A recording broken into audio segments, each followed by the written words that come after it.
The unfortunate guy hated the world he had to live in with a fierce hatred. He looked at all the people with eyes full of horror, unable to hold back tears of despair. Kim Woo-jin was abandoned as soon as he was born and treated like a real animal. For this reason, the guy did not trust people, no matter what happened to him. Because of this, Kim saw no reason to love either this world or those who inhabited it. Whoever confronted the loner, he found the strength to fight to the end. In order to confront his enemies and be able to stand up for himself, he had to become a predatory beast. No matter the circumstances, Woo-jin was always left alone, unable to trust anyone anymore. However, on the first day of the new year, the world turned into a game, and various monsters began to appear from the opened gates, which were called the dungeon. The destruction caused by the aliens was so great that many people died. Along with the monsters, divine beings began to appear, who passed on their special power to people to a small group of chosen ones.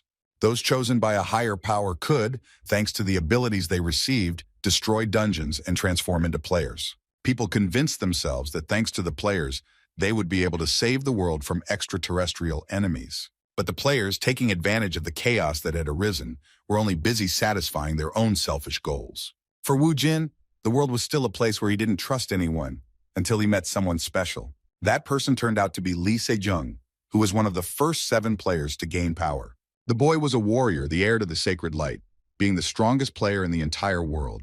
Unlike the others, he selflessly helped the weak, protecting them from monsters. Lee walked alone against some of the strongest monsters, reminiscent of a hero who came out of the pages of books. Thanks to the strength he was given and his innate skills, the guy was able to kill any enemy. Thanks to this, he became famous all over the world, distinguishing himself from other players with his main goal. The warrior intended to destroy the very last boss in this game that his world was drawn into. For both Kim and the rest of the players, Se-jung was a role model for a hero to look up to.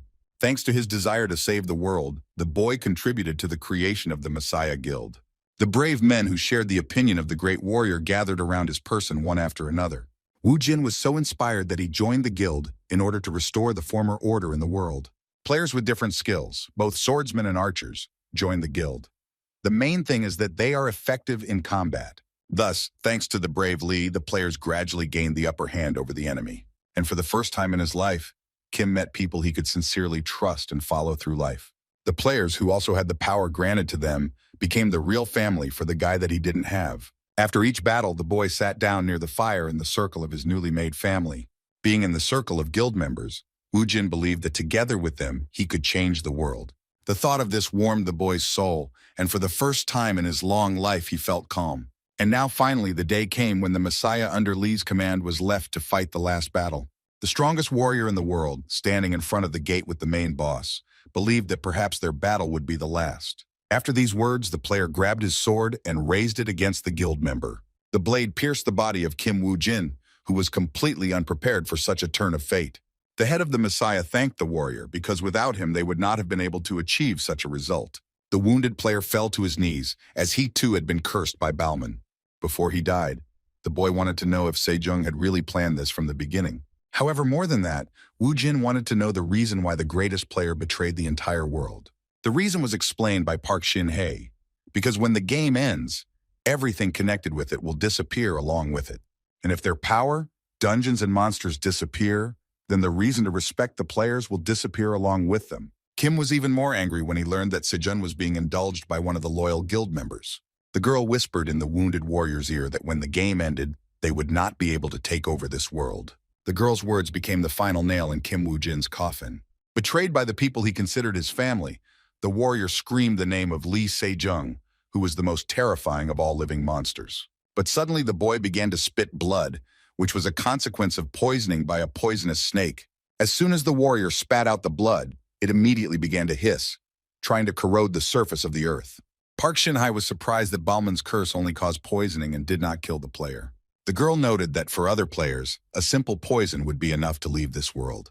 The guy didn't immediately understand what the traitor meant when she spoke about other players. Kim couldn't believe that Se-jung had betrayed not only him, but also gotten rid of the entire guild. The player, shuddering from the horror of his actions, declared that he believed Lee and wanted to save this world with him. The guy understood that he was the only one standing in the way of world domination, so they decided to remove him. Surprisingly, Park did not deny her intentions with Se-jung and confirmed everything that was said above. Kim Woo-jin listed all the great warriors he had fought alongside, but now it was his turn.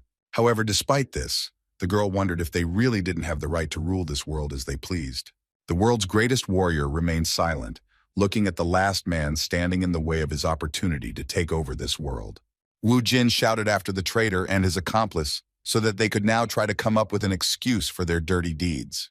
At one point, the warrior felt how the strength in his entire body began to leave him. Kim Wu Jin, motionless and collapsing on the floor, left this world with the thought that no one could be trusted. The truck with soldiers in the back drove out of the tunnel at full speed. One of the squad members suddenly woke up with frightened eyes, shaking off the remnants of sleep. Listening to the conversations of his comrades, the guy, drenched in sweat, could not understand what was happening. Feeling his bulletproof vest, Kim Wu Jin was sure that he had been stabbed by Bauman. He, looking at the people in the back of the truck, assumed that everything he saw was a dream. Catching the gaze of one of the squad members, Kim began to recognize the place he found himself in. Meanwhile, while the guy was regaining consciousness, the truck continued to race along the highway. Suddenly, the driver discovered something that shouldn't have been on their route. The driver pressed his foot on the brake pedal and slammed on the brakes, causing the truck to sway and screech its brakes. The road was blocked by wrecked burning cars and a crowd of huge orcs scurrying between them. The driver, drumming on the wall behind him, reported the appearance of an enemy on the road and ordered them to take up arms. Having armed themselves, the detachment immediately left their places and jumped out of the truck with weapons at the ready. The green monsters couldn't help but react to the noise made by the arriving car. The next moment, a crowd of monsters, dropping what they were doing, rushed straight towards the soldiers. The driver, watching the enemy approach, demanded that his colleagues hurry. The commander told the entire team that they did not have enough ammo to fight off all the orcs. In connection with this, the man demanded that they pull the trigger only when they were absolutely sure of the shot. Before he could give the order to his guys to attack, shots were already heard behind the squad. Kim Woo Jin aimed at the head of one of the monsters and knocked it to the ground, causing the others to stop. The soldiers were shocked to see their colleague go against the orcs alone. The mythical creatures became even more embittered after the death of their relative. However, the soldier exuded unwavering firmness, continuing to fire the magazine at the attacking enemy. Some of the crowd suffered the same fate as their fellow man, who received fatal head wounds. But not all orcs ran at the people with bare hands. Some armed themselves with huge clubs. One of the monsters brought its weapon down on the man, but he jumped back in time, and the club hit the asphalt with all its force. With a hateful look, Wu Jin pointed the barrel of his machine gun at the enemy who was attacking him. Not even a second had passed before the monster's body was riddled with machine gun fire, after which the orc fell to the ground. The guy landed safely, ready to fight off the attack of the next dungeon dweller. The green monster rushed towards the soldier with a monstrous roar, trying to avenge his comrades. And at that very moment, the orc fell with a crash onto the road, splashing blood oozing from his wounds. The squad of soldiers began to discuss heatedly what had just happened and who the man in front of them was. The team wondered if it was possible to single-handedly exterminate an entire horde of orcs. Looking at his hands, Kim realized that these sensations were too real to be a dream. And while the squad continued their discussion, their commander headed towards the fighter, who had shown himself to be brilliant. The man called Wu Jin over to him, and he obediently headed toward the commander-in-chief. But, as it turned out, the leader of the squad began to scold his subordinate for such reckless actions. The man, to his surprise, found that the team member did not react to his words in any way.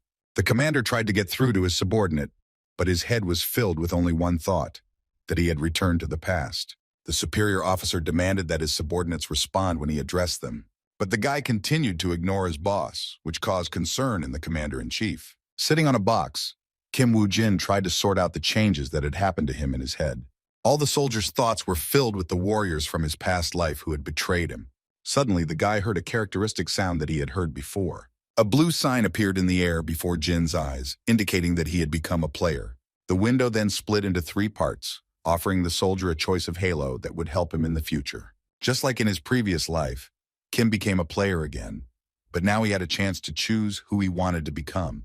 Of the 3 options, the soldier liked the representative of the dark world the most. Roles allowed players to control different types of curses. It was also possible to use dead monsters as material to create a dark army. This ability, unlike others, was the most cunning and gave the player more power. John George, nicknamed the King of the Immortals, was the most powerful player who had gained the favor of the representative of the dark world. And if you compare him to Lee Se-jun, who everyone considered a hero, then John was a real monster. For this reason, Kim Woo Jin decided to find this monster by investigating its aura. And now the boy intended to become this monster himself in order to rid the world of Se-jong once and for all. In addition to the Messiah, there was also Phoenix India, which gave players the opportunity to gain money and power by any means necessary. It was this organization that Kim wanted to join, and documents for joining were placed on his desk. As the Phoenix representative explained, clearing the dungeon entailed additional costs. Even though his salary wasn't enough to buy the item the guy needed, he still had no other choice. He asked how he could prove his qualifications as a player. The main nuance was that the status window could only be seen by the player himself. The man dug into his pocket and laid out a unique page of skills on the table, from which he had to choose one and tear it up. As the guild representative assured, thanks to this simple action, he would be able to verify who the candidate was. Of all the skills offered, Woo Jinwoo liked the hemotoxin, which was responsible for blood poisoning. Without taking his eyes off him, the player didn't expect to be able to get him from the Phoenix Guild. This skill turned blood into a potent poison that was very difficult to resist. Despite the simplicity of the skill, it could increase the effect of the golem, and such a useful ability was never superfluous. Having chosen it, Kim tore up the paper, declaring that he was choosing this skill page. After which a column of magical light formed above the guy, which the organization's representative easily detected. In his past life, his guildmates wondered why Woo Jin was chosen as a tracker. The girl believed that the guy was not suitable for this role, and her friends decided to explain to her why this happened. The player whispered that in the entire guild only Kim had the worst character. The man said that if the girl spent a little while in the warrior's company, she would see for herself.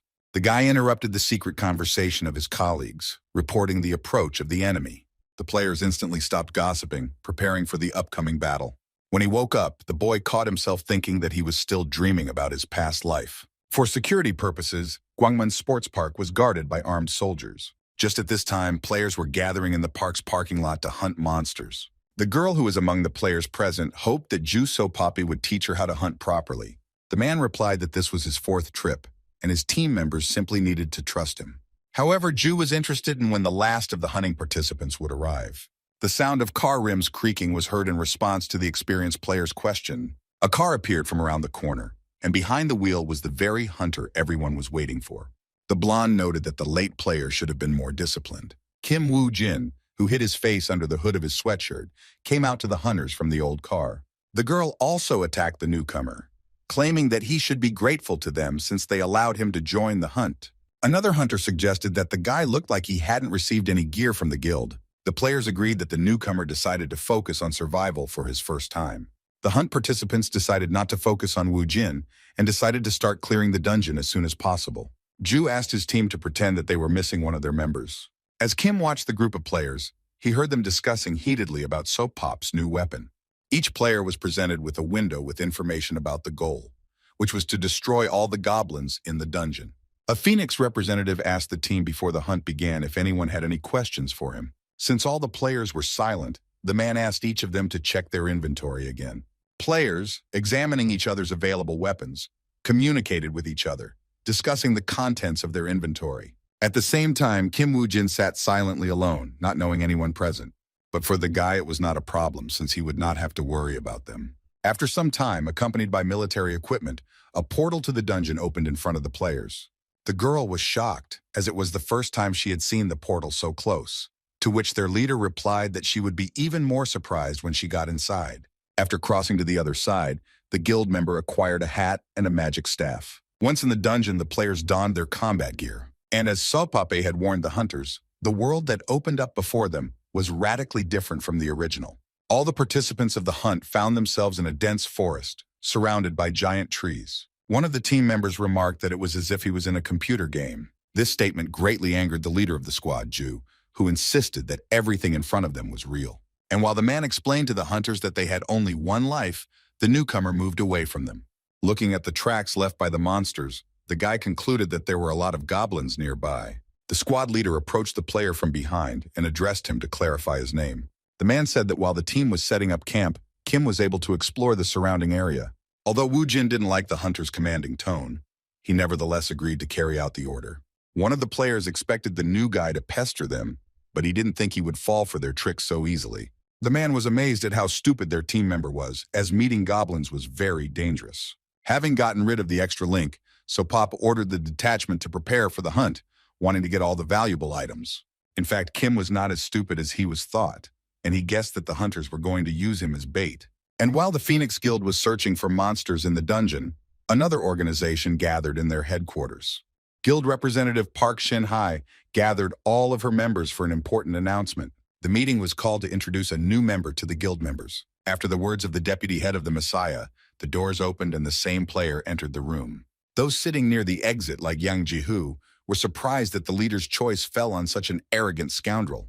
The man greeted the members of the organization, introducing himself as Suzuki Aichi. Looking around, the newcomer realized that he didn't need to introduce himself, since there were many familiar faces around. Chairman Lee Se-jung, after meeting the new member of the organization, noted that he had great ambitions. Formalities aside, Aiki was eager to find out what task he was about to carry out. Ji-hoo stood up and reprimanded Suzuki for speaking to the guild leader in an inappropriate tone. The bow and arrow master and sword master standing nearby silently listened to their colleagues' discontent. Looking down on the player, Yang was ready to tear him to pieces if Se-jung gave the order. Hitting the angry Ji-hoo's fingers with his fan, Aichi asked if it was his tone of voice or their previous encounter that irritated the man. The new guild member glanced at him and wondered if the player had any bad feelings left in his soul. Kim Jae-hoon felt awkward watching his colleagues' actions. And then the quarrel between the old acquaintances was ended by Mr. Lee himself, who ordered them to stop immediately. The brute limited himself to just a furious look, which he bestowed upon the head of the organization. Left wildly dissatisfied, Ji-hoo took his place again, trying not to focus on the past. The man knew that the moment would come when he would be able to knock all of Suzuki's arrogance out of him. Park Shin-hai, wanting to finish her greeting, asked the newcomer how long it would take to complete his task. Patting his fan against his palm, Aichi thought for a moment before answering. The man said that it would take 3 days to find the location of the said item. Se-jung was more than satisfied with this answer, because it was important for him to find the sword as soon as possible. Meanwhile, in the dungeon, Kim Woo-jin continued to study the traces left by the goblins. Being high up in the tree, the guy was once again convinced that the rumors about this dungeon were not lying. Remembering the past, the hunter found it funny, because he had been taught this type of reconnaissance and this fighting style by an experienced warrior.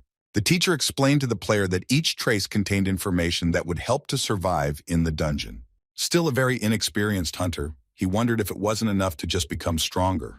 Suzuki Aichi replied to him that no matter how strong a warrior was, he would always have a weakness. The boy thought that the warrior's words would be a lesson to him, but he was very wrong. Kim's mentor not only killed for the Messiah, but also became a loyal dog for them. But thanks to the fact that the guy managed to go back in time, he will be able to use the skills he acquired against his teacher. Suddenly, a stone flew at the guy, which he managed to deftly dodge, causing the improvised weapon to fly into a tree.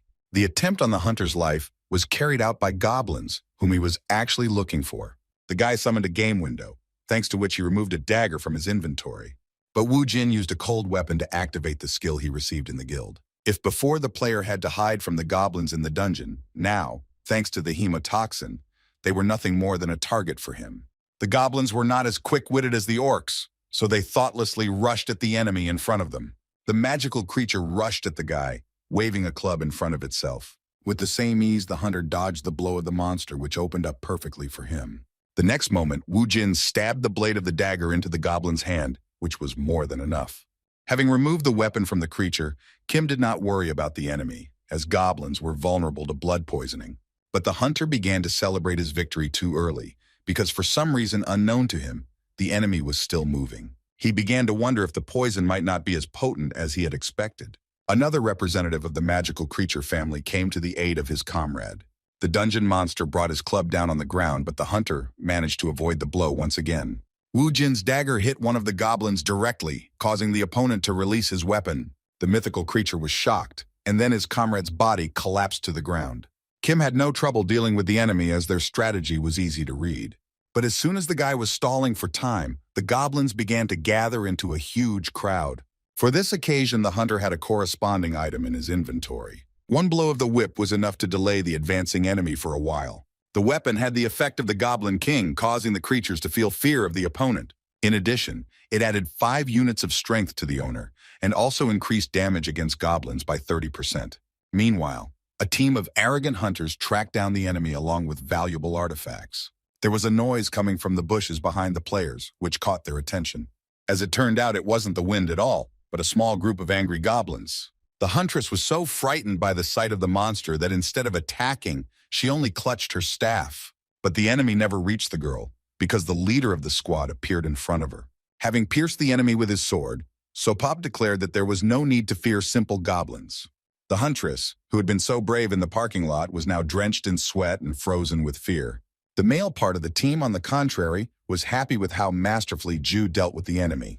The experienced hunter was glad that he had prepared a long sword for this sortie. The player urged the team members to focus, claiming that the goblins were just bags of meat.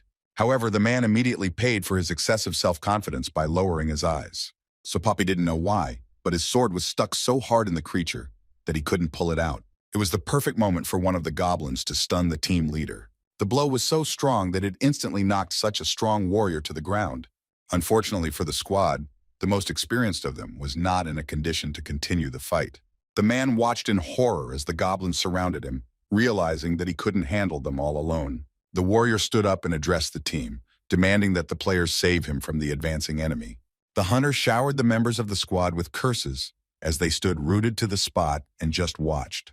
Overcoming the fear that enveloped him, one of the hunters rushed at the enemy in order to save the commander. He was also supported by the second player, who attacked the goblins with a battle cry, giving himself confidence.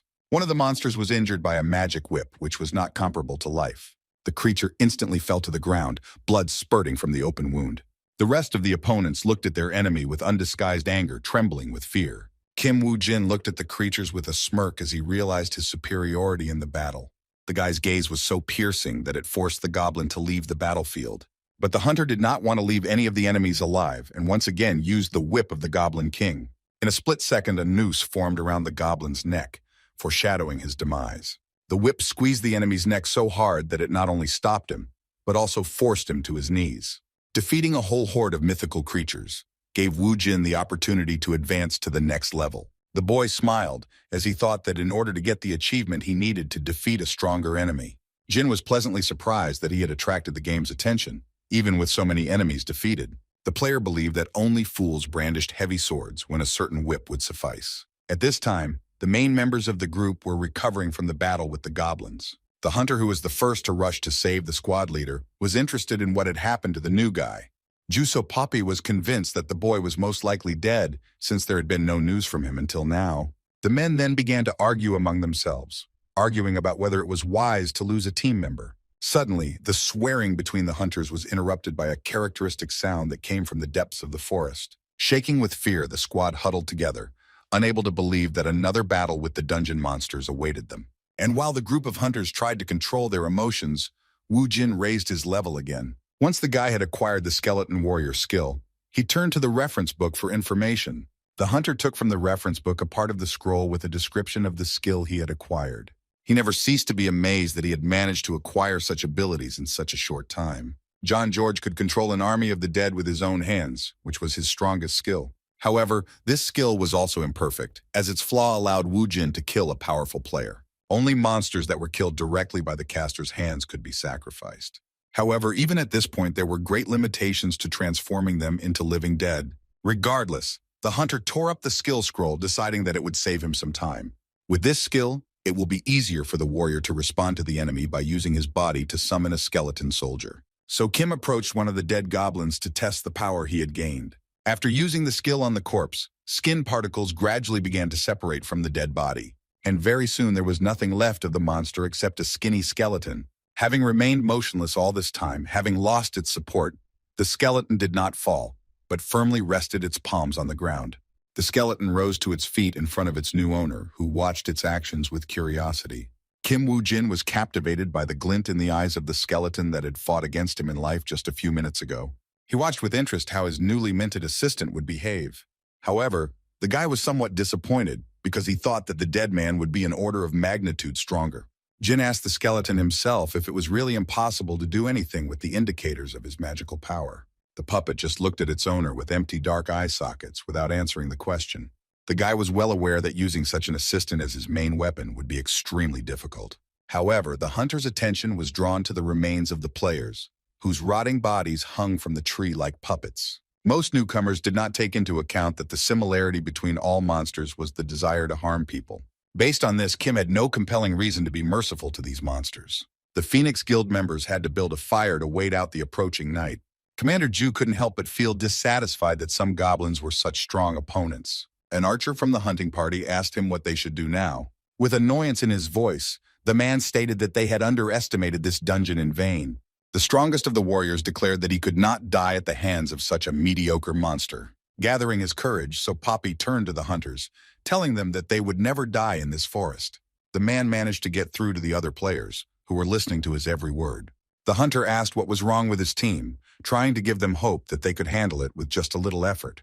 But the archer said that it was not the speech of the squad leader that surprised them all, but something else. The experienced warrior was puzzled as to what had attracted his comrades and asked them about it again. The hunter managed to say with difficulty that there was something above Sopop's head, but he could not pronounce what exactly. Suddenly, a sign appeared above the squad leader stating that his level had increased. And even though the man didn't take part in the battle, he knew that the level only rose when someone from the team fought. And while the team discussed the newcomer's achievements, he in turn continued to improve his abilities. Based on his experience, the boy barricaded the entrance to the goblin cave with logs. Wu Jin was aware that this was the most effective way to get rid of a crowd of goblins. The hunter threw the torch into the barricade he had built to smoke out the enemy. A mountain of dry logs burst into flame as soon as the torch's fire touched them. Together with his ward, Kim watched the fire and waited for it to start working. The monsters immediately smelled the burning smell. Something was rushing towards them because of the draft that had formed. And soon the lair was filled with thick, acrid smoke, which caused panic among the creatures. However, goblins were not the kind of monsters that were resistant to carbon monoxide poisoning. The goblins watched as their comrades began to choke one by one from the smoke that was seeping into the cave. Turning to the others, the mythical creature pointed out the source of the problem. The rest of the cave dwellers spent some time analyzing their fellows' proposals, after which the crowd of goblins rushed towards the exit, believing that this was the only way to avoid death. At the same time, Wu Jin and the skeleton warrior were eagerly waiting for the monsters to arrive. And the hunter learned of their arrival when the green creatures collided with the fence. The goblins, trying to escape from the cave, got stuck between the logs, unwittingly becoming trapped. The monsters continued to push forward, out of anger, not realizing that they were only making their situation worse. Watching the mythical creatures engulfed in flames, Kim wanted to bury the dead players along with them.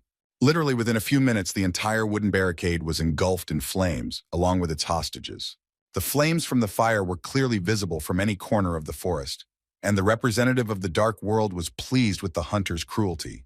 When the fire had completely died down, Wu Jin discovered that all that was left of the goblins was a pile of ash. But that wasn't enough for the guy, who found the result quite strange. The warrior hoped that the performance he had put on would help to see a certain character. Deciding that he was hiding somewhere, the hunter, armed with a whip, went in search of him. However, before the player and his assistant could even move away from the cave, something began to break through from under the ground. In an instant, a giant goblin emerged from its lair, causing the skeleton warrior to freeze in place. The shadow of the monster that finally appeared before the hunter was so huge that it covered the minion. The owner of the dead man who almost left this place due to the long wait for the goblin, he returned back. Wu Jin was glad that the goblin boss had personally shown himself to him, making his task easier. Before the Messiah Guild intervened in this matter, many newbies died in this dungeon. Meeting the Goblin King was tantamount to death, so the hunter needed a weapon to match. Armed with a sword, the player did not want this monster to continue taking the lives of innocent people. The skeleton warrior's gaze fell on the weapon in his master's hands, prompting him to action. The hunter's assistant lifted his bony feet off the ground, heading towards his opponent. Kim was pleasantly surprised that the skeleton was so eager to fight, despite the fact that his enemy was many times larger than him. The puppet looked at its master in its eye sockets, and in their darkness that mad gleam appeared again. Wu Jin, having discovered such changes in the skeleton's behavior, became sympathetic to him. The look of the ward spoke more eloquently than any words, which is why the owner kindly fulfilled his request. Stepping aside, the hunter handed the sword to the skeleton, watching as it fought against the goblin. For the huge monster, the dead man was akin to an insect, which did not pose a threat. Having jumped from its place, the seemingly slow skeleton quickly rushed towards the hidden enemy of the dungeon. With a terrible scream, the Goblin King also rushed to attack Kim's puppet. Because of his size, the giant did not notice how the skeleton walked around him, ending up behind him. With a quick and sharp movement, the dead warrior cut the monster's Achilles tendon. The puppet's action awakened in the hunter memories of clearing a dungeon from a past life. Then the members of the Messiah Guild confronted a monster that was many times larger than the Goblin King in size. Players seeing such an enemy did not understand how they were supposed to kill him. However, of the entire detachment, Only Kim did not lose his composure and ordered to attack the enemy at the legs. The hunter was convinced that once they knocked the monster down, their chances of winning would immediately increase. As an example to the others, the warrior pounced on the monster and, standing at its very feet, described a circle with his sword. With extraordinary agility, Wu Jin moved under his opponent's feet, leaving deep cuts on his legs. As the player continued to watch the skeleton warrior's movements, it suddenly dawned on him. By this time, the king of the green creatures had dropped to one knee in front of his rival. The monster had not yet managed to pick up his club when the skeleton, having run around him again, came from behind. The boy recognized the style the henchman used, since he himself was proficient in it. Jumping onto the Goblin King's head, the puppet plunged the blade straight into the monster's skull. Wu Jin never imagined that his power would affect the skeleton that copied his attack style. Before he returned to the past, he could handle almost any weapon in existence. The guy told his henchmen that there were only a few people in the guild who were capable of fighting him one-on-one. Looking at the potential of his assistant, the hunter decided to reconsider his plan. The warrior received a notification that a representative of the Dark World, as a reward for his efforts, presented a legendary page of skills. The player was once again pleasantly surprised by his return, as he could not even imagine that he would receive the legendary tier so soon. One of the soldiers on the observation tower announced to the command that the dungeon had been cleared. The Phoenix Guild representative couldn't believe what the military man told him. The man left his shelter to personally ensure that the team had completed the task. The soldier was right, because the hunters did indeed return from the portal, but not in full force. Emerged from the dungeon, looking rather shabby. The organization's employee couldn't believe that someone could clear the dungeon in just one day. He was eager to find out from the hunters how they managed to achieve such a result. It was only when the man ran up to the players that he discovered that Kim Woo Jin was not among them. The whole team became embarrassed as soon as the conversation turned to the newcomer, which immediately brought up bad thoughts. The Phoenix representative guessed that Mr. Wu Jin most likely died in battle while fighting monsters. But before the team could say goodbye to the player, the military man announced that someone else had come out of the portal. It turned out to be a new member of the guild, who, unlike his colleagues, looked quite healthy. The portal closed behind the guy, who didn't even pay attention to the guild members and went about his business. An employee of the organization called out to Kim, intending to have a serious talk with him. With horror, Ju Sopop confirmed his guess that the newcomer was in fact alive. Watching the guild representative interact with Wu Jin, the hunters wondered what kind of tricks he used to clear the dungeon. What angered the squad leader most was the fact that the new guy managed to beat the fighter on his own field. The man wanted to find out who the new guild member, player Kim Woo Jin, really was. The situation of players abusing their powers was reported on federal television. However, despite this, only the Messiah Guild became the first to clear the 5-story dungeon. Following the successful hunt, the guild's sponsors, the Hansung Corporation, saw their stock price rise sharply. While browsing the internet for news, Ju found that all the news was only about the Messiah's exploits. The player was upset that their competitors made them look like performers who were only interested in money. The warrior's colleague tried to calm him down, arguing, mentioning their previous hunt, wanting to know what actually happened in the dungeon. So Pop asked not to remember Kim Woo Jin, because of whom they almost died. In confirmation of his words, the hunter pointed to his bandaged head, stating that this happened because of the newcomer.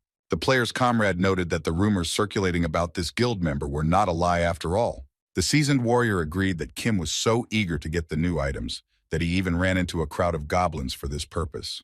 However, the man embellished the story, saying that he was injured after trying to stop the boy. Comrade Ju wondered why the guild didn't punish Wu Jin for this, but he just waved it off, saying that it was useless anyway. The player's colleague was obliged to punish Kim, who had no idea what was being prepared for him, being focused on his own plan. He felt that he shouldn't have met Lisa June like he did before. The player had to become stronger so that the head of the Messiah would become interested in him. While preparing the plan, Wu Jin collected information on all the people needed for the matter. And to begin with, the guy had to start from the most forgotten corner of Sejong's life. But as soon as the player visited the guild, he immediately encountered the work of Ju Sopop's acquaintances. The guild leader and his assistant believed that Kim was trying to dispel rumors about him out loud, but the player denied everything, claiming that he simply needed money. The Phoenix chairman once again thoughtfully voiced that the hunter was going to clear the dungeon with orcs only for the sake of money. The man claimed that money was important, but life was more important, which is why he wondered if Kim was worried about his safety. The guild representatives were willing to lend money to their member, but the guy refused, wanting only to be told the date of the hunt. Regardless of the rumors, no matter how true they were, the head of the organization was interested in what status the orc dungeon had. The assistant said that after John Yonggu's group was killed, no one applied for a whole month. The man clarified that Yonggu was a rising star from Park Yeon-wan's group. Watching the newcomer, the Phoenix leader reasoned that he was trying to get into a dungeon that even a specialist couldn't master. Despite this, the guild intended to support the boy, just in case, even if he did not live long. Kim Woo-jin in turn knew about the guild's concerns, but for his plan, he needed to get into the dungeon. And in order to kill Lee's hero, he needed to befriend a villain like Park Young-wan. Finally, the day of the hunt arrived, and as soon as the player arrived at the location, he immediately met a person from the organization. The man, who had only heard of the warrior through rumors, was surprised when he came on a mission alone. The guild member assumed that the warrior was unable to find partners because of his greed for money. Without wasting any time, the representative of the organization led the guy straight to the dungeon. At one point, the Phoenix employee caught himself worrying about a hunter he didn't care about. This time, the gate transported the player to a desert area filled with hard rock akin to cliffs. After studying the information, Woo-jin realized that he wouldn't be able to clear the dungeon if he went hunting alone. However, the warrior intended to use the orc as a skeleton warrior with whom he could influence the course of events. As luck would have it, the hunter didn't have to look for the monster, as it found him by attacking him from behind. The monster unleashed the full force of its weapon on the player, but was unable to harm him in any way. Instantly standing up, Woo-jin skillfully wielded his sword using his fighting technique against the large opponent. The brute was surprised to find only a small scratch on the orc, whose skin was somehow thicker than usual. The monster managed to pull the club out of the ground, which did not bode well for his opponent. He caught himself thinking that he could easily die from just one blow from such a big guy. However, thanks to the skeleton warrior that the orc could transform into, the hunter would have a chance to clear the dungeon. The green giant struck again with his weapon, but the player remained just as agile, managing to dodge the blow. But the guy wasn't quick enough to dodge the shards of hard earth.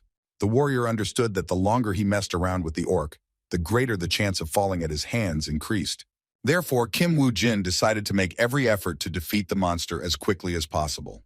Relying on the dexterity and speed of his hands, the hunter attacked the creature's limbs without stopping. At some point, the player began to move so quickly that the enemy lost sight of him for a while. But soon the guy completed his decisive attack, appearing before the monster.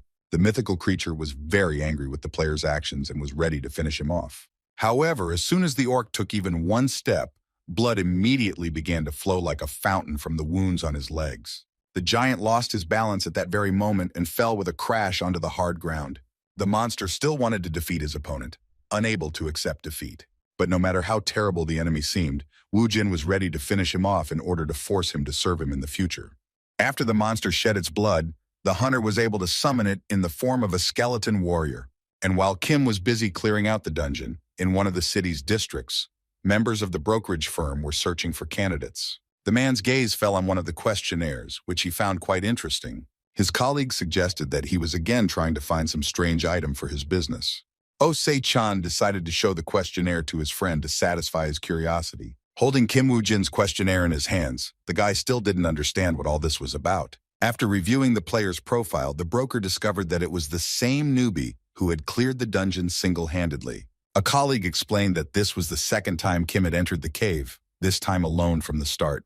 The guy was surprised, since he himself had initially experienced difficulties and did not advise his friend to trust unfamiliar sources. While the men were arguing about the candidate, a female employee of the organization entered the room. The girl, hearing how indignant the guy was, asked what was wrong with the report she had provided. As soon as he learned that the information was provided by Secretary Lee, he immediately declared that the report was simply perfect. Throwing down the tray of coffee, the girl declared that obtaining information was her job. Oh Se-chan convinced the young employee that all the information was reliable, since Secretary Lee had been the one collecting it. The man insisted that they should trust their employee, but he said this after he saw the open coffee packages. The boss cursed as he told Jisoo to never buy instant coffee again. Oh Se-chan demanded an explanation as to why the girl, despite all of the above, still bought it. The secretary explained that the coffee was left over from a meeting with the Phoenix Guild, and the reports were prepared on the back of used paper. Upon learning this, the man suddenly declared that instant coffee was the best in the world. After which he continued to claim that only in this world could they trust Secretary Lee. The hunter believed that it was precisely because of such stinginess that his boss went bald at such an early age. Since the employee was with them, Osei-chan decided to ask her how things were going with the purchase of the dungeon. Because the price of the dungeons was too high, even though they were good, the girl continued to look for a suitable option. A colleague asked if the boss really didn't have any dungeons left that he had recently acquired. The man replied that as soon as Chino began to enter the dungeon, they would not have enough of what they already had. The guy was indignant because he was not given any rest since he had only returned from the dungeon yesterday. Osei-chan stated that if a person takes frequent rest, he will soon become lazy, which is why he took such good care of his employee. Meanwhile, Wu Jin continued to clear dungeons, trying to do it with the help of the skeleton warrior. After another strong blow from the monster's club, the skeleton could not withstand it and fell apart. The hunter was convinced that his minion's durability was quite weak due to his low skill level. However, despite the defeat of his assistants, the warrior did not lose hope of gaining the upper hand over the enemy. Kim thought of the words of the immortal king he had fought in his past life. The hunter once again revived the corpse of a fallen orc, who, like his predecessors, will carry out the will of the player. The enemy paused for a moment, watching as their comrade was summoned from the world of the dead. Behind Wu Jin, a skeleton warrior's arm emerged from the body of the dead monster. Unlike the goblin, this skeleton was comparable in height to a normal orc, making it an ideal minion. The hunter repeated John's words that as long as his magical power allowed him, he would have skeleton warriors, and the number of dead will be equal to the number of victims who fell on the battlefield. The monsters didn't even realize that they were helping their opponent level up, doubling their skill points along the way. Finding that in addition to these achievements, Kim had reached the second level of blood poisoning, he decided to find a hunter instead of ordinary orcs. The boy believed that as a beast that walks alone, an orc would not be able to lead a pack. But since the hunter had no contact with the group, there was only one place where he could have been. The skeleton stared so intently at the player's drawing that its owner decided that his assistant knew something.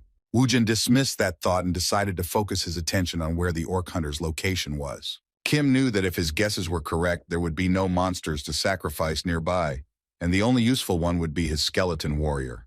Tapping on the henchman's skull, the hunter decided that this undertaking would turn into suicide for him. So the guy was going to come up with some plan that would be more effective and safer. The place where the green monster lived was littered with the corpses and bones of its relatives. The mere growl of the hunter caused the scavengers to immediately rise into the sky, not wanting to collide with him. The mythical creature dragged the corpses of its fallen comrades to its lair. Unlike his relatives, the orc hunter was extremely cruel. In its crown place, the creature feasted on the corpses of its victims, regardless of their origin. With its sharp teeth, the creature tore the raw flesh of the dead, not caring about roasting it over the fire. Kim Woo Jin carefully peeked out from behind his cover and watched as the monster ate his meal. Since the boss in the dungeon was stronger than the others, going at it without preparation was a foolish idea. And so the warrior decided to pierce the orc's body with an arrow with poisoned blood on its tip. The bait was to be Kim's loyal subject, his skeleton warrior. Wu Jin's subordinate stepped out from behind cover, attracting the attention of the dungeon's leader. The monster was angry when he learned that someone dared to tear him away from his favorite activity.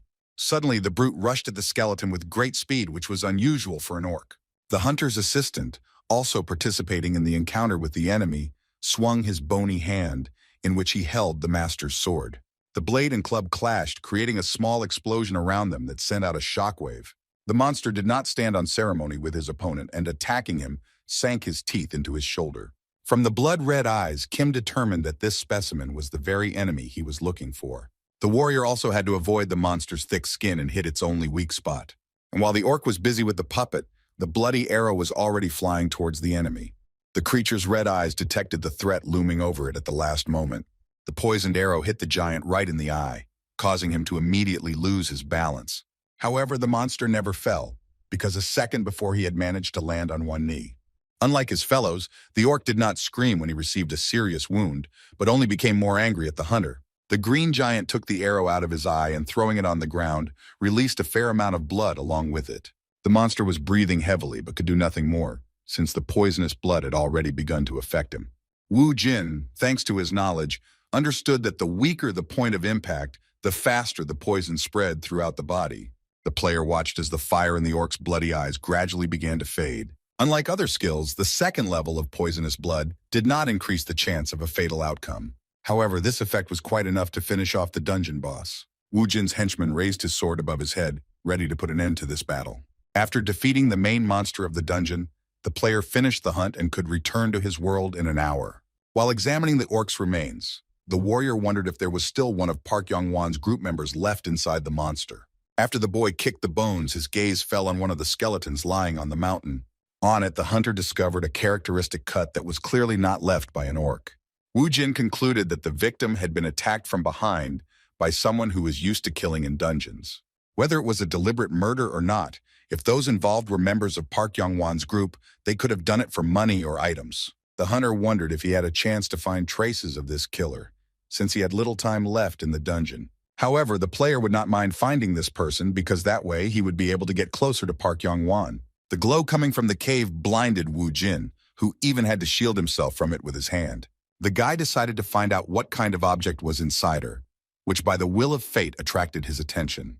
Looking inside, the hunter discovered that only one person could fit inside. The warrior managed to find just such a man inside the cave who, judging by his armor, also belonged to the hunters. The player noted that the corpse had a surprisingly clean weapon, and the skeleton was not damaged like the others. From the notches on the wall, Kim realized that while this warrior's comrades were dying, he decided to escape and was counting the days until his death. After discovering a brooch on the deceased's cloak, Wu Jin realized that this man belonged to the Phoenix Guild. After examining the brooch, the boy learned that the corpse belonged to the rising star Chong Yong-gu. As soon as the hunter touched the skeleton, a small notebook fell out from somewhere. The warrior looked at the unexpectedly appeared object with undisguised curiosity. The warrior picked up the notebook, and after examining the first pages that opened, he discovered that it was a diary. After skimming through it, the hunter decided that there was no important information in it. However, the player jumped to conclusions when he suddenly came across Park Young-won's group's blacklist. After closing the diary, Wu Jin was incredibly happy because he knew what use he could find for it. After Kim defeated the orc, he was given the legendary skill eye of Anubis, which allowed him to look into the past of a dead person. Reading the description of the ability, the warrior was again pleasantly surprised that he managed to get such a rare thing in this dungeon. As he acquired the skill, the hunter caught himself thinking that no matter what failures had haunted him in the past, in this life, everything had been exactly the opposite. The player immediately decided to try this ability, wanting to make sure whether the dead really could speak. Touching the skull of the deceased, the hunter waited for the new ability to manifest itself. Jin's pupils began to change, which meant that the Eye of Anubis had been activated. The player directed his gaze straight into the skull's eye sockets, connecting with it through an energy flow. The skeleton warrior waiting outside watched as the cave suddenly filled with a bright light. Digging into Yongu's memories, the hunter learned how the legendary warrior's comrades asked him for help. However, the man abandoned his people to their fate, taking refuge in this very cave. Zhang Yonggu was obsessed with one thought: he should never die. After which the warrior organized a hunt for people, since he considered it not such a terrible crime. The hunter acted in this way because behind him stood the man who would one day become the owner of the Phoenix Guild. And this man who covered up the atrocities of his people was precisely Park Young-won. Looking into the dead man's past, Wu Jin experienced far from the most pleasant feelings. After finishing wandering through the memories of Zhang Yonggu, the player dropped the skull of the deceased from his hands. The hunter some time to come to terms with the alien memories that came flooding back to him. Looking into Yonggu's past, Wu Jin realized that the warrior had quite a painful past. As the player watched the skull, he realized that he had spent more magic power than he had expected. Wu Jin had completed his preparations, ready to use the information he had received and the list he had found. At this time, at the headquarters of one of the guilds, an employee was asked why he allowed another player to capture the dungeon. The man asked Mr. Pak for forgiveness, assuring him that he would take care of the player. However, after the worker allowed the newbie to clear the dungeon, his words were no longer taken seriously. Park Young-won ordered Secretary Kim to deal with employees who did not live up to the expectations of their superiors. And while the employee was begging for his life, the boss was looking at the news in the newspaper regarding the A+ rank dungeon. Although the man found the case of clearing the dungeon alone interesting, he did not find anything surprising in it. Secretary Kim confirmed that the player had a bad reputation in the guild. According to rumors, in the first of the dungeons, the guy abandoned his partners and possibly kept the entire reward for himself. The fact that the newcomer had a bad reputation made it very difficult for the guild to move forward. Suddenly the telephone rang, and the head of the organization, holding down the button, ordered to speak. The master's subordinate announced that Kim Woo-jin himself had requested a meeting with him. Based on the results of the A-rank plus 20 dungeon applications, there were 3 guilds currently competing for them. The problem was that if 3 guilds divided each faction into 6 spots, there would still be 2 spots left untouched.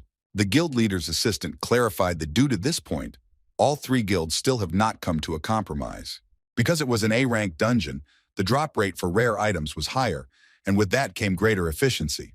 The head of the organization believed that the players would not give in to each other, and perhaps did not even know what awaited them in the dungeon. Loosening his tie, the man was of the opinion that the overconfident hunters would be a pain in his ass. And on top of that, no one outside either faction applied for the remaining 2 seats. Phoenix's leader was very understanding of players who didn't know what might happen to them when they entered a dungeon without a group. But the chief's thoughts were interrupted by Park Yong-won, which only worsened the already difficult situation. While talking to the faction leader, the man was shocked by what he had just heard from him. From the conversation of the Phoenix chief, his assistant concluded that the chief was talking about the newcomer Kim Woo-jin. Even after the chief had finished talking, his assistant was still confused. After finishing the conversation, the man revealed that the newcomer wanted to take the remaining 2 seats without the knowledge of the other factions. The director believed that if the rumors were true, the other groups would not worry about this player. The Phoenix chief didn't know if Woo Jin had become part of Park Yong-won's faction, but it was possible that they would get rid of him after the dungeon. He also said that if the guild agreed to provide seats to a lone wolf, the remaining faction would give way to someone else. The gentleman couldn't help but notice what a strategist Yon-won was, that he had hidden an ace up his sleeve called Kim Woo-jin. The boss was inclined to believe that it was better to retreat in order to gain the greatest benefit in the future. Secretary Kim asked her boss why he accepted Woo-jin's application. The faction leader found it amusing to watch what the player had to go through to get his man's brooch. The man said he could manipulate Kim and get rid of him at any convenient moment. And an hour later, Park Yong-won had in his hands that very same diary of the hunter from his guild. The faction leader assumed that the guy came to him in order to blackmail him and get money. The man tried to assure the newcomer that he would not be able to shake money out of him thanks to some diary. However, the guy said that he came to Mr. Park not for blackmail, but with a proposal. All the hunter wanted was to get into the single-story rank A+ dungeons. Man, hearing the guy's demands, he only laughed in response, finding it funny. Yong-won asked the player again if he was aware of what dungeon he was about to enter. Scratching the back of his head, Woo-jin replied that this was the place that the Phoenix and Messiah guilds competed for. The faction leader still didn't understand why a person who knew this fact still wanted to enter this dungeon. Be that as it may, Park Yong-won accepted Woo-jin's proposal but put forward one condition. The player visited Kyungbu University, where a lecture about an A+ rank dungeon was taking place. The lecturer said that there were at least 1,000 orcs and 1 orc warrior in the dungeon. Unlike most of the elite players from each guild, Kim listened to the report while leaning against the wall of the room. All the hunters listened attentively to the information about their upcoming hunt in the class A dungeon. The speaker said that half of the participants in the previous attacks died, but it could not be said that all of these deaths were caused by the fight against monsters. The man said he had to turn a blind eye to it due to lack of evidence. Kim realized that killing players increased the chance of getting rid of opponents and stealing valuable items. After the lecture, which was not yet finished, the guy had heard enough and decided to leave the auditorium. But the reward for killing the leader was a fang of the Orc clan, which would eventually be given to the Messiah Guild. As the lecturer said in the distant past, when presenting the prize to the head of the guild, he had no idea how strange it looked. The loner was certain that Lee Se-jun might have already been involved in corruption at that time. After hearing about the fang, the boy decided he had had enough of the training and went outside. The player did not rule out the possibility that if Sejong was behind all of this, then the Messiah might have had nothing to do with it. The guy also couldn't rule out the possibility that the guild could have planted spies in other organizations. The player continued to speculate based on his memories what the Messiah might do next. Soon, a crowd of journalists gathered around the A+ rank dungeon along with the top players from each guild. The monster hunters greeted their fans, basking in the glory and flashes of cameras. The participants from Messiah were dressed in black and white clothes, dressed to the nines. While the Phoenix Guild members wore red jackets that displayed their symbol, the hunters representing Leo wore yellow jackets, while the Skull Guild wore all black and hid their faces behind masks. And Kim Woo-jin, who was among the crowd of hunters, kept to himself, not representing any of the guilds. The guy didn't pose for the cameras, and so he was one of the first to head towards the portal. Woo-jin wanted to be the one to snatch the clan's orc tusk right from Lee Se-jun's hands. Once on the other side, the Phoenix players were unable to find their comrades due to the huge crowd of people. The representatives of the Messiah were much more collected and were already preparing to go hunting. While the others were looking for their colleagues, Mr. Lee's guild had already set off. Some hunters admired how organized the Messiah participants were. Others, on the contrary, did not praise the famous players, reminding them that 1,000 orcs await them. And the guild squad didn't even have time to go out into the forest before they met the first of their enemies on their way. One of the team members said that he and his comrades would deal with the enemy. The man successfully used the skill of a tenacious fighter, also successfully using provocation. As expected, the monster's attention was completely focused on the representative of the Messiah. As soon as the orc swung, the warrior was already ready to block his attack. The creature struck the hunter's shield with all its might, causing him to move but not fall. Watching the enemy, the monster was clearly dissatisfied with the result of his attack. Peeking out from behind cover, the man turned to the orc, asking him if this was all he was capable of. The sorceress came to the aid of her colleague, using restraint against the enemy. The monster was immediately enveloped by huge vines that suddenly grew out of the ground next to him. The plant squeezed the mythical creature's throat, making it a soft target for any of the players. The orc let out a piercing scream, calling for help from his comrades, after which the ground beneath the feet of the elite guild warriors suddenly began to shake. The hunters prematurely decided that the tremors were caused by an earthquake. However, one of the players drew the attention of the others to the forest, behind which there was clearly something. Staring into the dark, dense forest, the hunters heard a growing roar coming towards them. Most of the players froze, as they had already guessed the source of this noise. A large crowd of huge monsters, having destroyed a number of trees, attacked the hunters gathered in the clearing. One of the warriors grabbed his sword, not taking his eyes off the enemy's fist flying at him. It took only a few fractions of a second for the blade of the dagger to pass along the entire arm of the monster. Then the angry orc used his whole hand, and although he didn't hit the enemy, he managed to knock his comrade off his feet. Suddenly, boulders of stone appeared from the ground, lifting the monsters off the ground, causing them considerable damage. This was the work of magic users who combined their forces against a single enemy. Following the example of their colleagues, the remaining players, most of whom were swordsmen, rushed into battle. Despite the opportunity to receive a reward for killing monsters, the warriors acted together, putting their own lives first. The hunters had the advantage of height and agility, while the enemy was large and clumsy. And while all the factions fought as one organism, Kim Woo-jin hid in a tree. The guy, as expected, turned out to be right when no one noticed his absence due to the chaos that reigned. While everyone was busy with the crowd of orcs, Woo-jin was ready to take advantage of the situation in order to find the enemy warrior. The player understood that the guild would first try to reduce the number of orcs before taking on the orc warrior. And only after the hunters have dealt with the crowd and minimized their losses, they will go in search of the leader. But right up until this moment, the guy needed to get to the leader earlier in order to get the reward in the form of a fang. The lair of the strongest monster in the dungeon was located in the area of giant rocks. The warrior sat on a throne carved from solid rock, before which two of his warriors fought. The leader's neck was adorned with a necklace that was decorated with that same legendary fang. With a sharp swing of his sword, the corpulent orc decapitated his opponent in front of the crowd.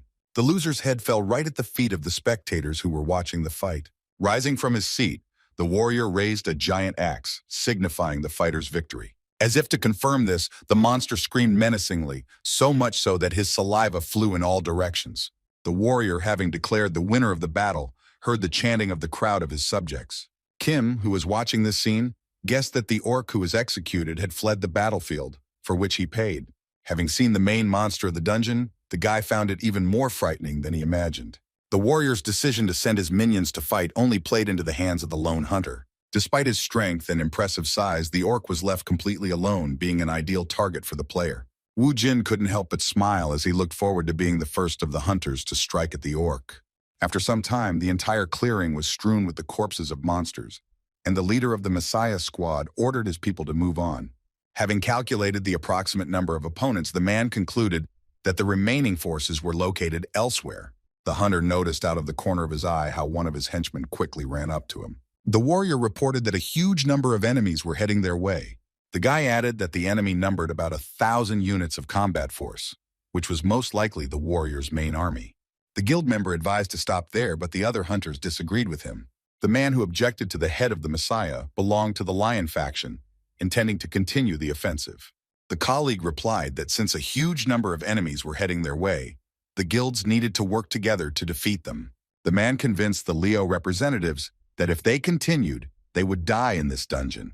But the warning of the members of the Messiah had no effect, and the hunters, on the contrary, believed that the warriors were not confident in their strength. The squad leader asked why the players entered the dungeon if they were so afraid for their lives. the guild members did not stop their colleagues, deciding that the warrior's decision was on their conscience. The leader suggested to his assistant to find a place to rest in order to regain strength for the next battle. Meanwhile, two skeletons of fallen orcs with a mad look drilled into the main monster of the dungeon. Among his minions was Kim Woo-jin himself, determined to defeat the orc warrior. Watching the enemies that appeared, the creature winced, showing with its whole appearance that they were no match for it. Leaving his throne, the monster dragged a giant axe behind him, which, dragging along the ground, scattered sparks in all directions. The skeleton warrior stood on guard, awaiting their master's command to go into battle. The hunter's henchmen quickly rushed towards the enemy, while Woo-jin was drawing his bowstring. But the monster did not fight, relying on its own strength, activating the fang of the orc warrior. The magical item gave the monster power that was many times greater than his own. Swinging his giant axe, the green monster got rid of one of the skeletons with one blow.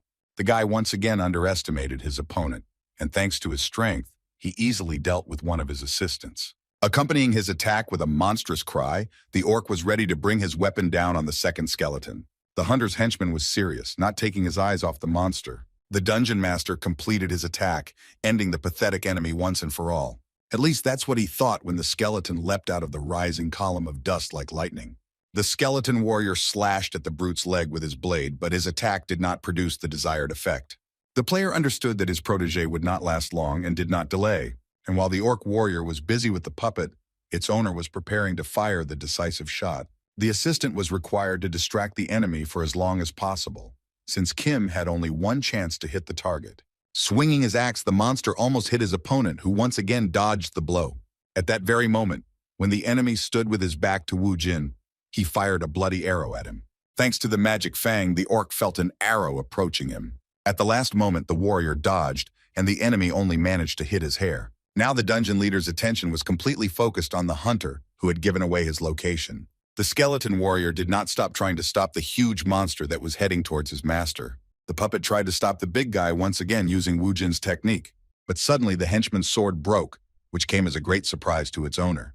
Taking advantage of the moment while the enemy was disoriented, the orc brought his axe down on him. This time, after a loud explosion, in addition to the dust raised into the air, the remains of a skeleton also flew towards the hunter. Having finally dealt with the annoying henchman, the mythical creature gave the player an evil look.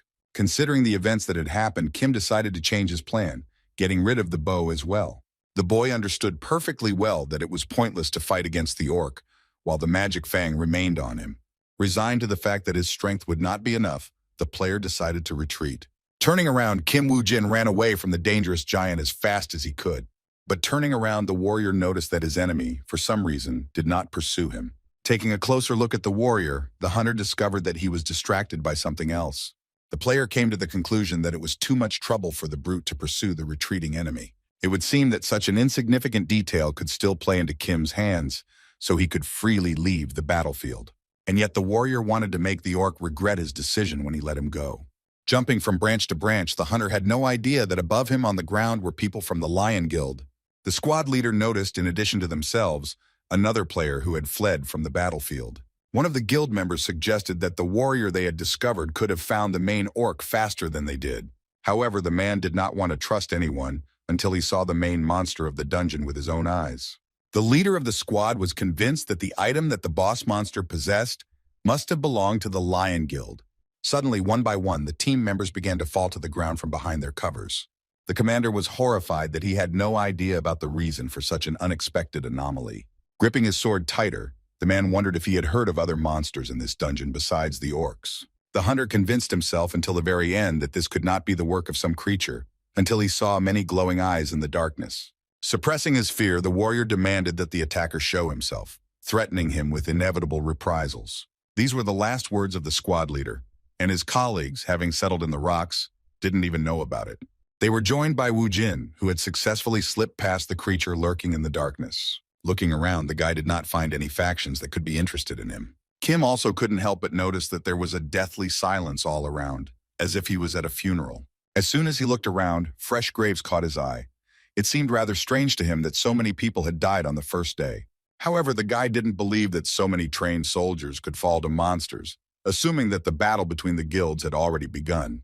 While passing by one of the groups, Woo-jin witnessed a warrior from one faction laughing at his competitors. after which the man sat down next to them, asking if the guys had any news about the other guilds. The hunter with the scar on his face said that the Lion Guild suffered the most losses, while the Skull Guild never returned after they went into the forest. The warrior added that the bodies were so mutilated that it was impossible to identify the faction members. The men discussed the events that had happened, but there was sadness and fatigue in their voices. The hunters, although they expected the deaths of their comrades, hoped that at least one of them would survive this mission. Eavesdropping on the warriors' conversations, Wu Jin agreed that something like this could happen in an A+ rank dungeon. But despite this, the guy was troubled by the fact that the chances of so many groups dying in one day were not that high. Whoever was behind all this could prevent Kim from carrying out his plan if the guild soldiers weakened. The guy had to find out the next day, when the orc warriors' army was already approaching. All the free space in the forest was filled with a large crowd of green monsters. As soon as one of the hunters saw the army in the dungeon, he immediately broke out in a cold sweat. And while the faction members were shaking with fear, their commanders tried to raise their fighting spirit. Having left the dense forest, a huge army of orcs appeared before the players, which surpassed them at least in the number of warriors. The monsters, whose bodies were adorned with scars, screamed angrily, calling on the inhabitants of the dungeon to attack. Watching the birds fly by, Wu Jin, who was rummaging through his inventory, guessed that the battle had already begun. Looking over his arsenal, the guy came to the conclusion that with the items he had, he would never be able to defeat the warrior. The hunter could use skeletal warriors, but they were not suitable as bait due to their lack of durability during combat. But the warrior did not discard this idea, wondering if the dead could shoot a bow. Soon the guy again found himself in front of the dungeon boss, who as before was sitting on his throne. But throwing his sword onto his shoulders, Kim noticed that the orc warrior was not too excited today.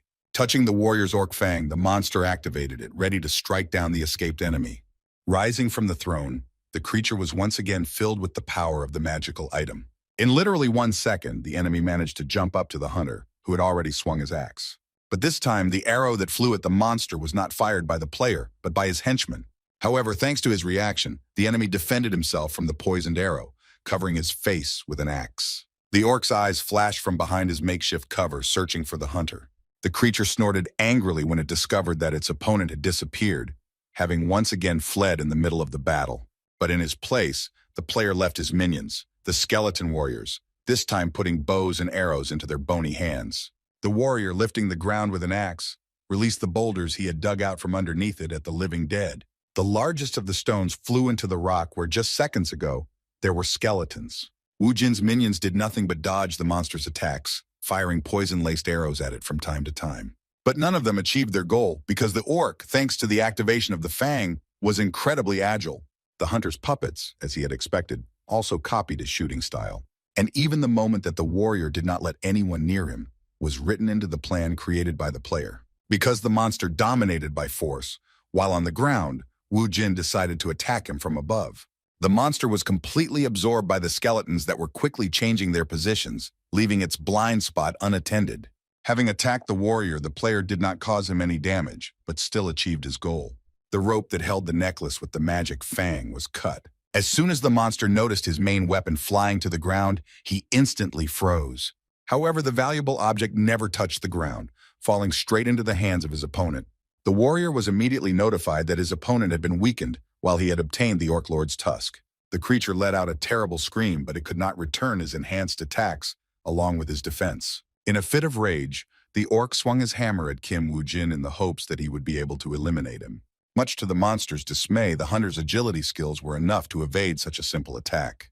With the loss of the fang, the warrior's reaction slowed down, and he missed the moment when the poisoned arrows hit his leg. Even though the orc still had the will to fight, the toxin was already spreading throughout his body. Having taken possession of the fang, the boy could finally fight the dungeon boss on equal terms. The Orc Lord's fang carried the power of a mythical creature, increasing both stamina and attack power. Having added the reward to his inventory, the hunter only had one thing left to do. Kim smeared his blood on a blade that would be capable of cutting off his enemy's head. And while the hunter was preparing a special weapon, his enemy suffered attacks from his minions. The skeleton warriors continued to attack the monster with poisoned arrows.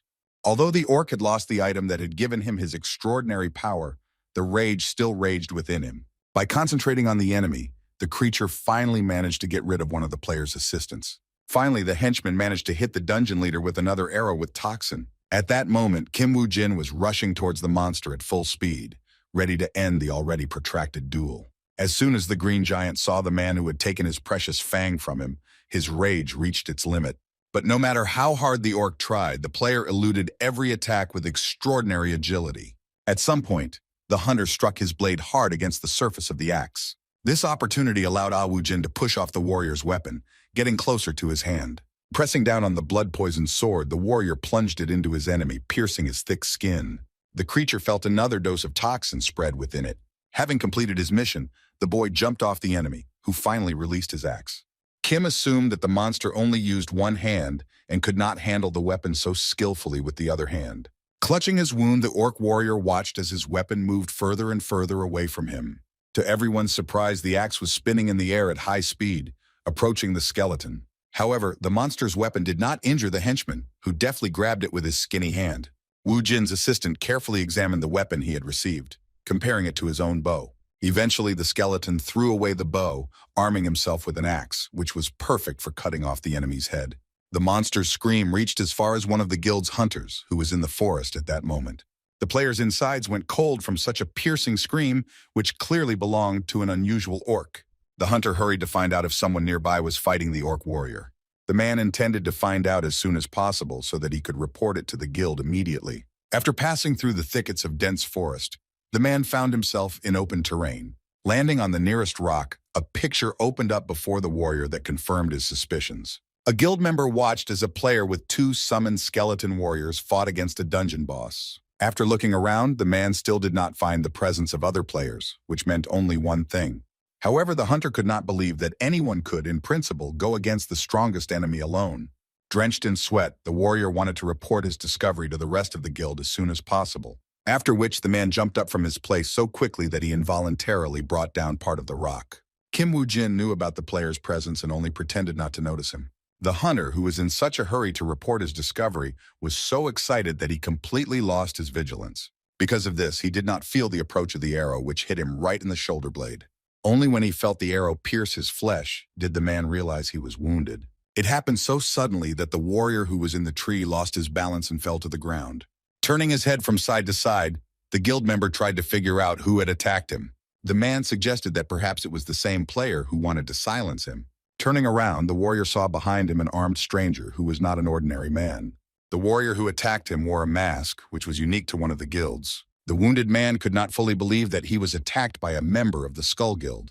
However, the hunter was never able to find out who the mysterious stranger was who took his life. Crossing out the photograph, the man noted that there were only 5 people left on the list. He stated that during the battle with the orc, it was to their advantage to kill another player. Observing the actions of his colleague, a player from the Skull Guild reminded that half of the items of the murdered man belonged to the guild. The warrior who was keeping count of the dead asked his partner if he really intended to kill the newcomer who was fighting the orc warrior. Even though the guy wasn't on the list, the hunter still planned to kill him and take the reward if he had the chance. The Skull Guild member replied that after the battle, the player would be quite tired, so getting rid of him would be easy. After the ward had to finish the job he had started, he was required to follow his partner. Having grabbed the corpse, the Skull Guild member was confident that if he threw the body to the orcs, they would skillfully do their job. As it turned out, Woo-jin, who was aware of the affairs of the vile faction, was secretly monitoring everything that was happening. Finally, after such a long battle, the battle of the hunters against the crowd of orcs was over. One of the hunters shared his thoughts with the commander that if they continued in the same spirit, they would be able to quickly deal with this dungeon. The master, although he agreed with his subordinates, nevertheless stated that at the first opportunity, they would return to the rear. Since the infantry had already finished hunting, they should prepare to attack the orc warrior. Suddenly, game information windows appeared above all the players, which surprised everyone greatly. However, the windows changed color from blue to red, indicating important information from another player. The squad leader stared with his mouth open at the inscription, which said that one of the game participants had defeated the orc warrior.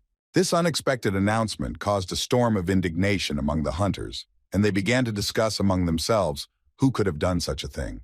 The leader of the Messiah squad was no exception, who also wondered which guild was able to pull off such a thing. A team member suggested that the missing people from the Lion faction might still be alive. The man was sure that the people from the guild were bluffing when they announced their intention to finish off the dungeon boss. And while the players were at a loss, Kim Woo-jin received another increase in his level. As a reward, the warrior received a catalog that could be useful to him if he had a useful skill. To his surprise, the boy received the Book of the Grim Reaper, which allowed him to store up to 5 living dead. As Wu Jin noted, the book was something like an inventory for skeleton warriors, which also increased their abilities. The hunter decided to immediately check whether this was really the case by activating the Reaper's book. Black smoke burst out of it, which began to envelop the henchman, penetrating inside. Having dissolved the skeleton into smoke, the magic book began to return the black smoke back into itself. The hunter had to use force to hold the object in his hands, which was absorbing the skeleton warrior. When it was all over and the dark smoke cleared, the guy was impressed by what he saw. From now on, Kim will no longer deal crushing blows to monsters, instead summoning undead soldiers. Thanks to this book, the player will be able to get rid of the only drawback in the skill of summoning skeleton warriors. Meanwhile, the members of one of the guilds followed their commander, who was silently rushing through the forest. At some point, the man replied to his subordinates that he was well aware that the orc warrior had already been defeated. The leader replied that he needed to see what happened so he could come up with an explanation for Park Yong-won once they got out of here. The players immediately came to their senses as soon as they heard the name of the organization's director. And after that, the warriors followed the commander without asking any more stupid questions. After overhearing their colleagues' conversation, the Skull Guild was upset that the dungeon boss was defeated faster than they expected. Because of this, the hunters decided to change their plans, leaving the newcomer alone and making every effort to get rid of the remaining targets. But the squad leader suddenly remembered his subordinate, who had to get rid of the body of the killed player.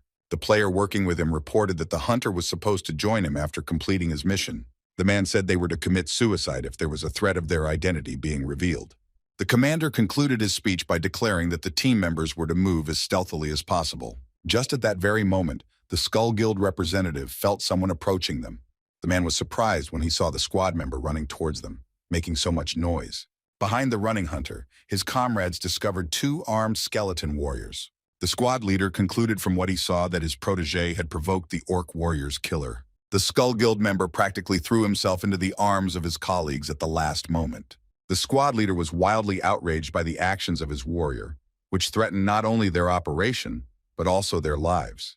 The man kept telling the player that due to his actions, their location had been compromised.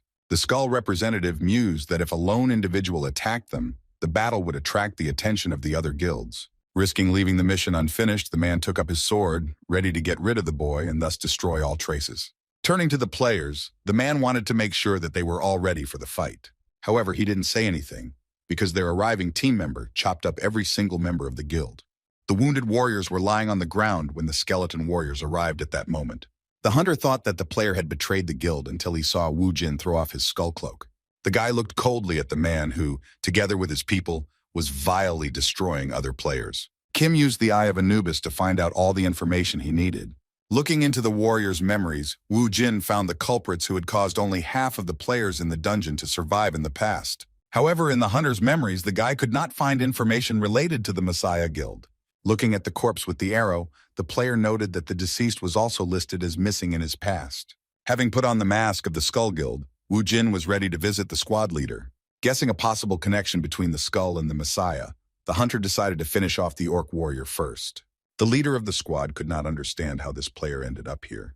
His men were assigned skeleton warriors, against whom the skull members would be unlikely to be able to do anything. And while the henchmen were guarding the ordinary members of the team, the Master of the Dead intended to talk with the leader of the team. From the memories of the slain warrior, Kim knew that all the representatives of the guild were in one place. The player could command skeletons with the power of thought, which he demonstrated at the moment. The guy gave the order to his minions to deal with the guild members. The masked hunter begged pitifully for mercy, trying to stop the blade of the axe with his hand. Without taking his eyes off Wu Jin, the guild leader was convinced that the boy killed without any hesitation. The man said he would not tell anything no matter what the player was going to do to him. The warrior understood that if he got out of the dungeon alive, he would become a hindrance to his master.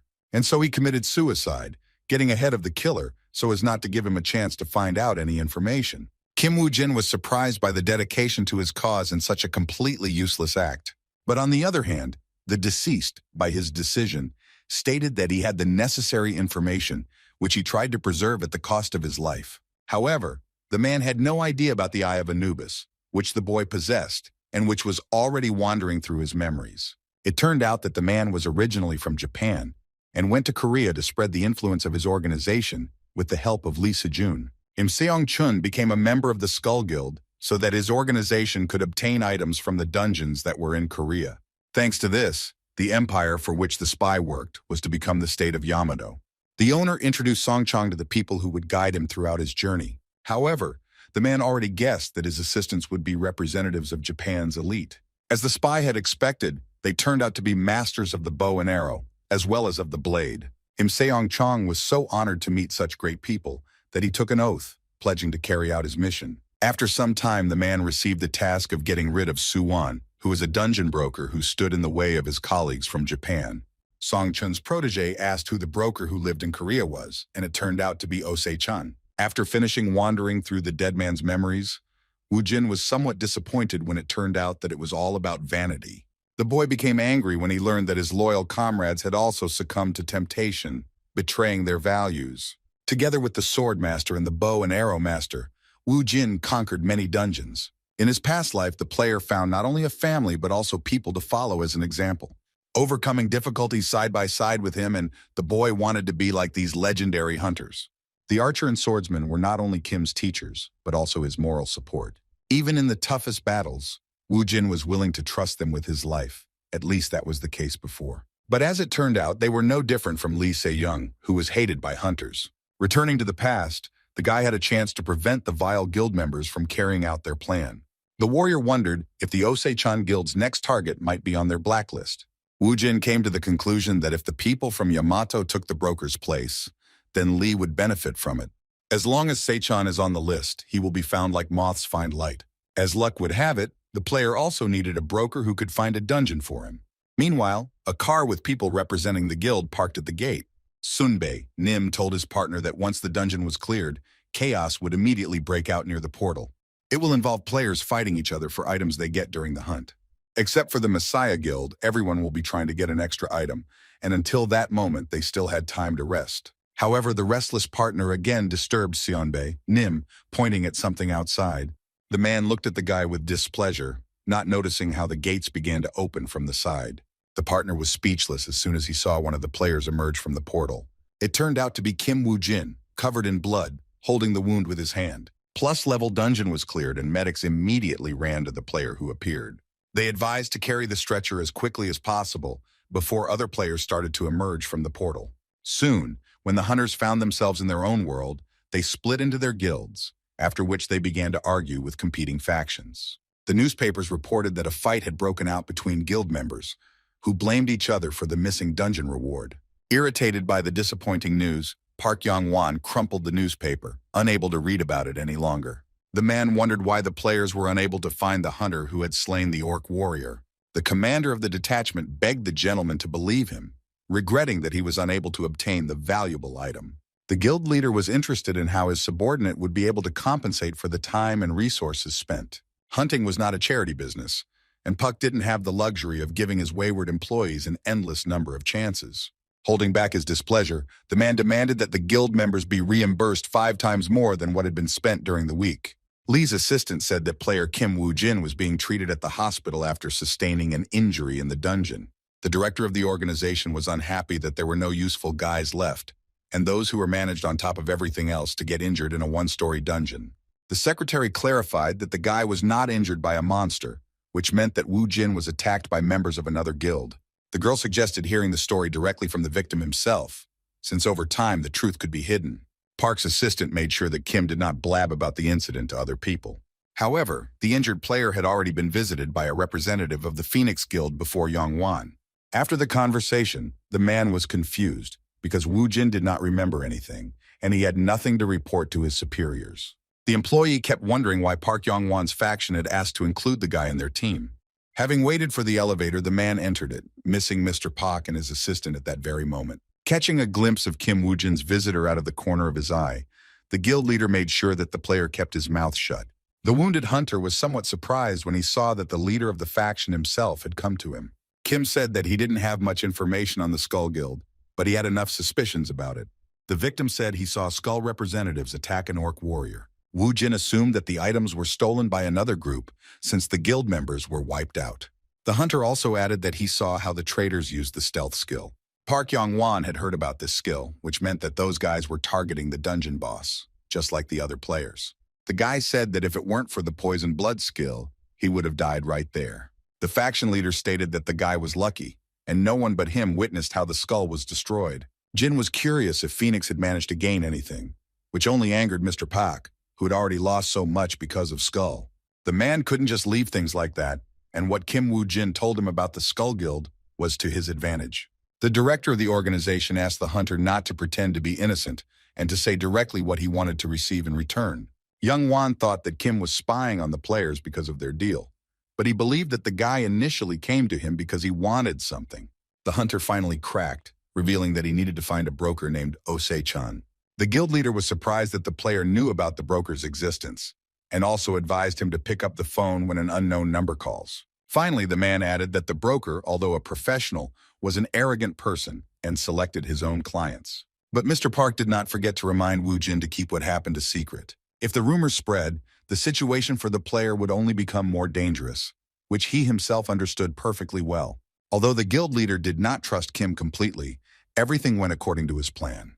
The guy was glad that Park Yong-won didn't know about the connection between the Messiah and Skull Guilds. And once the faction director had dug up information on them, Lee Se-jung, along with the master archer and swordsman, would turn their attention to him. The hunter was amused by the fact that Yong-won had no idea that the player had inflicted these injuries on himself. Returning to his organization, Mr. Park discussed the presence of a sponsor in the Skull Guild. The lack of a sponsor could mean that the hunters were making money by selling items abroad. The guild leader wanted to explore the black markets outside the country to meet with the merchants who did business with these people. The man had a premonition that the traitors would be similar to him in character, which would only benefit the director of the organization. After leaving the hospital, Kim Woo-jin was worried that he had not yet been contacted. However, at that moment, the guy finally received a call from the very person he wanted to meet. When talking to Osei-chan, the player said that he needed to find more dungeons. The broker was ready to make a deal, but only after he saw the guy's skills, and he would send the details in a message later. Soon, a test task arrived on the hunter's phone, in which the client was required to clear a one-story dungeon filled with kobolds. At the same time, at the brokerage firm, Osei-chan was telling his employee that a potential buyer had contacted him. The guy was not happy with what he heard, since only a little time had passed since the last incident. The man assured his employee that they were unlikely to try to kill him, and if the client worked for Park Yong-won, he would contact him directly. The boss wasn't worried because the guy first had to pass a test to prove he had the necessary skills. Dropping the phone from his hand, the man hoped that the client would be as capable as they said. And if the rumors are true, then they will have a chance to destroy all the dungeons and end the game. The company employee was surprised that the boss would say such things, since such a guy had already worked for him. The broker explained to his protege that he had not yet reached the required level, since he was not capable of clearing the dungeon alone. Osei-chan reported that he had sent a potential client to the kobold dungeon. His worker thought it was too harsh to send the guy to such a dungeon, but the candidate himself chose whether to agree or not. Chin-A that his boss was not thinking about his business at all in such cases. And while the broker was arguing with the hunter that the job wasn't his, Kim Woo-jin arrived at the gates of the dungeon. The guy thought that the test would not be easy, and it would not be easy for an ordinary player to pass this dungeon. But this could happen to those who did not know how to defeat the kobolds. Meanwhile, Secretary Lee watched the hunter from a safe distance. The girl informed Mr. O that Kim Woo-jin was already approaching the dungeon. The boss was surprised that the guy was already at the portal in such a short period of time. Before turning on the timer, the broker asked his subordinate if the hunter had prepared anything. Hearing that the player had come empty-handed, the man did not know how to evaluate his actions. Whether it was recklessness or simple stupidity, a member of Zichan's team also thought the candidate was abnormal. The employee suggested that perhaps Kim was overconfident, and therefore went into the job unprepared. The boss didn't mind if the candidate's confidence turned out to be a bluff. Meanwhile, the members of the Messiah Guild discussed the current situation within the organization. Kim Jae-hoon assured his interlocutors that the damage from the unsuccessful hunt was not that great. However, the great warrior could not agree with the boy, since 5 of his students died. Jae-hoon realized too late that, in addition to the loss of valuable items, the squad had also lost its men. The swordmaster wondered whether Se-jong knew about their connection with the Skull Guild or not, since he was the one who first offered them an A+ dungeon. The hunters tried to calm the boy down, claiming that he could not have foreseen what events would happen in the dungeon. The man was worried because he was told that their people were destroyed along with the orcs. The guy apologized to the guild members, assuring that he would take up the investigation again if they gave him a little more time. The swordsman saw no need for this, since Skull's men were already investigating. And to calm Jae-hoon down, he offered him a drink. The player noted that despite the state of affairs, at the moment they all remained allies, messiahs. The warrior just wanted the boy to understand how deeply offended they were by what happened. But the swordsman did not stop pouring the drink, which was already overflowing, spilling onto the surface of the table. The man was of the opinion that a glass of alcohol would help resolve any disagreements between comrades. As he left the meeting, the hunter added that he would only be able to settle the issues smoothly if they were truly comrades. Kim was angry at himself for underestimating the masters and not being able to come up with another plan right at that moment. Once on the street, the archery master was informed that the situation with the losses on their side had already been sorted out. The warrior was told that none of the guys on the hit list were involved. The only logical explanation was that the culprit did not have the best skills. Their next target was the Phoenix Guild, which was the last one on their blacklist.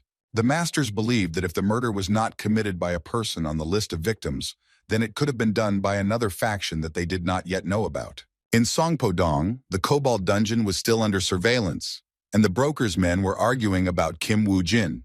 One of the observers was sure that the portal would soon activate as soon as the player died. And after these words, the gates really did open behind the man, which came as a surprise to him. His partner also couldn't believe such a coincidence, but it was not what it might seem at first glance. This glow was typical for moments when the dungeon was cleared. The caretaker couldn't believe that even a whole crowd could clear out such a dungeon in such a short time. The guy didn't want to distract the man from his work, but the reason for that was that he managed to find the player who closed the portal. The observer pointed his finger at an old car that was already racing down the road. The player had traveled so far away from the portal that Zi-chan's men had no chance of tracking him. The boss was furious when he learned that the hired workers had missed out on an important client. The man swore so loudly that his secretary had to cover her ears to ose going deaf. Ose-chan demanded that the mercenaries work for their money, but the girl reported that he did not pay them. The boss was sure that the workers were hired for money, but they turned out to be acquaintances who simply agreed to help. Then Ose-chan decided to thank the volunteers by inviting them to have a couple of drinks. Suddenly, the boss announced that he had decided to quit drinking from today. Secretary Lee was about to leave because if the hunter was Woo Jin, then he should have gotten in touch if he planned to work with them. The man once again noted how coolly his employee worked. For some reason, he remembered his first meeting with Lee, when the girl did not yet have such a character.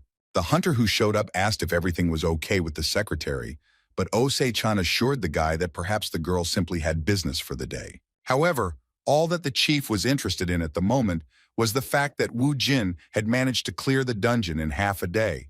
As soon as the director noticed exactly how much food Chin-A had bought, he almost had a heart attack. As he walked back home, Kim kept wondering what the company employee's gesture meant. After the player cleared the Cobalt dungeon, he discovered one thing. A radio with a note was left on the hood of his car, indicating that it was the broker's doing.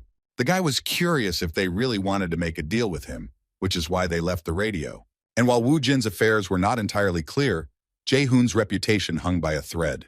The boy remembered how Sejong offered him help to Yang Chi-hoo, and he could not meet the master in such a state.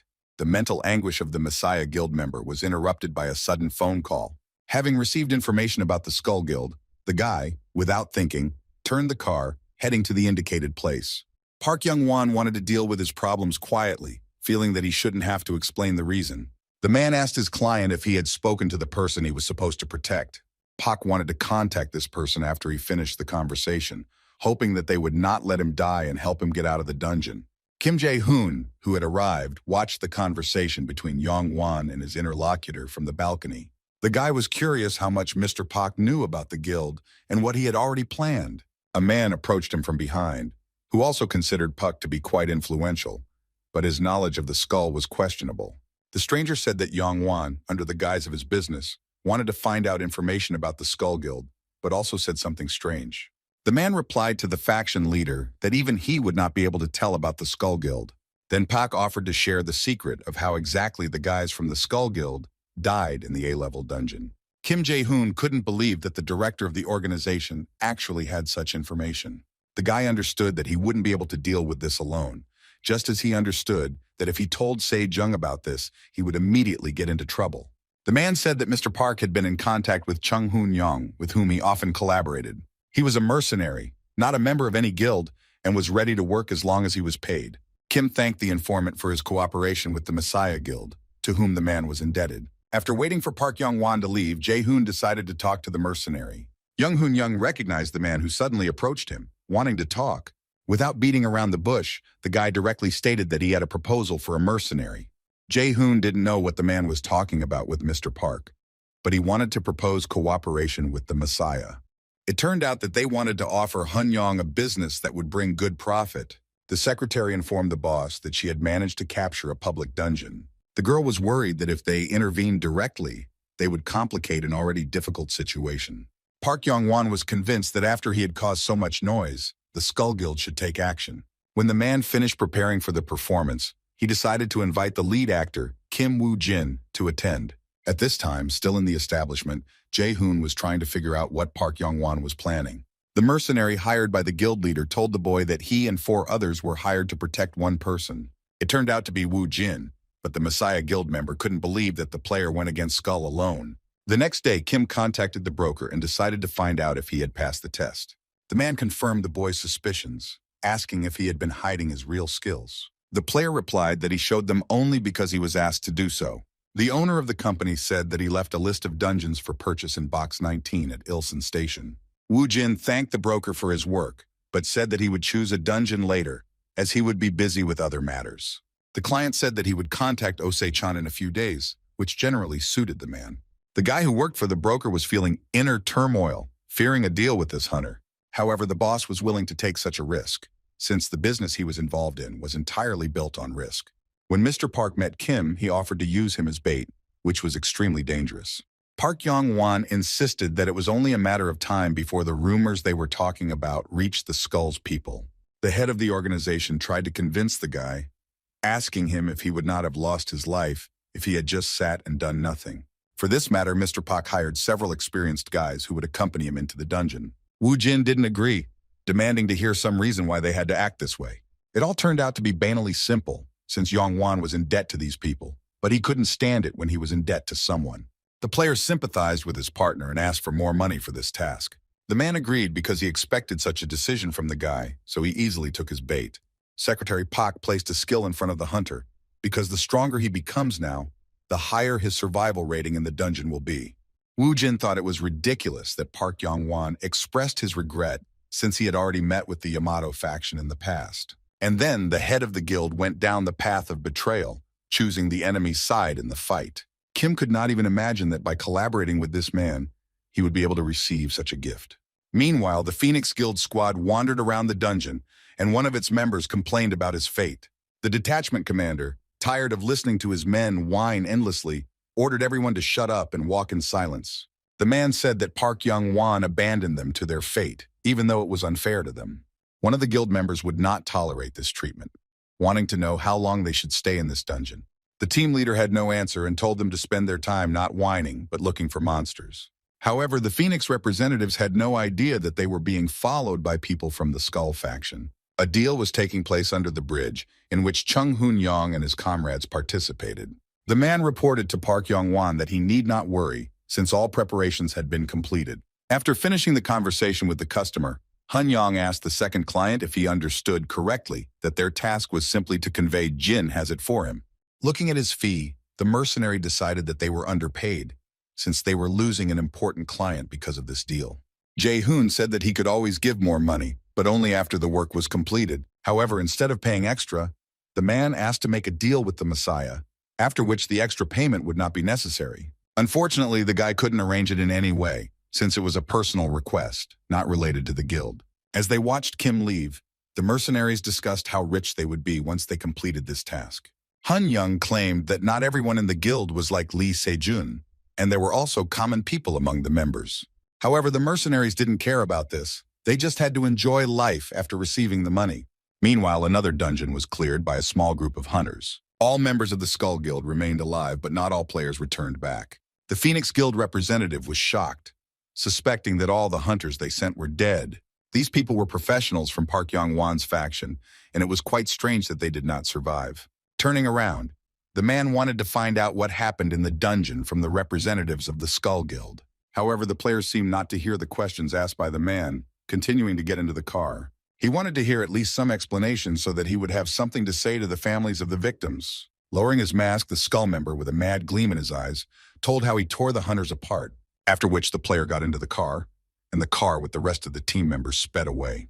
The squad leader decided to remind his colleague to be careful and not make any noise. After contacting his superior, Matsumoto reported the completion of the work, inquiring about the next task. Jae-hoon reported that he had found a target who was planning to enter the dungeon at the end of the current day. The squad leader received information about an upcoming hunt for a lizard warrior in a 2-level dungeon. Park Young-won was glad that he discovered a foreign faction in Korea while using the Skull Guild. The man became convinced that working in his own country was a waste of time for him. The faction leader wouldn't be too upset if Woo Jin died during the hunt, since he already had information about Skull. At the appointed time, Mr. Park's ally arrived at the place and met his assistants there. Having noticed the team member, the mercenaries immediately called him over, introducing themselves along the way. Young Hoon-young suggested that the player do everything possible to clear the dungeon. Before the mercenary could report another team that was late, it had already arrived at the scene.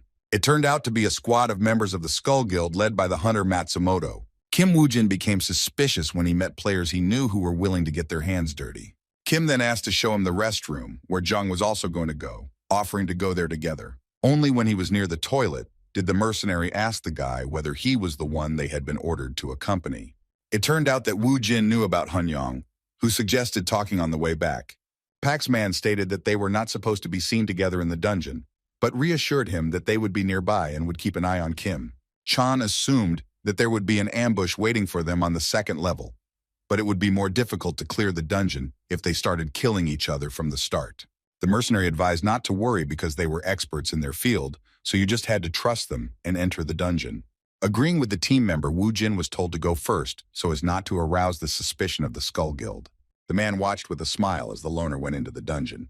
Hun-young couldn't imagine that completing this task would be easier than he thought.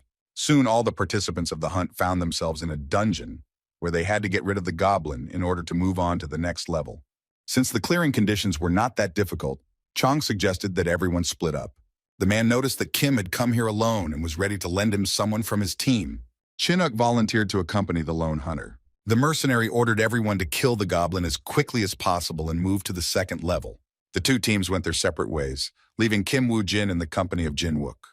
Mr. Park's man looked back and gave the young hunter a mysterious grin. Looking at the Skull Guild squad, the player understood that the real battle would unfold on the 2nd level. Matsumoto didn't understand why they couldn't go after the target right now, since there was a high chance that he could die prematurely. Hiding behind the skull mask, Jae-hoon replied that he hired the guys to accompany Woo Jin. The guy thought that if things didn't go according to plan, there might be trouble if the player ran away. The squad leader believed that Jae-hoon had come to the dungeon because he didn't trust them, but the boy denied everything. Having made a stop, the mercenary decided to find out what Woo Jin was doing, who was hunting orcs at that time. The fact that the guy used poisoned blood for hunting made Chong think seriously. The mercenaries' men thought they could control the boy, but their commander was worried because everything was going too easy. As he stood up, the mercenary asked if Jin Wook was still following Kim Woo Jin. The man decided to lull the boy's vigilance because when they came to him, he would feel safe, and then they would grab him. When the men hired by both Yeonwon and Jae-hoon arrived at the scene, they found only slain monsters. Hun-young's man insisted that Woo Jin had just been there, to which his boss replied that the guy must have left some kind of trace. The man was sure that this was the right place, but he was worried why Chinook did not show himself to them. Looking at the battle site, the hunters could not fully understand what had happened here. But the more Jung Hoon-young stayed here, the more convinced he became that they were trapped. Suddenly, a member of the squad addressed the mercenary, pointing to a place nearby. On the ground, in a pool of blood, lay their missing comrade Chinook, who was most likely dead. But that was not all, because Kim Woo Jin was also in the same state next to him. The first thing the team leader ordered was to examine Chinook, while the others were to comb the surrounding area. The team immediately focused, and each of its members began to carry out the instructions. When examining his wounded comrade, the mercenary discovered that his neck was injured. The man told his friend to remain still and stop talking so he could stop the bleeding. Although Chinook fell silent, he still wanted to tell his colleagues something, pointing at something with his hand. The man found the hunter pointing to a lone wolf lying nearby. Sweating profusely, the mercenary replied that it no longer mattered. The only thing that mattered was keeping Chinuku alive. Hearing only fragments of phrases, Hun-young inquired about the health of his ward. The mercenary was in grave condition, and even spells were unable to bring him back to life. The squad leader wanted to find out what happened because the players could not fight each other, since they were on the same side. The man recalled the words of Kim Jae-hoon, who told him to keep the agreement a secret because it related to the Messiah. Suddenly, Jung-hoon Young realized that their client was planning to get rid of them as well. The team member who tried to heal the wounded man stated that his magic was powerless here. Before the mercenary could say anything else, a skeleton warrior suddenly appeared behind him. As soon as the man turned around, the puppet had already dealt him fatal blows with a blade. The next second, blood gushed from the wound inflicted on the hunter by the henchman. The group member couldn't believe that their doctor was killed after Chinwook was seriously injured. Jung-hoon Young confirmed his suspicions that they had fallen into a trap set for them by a player who was used to killing other players. The mercenary reproached himself for not immediately realizing that Kim Jae-hoon was deceiving him, since his request had been strange from the very beginning. However, without a healer, the hunters had practically no chance of survival, because they were surrounded by skeleton warriors. And while the deceived group of mercenaries fought for their lives, the members of the Skull Guild wasted their energy in vain. The brute replied that the monsters continued to advance on him, knowing that he had an attractive appearance. The colleague disagreed with the warrior, claiming that the monsters were coming towards him because of the player's terrible cologne smell. Sniffing himself, the man asked his friend if he knew how much the cologne had cost him. A member of the Skull Guild scolded the careless hunter, reminding him how many monsters were sensitive to smells. While the players were talking, another group of inhabitants of this dungeon came to the smell. One of the monsters, its mouth wide open, pounced on the largest member of the team. However, it was not difficult for the man to grab the monster that attacked him by the limbs. The player then tore the creature into two pieces, spraying a fountain of blood in front of its fellow creatures. But even a demonstration of such power did not stop the monsters, who most likely lacked the instinct for self-preservation. This time, also with his bare hands, the man smashed his opponent's head with one blow. The creature's lifeless body instantly collapsed to the ground, raising a column of dust into the air. The Skull Guild member glared at the remaining monster, who was about to meet the same fate as his friends. Meanwhile, the mercenaries were defeated in the battle against the skeleton warriors. Jung-hoon Young accused Woo Jin of betrayal, but the boy believed that he was too frank for a dying man. The guy was no longer surprised by players who used their powers for their own gain. But the mercenaries' thirst exceeded all limits. The player asked again if the man had said that each person's value was measured differently. At the establishment, Hun Young asked his men if anyone wanted to check with Jae-hoon regarding the moment to keep Woo Jin alive. Baring his sleeve, the man said he could feel his arm the next time he hunted humans. Chan's men marveled at the number of players killed, recalling one death at a particular mark. The subordinate did not mind if they received more such requests, since they never received more reward. However, Hun Young stated that all people's lives were not equal, and everything had its own value. That evening, Woo Jin was sitting at one of the tables, hearing the entire conversation between the mercenaries. Taking a weapon out of his inventory, the guy wondered how much the mercenary's life could cost. But the man didn't answer, continuing to look at the person who had betrayed their team.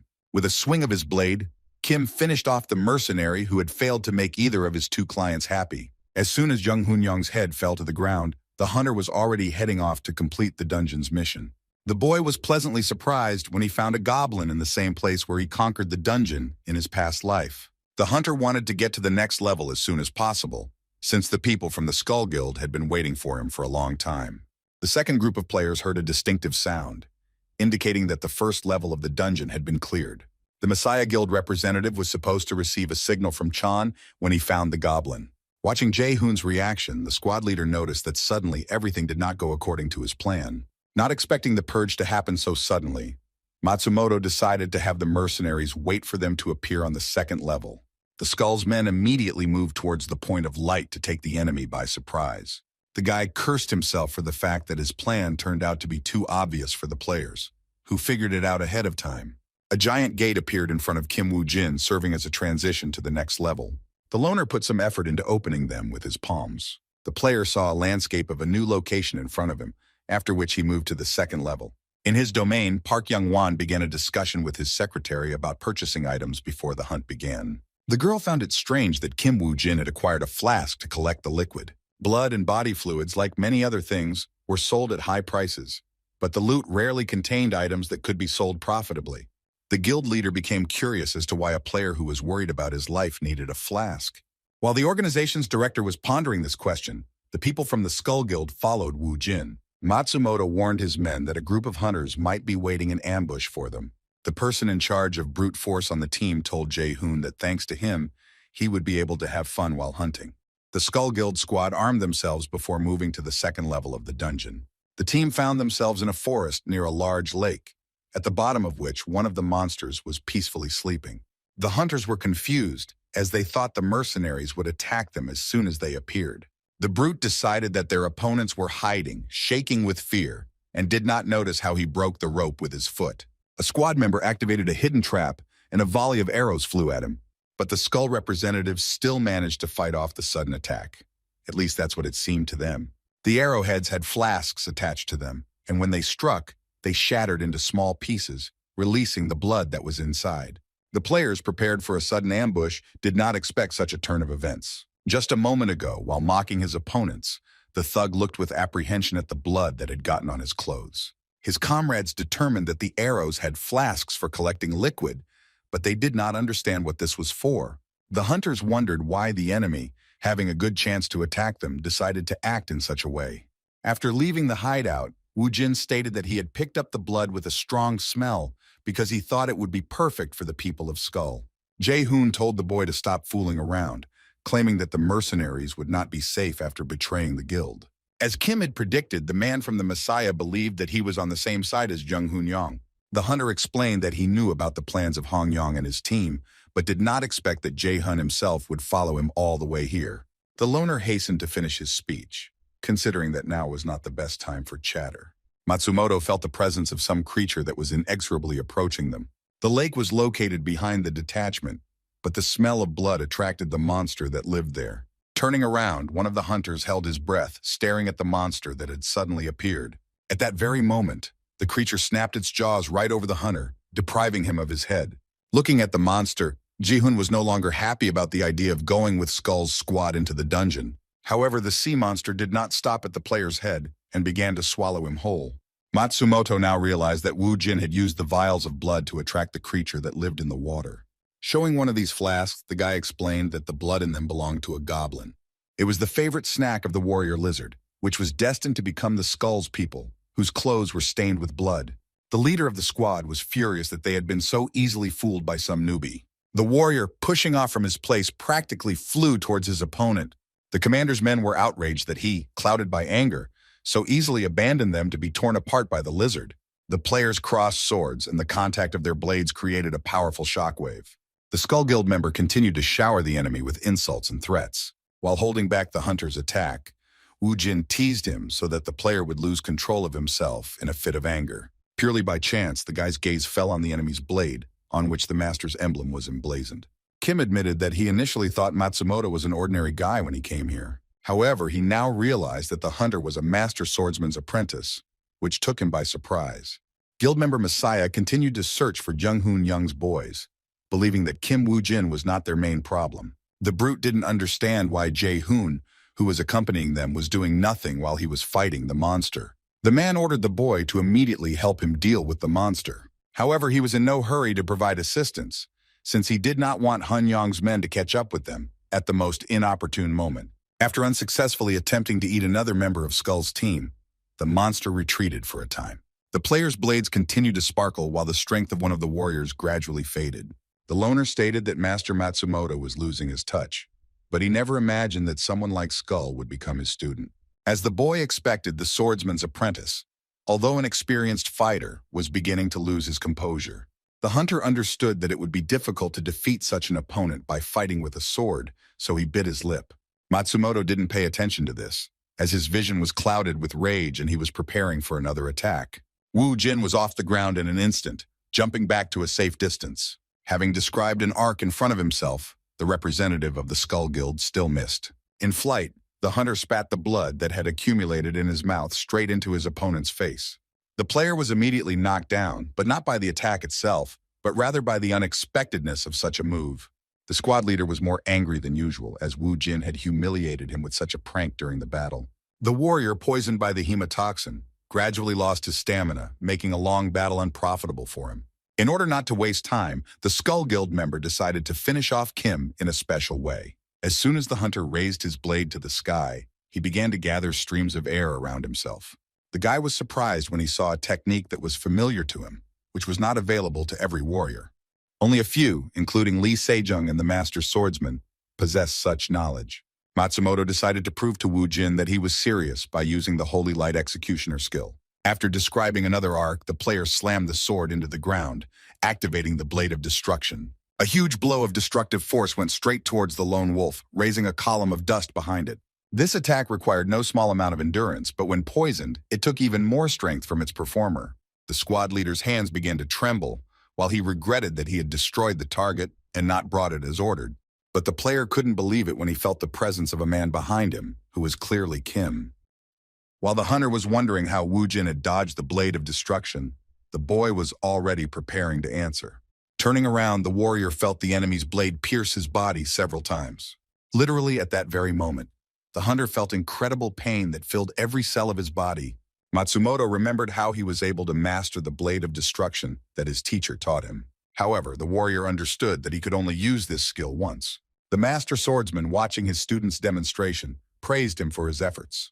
Looking at the boy's shaking hand, the master said that this technique was too difficult for him.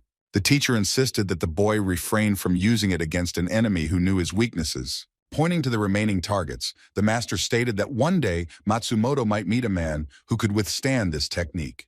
But if this happens, the guy will be caught by such an enemy and eventually killed. After taking the final blow from Kim Woo Jin, the master swordsman's apprentice finally met such an opponent.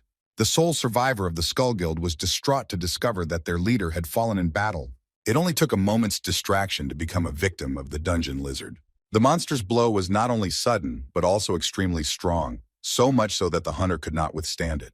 As Jae-hoon watched as yet another of the master swordsman's students was defeated, he realized that they were all useless. The guy was sure that he would not be able to win now, still believing that Hunyang's team was alive. The Messiah Guild representative proposed to Wu Jin to make a truce to conquer the dungeon together. He was sure that otherwise, at this rate, they would remain food for monsters. However, Kim had a different opinion, stating that it would be easier for him to clear the dungeon alone. Jae-hoon was so scared that he didn't understand the meaning of the player's words, after which the guy finally received a visual explanation, watching as a bone hand appeared out of nowhere. And then the black smoke that was floating around Kim Woo Jin summoned several more skeleton warriors. The hunter added to his speech by explaining that he couldn't trust Jae-hoon after he tried to finish him off. Guild member Messiah realized too late that the loner had more than just the blood poisoning skill. The player lost his guard for a moment, causing the monster to get too close. Having reached the shore, the lizard opened its mouth to eat the remaining member of Skull's crew. But the desire to survive turned out to be stronger, and Jae-hoon stepped aside at the last second. However, before he could land on the ground, the tail of the underwater creature followed him. The hunter covered his face with his hands, ready for the monster's blow, but none came, and the tail fell to the ground. The boy was surprised that he was still alive, so he opened his eyes to find out what had happened. The Skull Guild thug turned out to be alive, and he plunged his huge axe into the lizard's tail. The man spoke rudely to Jae-hoon, who was completely drenched in fear and sweat. The hunter said he had been asking him for help for ages, but instead the boy just stood there and begged for mercy. It turned out that the warrior's strength was not enough to stop such a powerful enemy. The giant reptile tail wrapped around the player and squeezed, almost breaking his bones. The monster looked with burning eyes at its prey, which still did not give up. The boss of this dungeon moved the hunter right up to his eye to get a better look at him. The man asked the monster to remove its head, otherwise he would suffocate from the lizard's pungent smell. Before Kim Jae-hoon's eyes, the monster finished off the player by squeezing his tail so hard that the victim's bones actually broke. The man from the Messiah Guild had only one option left to get out of the dungeon alive. Fighting a mythical creature was suicide for the guy, especially alone. Therefore, Jae-hoon wanted to escape from this place first and wait until the other hunters conquered this dungeon. He decided to deal with the rest of the problems later because the most important thing now was to survive. Running as fast as he could, the guy had only one thought in his head. He couldn't die such a miserable death. As he ran, Kim saw something rush past him and decided to go back to find out. It turned out to be an orc skeleton warrior who plunged his sword into the lizard, exposing it to poisoned blood. The Messiah's subject did not know that the player's summoned undead could move so quickly. Skeleton that fought against the strongest monster in the dungeon, but several at once. This could mean that Wu Jin was very strong and could easily get rid of Hunyang's team, who had not yet shown up. Watching the monsters fight, the boy realized how the Skull Guild members were killed in the A+ rank dungeon. The loner used his minions to eliminate players he didn't need. Now all Jae-hoon needed to do was get out of the dungeon and report it to his superiors. True, the monster continued to pursue its victim, deciding to destroy the entire team. The skeletons were just waiting for the moment when the creature would run, so that it would expose its weak spots to them. In an instant, Woo Jin's puppets left deep wounds on the monster's paws, after which the lizard immediately fell to the ground, raising a large cloud of dust behind it. Jae-hoon was saved thanks to the poison blood skill, which significantly reduced the lizard's strength. But the monster was not so easy to kill. He rose again, his red eyes flashing. Guild member Messiah never thought that the warrior lizard would be so resilient. Looking around, the reptile once again found the player with its gaze, who had repeatedly run away from it. Jae-hoon couldn't understand why the creature followed only him, as if the skeletons were invisible to it. Woo Jin's minions had a much easier time fighting the monster with Jae-hoon acting as bait. The fleeing hunter believed that the loner did not understand the current situation at all. There was a time when people could only rely on their level and items when clearing a dungeon. The girl did not understand why she would apply dirt to her body, but her companions explained that the lizard warriors had poor eyesight. Therefore, by covering oneself in mud, one could successfully camouflage oneself so as not to fall into the clutches of the monster. The players asked their team member if this method was true. Kim Woo-jin, who was a former member of the Messiah Guild, responded that it was something else. And while the player was reminiscing, Jae-hoon continued his marathon, running away from the lizard. The hunter knew he couldn't run forever, so he had to change tactics. The guy didn't know why, but he noted to himself that the lizard was only aiming at the players. That's why Kim Jae-hoon wanted to involve Woo-jin so that he wouldn't suffer alone. However, the hunter had a different opinion and decided to teach the Messiah Guild member a lesson by putting him in his place. A skeleton warrior appeared in front of the player, who was running away from the lizard, blocking the path to the loner. The guy was outraged that some puppet dared to block his path. But the player managed to jump over Woo Jin's henchman, entrusting him with dealing with the monster. Jae-hoon thought he got off easy enough, but he forgot to take into account that there was another skeleton next to the warrior. The dead man's blade caught up with the hunter right in the air, which he never expected from a simple puppet. The guy rolled head over heels on the ground after being suddenly hit. Jae-hoon miraculously survived, as the skeleton merely removed his mask, leaving only a small cut on his face. The player sensed something was wrong when the undead surrounding him suddenly disappeared. The lizard that was chasing Kim once again found itself dangerously close to him. Suddenly, the creature buried its muzzle in the ground, sending a shockwave that threw back the hunter who was running away from it. While watching this performance, not a single muscle on Kim Woo-jin's face moved. Having landed awkwardly on the ground after the fall, the guy felt that he had injured his leg. But without focusing on the injury, Jae-hoon turned around to see what had happened to the lizard. On its back were two skeletal warriors, which caused the monster to suddenly collapse. To his happiness, the boy discovered that the puppets had finally killed the creature, and now he could safely get out of the dungeon. Woo-jin hurried to the wounded warrior to thank him for his help in killing the lizard warrior. After which the hunter added that, no matter how good it was time for him to end all of this. Jae-hoon realized that the loner wanted to get rid of him, and began to ask him for help, wanting only to get out. The owner of the skeleton warriors told the boy that his new friend should take on the task of rescuing him. Turning around, the Messiah Guild member discovered that the monster was still alive. Woo-jin asked the wounded player if he was curious as to why the creature was only targeting him. Without waiting for an answer, the loner himself explained that the monster's eyes worked as heat sensors. That's why the monster wasn't interested in skeletons that didn't emit heat. After these words, the lizard pounced on its victim, which it had been hunting for so long. As Jae-hoon watched the dungeon boss approach him inexorably, he decided that his life was over. Plus rank dungeon was discovered. The Phoenix Guild announced that they would refuse to enter it. Park Young-won and his secretary closely followed the press conference. The girl couldn't even imagine that such a problem would arise when her boss was planning to conquer a 6th-level dungeon. The guild leader thought it was a waste of time to listen to weaklings and had to concentrate on the new dungeon. Park Shin-hye announced in an emergency press conference that her guild was also postponing the dungeon expedition. Oh Se-chang, who was also following the news, couldn't help but notice the fact that even the Messiah Guild had postponed their hunt. The broker's employee stated that not much was known about the Death Snake, even though 2 years had passed since its appearance. The guy was sure that there was no point in discussing the difficulty of hunting this monster, since not a single player had returned from it alive. The broker seriously thought about the fact that such a dangerous monster had appeared in the country. The man reflected on the fact that the people accepted the Messiah's decision without any doubts. However, as he continued digging through the news, Ose-chan came across something and figured out the guild scheme. The boss asked what would happen if they all delayed entering the dungeon, to which the guy replied that only fearless players would then gather together. Stuffing his mouth with noodles, the hunter added that the government would also want to get rid of this dungeon. The broker agreed with Chine's opinion, but suggested that at some point a player might appear who could defeat the lizard warrior.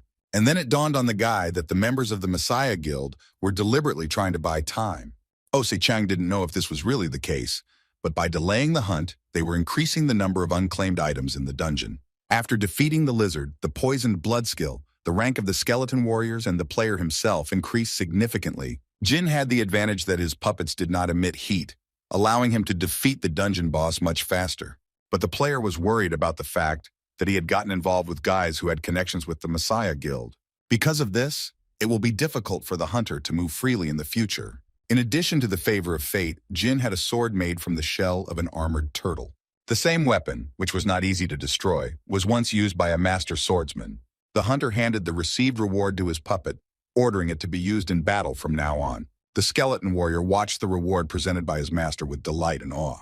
Returning to Matsumoto's body, Wu Jin decided it was time to speak to him using the Eye of Anubis. The soldier who was on the observation tower, as soon as he saw the glow in the sky, reported that the dungeon had been cleared. The man in charge of the players asked what had happened to the other participants in the hunt. An employee of the organization, having learned that everyone was dead, asked the surviving player to tell in detail what happened for his report. All Wu Jin said to the guild member was that the lizard warrior was stronger than they thought. In seclusion, the player called someone and told them that everything had gone exactly as Park Young-won had predicted. One of the guys was using a sword of a unique rank that had previously belonged to a master swordsman.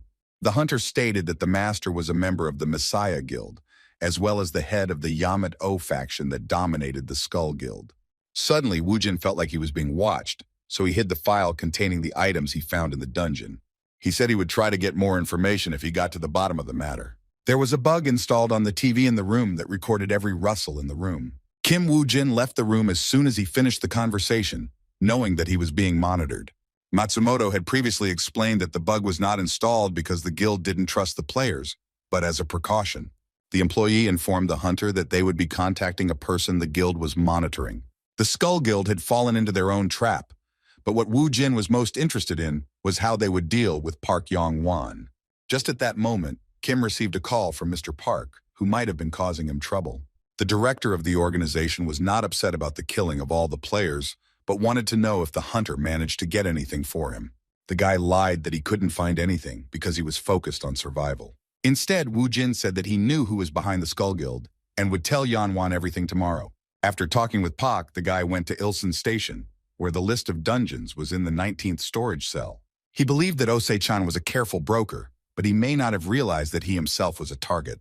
Looking into the cell, the hunter found a folder with a list, hoping that the information would not disappoint him. After stopping in the parking lot, Kim Wu Jin began to look at the list right in the car. The guy was pleasantly surprised when he started looking through the documents and understood why the Messiah considered the broker a nuisance. As the player scrolled through the folder, he noted the quality of its contents, remembering the dungeons he had conquered in the past when he was part of a guild. Now the player understood how the Messiah found them, and Ose-chan himself became their target for a reason. While scrolling through the list, he came across an albino lizard dungeon where he could obtain his egg. Kim became curious about what was inside the egg, as even he could not find any sources that had information about it. The only way to find out about the egg was to contact him directly. Only Lee Se-jun had this knowledge, which became a clue for Wu Jin to get closer to the truth. Having picked up the radio, the guy firmly decided to become the one who would clear this dungeon. The radio on Se-chang's desk suddenly started working, and his client's voice came from it. The man, as soon as he heard Kim Wu Jin, knew it was time for the first deal. The next day, as promised, the lone hunter showed up at Park Young-won's home. Mr. Park asked the guy if Jung Hoon-young's group had really fought with the guys from the Skull Guild and died.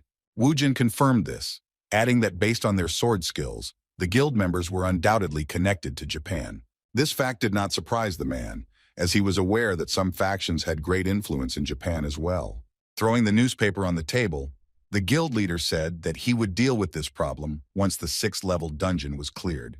Mr. Park noted that since the player was the only one to survive the dungeon, the the Skull Guild would begin to keep an eye on him. Young Wan decided to refrain from any action until the dungeon was cleared and called Secretary Kim over to him. The girl said that she transferred money to Wu Jin's bank account, which was his compensation. The faction leader said that he would contact the hunter after he cleared the dungeon. After leaving Pak's domain, the loner was pleased that everything was going according to his plan.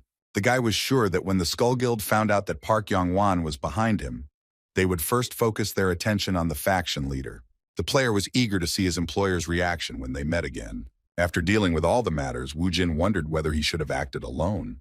Secretary Lee informed the boss that all preparations had been completed. However, the girl was not sure whether Kim Wu Jin would accept the situation they had prepared. The broker assured his employee that there was no need to worry, since if a problem arose, he would talk to the client himself. By this time, Kim had arrived at the room near the passage to the dungeon. Before he reached for the door handle, the boy heard two strangers arguing behind the door. Having decided to wait, the hunter realized that the conflict arose between the boy and the girl. From what he heard, Wu Jin guessed that Chin-A from the Phoenix Guild was waiting for him outside the door. Upon entering the premises, the hunter met with employees who worked for broker Ose-chan. Jisoo reported that Mr. Jin-A would be accompanied by a loner since he had not chosen a dungeon that suited his level. Looking at the contract in front of him, Wu Jin couldn't ignore the presence of the immortal Chin-A, who was impossible to kill. When Kim was a tracker for the Messiah Guild, he successfully eluded him twice. The hunter heard for the first time that he had to enter the dungeon with the examiner. The guy didn't like the disdain with which the client treated him and his colleague. Wu Jin immediately apologized, but his voice was sarcastic. He deliberately wanted to irritate Chin-A. Listening to the hunter's discontent, Kim noted that his future partner, as usual, was rather hot-tempered. To resolve the situation, the loner wanted to personally talk to the broker. Secretary Lee replied that the boy could have used the radio to contact her boss. When Wu Jin first contacted Se-chan, the man already knew the reason for his call. The broker assumed that the client was unhappy with the examiner who was supposed to enter the dungeon with him. However, the client was worried about the examiner himself, who could die during the cleanup. After all, no one knew in advance what might happen in the dungeon. Chin-A decided that in this veiled way, Wu Jin was threatening him through his communication with the broker. Ose-chan insisted that there was no need to worry about the examiner who suddenly appeared in front of the hunter. The guy snatched the walkie-talkie from the customer and told his boss that Kim Wu Jin was crazy. The player then added to his observation by stating that when they entered the dungeon, he would get rid of him if he turned out to be not who he claimed to be. But instead of supporting his employee, the broker attacked him with accusations that he spent too much on food. The man demanded that Chin-A buy himself some vegetable oil, which was full of calories. Realizing that the conversation with the authorities was over, Secretary Lee was ready to lead the hunters to the entrance of the dungeon. Se-chan's man told Kim not to try to deceive him, as the boy did not spare people who went against him. The guy claimed that he had never let anyone get away with it, which Wu Jin had brought at face value based on his memories. Watching the players, the girl informed the boss that they had just left, asking if everything would be okay with them. But the broker, with complete confidence, ordered Jisoo not to worry, because he was sure of one thing. If Jin-A doesn't return from the dungeon, then Kim Wu Jin will remain there with him. The hunters had to defeat 111 direwolves before moving on to the next floor. The examiner stated that he would do his best to ignore the client because he had made him angry. The guy was curious about how Wu Jin would defeat all the monsters on his own while he watched from the sidelines. Sitting down, Chin-A assured that after some time the player would begin to beg him for salvation. With a stern expression on his face, the loner looked at the hunter, who continued to mock him, expressing his regrets. The examiner explained that he felt sorry for the warrior because it was too difficult to cope with such a task alone. While eating, a wonderful idea, as he thought, came to the hunter's head about how exactly he could humiliate the client. The guy said that if Wu Jin begged for forgiveness on his knees, then maybe he would lend him a helping hand. The loner suggested that his companion had most likely received a blessing from the river Styx. Only people with the severe life fighter halo could obtain this legendary skill. Its owner, even if he loses his head or heart, will become immortal and will not be able to die. Jin-A considered himself a lucky man who was very fortunate to have an immortal body, but only until the moment he met Kim Wu Jin. The loner demonstrated his skills to the examiner, who froze in surprise. To teach the impudent hunter a lesson, the player summoned a skeleton warrior who was armed with a blade made from an armored turtle. Jinwoo couldn't wait to see how he would make Chin-A realize how wrong he had been. Soon another corpse of a dire wolf he had killed fell at the feet of the lone henchman. The examiners praised the client's assistant, asking if he had any name. Until recently, Chin-A was interested in how the guy managed to protect the dungeons. However, now everything fell into place when the hunter saw mountains of dead direwolves killed by the skeleton warrior. From the very beginning, as soon as the player saw the creepy skeleton, he decided that he would become a hindrance. However, the puppet could swing the sword effectively no worse than a high-ranking player. But also, as Kim Woo-jin's level increased, so did the number of undead he could summon. Sichan's man should have kept an eye on Kim rather than become an enemy of the dangerous one. The player was about to tell his boss about what he had seen, while the client asked to evaluate his work. Having come to his senses, the guy decided that Woo-jin hardly needed his help. The examiner said he would tell his boss about it after they finished cleaning up. The hunter stood up when he realized that the player had spoken to him in an informal manner. As soon as the guy finally straightened up, black curly shadows began to appear next to him. Chin-A immediately reacted when he felt the presence of strangers near him. From the ground, through circles of black smoke, skeletal warriors began to appear, surrounding the examiner. As the hunter examined the 5 skeletons, he couldn't help but notice that they had become somewhat aggressive. Then Woo-jin asked his companion again if he should not have sat and watched until Kim begged him. The warrior replied that the words he had spoken were merely an ordinary joke, which he believed was clear. Scratching his head, the player admitted his guilt and stated that he had in no way intended to offend the client. However, as he spoke these words, the broker's subordinate had already moved his leg back, preparing to run. After pushing off, the hunter was already in front of Woo-jin, ready to strike, swinging his fist properly. But his opponent was faster, grabbed Chin-A by the arm and threw him to the ground. The boy looked up at the sky, unable to breathe after he fell heavily on his back. The client appreciated the attempt to attack the skeleton summoner first, rather than fighting his subordinates. The legendary warrior jumped to his feet, realizing that Kim Woo-jin had been hiding his skills all this time. The guy immediately replied that no matter what Kim wanted from him, he knew how to keep secrets. The loner replied that in any case it was not so important because he would still get what he wanted. Before Chin-A could do anything, the blades of the enemy's minions were in his face. To prevent the warrior from trying anything, the skeletons pressed the blades of their swords against the player's body. Soon the examiner was tied up with no way to free himself. While hanging high up on a tree, the boy demanded that Woo-jin untie him immediately. The hunter wondered how long he had been in this state. Si-chang's man demanded to be fed, believing that they were trying to starve him to death. With undisguised displeasure, Woo-jin nevertheless took pity on the warrior and cut the rope. The prisoner immediately flew down, however. His body went numb, and he was unable to land on his feet, falling on his back again. Kim Woo-jin decided to give his opponent a chance to prepare and prove himself. He explained that he had shown his skills to Chin-A, and now it was his turn. Kim demanded that his prisoner become bait, because then the skeleton warriors would be able to successfully carry out the attack, but the guy flatly refused. The loner clearly didn't like this answer, and he asked the warrior again, taking out the rope again. If Chin-A decided to refuse, then Woo-jin offered him an alternative, intending to hang him again. Unfortunately, Se-chan's man agreed to the deal because he simply had no other choice. One by one, the boy destroyed the dire wolves, thereby clearing the way for Woo-jin's skeletons. Chin-A was one of the best warriors who could distract monsters and take most of the damage on himself. The predatory creatures of the dungeon always attacked their opponent in groups in order to defeat him for sure. However, such a technique did not work on this hunter, as his strength was enough to fight off each of the enemies. But the boy noticed that he was no longer able to hold back the dire wolves, which were becoming more and more numerous. At some point, the player was literally crushed by predatory animals, who fell on him in a crowd at once. The guy miraculously managed to break through the huge number of monsters' carcasses, crushing him. Suddenly, a skeletal shadow loomed over one of the wolves that had not yet joined the pack.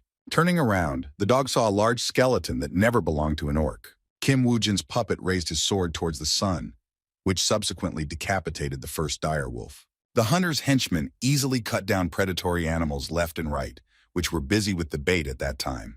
But not all enemies were cut into pieces, some of whom died from broken bones. This was facilitated by Chin-A, who felt a second wind scattering the enemy in all directions. Woo-jin, who was nearby, watched the examiner's work with interest. The carcasses of the dire wolves reached the tree where the skeleton summoner was located at that moment. The enraged hunter, who acted as bait, trampled the animals into the ground with fierce hatred. The player's work could be judged by the traces of blood remaining on his fists. The boy was breathing heavily after finally finishing the battle with the seemingly endless stream of wolves. After the fight, Chin-A was informed that he had successfully leveled up. Looking up, the hunter discovered Kim Woo-jin, who had been watching him the entire time. The loner noted that his old acquaintance was not the same as before, but he was still not so easy to kill. Kim believed that the examiner would be his small acquisition in the near future. Before Chin-A had time to catch his breath, he discovered something that he considered to be pure madness. A crowd of savage direwolves rushed towards him again, baring their sharp fangs. But the wolves were brought to the hunter by Wu Jin, who this time acted as bait. And then it all happened again, and Zichan's man continued to beat the enemies with his bare hands. At the same time, the skeleton warriors dealt with the enemy using cold weapons. After some time, the player who had been fighting the wild dogs had another chance to catch his breath. Suddenly, the boy discovered how the remaining wolves were trying to bite his leg. The warrior then grabbed the dire wolf by the head, which gave the hunter a fierce look. The player threw the wild beast at the skeleton's feet, declaring that he should deal with the last enemy. Upon seeing the animal, a mad glitter appeared in the puppet's black eye sockets. After clearing the level, Chin-A turned to Kim's assistants, telling them that they had met the wrong master, who was overloading them with work. The examiner also added that unlike others, they all worked hard. Wanting to somehow thank his minions for their help, the hunter raised his hand and asked the skeleton to give him a high five. But all the dead man did was turn his skull, causing a storm of indignation in the fighter. The guy demanded an immediate explanation as to why the puppet was ignoring him. The hunter wanted to grab the skeleton by its shiny skull, but it deftly dodged. Kim Woo-jin watched from the side as his companion was about to determine today's ranks along with the skeletons. Chin-A's behavior was completely different from what the loner remembered. Previously, a mighty warrior with an immortal body fought against the Messiah's guild. Now he was sorting things out with the dead. Because the hunter used bones instead of flesh to use his immortality, Kim was never able to reach him. In the current immortal warrior, the player did not see the same malice that was in him before. Chin-A's cruelty could have been caused by Osei-chan's death in the future, which could mean that the Messiah guild would be erased from the future. Occasionally glancing at the client, the hunter still did not know his true intentions. Wu Jin brought with him just enough direwolves for the player to be able to deal with them without dying. The warrior noted that Kim, during his recovery, did more than just analyze monsters and dungeons. The client felt an understanding of what was happening to such a level that the guy was ready to admit that Wu Jin was superior to him in all aspects. Unexpectedly for Chin-A, his companion praised him for the work he had done and suggested that he move on. The player said that the second level will be 10 times better than this place. The gate moved the hunters to an open area nearby where there was water. Scratching his head, Chin-A informed his partner that he was so tired that at some point he decided he was going to die. Zichan's man asked for a short break after working all day. Ignoring every word the hunter said, Wu Jin took out the flasks of goblin blood from his inventory. The boy looked at the flasks suspiciously, stating that they did not look like elixirs. Instead of explaining, Kim asked his companion if he was a good runner. After which, without waiting for an answer, the skeleton summoner threw the flasks of blood onto the ground. The player smashed them near the examiner, who demanded an immediate explanation. Continuing to obscure the matter, Kim Woo-jin advised his partner to start running away right now. Hearing the loud cry of the monster, the immortal warrior turned in its direction. The mythical creature scattered tree branches with its snout, coming to the smell of blood. The monster turned out to be an albino lizard, which devoured its future prey with a predatory gaze. Chin-A couldn't relax because of his problematic companion's latest invention. The newspapers reported that the Korean government supported foreign guilds' participation in the A+ rank dungeon. Osei-chan predicted this development because the Messiah refused to take part in the hunt. The broker asked Secretary Lee how long the list of foreign guilds would be. The girl finished making the list, but it still remained to compare and analyze it. The employee was worried about her colleague, Mr. Chin-A, who was supposed to return before the list was announced. However, no one in the organization knew that at this time the immortal warrior was desperately fighting for his life. The hunter, like Jae-hun once did, could not understand how it happened that the lizard hunted only him. Following closely behind the monster was a squad of skeleton warriors, who from time to time inflicted wounds on the albino. Chin-A's inner voice told him that this time he should act as bait, after which the guy decided to break sharply, radically changing his tactics. The giant lizard also stopped for a moment, not letting the hunter out of sight. Chin-A wondered how the second level was better than the first, ready to kill Wu Jin as soon as they got outside. Suddenly, the monster opened its mouth, intending to swallow the prey, but the player did not agree with his opponent. Just as with the direwolves, Kim watched the unfolding spectacle from a safe distance. Watching as the monster and the warrior disappeared behind a column of dust, the loner began to worry whether his old friend would defeat the lizard. Si-chang's man, trying to stay on his feet, broke through the solid ground beneath him, entering the earth. The player understood that he had to hold off the monster until help arrived. With a satisfied face, the guy announced to the lizard that it was time to end the fight. The hunter's confidence was reinforced by one of the skeletons, who was ready to turn the tide of the battle. The Wu Jin puppet grabbed the sword with both hands to make sure it pierced the thick skin of the reptile. The skeleton used the blood poisoning skill to attack the albino lizard by stabbing it with its blade.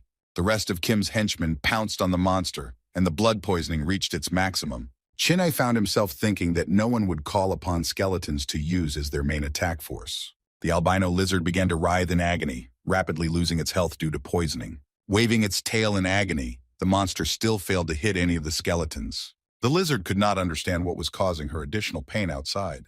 The creature stared at one of the skeletons with its blood-red lights on its face. Wu Jin's puppets also froze, waiting with a gleam in their eyes for the enemy's next move. After a long time, the monster turned away, not reacting to the minions in any way. Chin-A finally realized that the reptile had not seen the skeleton warriors, which was why it was only chasing him. While observing the client, the guy got the idea that he possessed some kind of magic. However, afterward, the player remembered Kim's words that advised him to run away even before the monster appeared. When the immortal warrior realized that Wu Jin had planned all this from the very beginning, he was hit by the lizard's tail at that moment. The force of the blow was so great that the boy pierced the tree with his body, cutting off its trunk. And he stopped when he crashed into another tree, which he also broke in half. Eventually, the log fell to the ground, crushing the hunter who was underneath it at the time. The player could be considered dead, but a figure could be seen in the raised wall of dust from the fallen tree. And in the end, Chin-A did show up and managed to survive the blow despite being badly wounded. The next second, the guy was all lit up, having restored his health, as the skill of blessing the river Styx was activated. Wu Jin was able to confirm his theory that when receiving such a large amount of damage, the warrior would instantly recover. The lizard crawled back to the hunter, unable to calm down until it had eaten its chosen victim. The albino lizard was drooling as it looked at the player, wanting to eat him so badly. Besides his patience, Chin-A also lost calories in such a useless activity. In order to finish off the monster faster, the guy summoned one of the accessories from his arsenal. The immortal warrior has armed himself with a spiked knuckle duster, which will help him equalize his forces with the enemy. In an instant, the hunter found himself at the monster's feet and made a powerful swing with his hand. What was remarkable was that a stream of air gathered around the fist with the knuckle duster. As soon as Seichang's man struck once, he showered the monster's paw with a series of powerful blows. Weakened by the poison, the monster's leg gave way and he fell to the ground. Meanwhile, skeletons that were invisible to the monster rushed onto the battlefield.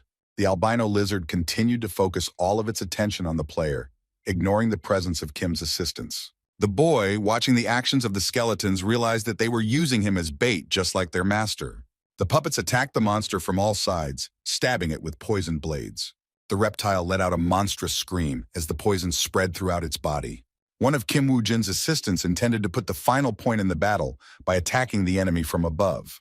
This attack was decisive, as the skeleton plunged his sword into the creature's head, depriving the dungeon boss of the remaining strength. Before the eyes of the immortal warrior, the monster finally threw its huge carcass to the ground. Now the guy could breathe a sigh of relief when the lizard was defeated and the dungeon was completely cleared. Once the danger had passed, the skeleton summoner joined the hunter. At this time, in one of the other dungeons, a hunt was underway for a crowd of ferocious trolls. With just one movement, the monster cut off the heads of the skeleton warriors who attacked him. Several of the hunter's henchmen tried to detain the mythical creature. Thanks to their numbers, the puppets eventually knocked the monster to the ground, after which the dead began to beat the creature until death, letting rivers of the troll's blood flow.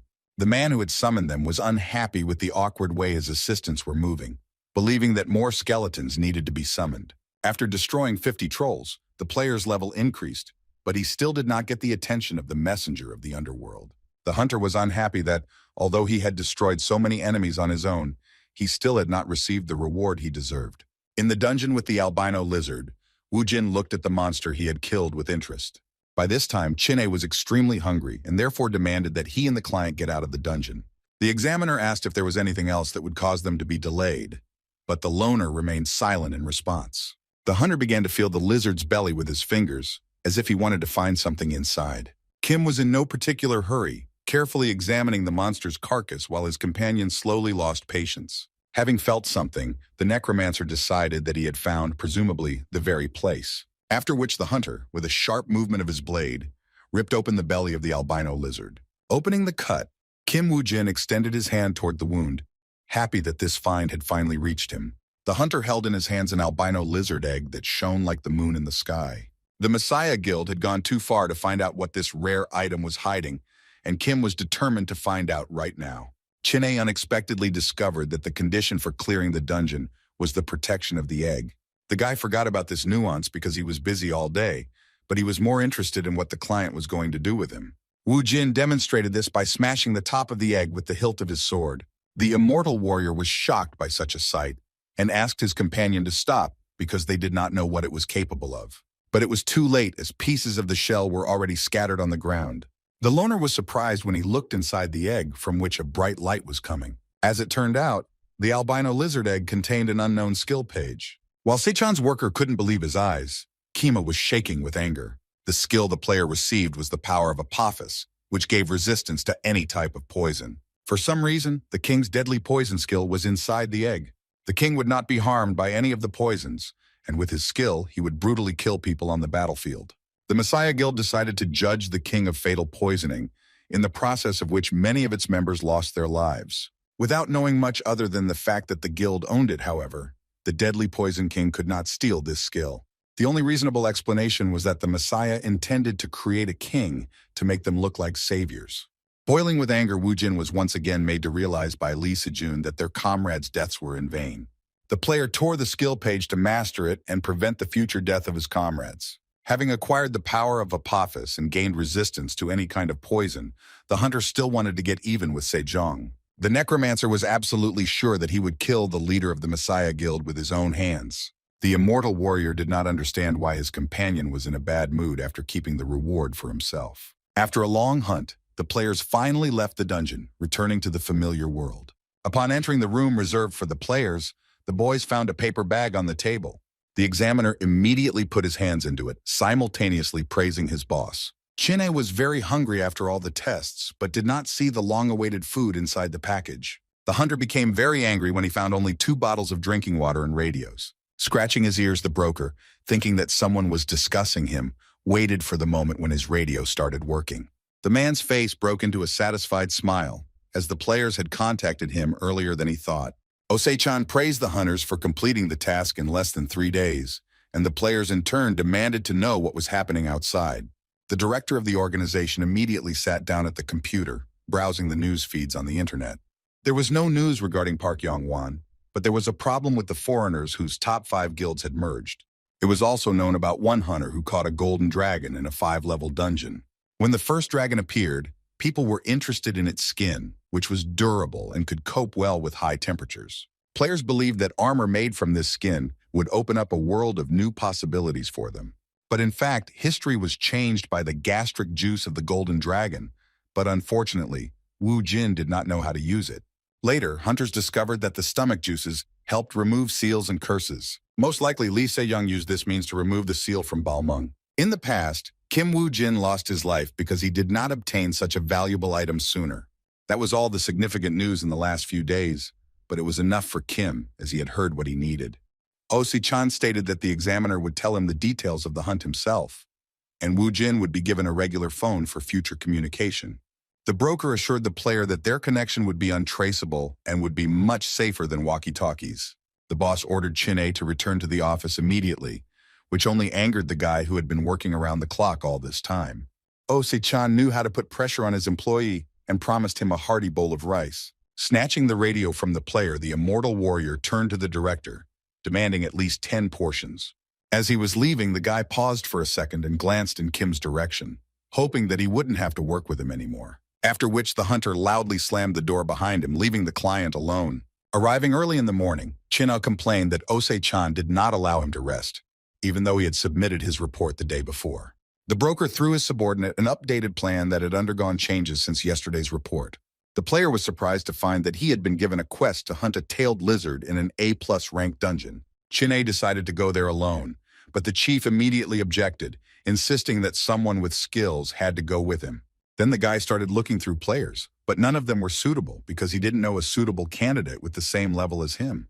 Sei-chan decided to hint to the employee that there was another candidate in the person of Kim Wu Jin. As soon as the warrior heard the player's name, he broke into a sweat and declared that he would no longer work with this person. After which the player began to recount the details of his report from yesterday, claiming that this guy had made him the prey of the monster. The hunter threatened to go on a hunger strike if he had to work with Kim, but his boss was only too happy about it. The broker took out a voice recorder, on which he played a recording where Chin A demanded that his partner not interfere during the battle. The guy immediately became depressed because on the recording, he said the exact opposite, and Wu Jin, according to him, was the ideal candidate. Pleased with himself, the company director asked if the player remembered the words he had once said. The guy was angry at both himself and Sei-chan for resorting to such a low and cheap trick. Be that as it may, the director of the company has already registered both players for the hunt. The man also stated that they would serve as excellent bait, but Chin-A did not understand what the boss meant by using this expression. The broker never answered his employee but only smiled with a sparkle in his eyes. And on the abandoned outskirts of the city, characteristic sounds were heard from the workshop that had been there in the past. Alone in the empty room, Kim Woo-jin worked at the sharpening machine, repairing his weapon. The hunter sharpened the blade of a sword that had become unusable after numerous battles. After examining the sword, the guy came to the conclusion that he was unable to repair it and decided to take it to the workshop. But before the player could bring the weapon in for repair, he had to do one thing. Woo-jin opened the case. I'm surprised that Osei-chan even had such an item that he wanted to use when meeting with the members of the Skull Guilds. At the company office, Chin-A asked the boss if there was any poison left in the tailed lizard dungeon. The guy was worried about the participation of a foreign guild, but Osei-chan asked the employee not to worry, since he and Secretary Lee had prepared everything. The immortal warrior was also interested in how much money the broker spent on his and Wu Jin's participation in the hunt. The man who didn't like to spend money smiled broadly, declaring that he wouldn't spend a lot of money. As soon as the girl entered the office, the boss asked whether she had completed the job. The assistant pointed to a case in which, after bargaining with the Moscow Guild, she had prepared the appropriate masks for the players. Osei-chan prepared for the upcoming hunt, the dungeon portal of which was located in Sinpong-ri. On the door of the room that was reserved for hunters, a sign indicated that players from the Moscow Guild from Russia had settled in it. Every now and then, the immortal warrior adjusted his mask, complaining about how uncomfortable it was. The guy said that it was extremely uncomfortable to eat in it, while he himself was completely scared. The necromancer noticed that the guy was eating non-stop, most likely very worried. Chin-A found this statement offensive, as he had never been worried since he was born. Meanwhile, he continued to tap his foot, thinking about the fact that no one had ever returned alive from the tailed lizard's dungeon. The immortal warrior noticed that his partner spoke as if he was not at all scared. However, Kim Woo-jin was not worried at all, as he never thought that he would get to the item that was in this dungeon. The broker's man reminded his companion to buy him some meat for the final attack, and after they were done with the business. The player reminded that they were supposed to fight together, which is why Kim shouldn't have repeated his trick like last time. Yi Chang had a Grim Reaper mask in his possession, which allowed him to control and connect with the undead. Even before the upcoming hunt, the man contacted the loner to offer him the tailed lizard's dungeon. But he didn't agree right away, because even just entering the portal was already quite dangerous. The man had anticipated such a response, so he had prepared a legendary rank item for the player. The necromancer could not believe that he had in his hands the thing that the king of the undead, John George, had never been able to get his hands on. Kim had never used this thing, so he didn't know its effect, but with it, he could carry out the plan to destroy the Messiah much faster. A guild warden looked into the room and advised the players of the Moscow Guild to get ready. Jin, who went by the name Isaac for disguise, wanted to use the Reaper mask on the first level of the dungeon. To their chagrin, the hunters received a notification that in order to move to the next level, they had to live in this place for 5 days. Every single player was outraged because the survival quest was the most difficult of all possible. Chin-A shared his opinion with his partner that the survival quest might seem simple only at first glance. It would be quite difficult to survive in the dungeon alone because no one knew how many monsters lived in it. The immortal warrior decided to find out what they would do, to which Wu Jin suggested conducting a test first. Upon hearing this, the player immediately fell silent, begging not to have to fight for his life for hours again. The guy recalled what he had talked about in the waiting room, not imagining that he would have to go through the tests again. Kim replied that he had received a new item and it was logical to test its effect, to which Chin-A immediately agreed. To do this, Wu Jin suggested finding a quiet place so as not to attract unnecessary attention. In a deserted clearing, the loner summoned one of his skeleton warriors, whom his partner was glad to see. The player was amused by the fact that the skinny henchman now had heavy armor. While the hunter was playing with Kim's assistant, he was choosing a new item from his inventory. The player chose the Grim Reaper mask, which was given to him by the broker due to his ability to handle skeleton warriors. Wu Jin had a legendary item placed on his face that increased both his magical power and its recovery. Opening his eyes, the summoner of the dead now saw his assistant somewhat differently. Now, under the influence of the Reaper's mask, a ghostly thread stretched from the minions. He didn't know how to control the legendary item, so he just waved his hand at first. The thread that stretched from the skeleton to the sky suddenly broke, the end of which reached towards Kim's hand. The next moment, the thread connected with the player's finger, the energy of which spread throughout his body. Kim Woo-jin felt an unknown force filling every cell of his body, after which the player looked at the world through the eyes of the skeleton he had summoned, joining its consciousness. Patting the puppet on the head, Woo-jin's partner couldn't understand why it was acting so strangely. Suddenly, a mad gleam appeared in the assistant's eyes, and then he ordered her to take her hands off him. The immortal warrior was frightened because it was the first time he had seen a skeleton speak. Looking around, the dead man began to tremble, which was not typical for him. Then he began to walk towards his opponent, but he did it very awkwardly, which caused Chin-A to have many questions. The henchman didn't even have time to take a few steps before he fell to the ground with a crash. The immortal warrior, watching the skeleton's awkward movements, decided that he had died. The guy began to carefully poke his assistant in the head with his foot, but his teammate ordered him to remove his foot. Beads of sweat appeared on Woo-jin's face, which was quite difficult for him to control the skeletons. Meanwhile, in the main clearing, where all the hunters were gathered, one of the groups was deciding on their next steps, and Yun-chun of the Hete Guild advised them to act slowly, since they didn't know what kind of monsters might appear here.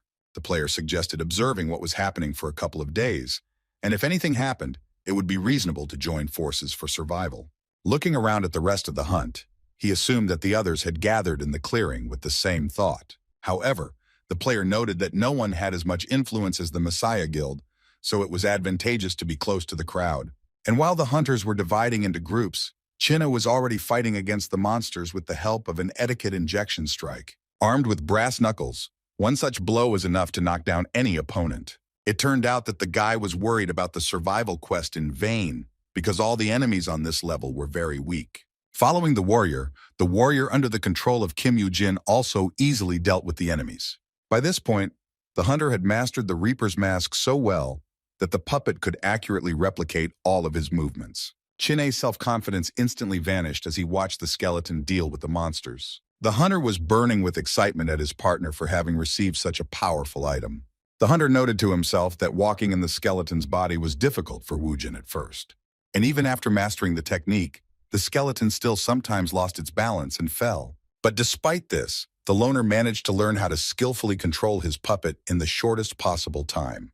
The hunter was a little alarmed that his partner could now control the skeleton warriors directly.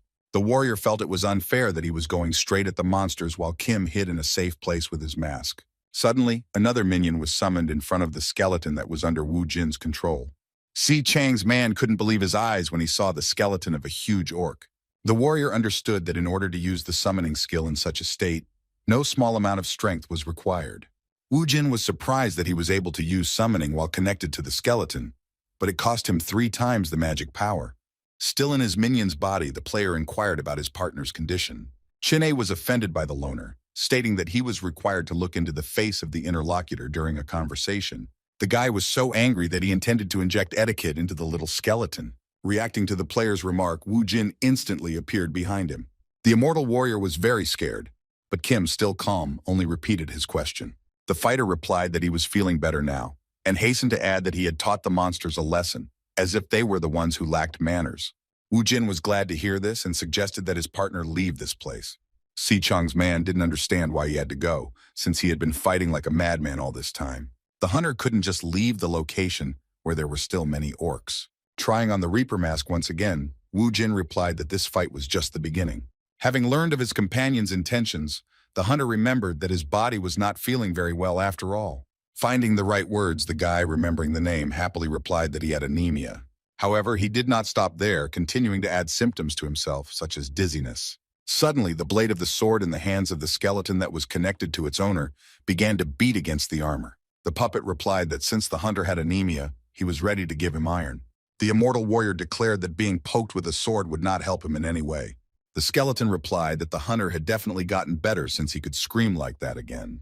After exposing his partner's lie, Kim Woo-jin asked him to follow him in order to prepare. Unfortunately, Chin-A could do nothing about his crazy hunting partner. One of the trees located in the forest began to tremble from the rhythmic blows on it. Soon it fell to the ground with a crash, raising a cloud of dust around itself. One after another, without any fatigue, Kim Woo-jin cut down the trees in the dungeon. As always, remaining ignorant of the hunter's plans, the immortal warrior did not understand why he was constantly chopping down trees. On the second day, the players began hunting goblins, leaving them with no choice but to flee. The squad, keeping up with the monsters, decided to focus on the central part of the enemy. With quick and dexterous movements of the sword, the warriors left only a wet spot of the inhabitants of the dungeon. For the team, the goblins were not a serious opponent, being more of a warm-up for the tailed lizard. On the third day, the battles continued as each of the hunt participants set out to complete the quest. Some of the players thought that survival shouldn't have been so boring and that there were too few monsters. Yunchun guessed that the guild members were too relaxed in a dungeon of this level and suggested that they scout out the area. By this point, a team of 2 hunters had erected a giant fence made from felled logs. As a reward for his efforts, Woo-jin received the Skeleton Warrior Mastery skill, which increased both the strength of skeletons and the number of summons. Having strengthened his abilities, the hunter ordered his partner to move on. The player couldn't understand why they couldn't use their building, which they had put a lot of work into. Woo-jin replied that his plan had changed, but China couldn't quite understand what exactly that was about.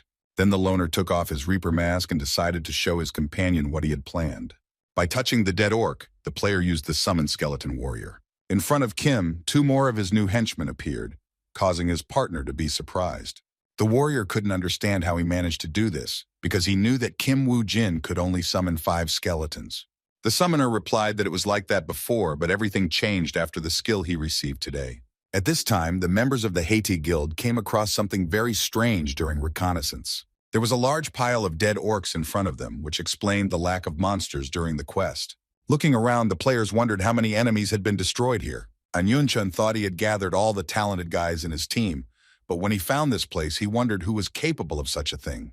A member of his team noticed that there were even more corpses on the other side. Following his comrade, the boy could not understand how there could have been even more killed monsters. But as soon as the player emerged from the thicket, he discovered a giant labyrinth built on the site of the forest.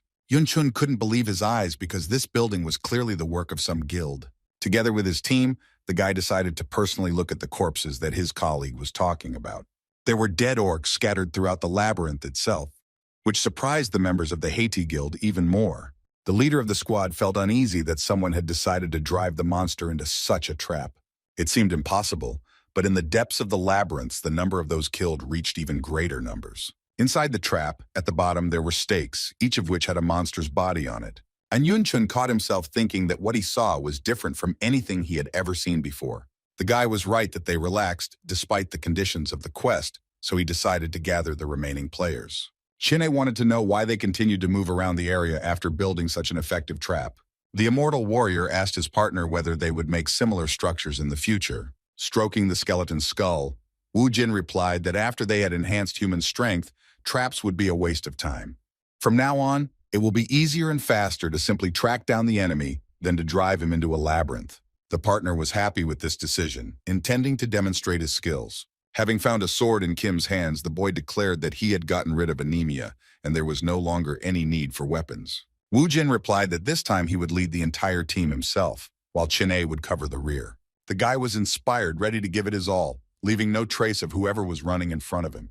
However, soon the broker's employee was gasping for air with his eyes wide open. The hunter was so exhausted that he could barely stand on his feet to avoid falling. The warrior asked his partner to have mercy on him and take a short break. But while he was recovering his strength, the footsteps of the skeleton warriors were heard behind him. The puppet, running past the tired player, looked at him and then continued on her way. Having a hot temper, Chine could not simply ignore such an attitude towards him from the skeleton. The boy demanded that the dead man return to him immediately, intending to teach him manners. No matter how hard the immortal warrior shouted at his henchman, he continued to ignore him. The hunter couldn't believe that Kim Woo-jin had such stamina, and his fighting style was completely different from his. The player attacked the enemy with his bare hands, attacking straight from the front, using up most of his stamina, while his partner attacked his opponent from behind and easily avoided damage. As sad as it made him feel, China also wanted to learn such an effective fighting style. Suddenly, Woo-jin stopped hearing her partner's footsteps, and I turned around to check on him. He asked the hunter if he was going to show him his skills, as he had said earlier. It remained a mystery to the guy why Kim still remembered the words spoken to him, promising to soon demonstrate his strength. In order to demonstrate his skills, the immortal warrior fought an enemy he had already defeated once. The hunter was serious. ready to prove his worth even if he had to die. Watching the player, Wu Jin caught himself thinking that if it were the old Chin-A in front of him, he would have used the moves shown to him.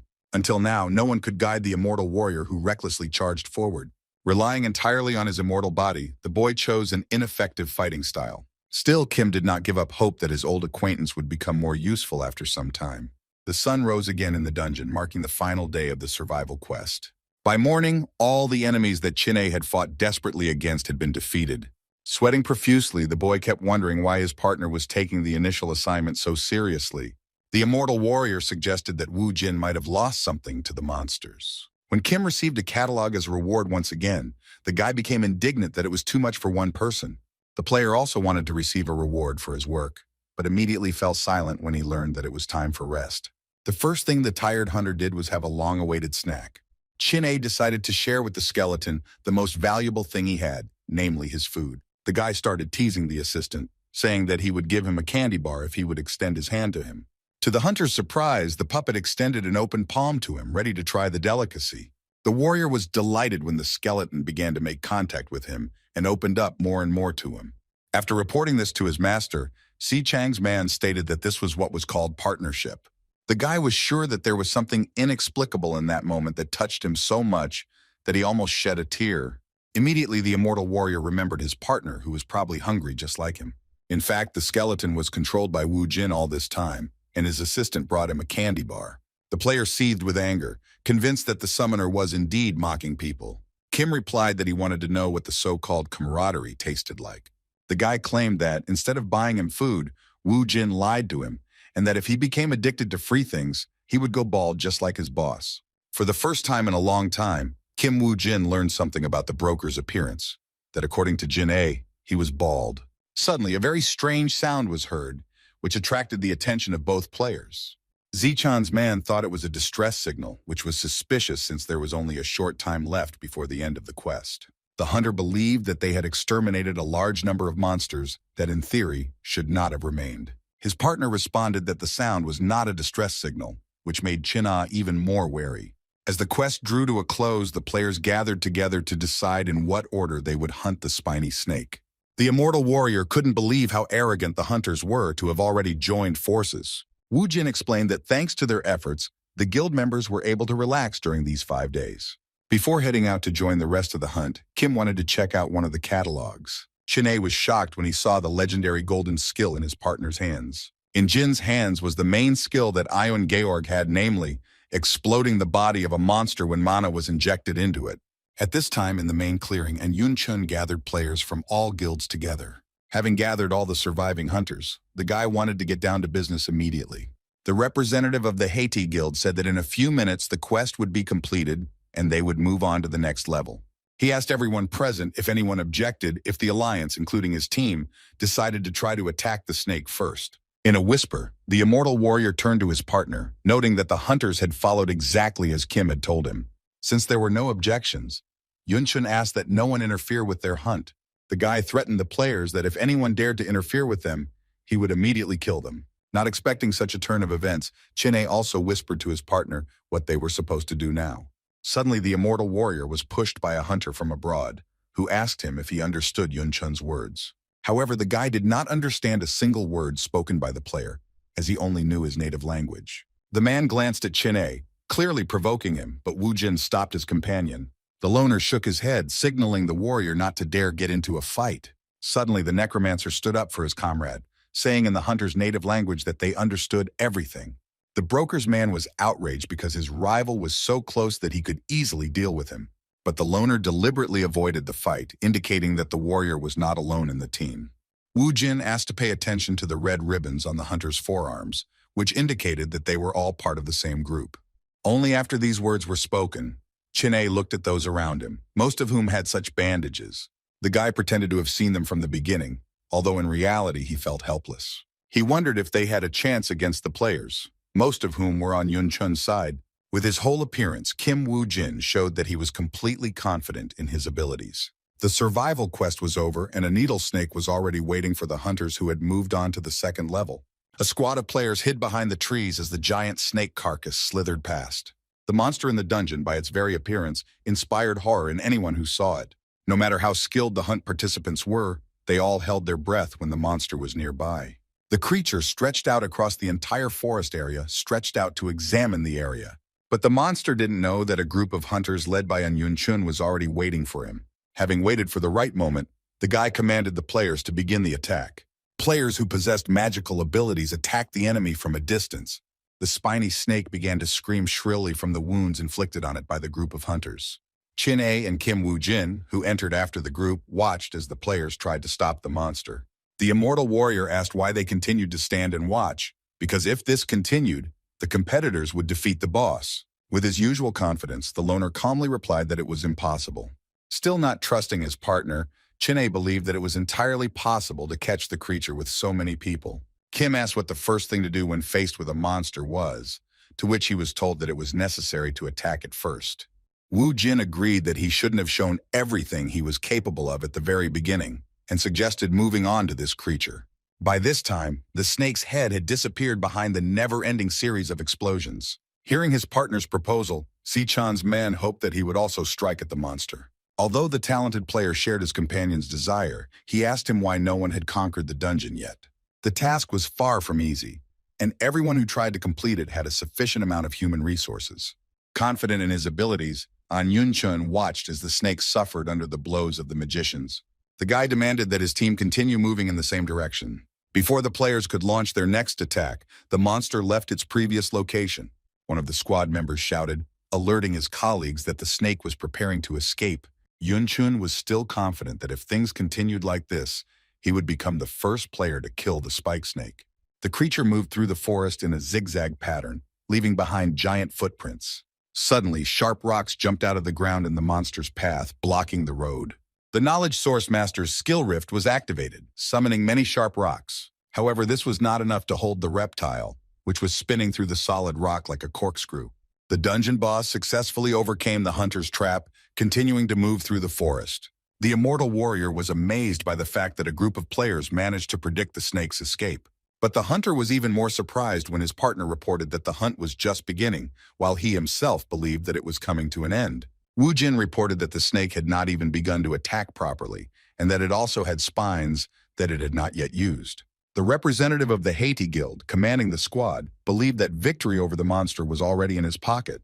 The hunters began to fire at their target using all possible methods of attack. Most of the blows, as before, were concentrated on the opponent's head. One of the hunters with magical abilities noticed how a large shadow covered him. Turning around, the player discovered behind him the tail of a snake that was heading in the direction of him and his squad. The monster brought its limb down hard on the ground, sending up a huge cloud of dust. The monster watched his work from a place safe from enemies. The squad members were unable to continue the attack, taking cover from the stones and small branches raised in the air. The hunter in charge of the group ordered his men to continue the attack to protect the territory given to them. The guy who noticed the tail of the needle snake looked at the rest of the team. The warriors tried their best to restrain the dungeon boss's limb. Having risen, the hunter intended to help his colleagues, thereby finishing off the enemy. After which the attack on the monster resumed again, and everyone who was able attacked the target in the head. Without taking his eyes off the creature, Chun noticed that the creature's movements had slowed down considerably. Then the commander-in-chief ordered all the soldiers to go into close combat with the enemy. The snake watched the approaching crowd through the smoke from the magical charges with burning eyes. But suddenly the mythical creature rushed into the sky, dispersing the remaining smoke. The next moment, the snake's back increased in size, completely covered with sharp needles. Chun knew they had no chance of winning, so he ordered the fall to be stopped. The monster began to release sharp needles from the holes in its body, scattering them all over the area. The needles were so huge that even if they fell near the players, they created considerable destruction. Following one needle, the rest began to fall, leaving not a single living place in the clearing with the hunters. The creature let out a startling cry that was akin to the battle cry of a victor. The monster's attack left a great impression on Chin-A, discouraging her from approaching the monster. Kim Woo-jin guessed that the needles were covered in deadly poison, and that they did not simply serve as thorns. The immortal warrior appreciated how powerful the needle snake's attack was. After the attack with needles, a shock wave spread over several tens of meters. She also reached the leader of the entire operation, who was forced to hide his face from her. The guy lowered his hand, confused, and did not understand what had just happened. The guy hoped that this was the only trump card up the enemy's sleeve, for which he was not prepared. After the large-scale attack, the team members examined the needles released by the snake, which had holes inside.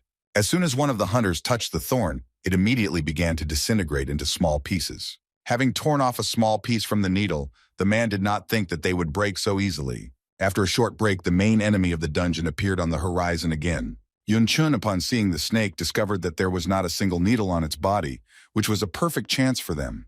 The boy gave the order to the squad to attack the monster until she restored her weapon. The snake came as close as possible to the enemy, and he decided to take advantage of the moment while it was unarmed. The squad of players rushed towards the spiny snake as fast as they could, anticipating an imminent victory. The leader of the Hunters' Union, Yun-chun, was equally confident, deciding that the reptile was finished. One of the hunters noticed his teammate suddenly fall to the ground. The warrior leaned over to the fallen player and told him to immediately pull himself together and move on. But the man didn't just fall down. He suddenly started coughing up blood. The hunter decided to leave his colleague and continue the attack on the enemy. But the poisoning incident did not end there, and another soldier from the army fell to the ground. The player began to choke from a strong cough, also spitting out clots of blood. Suddenly, one after another, the participants of the hunt began to fall to the ground, sick with the same illness. Following them, the player who first discovered this disease also felt the urge to vomit. The remaining players stopped their advance after realizing that their comrades had been poisoned by the venom of the spiny snake. Due to the fact that most of the hunters died from the effects of the poison, the rest of the squad could not move forward. The boy could not comprehend how his people had been exposed to the poison, since there was no indication of poisoning. Looking back at the thorns, Yun-chun didn't want to believe that the thorns released from the snake's body were poisoned. To his regret, the boy came to the conclusion that the strongest warriors fell because the poison turned out to be fatal. One of Wu Jin's henchmen was watching everything that was happening, hiding on a tree branch. By controlling a skeleton warrior with the help of the Reaper mask, the player could observe what was happening on the battlefield. He informed Chin-an that Yun-chun's plan had failed because of the poison of the spiny snake. Chin-a couldn't believe that the spikes that flew out of the monster's body were poisoned. However, Kim corrected his companion, explaining that the players had already taken damage before the massive attack. And if the spikes were saturated with poison, then the players with high health would be the first to receive damage. This confused the immortal warrior even more, leading him to speculate that the thorns were poisoned at a specific moment. The broker's man suggested joining the hunt, but his partner rejected the offer. Now that they knew how the snake behaved during the fight, it was time to make their move. Seeing Wu Jin heading towards his minions, Jin-ah was worried that he was going to head towards the snake. Kim replied that he was going to go to the monster anyway, ordering his partner to stay put and get ready. At first, the warrior felt relieved, but then he realized that he had been given orders, that he had not gone into the dungeon as a laborer. Then Wu Jin suggested that his partner go with him, adding that most likely Jin-a would not object. The hunter immediately began to deny it. I assure you that the skeleton summoner misunderstood him. The spiny snake continued to rage in the vicinity of the forest, but still had not restored its spines. Without being noticed, Kim Wu Jin got as close to the monster as possible to detect the poison. The hunter determined that the poison had neither smell nor color, and the players, having relaxed their vigilance, simply did not notice it. Before the poisoning, the entire team had suffered irreparable damage. However, Wu Jin was different from all the fallen players in that he activated the power of Apophis. Once the player inhales the venom of the spiny snake, he will upgrade the poison blood skill. Suddenly, the hunter's gaze fell on one of the weapons that was lying on the battlefield.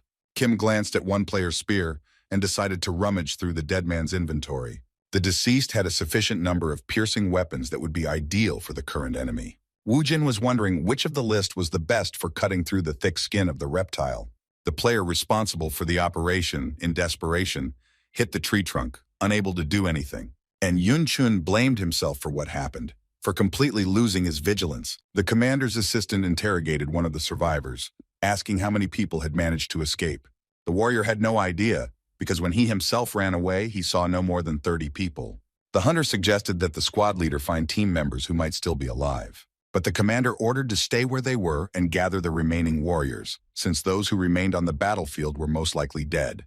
The subordinate burst into a rant, declaring that with the remaining men, they would not be able to attack again. Yun-chun insisted that they would lose more people if they went searching, and it would be better to reassemble the attack squad and try again. The commander said that he no longer expected victory, but to appear to the dead was the same as killing himself. The hunter, who was under Anne's command, was already regretting the choice he had made when he went hunting with his team.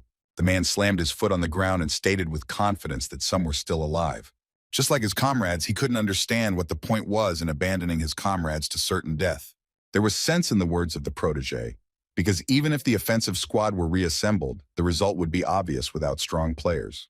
Suddenly, the forest surroundings were filled with a heartbreaking scream belonging to a monster. The crew members were horrified to think that the snake was about to return to them, and Young Chun ordered the bloodhounds to immediately locate the enemy. The player deftly jumped onto one of the upper branches of the tree for a better viewing angle. What the hunter saw made him forget everything for a while, causing him to freeze in place. His colleagues below demanded that their comrade immediately tell them the location of their enemy. When the man came to, he shouted to his teammates that they might not believe his words, but one of the players was fighting a spiny snake. The bloodhound's phrase really sounded extremely strange, which made Yun Chun himself freeze for a moment. The participants in the operation demanded that they be told more details, since it was hard to believe such a thing. But the bloodhound only repeated the words he had spoken. I suggest that those who did not believe him rise up and see the duel for themselves. The only reasonable explanation for Yun Chun was that the player who challenged the reptiles was resistant to poison. Having climbed the tree, the assistant commander also could not believe what he saw. As the battle progressed, the leader of the failed operation kept telling himself that it was impossible to get close to the snake because of its venom. Climbing into the high branches, the players watched as a stranger confronted a dungeon monster. Yun Chun suggested that perhaps the poison had disappeared, but immediately dismissed this version, considering it too unconvincing. However, be that as it may, there could still be surviving players at the battle site, and the squad leader decided to go after them. The man asked why their commander was being sent to the monster again, when just recently this undertaking was equated with suicide. The representative of the Haiti Guild claimed that if someone was able to resist the spike snake, then its poison had most likely disappeared. While the hunters were agreeing to take advantage of the chance to catch the monster, another rival was already firing at her. One after another, the skeleton warriors fired a whole series of arrows at the reptile, trying to pierce its armor. As Wu Jin had guessed earlier, a normal arrow was unable to damage the snake. But the hunter still had the ability to poison the enemy with his skill. While the player's assistants were distracting attention, the owner had a chance to attack the enemy unnoticed. With multiple arrows stuck in his skin, the dungeon boss lost the rest of his patience. However, the skeletons did not even think of retreating with a gleam in their eyes, ready to meet the enemy in close combat. The needle-like snake quickly descended to the very ground and, opening its mouth, was about to swallow one of the annoying opponents. The creature lunged straight at the minion, but his reaction was enough to dodge the monster. The creature decided not to return for its prey, but continued to crawl to avoid attack. At least that's what the needle snake thought, unaware that there was another enemy on her that she hadn't noticed. Kim Woo-jin thrust the poisoned spears into the reptile's body with such force that he pinned it to the ground. The dungeon dweller couldn't ignore such damage, staring straight at the player with his glowing eyes. Since the enemy had lost his spines, the hunter decided to use the holes to poison him. The player speculated that the holes were akin to human pores, which would only increase the trauma inflicted through them. Wu Jin saw through the enemy, who pretended to want to escape only to make people come closer to him. The hunting party was too careless to see through the spiny snake's deception. Unlike them, Kim knew that the spikes were not the main weapon, and through the hole the creature released a huge amount of poisonous gas. With a well-aimed throw of his spear, the summoner of the skeleton warriors hit the monster right in the eye. The reptile, having been poisoned for the second time, began to wriggle in pursuit, feeling the poison spread through its body. The loner jumped off the snake in time, which in its dying state was destroying everything in its path. Watching his enemy suffer, Kim wanted to know how the snake felt when it itself became poisoned. At the same time on the mountain, the immortal warrior was moving the corpses of the orcs from one place to another. The hunter complained to the skeleton that he had been told to lie low while his partner had gone into trouble. The player was of the opinion that he was treated too poorly given his incredible talent. To somehow let off steam, the guy began to make obscene gestures at the skeleton. When he suddenly spoke, Chin-A, hearing Wu Jin's voice, immediately hid his hands behind his back, wondering if his companion had done everything he asked. The guy felt embarrassed about his behavior, but he assured Kim that he had done almost everything and asked whether the enemy would really crawl here. The skeleton summoner had no time to explain, demanding that the fighter finish as quickly as possible. Having learned that Chin-A had successfully prepared everything, the player was ready to begin his performance. While close to the snake, one of the assistants swung his sword, leaving deep cuts on its skin. For a second, the skeleton warrior stopped, feeling the presence of his master next to him. The moment Kim Woo-jin connected to the henchman, his assistant dropped his sword, While in the dead man's body, Kim turned his attention to a row of spears that were nearby. Grabbing spears with poisoned blood on their tips, the skeleton rushed towards the enemy. The hunter's main task was to attack the monster through the holes left by the spikes. The skeleton, deftly jumping from branch to branch, reached the spiny snake in a matter of seconds. Jumping onto its back, the puppet thrust its spears into the monster, accurately hitting its weak points. The reptile screamed hysterically because the poison penetrating through the holes in the body caused her unbearable pain. The snake stared at the skeleton with its only remaining eye, after which Wu Jin separated from his henchman. The monster opened its mouth and pounced on the enemy, causing her to experience extreme pain. At that very moment, an attack was being prepared from above on the dungeon boss. After moving into a new body, Kim Wu Jin once again made the spiny snake suffer by spreading poison throughout its body. The enemy was so weakened that he could no longer fight or in any way resist another blow. Watching the monster lose her powers, the hunter assured her that he would make her live up to her name. However, the attack of the skeleton warriors did not end there, as they poisoned the reptile time and time again, reducing its health. Thanks to the efforts of Wu Jin's assistant, new needles grew on the monster's back. The puppet, who was near the prepared weapon, watched the snake's actions. Its owner did not expect that the effect of the poison would begin to manifest itself much later, due to the large size of the predator. Without leaving his position, the skeleton warrior threw a poisoned spear to finish off the monster. After which he instantly moved to another ward, who was at that moment on the snake. The assistant, controlled by the hunter, jumped up and caught the spear flying nearby. The creature wriggled and threw off the skeleton, but that didn't stop him from striking. Once again, the spiny snake received a dose of poisoned blood from a determined opponent. Although the reptile did not have the strength to resist, it did not stop screaming shrilly. Kim Wu Jin's puppet stubbornly remained on the monster until the moment it died. The crawling creature, throwing its carcass from place to place, began to hastily go deeper into the forest thicket. One of the skeletons, unable to stay on the reptile's back, jumped to the side, dropping his weapon. Hanging from the branch of a nearby tree, watching the enemy through the eyes of an assistant, Wu Jin was convinced that the snake had escaped. With quick movements, the mythical creature headed towards the trap prepared by the hunter. The monster wanted to feast on the carcasses of dead orcs as a final meal, but that was not destined to happen. As soon as the snake approached the corpses, the hunter activated the explosion of the dead, blowing them up along with the enemy. The creature emerged from the explosion caused by the dead with its head smoking. When the smoke cleared around the head, it turned out that the snake was still alive. Watching as the monster changed its course, Kim realized that the crawling creature would not be able to hide there either. Like an arrow, the needle-like snake shot through another group of slain orcs. Just as the dungeon boss's belly was hovering over the slain monsters, Wu Jin's new skill was activated again. Another powerful explosion filled the surrounding forest, further reducing enemy resistance. From the latest newspapers, Osei-chan learned that the elite army assembled by Park Yong-wan had failed in the 4-level dungeon. The boss told the secretary to rent a car and send it to the entrance to the Needle Dungeon snakes. Although the hunters were not due back for another week, the broker said he had told them to focus on showing off their skills. The girl pointed out that they should not have rented a cheaper car if their employees were pretending to be Russian. Jisoo was planning to prepare a car for the diplomats, which made Sei-chan worry about the cost of renting such a vehicle. The man sincerely hoped that the diplomats drove small cars, wanting to save money in any way possible. The secretary, without mincing words, answered directly that diplomats did not travel on such transport and closed the door behind her.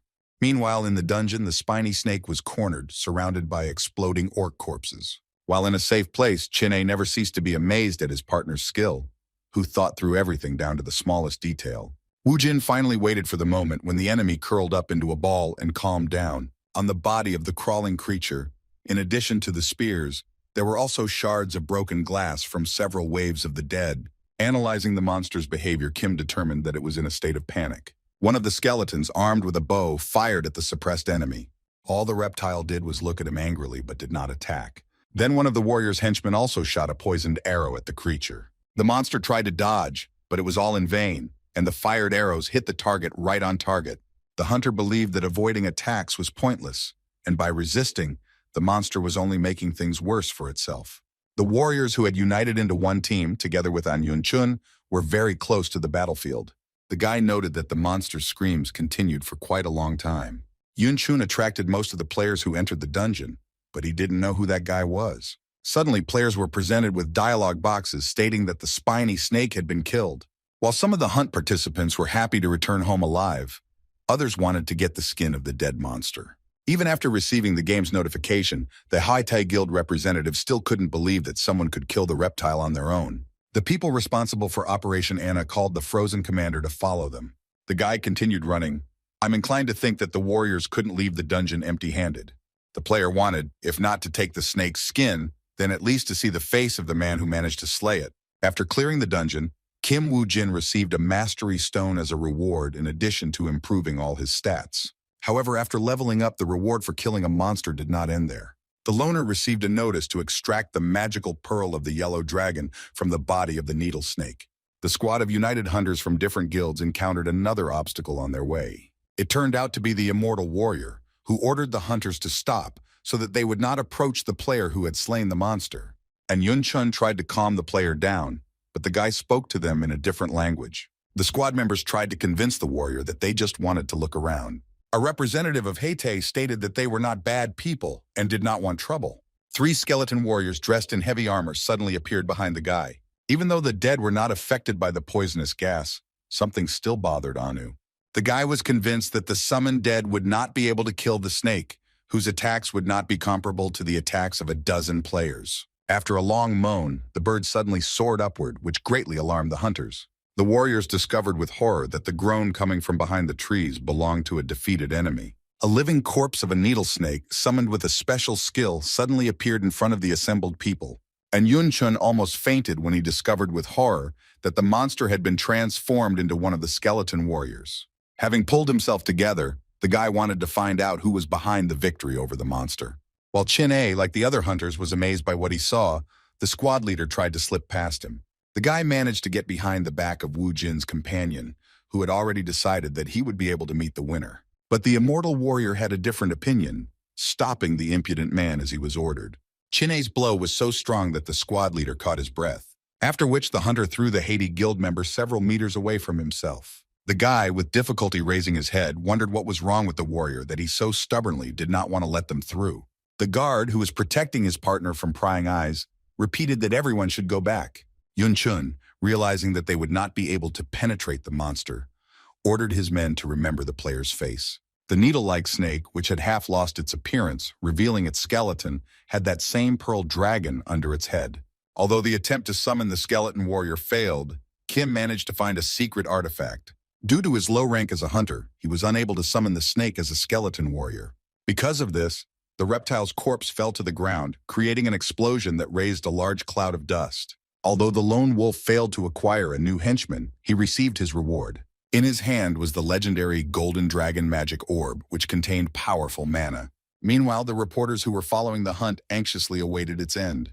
The men discussed how the idea of going after the snake was a failure from the start, and that it was unlikely that anyone would be able to defeat the monster. One of them wanted the hunt to end quickly and was even thinking about changing his line of work. The sleep that had been cast over the reporter vanished as soon as he heard that the dungeon had been cleared. Journalists couldn't believe that any of the currently living players managed to get out of the dungeon alive. In a matter of minutes, a whole crowd of media formed near the portal, blinding everyone with camera flashes. The Haiti Guild members who emerged from the dungeon desperately searched for their support group. And Young-chun demanded that the Russians who killed the spiny snake be stopped at any cost. A team member pointed out 2 guys in the crowd who were the hunters. The players were immediately bombarded with a series of questions, accompanied by an endless number of camera flashes. Yun-chun demanded that the guild staff stop the players, but the guards did not allow anyone near the hunters. The guy tried to get to the players from Russia himself, but he couldn't squeeze through the crowd of reporters. Having made his way out with great difficulty, and to his chagrin discovered that the snake killer had left. Having seen the car's license plates, the hunter realized that he shouldn't have started sorting things out with the embassy. Riding in the car, Chin-A assessed how much his boss had spent, noting the comfort of the vehicle. Having finally removed his mask, the immortal warrior wanted to know what his partner did with the item he received after killing the snake. The guy believed that he had the right to know what kind of object Woo-jin had dropped, believing that he was not just following his orders. The player called the broker and reported that he and his companion had just emerged from the dungeon. The man was praising his client to the fullest, who was interested in what the press was saying about them. Oh, Se-chan replied that all the headlines in the news were only about his and Chin-A's feet. The broker wanted to offer the loner a deal that would help him add weight to his alter ego so that he could play on the big stage. Kim himself wanted to suggest using the pseudonym of Isaac Ivanov, but Se-chan got ahead of him. The man was happy with the deal with the player and also told him news regarding Park Young-won. Mr. Jin Hyomi's bodyguard led the team into a 4-level dungeon where no one survived. It was not unusual for players to die in the dungeon, but there was a spy from the Skull Guild among the team members. Based on the fact that the players were sponsored by the Yamato faction, the Skull Guild made the right conclusions regarding Puck. Woo Jin didn't understand why the broker was telling him this, but he was aware of his relationship with Yan Wan and the Skull Guild. Whether or not the wiretapping had an effect on Puck, the broker turned out to be no simple man. As soon as the players reached the gas station, the car suddenly stopped. Opening the door, Kim suggested to his partner that they leave immediately, leaving him perplexed. Getting out of the car, Chin-ae decided that the boss wanted to feed them for working so hard. But instead of a hearty dinner, Woo Jin suggested that his partner move into his car. The immortal warrior was speechless. Then he learned that he should have moved to such a wreck. As soon as the guy got into the car, he began to curse Sik-chan for his greed for money. The hunter complained that he had to drive in a car that was so dirty it looked like it was from a junkyard. Upon learning that the car belonged to Kim, Chin-ae instantly changed his mind and began praising compact cars. The other man's words reminded Woo Jin that there was a food allowance in his glove compartment. The loner allowed his companion to take the allowance if he was really that hungry. The guy was beaming with happiness, not believing that he had money for food in his hands. As soon as the immortal warrior poured out the envelope, he discovered a measly 2,500 won. Thinking about his boss's unprecedented generosity, the player rode in silence for the rest of the journey. Newspaper headlines were constantly full of articles about the mysterious Isaac Ivanov. In order to somehow spite him, An Young-chun recorded an exclusive interview in which he blackened the hunter's name. Secretary Lee, studying the news, noted that the mood of the press had changed from curiosity to hatred, and A's interview had further worsened public relations. The girl's boss ordered her to carry out his order because they needed to respond to the haters of the Russian player. After the broker posted an interview with the famous player, the public learned that he admired the Messiah Guild and their leader. Woo Jin appreciated Oh Se-chan's work because the Messiah would not be able to stay away. The hunter never thought that he would use public opinion to lure the Messiah's guild to him. The guy needed to prepare before the Messiah contacted him, either by trying to recruit the player or gain his favor. The loner received a notification on his phone saying that Park Young-won had cleared a 6-level dungeon. The leader of the faction that belonged to the Phoenix Guild was basking in the rays of glory after the successful cleansing. While the man was posing for the paparazzi, Secretary Kim was rushing towards him with an urgent message. The girl said that the group led by Jin Hyo-mi was completely destroyed. The man then called his subordinates to him to end the conference. The guild staff announced that Mr. Paku needed to visit the hospital for a medical examination. An enraged young Wan demanded that the secretary tell him the details while he was still in the car. The girl said that several days ago, an anonymous informant sent an account statement to the office. Kim didn't know why they were being sent this information, but some of it was true. The investigative team's report revealed that most of the team members died from stab wounds. Since only Jin Hyomi's team was sent into the dungeon, it meant that there was a spy among his guards.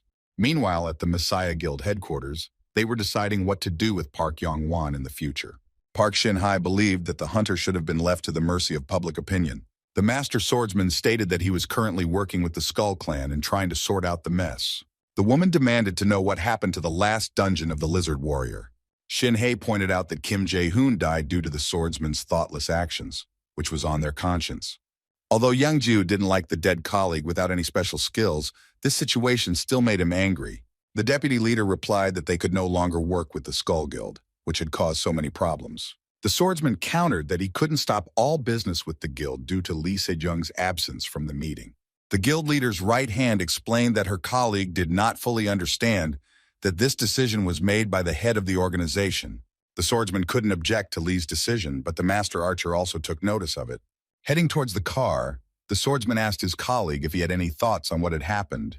The hunters agreed that they could no longer tolerate such treatment, declaring that it was time for them to part ways with the guild.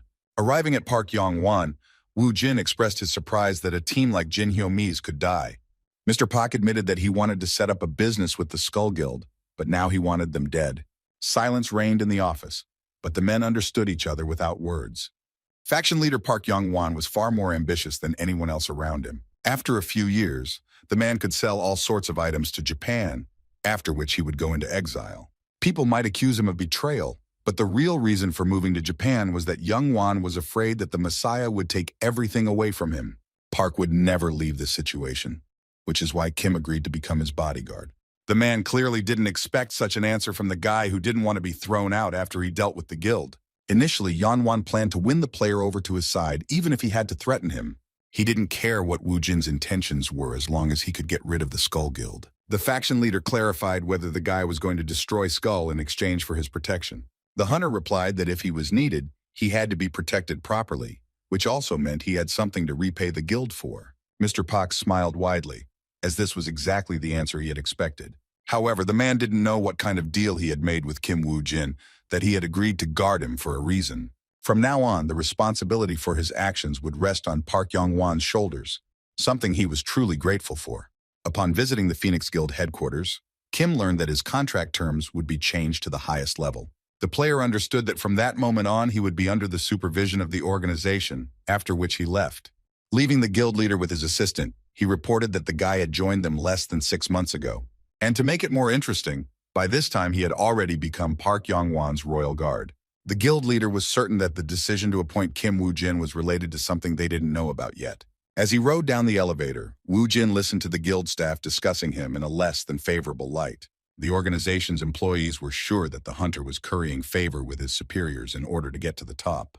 The guy did not deny that he was very lucky that, having opened the phone, he was preparing to begin the long-awaited hunt. The broker was glad to hear Kim's voice, expecting that the guy had called him about something important. But the man's face quickly changed when he heard from the client that he needed fake documents. Chin A, having learned of his hunting partner's new request, was no longer surprised that he had planned something again. The boss stated that although it was difficult to manipulate the guild managers, he tried to deal with the problem. Osei-chan told his worker that Wu Jin was going to enter the dungeon using fake documents. Scratching his head, the guy couldn't understand why the boss was helping the client without even knowing the details. The broker replied that he was not helping Kim at all, but simply wanted to understand whose side he was on. Meanwhile, information that a lone individual was planning to destroy the Skull Guild reached a certain circle of people. As they learned, Park Yong-wan was determined to declare a full-scale war on the Skull Guild. The attendant assured that most of the guild members had entered the dungeon today, which was a great opportunity for Mr. Pak. There was also a chance that the player would try to use fake documents, but the hunter didn't care about that. Arriving at Yanzhong Island to enter the dungeon, the hunter introduced himself as Lee Jong-hyun.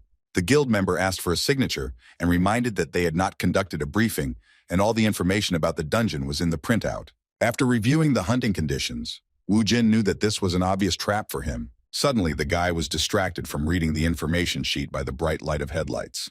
People started coming out of 2 cars opposite him into the parking lot where he was. The player, observing the other participants of the hunt, discovered that among them was an old acquaintance. At the brokerage firm's office, it turned out that Yang Jihu's name was on the list of participants. Secretary Lee believed that the player had joined the dungeon under the alias Yang Won-hyuk, where Wu Jin was also heading. Everyone in the office except Chin A knew who this name belonged to. With annoyance, Osei-chan announced that they had screwed up, since the player was one of the Knights of the Round Table. It was this hunter, who was a member of the Messiah Guild, that Kim saw in the parking lot. The guy didn't think that the organization would send this particular person to deal with him. The Knights of the Round Table were players who owned legendary items associated with the legend of King Arthur. Over time, the weakened knights became guards of Park Shin-hye, where Merlin's staff belonged. Over time, Wu Jin learned that the Messiah had planned to weaken the Knights of the Round Table with the King of Deadly Poison. Gawain's necklace, which Jihu possessed, was most likely taken from one of the fallen knights. Before entering the dungeon, the boy used the Mastery Stone for the skeleton's military mastery, increasing the number of summoned skeleton warriors. Upon entering the dungeon, players were outraged that they had to destroy 3,000 monsters to advance to the next level. Guild member Messiah noted that it was not a particularly dangerous activity, which unfortunately could take a long time. Yang Jihu was glad about this turn of events, because then it would be easier to stab Wu Jin in the back and pretend that it was an accident. The squad leader ordered to find the guy as soon as possible, but instead his men found someone else. The squad leader was surprised that the Skull Guild entered the dungeon in their clothes, not fully understanding the situation they were in. If you looked closely, you could see the team members arguing animatedly about something. The guild warned the masters not to interfere in this matter, but the hunter was ready to deal with them after he came outside. The man told the team to ignore the Skull Guild, as they were tasked with dealing with Kim Wu Jin at all costs. The commander ordered to act carefully because the target had blood poisoning and also allowed to kill anyone who would interfere with the mission. While racing through the forest, the Phoenix Guild member didn't think that they would attack Skull right away on the first level. The guy personally decided to check how the battle with the Warring Guild was going, hiding behind a tree. Peeking out from behind the shelter, the boy wondered if Park Yong-won's royal guards had also entered the dungeon. The player appreciated that someone from Mr. Park's team brought a necromancer with him, summoning skeleton warriors. However, the hunter was confused by the fact that he still had not seen Kim Woo-jin himself. Turning around, the boy discovered that Woo-jin had come to him, ready to take up arms. Unsheathing his blade, the guild member swung it, ready to strike his target. But literally the next second, with his armor cut, the player tried to convince that he had nothing in common with the Skull Guild. Kim replied that the hunter who was above said that he was just in it. Not understanding which guy Woo-jin was talking about, the hunter carefully raised his head up. On one of the upper branches of the tree that was below the guy hung the corpse of a hunter from the Skull Guild. The wounded man, looking at the masked corpse, understood that he would never have said such a thing about him. At that moment, the guy remembered their conversation, in which his colleague asked him not to interfere under any circumstances, and to report what happened to the head. For this reason, the player continued to insist that he had no involvement with the Skull Guild. But the guy was unable to convince Kim Woo-jin with his lies, which ultimately took his life. The dying hunter continued to insist that he really knew nothing and had nothing to do with the skull. Kim, on the contrary, believed that one could only trust someone when he was dead, having activated the Eye of Anubis. Se-chan told his employee that Yang Ji-hoo was a much stronger player than Jin-ah. The words spoken by the chief caused the immortal warrior to completely lose his appetite. The man found this strange to hear because before that the hunter had eaten 5 boxes of pizza. Not wanting to listen to Jin-ah's indignation, the broker decided to change the subject by asking him about what kind of player Kim Woo-jin was. After thinking for a moment, the guy replied that this man was the most cunning of those he had ever dealt with. With some displeasure, the immortal warrior explained that Kim would never enter into an unequal fight. He also added that if he doesn't have a chance to win, he won't fight at all. While the office was discussing Woo-jin, the Messiah's team met with his subjects. Observing the number of skeleton warriors summoned, the hunters decided that these were all the skeletons that the enemy could summon. As the evening wore on, Yang Ji-hoo was more interested in the whereabouts of the Skull Guild than Kim Woo-jin. Since the warriors did not know what the future held for them, it was beneficial for them to meet with the guild members as soon as possible. As they moved to the second level, the Messiah representatives wondered if their target would hide until the dungeon was cleared. Unexpectedly, an arrow that belonged to Woo-jin hit the squad leader's armor. The hunters immediately began to fight off the shelling as they were prepared for such a trick from the enemy. When the arrows ran out, skeleton warriors appeared in front of the Messiah Guild squad instead. The players finally waited for the appearance of Kim, among whose companions, as they believed, was a necromancer. The loner no longer hid because he himself announced his location.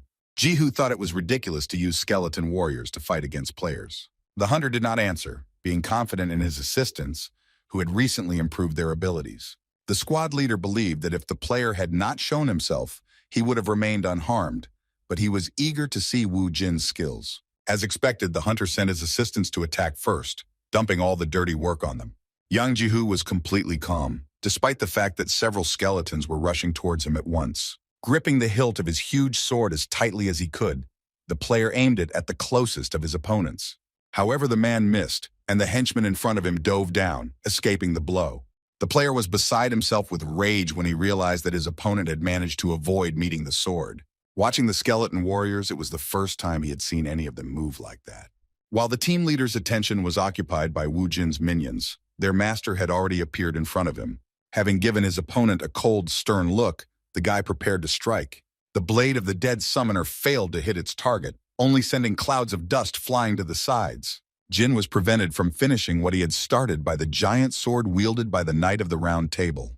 Although the guy knew about the strength of his opponent, he didn't think that he would be so fast. At some point, the hunter managed to tear off the blade of his sword and turn the handle.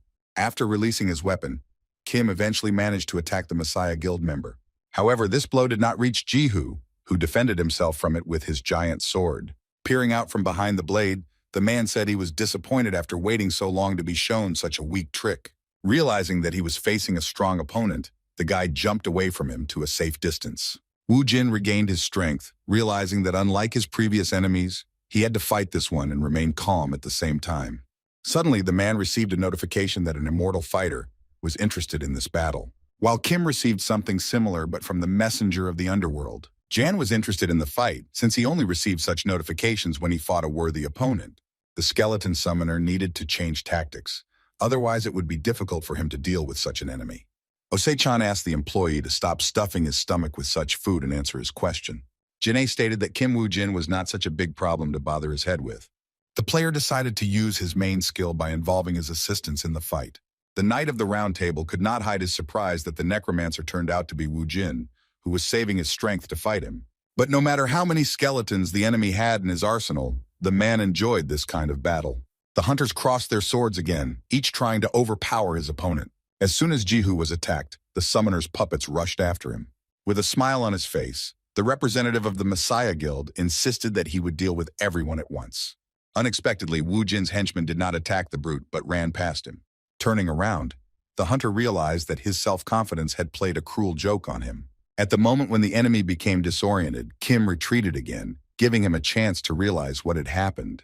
The guy's target was Jihu's people, not himself, who had attracted attention with his scream. Players asked the commander for help, as they were unable to cope with so many skeletons. Even though Jan considered his team to be incompetent, he still accused his opponent of cowardice for the actions he had committed.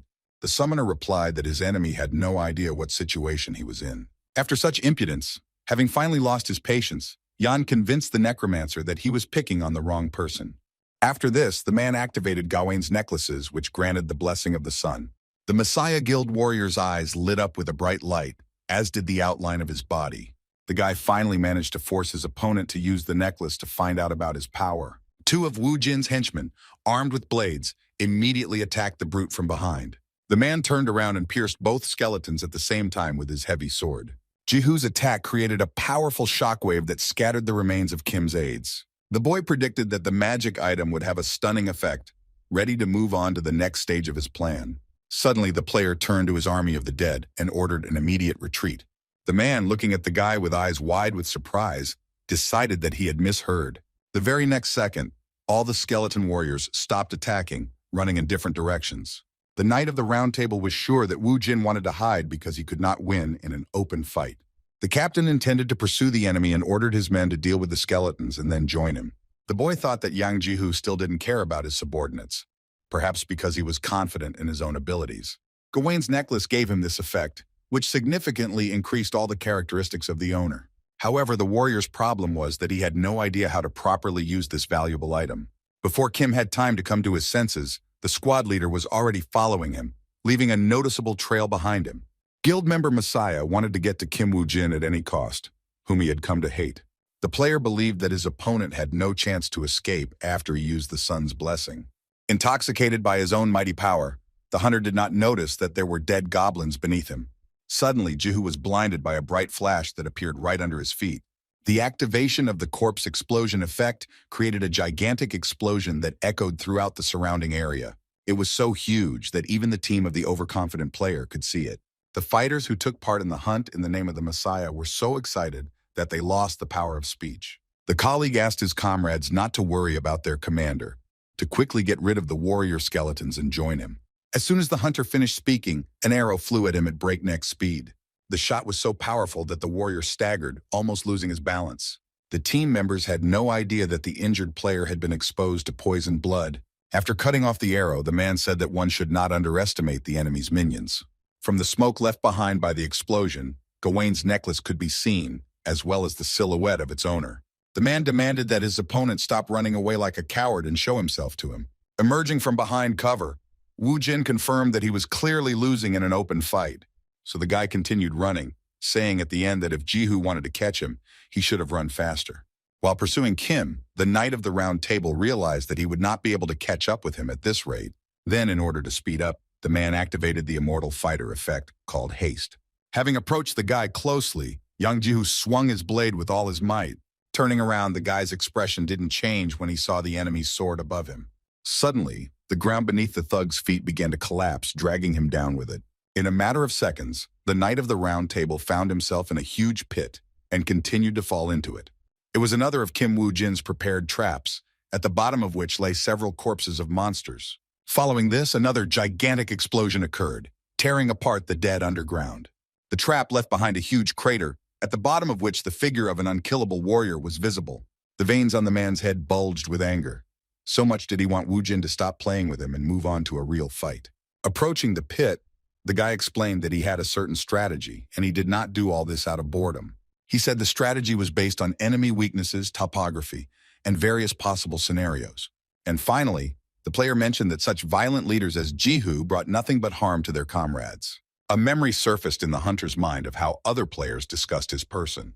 The man didn't like the way they gossiped about him behind his back, demanding that they tell him everything to his face, whoever had something to say.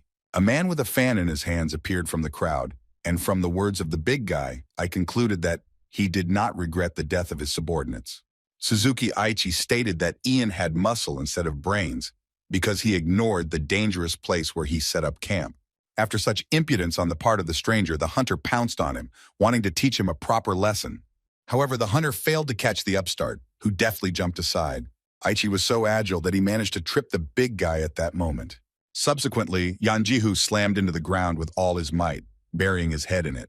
Rising to his feet, the man justified himself by saying that it was not his fault and that the group died because they were too weak. Then, leaning towards the hunter, Suzuki said that he was a useless leader, that he brought nothing but harm to his comrades. But everything fell into place when the warrior realized that Kim Woo-jin's tactics reminded him of Suzuki Aichi's tactics. The guy said that he didn't have to give the command to the skeleton warriors out loud, and that he didn't need to shout for the team to retreat, so he asked Jihu why and for what purpose he did it. The Knight of the Round Table realized that he had been led astray by a provocation, having been deliberately lured to this place. Wu Jin was pleased that his opponent had finally understood everything, and at the same time, he pointed out that the effect of the sun's blessing was coming to an end. The hunter had no answer as he was shocked that Wu Jin knew the duration of his skill. The player was angry at himself for getting into such a situation, but he took his anger out on Kim. The guy, in turn, did not react at all, smilingly calling the squad leader pathetic, since he still did not recognize who was in front of him. The Messiah Guild representative didn't understand how he could know who Kim Wu Jin really was. Young Jihu once again fell for Kim's tricks, which made the warrior talk, and he didn't even notice how the blessing effect ended. The skeleton summoner informed Ian that along with the necklace's effect, someone else had finished their work. The man's heart sank as he heard the crowd approaching behind him. The next second, the perimeter of the crater was surrounded by a dozen of Wu Jin's henchmen. The player said that Yan Jihu was so focused on catching him that he didn't even notice where he ended up. Kim reported that they were pretty close to where they first collided because they had been running in circles the entire time. Thanks to this trick, the guy's assistants managed to finish off the allies of the Messiah Guild. That is why the skeleton warriors were able to get to their master so quickly after completing their mission. The big man's eyes turned bloodshot when he heard that his subordinates had been destroyed. The Knight of the Round Table was filled with anger, demanding that Wu Jin stop looking down on him. The warrior activated the Immortal Fighter skill to increase his speed. Jihu climbed out of the hole in the blink of an eye, holding his huge blade out in front of him. However, even in the face of the impending threat, the guy kept his cool. The player was calm, as one of the skeleton warriors stood up to protect him and blocked Ian's attack. The puppet master advised the enemy not to get overexcited, since they had only just begun the battle. By this time, Osei-chang sent China to carry out another assignment. The guy was indignant that he was being overloaded with work, that this time he had to check the member of the Messiah Guild. Not long before, the broker asked his employee to visit Kim Wu Jin in the dungeon of the two-headed dogs. The immortal warrior assured that nothing would happen to the client, suspecting that the boss was worried about whether Kim Yang Jihu would lose.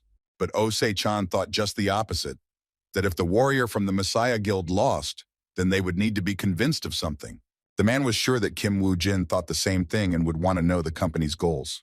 Just like the reason why they came up with Isaac Ivanov, or the relationship between Park Yong-hwan's faction and the Skull Guild. Or for what reason did they continue to help Wu Jin, knowing that the Messiah Guild was behind all of this? The man stated that after clearing the dungeon, they needed to know whether Kim would continue to cooperate with them or not. Scattered across the ground were the remains of the skeleton warriors who had fallen under the heavy hand of Yang Jihu.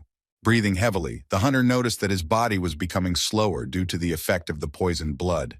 And what was even worse was that there were still too many of Kim Wu Jin's puppets. The warrior did not believe that skeletons could in principle be taught such a fighting technique. The Knight of the Round Table was struggling to hold back the onslaught of one of the large orc skeletons. And while the man was holding back the attack, another of the summoner's minions ran alongside. Although Jihu noticed the enemy, he was unable to stop him, and he slashed at him with his blade multiple times. The leader of the squad screamed in pain, once again feeling the poisoned blood spreading throughout his body. The hunter began to swing his sword with all his might, driving away the skeleton warriors. Suddenly, without expecting it, the representative of the Messiah Guild fell to the ground.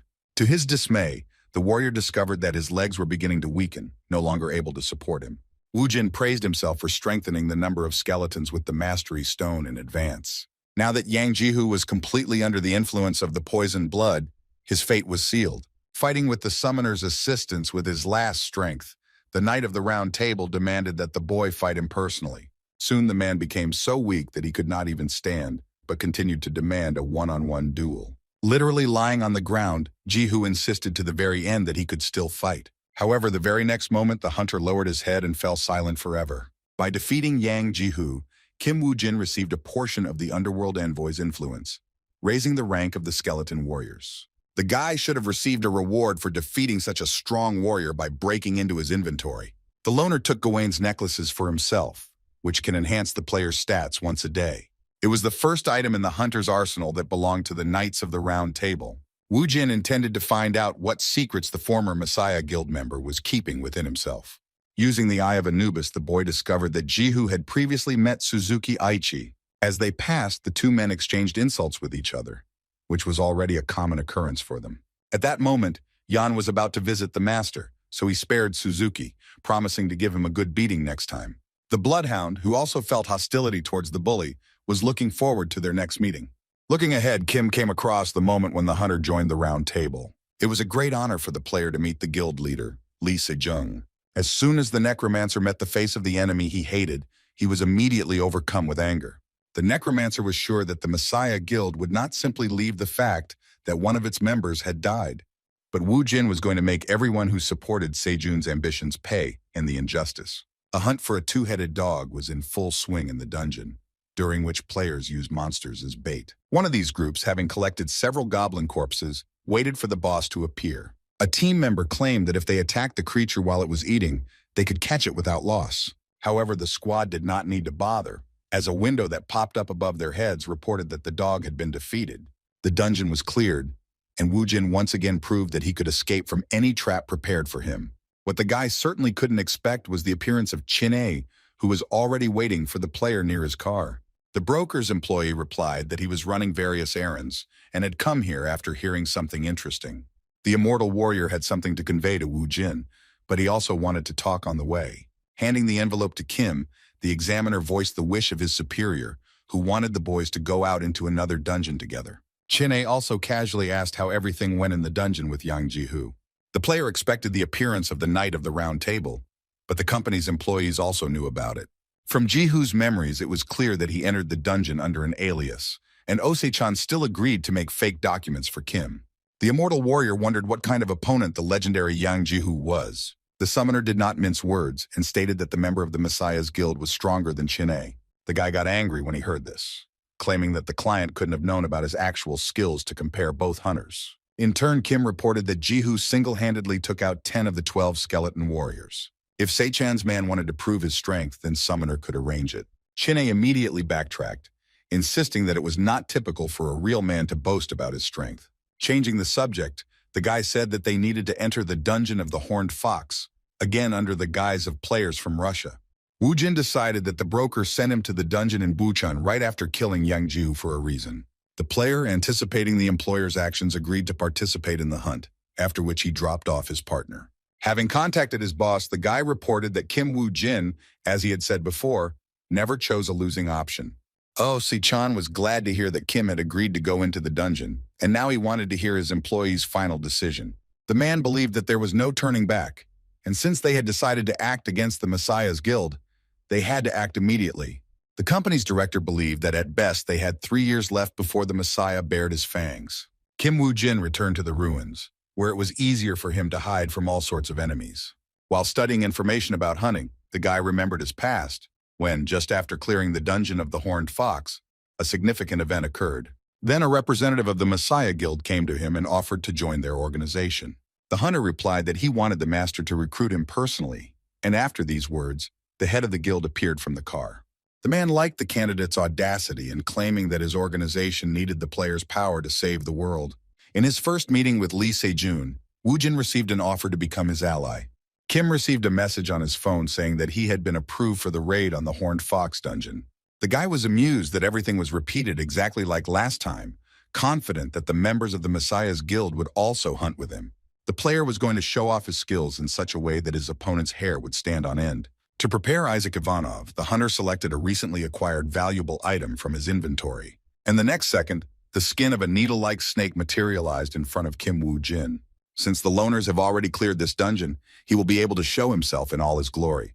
2 days later, the day of the hunt arrived and players began to arrive at the Bushin Sports Stadium. A loudspeaker announced to all those who had arrived that they would soon be entering the dungeons.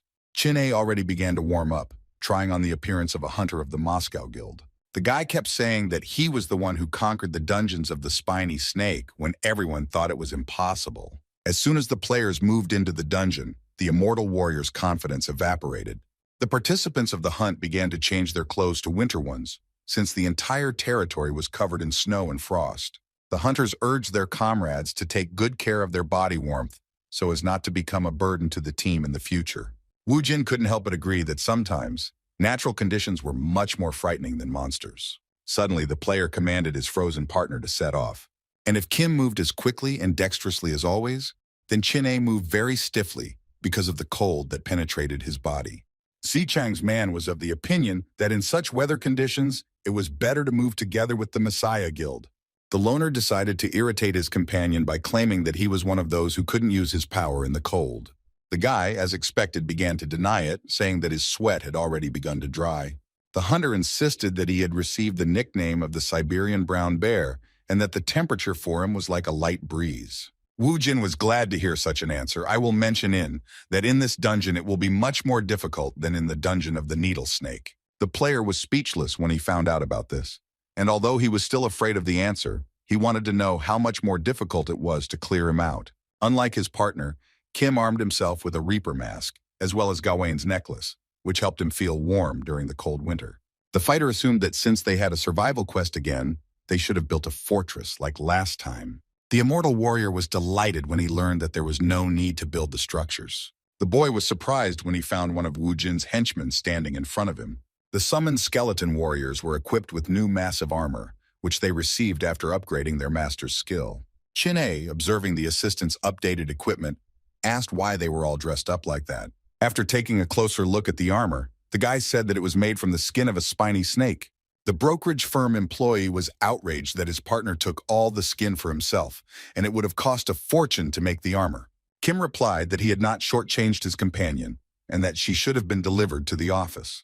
Guessing that the boss had appropriated the entire reward for himself, Chin-A remembered him with the most obscene words, which made the man's ears itch again. The girl who was involved with the Messiah Guild was interested in the disappearance of Russian hunters. Kang Yeon-chi decided to ask those present if any of them had seen where Isaac Ivanov and his partner were heading. The team member apologized for missing the moment while setting up camp, but the leader said that an apology would not help. Yeon-chi thought that while clearing the dungeon was important, it was even more important to understand whether it was worth creating an alliance with the Russians. The squad leader said that she would be leaving for a short time and that the team should finish building the camp before she returned. The subordinates wanted to stop the girl, but she insisted that she had to see for herself. But before the Messiah Guild could reach him, the summoner and his companion were found by a pack of direwolves. The obedient puppets scattered the wild predators with extraordinary ease. However, the immortal warrior also couldn't stand aside and miss out on all the fun. Army, demonstrating its fighting power, did not even know that outsiders were watching it at that time. The girl couldn't believe that there really was a group of skeleton warriors in front of her. Khan noted that the skills of this group of undead were on a completely different level.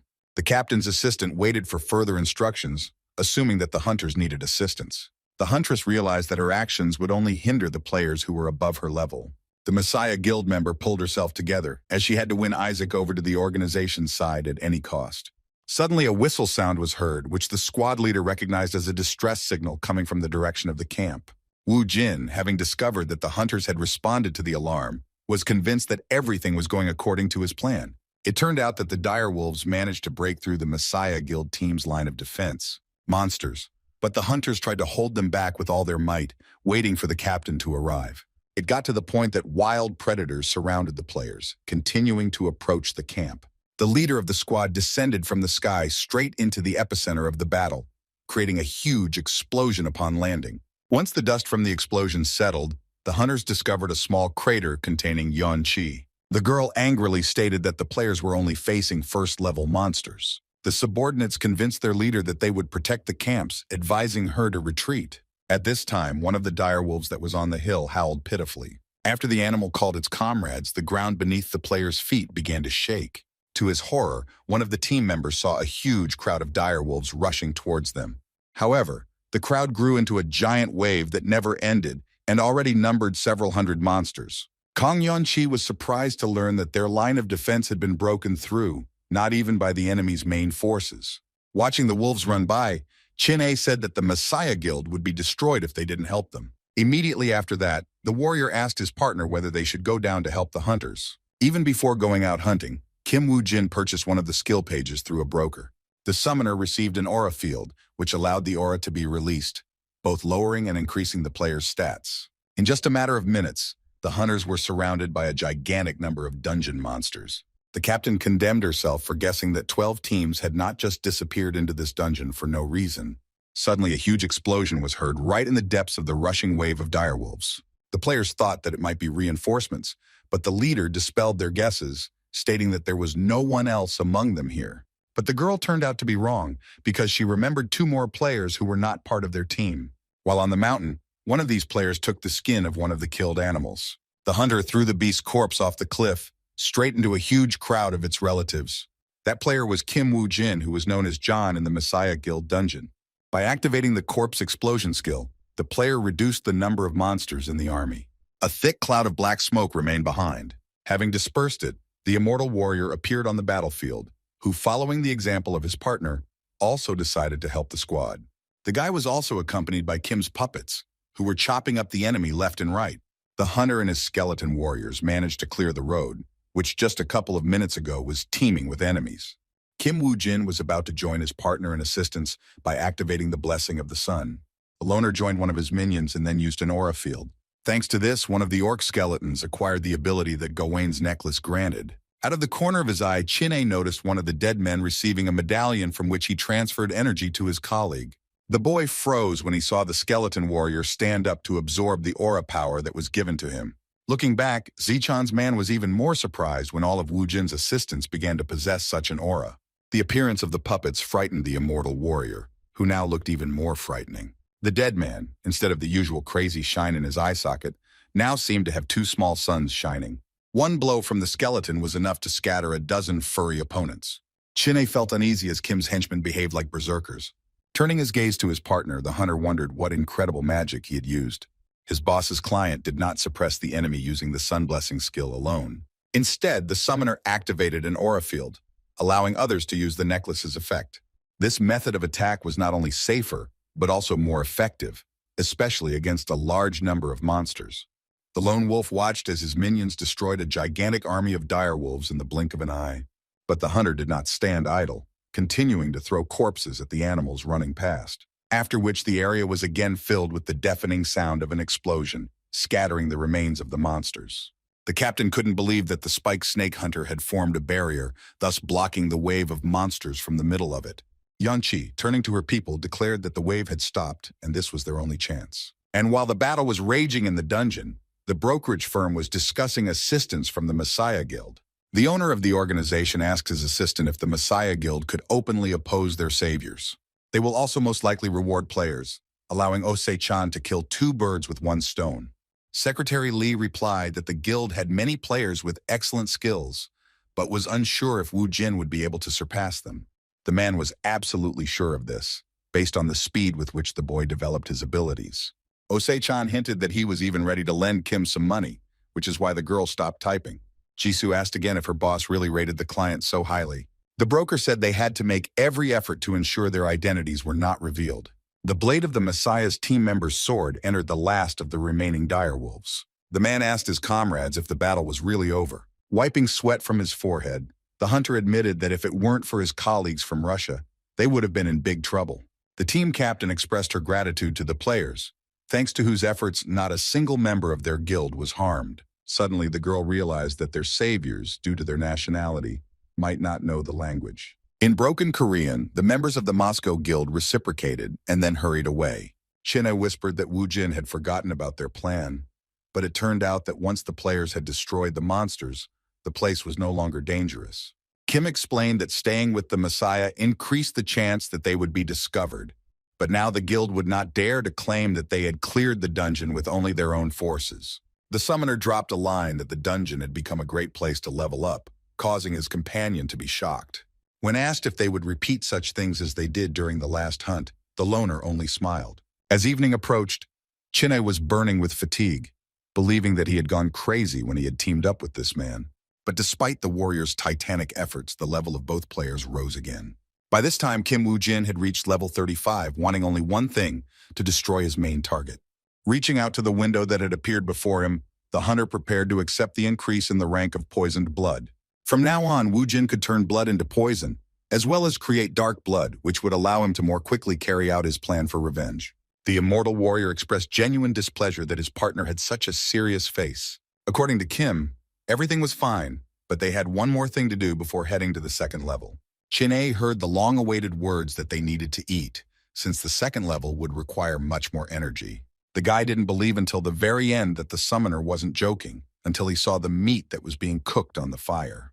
The fighter, overjoyed, said that he finally felt like he and Woo-jin were a team. He asked the warrior, feeling intense pain, if he would lose consciousness in the middle of the battle, but the guy assured him that he was not a weakling. Taking the warrior at his word, the lone warrior asked how long he could stand if the horned fox pierced him with its horn. The broker's employee dropped a piece of meat in surprise and couldn't understand whether he had done something wrong to deserve this. On the second level of the dungeon, the Messiah Guild team suffered failure after failure. The beast moved so fast that even the best shooters could not hit it. Swinging their bows from side to side, the hunters tried to take aim at the elusive enemy. While the player was unsuccessfully trying to find the enemy, he was already behind him. Although the squad member sensed the presence of a stranger nearby, he did so too late. The guy didn't even have time to move before the fox's toothy mouth had already closed on his neck. Watching as her people were carried away by the enemy, the captain understood that at this rate they would all soon die. The girl tried to remember at least one way that could slow down the enemy's movement speed. However, Khan's thoughts were interrupted by the sound of crunching snow under the feet of one of the warriors. Looking up at the hunter, the squad leader was surprised as he was not a member of her team. In broken Korean, a big guy from the Moscow Hunters Guild declared that he would kill a horned fox. The girl wondered what the Russian player could counter with his opponent. As soon as the hunter moved away, the captain shouted after him that without a plan he would not be able to achieve anything. A snow-white beast with a horn in the middle of its forehead towered over the Russian who was walking towards him with a leisurely gait. The fox bared her teeth when she saw her next victim, her white eyes flashing. The hunter didn't even have time to blink before the predatory beast's mouth was already right in front of his nose. Chin'e dodged at the last moment, and the monster's bite, which turned out to be faster than the player thought, hit his armor. After this, the enemy began to rush from side to side, but it was almost impossible to keep track of his movements. Everything was exactly as Woo-jin said, and his partner, unable to attack, could only block blows. Taking a step back, the hunter almost slipped on the wet snow, which only made the situation worse. The monster stopped playing with its victim and jumped right on it, which the player was not prepared for. In an instant, the fox knocked the immortal warrior down, impaling him on its horn. Chin'e experienced a far from pleasant feeling, coughing up a little blood at the moment of impact. Woo-jin thought about all sorts of options, from skeleton warriors to a wooden fence. Since none of the methods were effective, the guy already guessed that his assistant wanted him to stop the monster. Kim did not deny this, but allowed himself to ask again whether the legendary warrior could handle it. Remembering the summoner's words, the hunter came to, grabbing the beast that had attacked him by the fur. After which the guy dropped to the ground and, touching the snow with his toes, began to slow down. The horned fox continued to run quickly, pushing the player in front of him, who raised a wave of snow into the air behind him. The moment had come when the immortal warrior's River Styx blessing skill was activated. Having restored his health, the hunter also replenished his strength, finally managing to restrain the monster. The Messiah Guild representative was shocked that the Russian managed to stop the horned fox. The girl understood perfectly well that she had to defeat the beast while the player was holding her. Otherwise, all his efforts would be in vain. And while Chin'e was holding back the monster, at that moment an arrow flew in their direction. The immortal warrior made every effort not to let go of the predatory creature. With his shining eye, the beast saw the arrow inexorably approaching him. Woo-jin, while the enemy was immobilized, took advantage of the moment to expose him to the dark blood. As soon as the arrow hit the horned fox, a whole crowd of skeleton warriors rushed towards it. Throughout this entire time, the squad leader did not take her eyes off the hunter. Yanqi caught herself thinking that the level of her colleagues from the Moscow Guild could not be lower than 40. Si Chang's employee continued to perform his role, while the dead assistants left stab wounds on the fox. The Messiah Guild member realized with great regret that the players who came to help were pure monsters compared to them. A beam of light appeared in the center of the Buxian Stadium, indicating that the dungeon had been cleared. The journalists who were waiting for the players to arrive wondered who had defeated the fox, Kang Yanqi or Isaac. Upon seeing the diplomatic vehicle, the reporters immediately determined that it was a Russian car. Kim Woo-jin added another valuable item to his inventory in the form of a horned fox horn. Returning from the hunt, the player called the broker and asked to publish his statement. The loner replied that if the Messiah Guild was eager to obtain the item, they were willing to sacrifice it. The summoner's partner couldn't believe that they were willing to say goodbye to the item after everything they had been through. Ose-chan assessed the seriousness of his client's intentions, once again convinced that he was worth any money. Kim asked the head of the firm to underline the part where he said the Messiah was eager to get the horn. All the news feeds were talking only about clearing the dungeon, and Kang Yanqi even stated that without Isaac Ivanov, nothing would have happened. Wu Jin was pleased with Ose-chan's work, doing everything exactly as he was asked in the shortest possible time. Suddenly, the guy received a call on the phone from Park Young-won, with whom he still had a business relationship. The head of the faction turned on the TV and immediately came across a news block about the personality of Isaac Ivanov. The man looked down on the hunter, who was all anyone was talking about lately. Mr. Park said his bodyguard had done a much better job than he had expected. Although the man wanted to destroy the leaders of the Skull Guild, he was satisfied with the fact that they had curtailed their activities and returned back to Japan. Since Wu Jin had fulfilled his part of the deal, he should have received a corresponding reward. Secretary Kim placed a skill page in front of the guy, and her boss asked the player not to get cocky, since he still had a lot of work for him. The hunter was given a blood mist, which allowed him to create a mist from his own blood. The faction leader stated that the bodyguard could become even better if he joined his elite squad.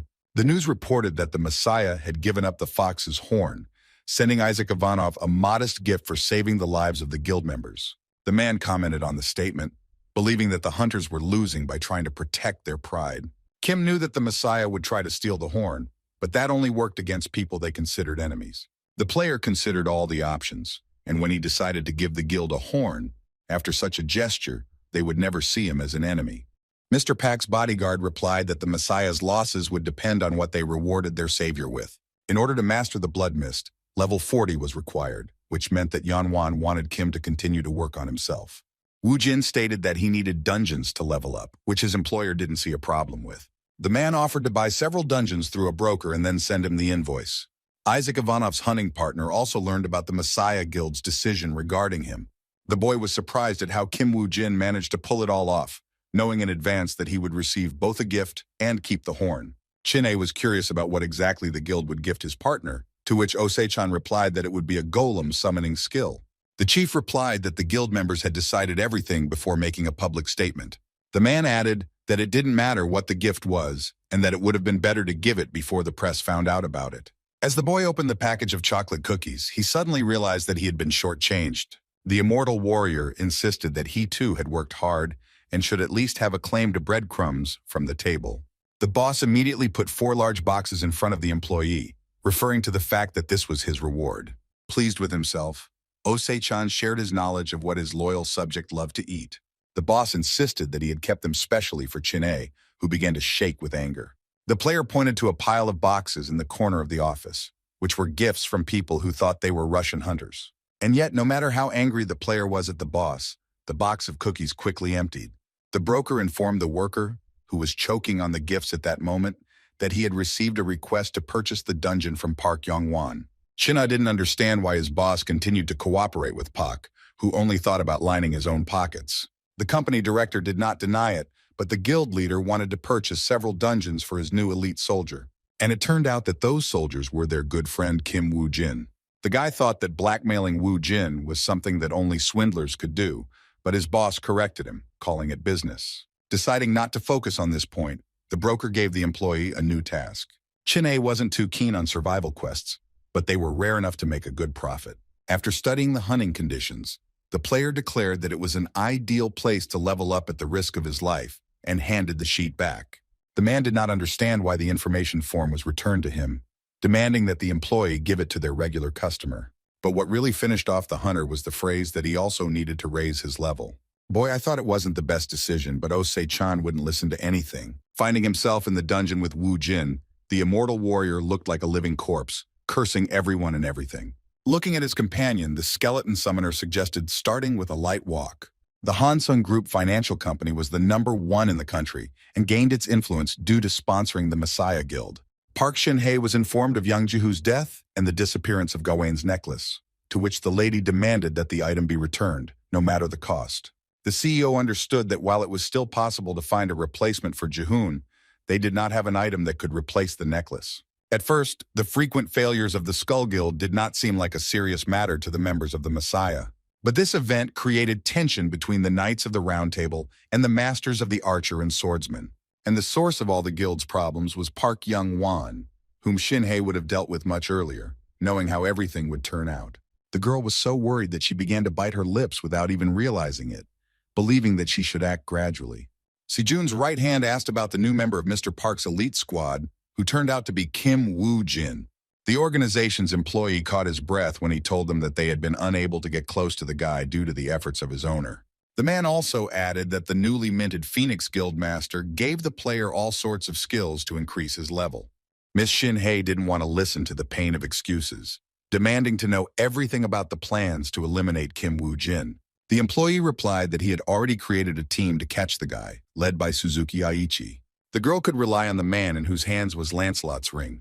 Having reached level 40, Wu Jin could finally use the gifts he had received. Wiping his face, Chin-hye was sure that only Kim could level up so quickly and easily.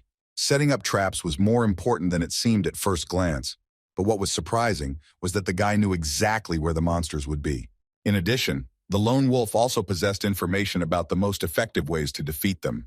The immortal warrior had the impression that his partner knew everything, because it seemed like all of this had happened to him before. Studying the skill pages, the necromancer reported that from now on he could get out of the tiger's lair unharmed.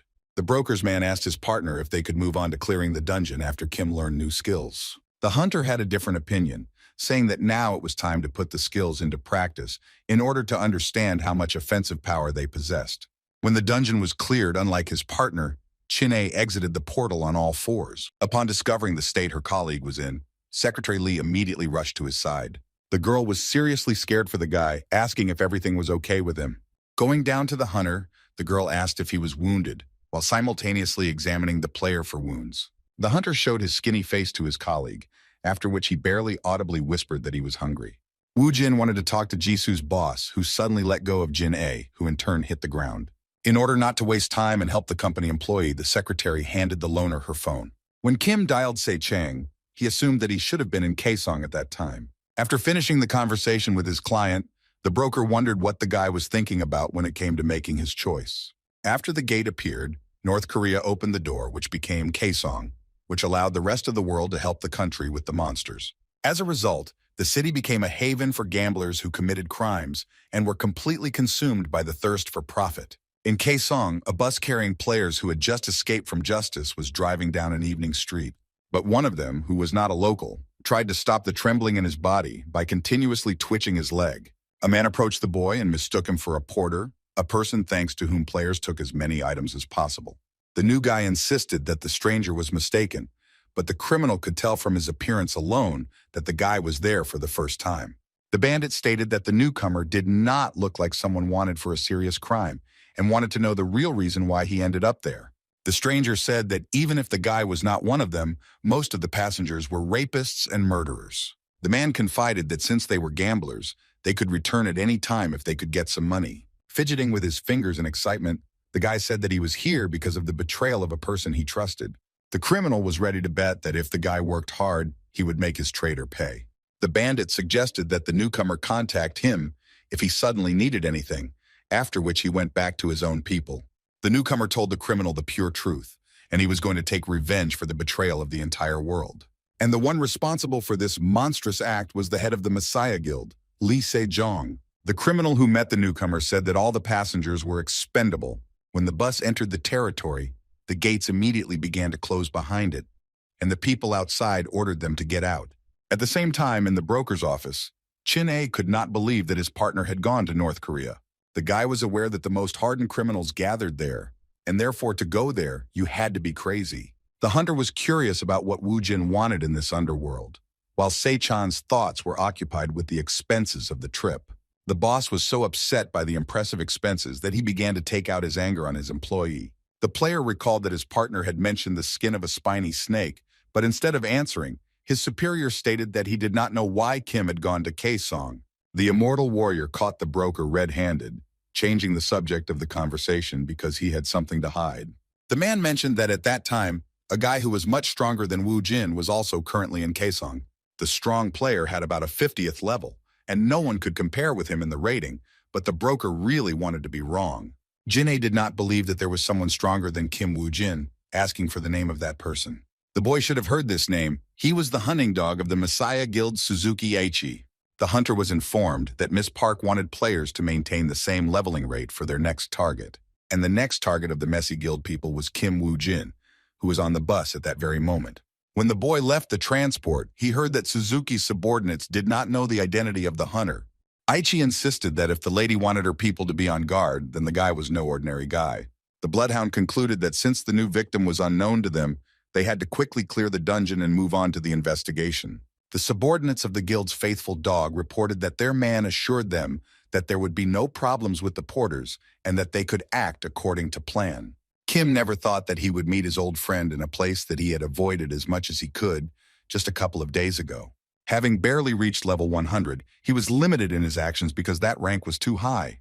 That is why the guild had to raise a new dog to work in the shadows, and the choice fell on Woo Jin. If it weren't for the dire situation, Mr. Lee wouldn't have personally looked for the lone hunter. Kim guessed that Suzuki had already received Lancelot's ring from Shinhei, so he had to kill the dog in the bud while he had the chance. Before the hunters had time to enter the dungeon, one of the porters killed one of the locals and then fled. Guildhound Messiah did what he did best, trying to find clues. The man, analyzing the actions of the criminal, came to the conclusion that he, without hesitation, delivered the only precise blow in his life to important places. Suzuki realized that the killer had done something similar before and ordered his men to take care of the remaining porters. The subordinate bloodhounds armed with weapons kept an eye on the consumables. The informant stated that the porters did not even have weapons in their inventory, so he asked the players not to act hastily. The man didn't have time to finish saying that he had a separate contract as the hunter used his blade. The porters, who witnessed the execution of the traitor, froze in fear. Unfortunately for Aichi's people, they had to put the newcomers to death ahead of time. Not a minute had passed before the hunters had brutally dealt with all the porters. Shaking the blood off his sword, the subordinate of the Messiah Guild dog wanted to clarify whether he should deal with the escaped killer. The squad leader explained that the guy killed one to stall for time, most likely intending to eliminate them one by one when they split up. Suzuki's priority was to find information about the victim, when suddenly, not far from the group, a log fell. A golem appeared from behind a tree in front of the hunters and threw a tree trunk in their direction. The chief, watching the monster with a calm face, declared that his patron was the messenger of the underworld. The man decided that since the killer couldn't use his skills without making sacrifices, the golem was a distraction. One of the hunters used the fortune keeper's skill conclusion to restrain the enemy. The stone creature from the earth was attacked by elastic roots that restricted its movements. Due to the golem's immunity to cutting weapons, players have swapped their blades for bludgeoning weapons. To make the enemy less dangerous, it was necessary first of all to deprive him of his legs. Suzuki's men pounded the monster's stone legs from both sides, gradually knocking off small pieces. The guild's faithful dog Messiah appreciated how well the players worked as a single team, that they themselves guessed to change weapons without an order. Soon the hunters, separating stone by stone, practically deprived the golem of one of its legs. And after the monster lost its limbs, the man who attacked him decided to deliver the finishing blow. Leaping high into the air, the hunter raised a huge hammer above his head to bring it down on the golem. When the impact weapon hit the monster with force, the monster raised a huge wave from the attack as it fell to the ground. The battlefield was covered with a wall of raised dust from the stone monster that had fallen to the ground. The players heard a strange sound that resembled someone's whistle, which was rapidly approaching. The foggy cloud was dispersed by the trace of an arrow that was fired at a group of warriors. The hunter realized what was happening only when the arrowhead was already at his nose. The player desperately tried to defend himself by covering his face with his hands, but the arrow never reached him, being cut in half. Its fragments fell into the ground in front of the feet of the hunter, who had lost his vigilance. Miraculously surviving, the crew member asked his captain for forgiveness. Aichi, who cut the flying arrow, advised not to underestimate the enemy just because he was alone. The hound analyzed the enemy that was targeting the healer while the others were busy with the golem, while still having the ability to attack at long range. The group members announced another attack from a gifted enemy, causing their leader to become genuinely interested. One of the Suzuki boys saw a crowd approaching them, surprised that any other players besides them had entered the dungeon. Taking aim, the team's archer announced that he would try to buy some time for the others. The player used the multi-shot skill, causing several more arrows to appear from one of his arrows. But the arrows fired into the crowd of enemies passed through it, only leaving holes in their clothes. The archer wondered who their attackers were that were not being hit by arrows. At some point, the attacking players shed their clothes, revealing their true forms to Suzuki's group. Raising his sword up the mountain, a large skeleton warrior in first-class armor pounced on the archer. The dead man cut through the hunter's bow, at the same moment hitting its owner as well, leaving a scratch on his cheek. The man instantly ran away from the serious opponent, summoning a blade to replace his bow. Wiping the blood from the wound on his face, the player wondered if the enemy was too agile for a skeleton. There was one summoner puppet for each squad member. Unlike normal warriors, skeletons did not stop fighting for a second and did not have to worry about injuries. The team's assistant captain had never seen a dead person use their mind in battle before. The leader used the slashing skill to get rid of the suddenly appeared enemy with one blow. The man understood perfectly well that the skeleton warriors were copying their master's movements. Based on this, the hunter had an idea of the abilities of their summoner. Aichi came to the aid of his men, rushing past one of the enemies, dealing him only one blow. This was quite enough to cut the enemy into two parts. The soldiers once again thanked their captain for the timely rescue. The leader demanded that no one relax, declaring that his men should use all their might during battles. And in order for the attacks to be more effective, it was necessary to aim at places not protected by armor. The player relayed Suzuki's words, and to my comrades, I emphasize, so that they focus on the gaps in the armor. Following the leader's advice, the player managed to cut off the enemy's leg, which was not covered by the skin of the spiny snake. The rest of the team, having pulled themselves together, gradually began to overcome their opponents. Moving away from the enemy to the enemy, the hound sensed the summoner to hide somewhere nearby. Suddenly, a man appeared in his field of vision. In a split second, the master of the skeleton warriors was finally caught. The squad leader braked sharply, not taking his eyes off the man who had set a trap for them. With incredible speed, the Messiah guild dog rushed towards the mysterious enemy. In the blink of an eye, Suzuki Ichi was in front of the enemy, already swinging his blade. With an incredibly fast movement, the player struck the enemy, who was hiding his identity under a cloak. However, despite all his efforts, Suzuki only managed to cut his opponent's cape. The mysterious killer wore a skull mask on his face, which immediately gave rise to certain thoughts. Aichi assumed that the person in front of him was a hunter, a needle-like snake named Isaac Ivanov. By this point, Suzuki's squad had finished off almost all of Wu Jin's henchmen. Based on the enemy's appearance, the players concluded that it was that same Russian hunter in front of them. It was strange to those gathered why Isaac, who had friendly relations with the guild, suddenly entered into battle with them. Just as unexpectedly as he attacked, the criminal decided to flee the battlefield, taking his remaining assistants with him. Aichi knew that if they gave the necromancer even a little time, they would lose their advantage in the fight. The team member intended to catch up with the killer and avenge his dead comrades, but the leader ordered him to wait until they found out his intentions. Ignoring the order, the player rushed after Wu Jin, but the commander understood perfectly well that this was the reaction the necromancer wanted from them. The team members wondered if their opponent had more than just a summoning skill. Suzuki ordered his men to retreat immediately, otherwise they would be trapped. As if to confirm what Aiki had said, a deafening explosion was heard, caused by the corpse explosion skill. The men covered their faces as they smelled the highly suspicious odor that was spreading along with the smoke from the explosion. The guild's loyal dog ordered everyone not to relax, as they did not know what to expect next. The group of hunters already considered their comrade dead, when suddenly they saw a figure in the smoke. The player who disobeyed the commander asked for forgiveness for losing his composure and giving in to emotions. After which the wounded member of Suzuki's team suddenly spat out blackened blood. The team's doctor asked the hunter to stay put, and I declare that he will heal him now. The leader ordered his subordinate to stop, pointing out that the color of the wounded warrior's blood had completely changed. The trapped hunter fell to the ground, losing strength more and more quickly due to blood poisoning. The poor guy kept insisting that it was just poison and that there was still enough time to save him. The poisoned player ran towards his comrades, screaming at the top of his voice that he didn't want to die in this dungeon. With a decisive swing of his sword, Suzuki Aichi eased the suffering of his team member. The Bloodhound was unaware that Isaac Ivanov had used a poison that was so deadly that it killed his warrior immediately. The man was haunted by the question of why the necromancer had not used poison from the very beginning.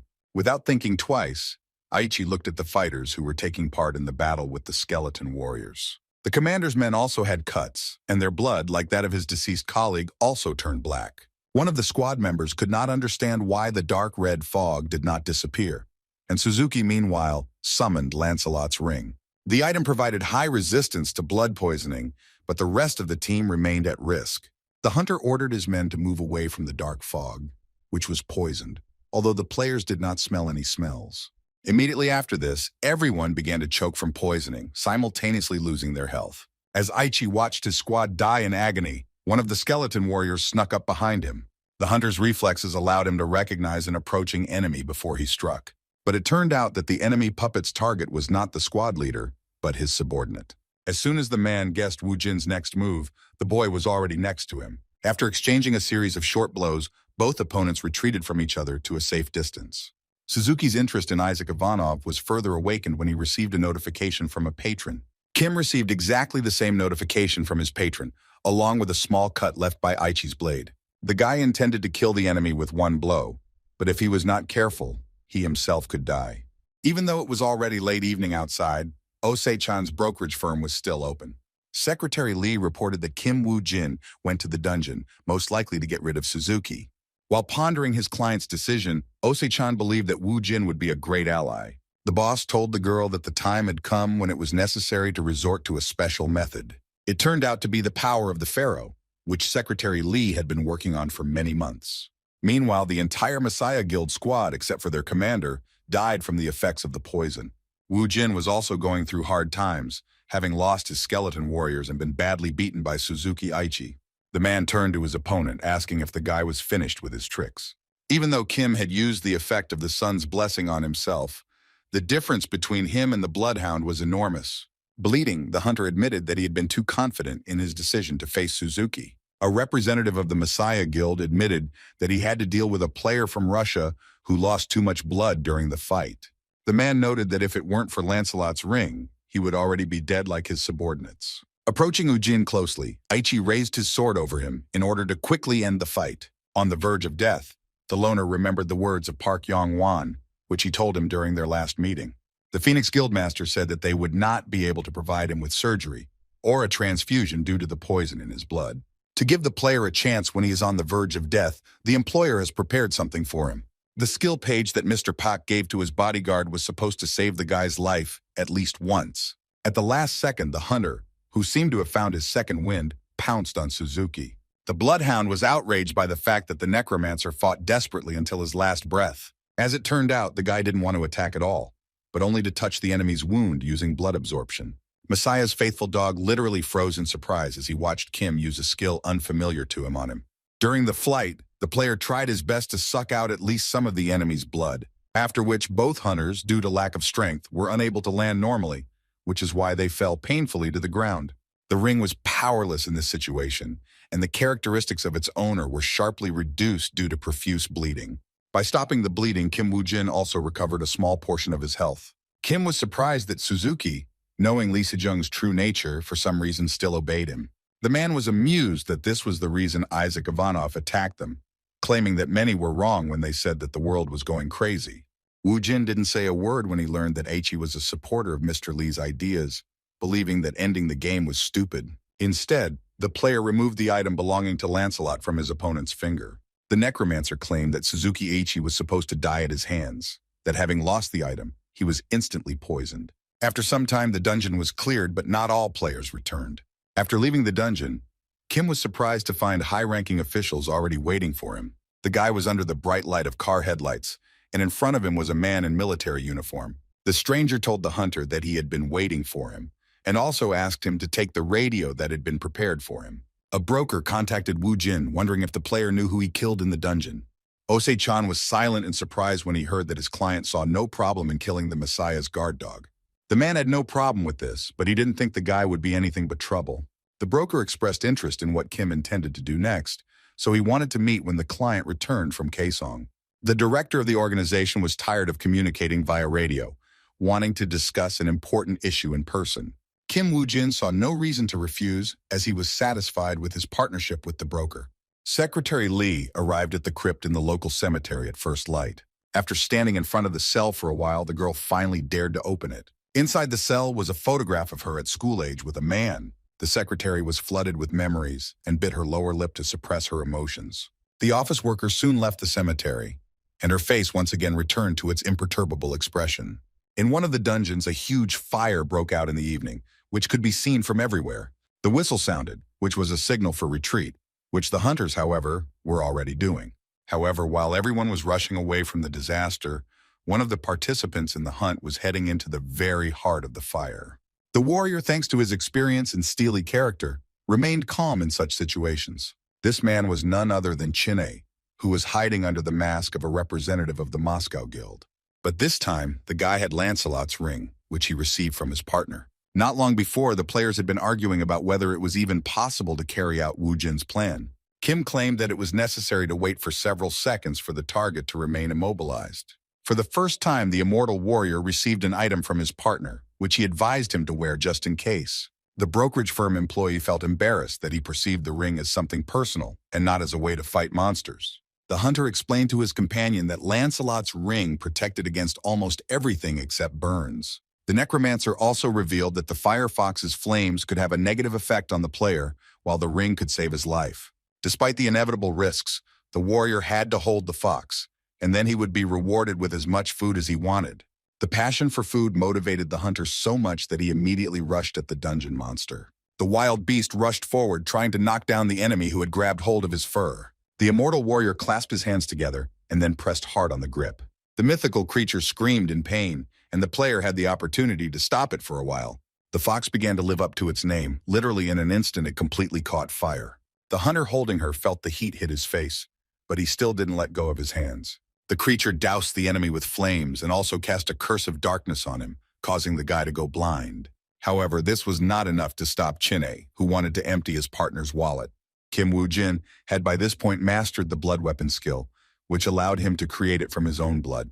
The necromancer armed himself with a sharp spear and then threw himself straight into the fire in which the fox was hiding. The monster screamed pitifully, doing everything possible to make the warrior let him go, but all the creature's efforts were in vain. Angrily, the broker threw the newspaper on the table, in which he read that the government had transferred the A+ rank dungeon to the Messiah Guild. The man was worried that if the Messiah acquired Japan's treasure, she could blackmail other countries. With the emergence of Isaac Ivanov, the guild's actions became more aggressive, and China and America could also be in their hands. Sichan's thoughts were interrupted by Secretary Lee, who suddenly entered the office. The boss's gaze fell on the subordinate's shoes, which were stained with dirt and grass particles.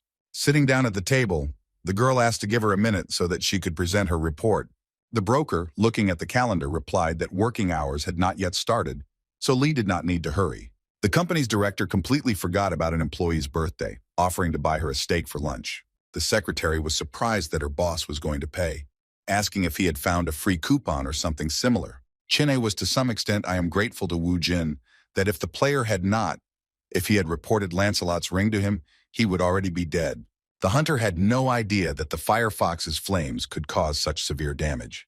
The guy thought that he would be able to catch up with the loner, although in reality he still had a long way to go.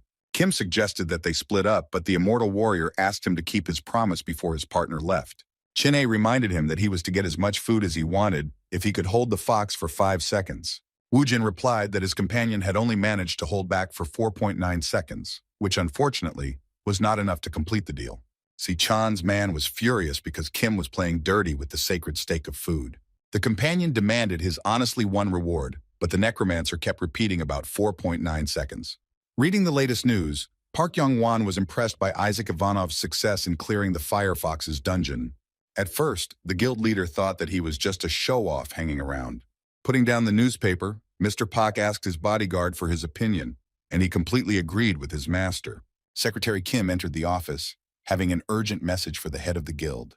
The girl, having discovered that the boss was busy, wanted to return at another, more suitable time. But the man insisted that everything was fine, and the employee could tell what she came with. The secretary told them that John Georg, whom they had tried so hard to recruit, had joined the Messiah Guild. Wu Jin was slightly worried by this news because from his memories, John began to cooperate with the guild much later. The guy needed to understand the situation. Could Suzuki's murder really move the chain of events, and therefore adjust the plan of action? Youngwon was upset because he wanted to use John George to keep the Messiah Guild in check. The man said with annoyance that he now had to come up with a new plan. Unexpectedly, Mr. Pak's bodyguard suggested the candidacy of Ivanov, whom he had recently spoken about. The guild leader was not against recruiting Isaac, but they had no information about him. Secretary Kim reported that according to rumors, the hunter often appeared on the black market in order to acquire the rare skill Skeleton Knight. The man thought for a moment, after which he stated that everything could have been much simpler than he thought. At the Messiah Guild headquarters, Park Shin-hai informed the leader of the news of Suzuki Aichi's death. The girl also added that all of the hunter's subordinates died along with him. Lee Sejong inquired about the condition of the base in Kaesong, which had also been destroyed without a trace. The man became curious about who the daredevil was who decided to provoke the guild in such a way. Shaking with fear, Miss Park assumed that this was the work of Yang Wan, whose man, under an assumed name, was seen in Kaesong. Lee wanted to know how his ward reacted to the first steps of the Phoenix Guild leader. Without going into details, the girl said that she had already done something in connection with this situation. Shin-hye was certain that in her reckless attempt to keep the Messiah Guild under control, Park Young-won would lead herself to her death. The girl also introduced the man they recruited to keep an eye on Isaac. This player showed ambition by spreading his forces throughout Europe. The hunter's patron was the messenger of the underworld, and his main skill was summoning skeleton warriors. According to the same rumors, the player could summon countless numbers of the dead, which was enough to create an army of warriors. However, no matter how strong the enemy was, there was an opinion that no one could stand against such an army. All those who witnessed the boy's superior power nicknamed him the King of the Immortals. However, the real name that the great necromancer bore was John George. Shin-hye explained her choice by saying that it would be easier to deal with Georg, who did not hide his intentions, than with Isaac. No matter what Isaac says in public, the guild suffered serious losses because of him, and will use John to track down the Russian hunter. After his speech, Sejong's hand suddenly fell on the girl's shoulder, causing the girl's insides to go cold. The guild leader confirmed that the larger the player's wishes were, the easier it was to deal with them. The man, his eyes flashing ominously in the darkness, said that he liked the nickname that the King of the Immortals bore. As he left the round table, the man gave his subordinate one last chance to correct the mistake she had made. Miss Pak understood perfectly well that if she could not prove her usefulness to the guild this time, then inevitable retribution awaited her. At this time, the head of the Phoenix Guild was returning from negotiations with his business partners. The man looked thoughtful and even a little restless, which his secretary could not help but notice. Miss Kim decided that the negotiations with the Frontier Guild had failed, but everything was fine with them. Youngwon revealed that for Rubej, a deal with him was the best option, since the partners were competing with Messiah and would never bow to them. The girl noted that a partnership with one of the 5 largest guilds in the world seemed like an excellent opportunity to keep the Messiah in check. But Mr. Pak's worries were not unfounded, since there was no such thing as a free lunch. The Phoenix leader believed that if Rubej intended to weave intrigues behind his back, then Pak would use their fame against them. In this regard, the boss ordered the secretary to call Kim Woo-jin to the guild headquarters tomorrow morning. The next day, the guild elite player clarified whether his task was now simply to work with Rubej. Mr. Park corrected the player, stating that he did not need to work with the guild, but only to receive their protection in order to level up safely. The Frontier was scheduled to leave for the dungeon in 2 days, so Wu Jin had to be ready to follow them. As Kim left the headquarters, he believed that his boss's actions seemed obvious, and that Shin-hye had most likely anticipated all of Youngwon's plans. The guy assumed that the American Guild Frontier, judging by the situation, was working together with the Messiah Guild. But the loner was not going to rely on guesswork, so he wanted to find out more information by contacting a broker. A couple of days passed, and the elite squad of the Phoenix Guild had already arrived at the hunting site. While the team members were animatedly discussing their allies, Wu Jin sat in the waiting room, thoughtful.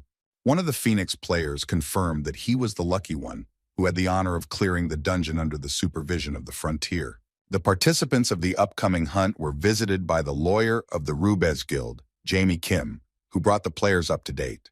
The guild representative concluded his speech by saying that Rubez would ensure the safety of the Phoenix team in every possible way. Looking over the rulebook, Jamie reported that hunters were now forbidden from entering any dungeon without a Frontier escort. But the most basic and controversial condition was that players were not supposed to do anything in the dungeon itself. Park Young-won's elite squad was, to put it mildly, surprised by such a strange demand. The lawyer said that the cooperation contract stated that Regressed should ensure the safety of players only during leveling. A guild representative stated that if the hunters do not comply with the terms of the contract, both parties will suffer. The man sat the team member down and advised him to calm down, claiming that he would make sure everyone understood everything. For a split second, Jamie Kim's face turned ominous as he demanded that no action be taken in the dungeon under any circumstances. The lawyer added that if the team had any complaints, he was ready to personally convey to Park Young-won that the contract was being canceled due to their unwillingness to cooperate. The man decided that both parties had come to an agreement, notifying that the departure to the dungeon would begin in half an hour. Woo Jin, thinking about the lawyer's words, assumed that the frontier was going to control Young-won's people under the terms of the contract. At that very moment, Kim received a call from Ose-chan, informing him that plans had to be radically changed. The broker believed that entering the dungeon was not the best idea, and that most likely the Messiah and Regressed were in cahoots. It was strange that the Messiah would decide to join forces with the strongest guild in America, but the man needed to look into the matter much more deeply.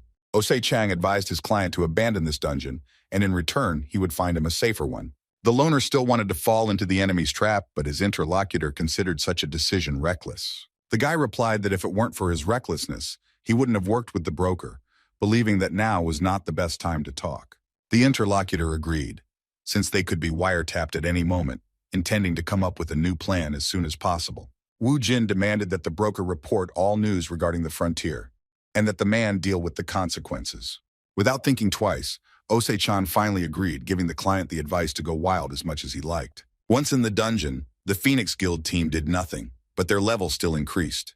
One of the hunters found it strange that his colleague had already increased his rank twice. Finding himself in his third dungeon, the man could not get used to the fact that he still did nothing during the hunt. Players tried to find the positives in the current situation, that at this rate they would soon be able to clear the dungeon together with Park Young-won. Although there was no official information, there were rumors that Mr. Park was preparing to raid the 6th-level dungeon. Meanwhile, after analyzing the actions of the frontier, Kim concluded that the guild was speeding up the purges in order to weaken the Phoenix leader. To the relief of the hunt participants, a notification appeared about the complete clearing of the dungeon. Sam from Team Frontier was unhappy that Team Phoenix members were moving without his permission. The boys didn't understand the elite fighters' claim, since they thought they had finished their work in this dungeon. A representative of the American Guild said that their partners were forbidden to do anything without orders. The loud laughter coming from the brokerage firm's office could be heard throughout the entire block. The man was amused by the fact that Kim Woo-jin was forced to do nothing, while the guy, in his opinion, found it extremely unpleasant. Throwing a newspaper news release on the table, the man stated that all this could soon end, since Pak had already announced his raid. Kim agreed that the guild leader didn't have much of a choice, but to strengthen his status as soon as possible.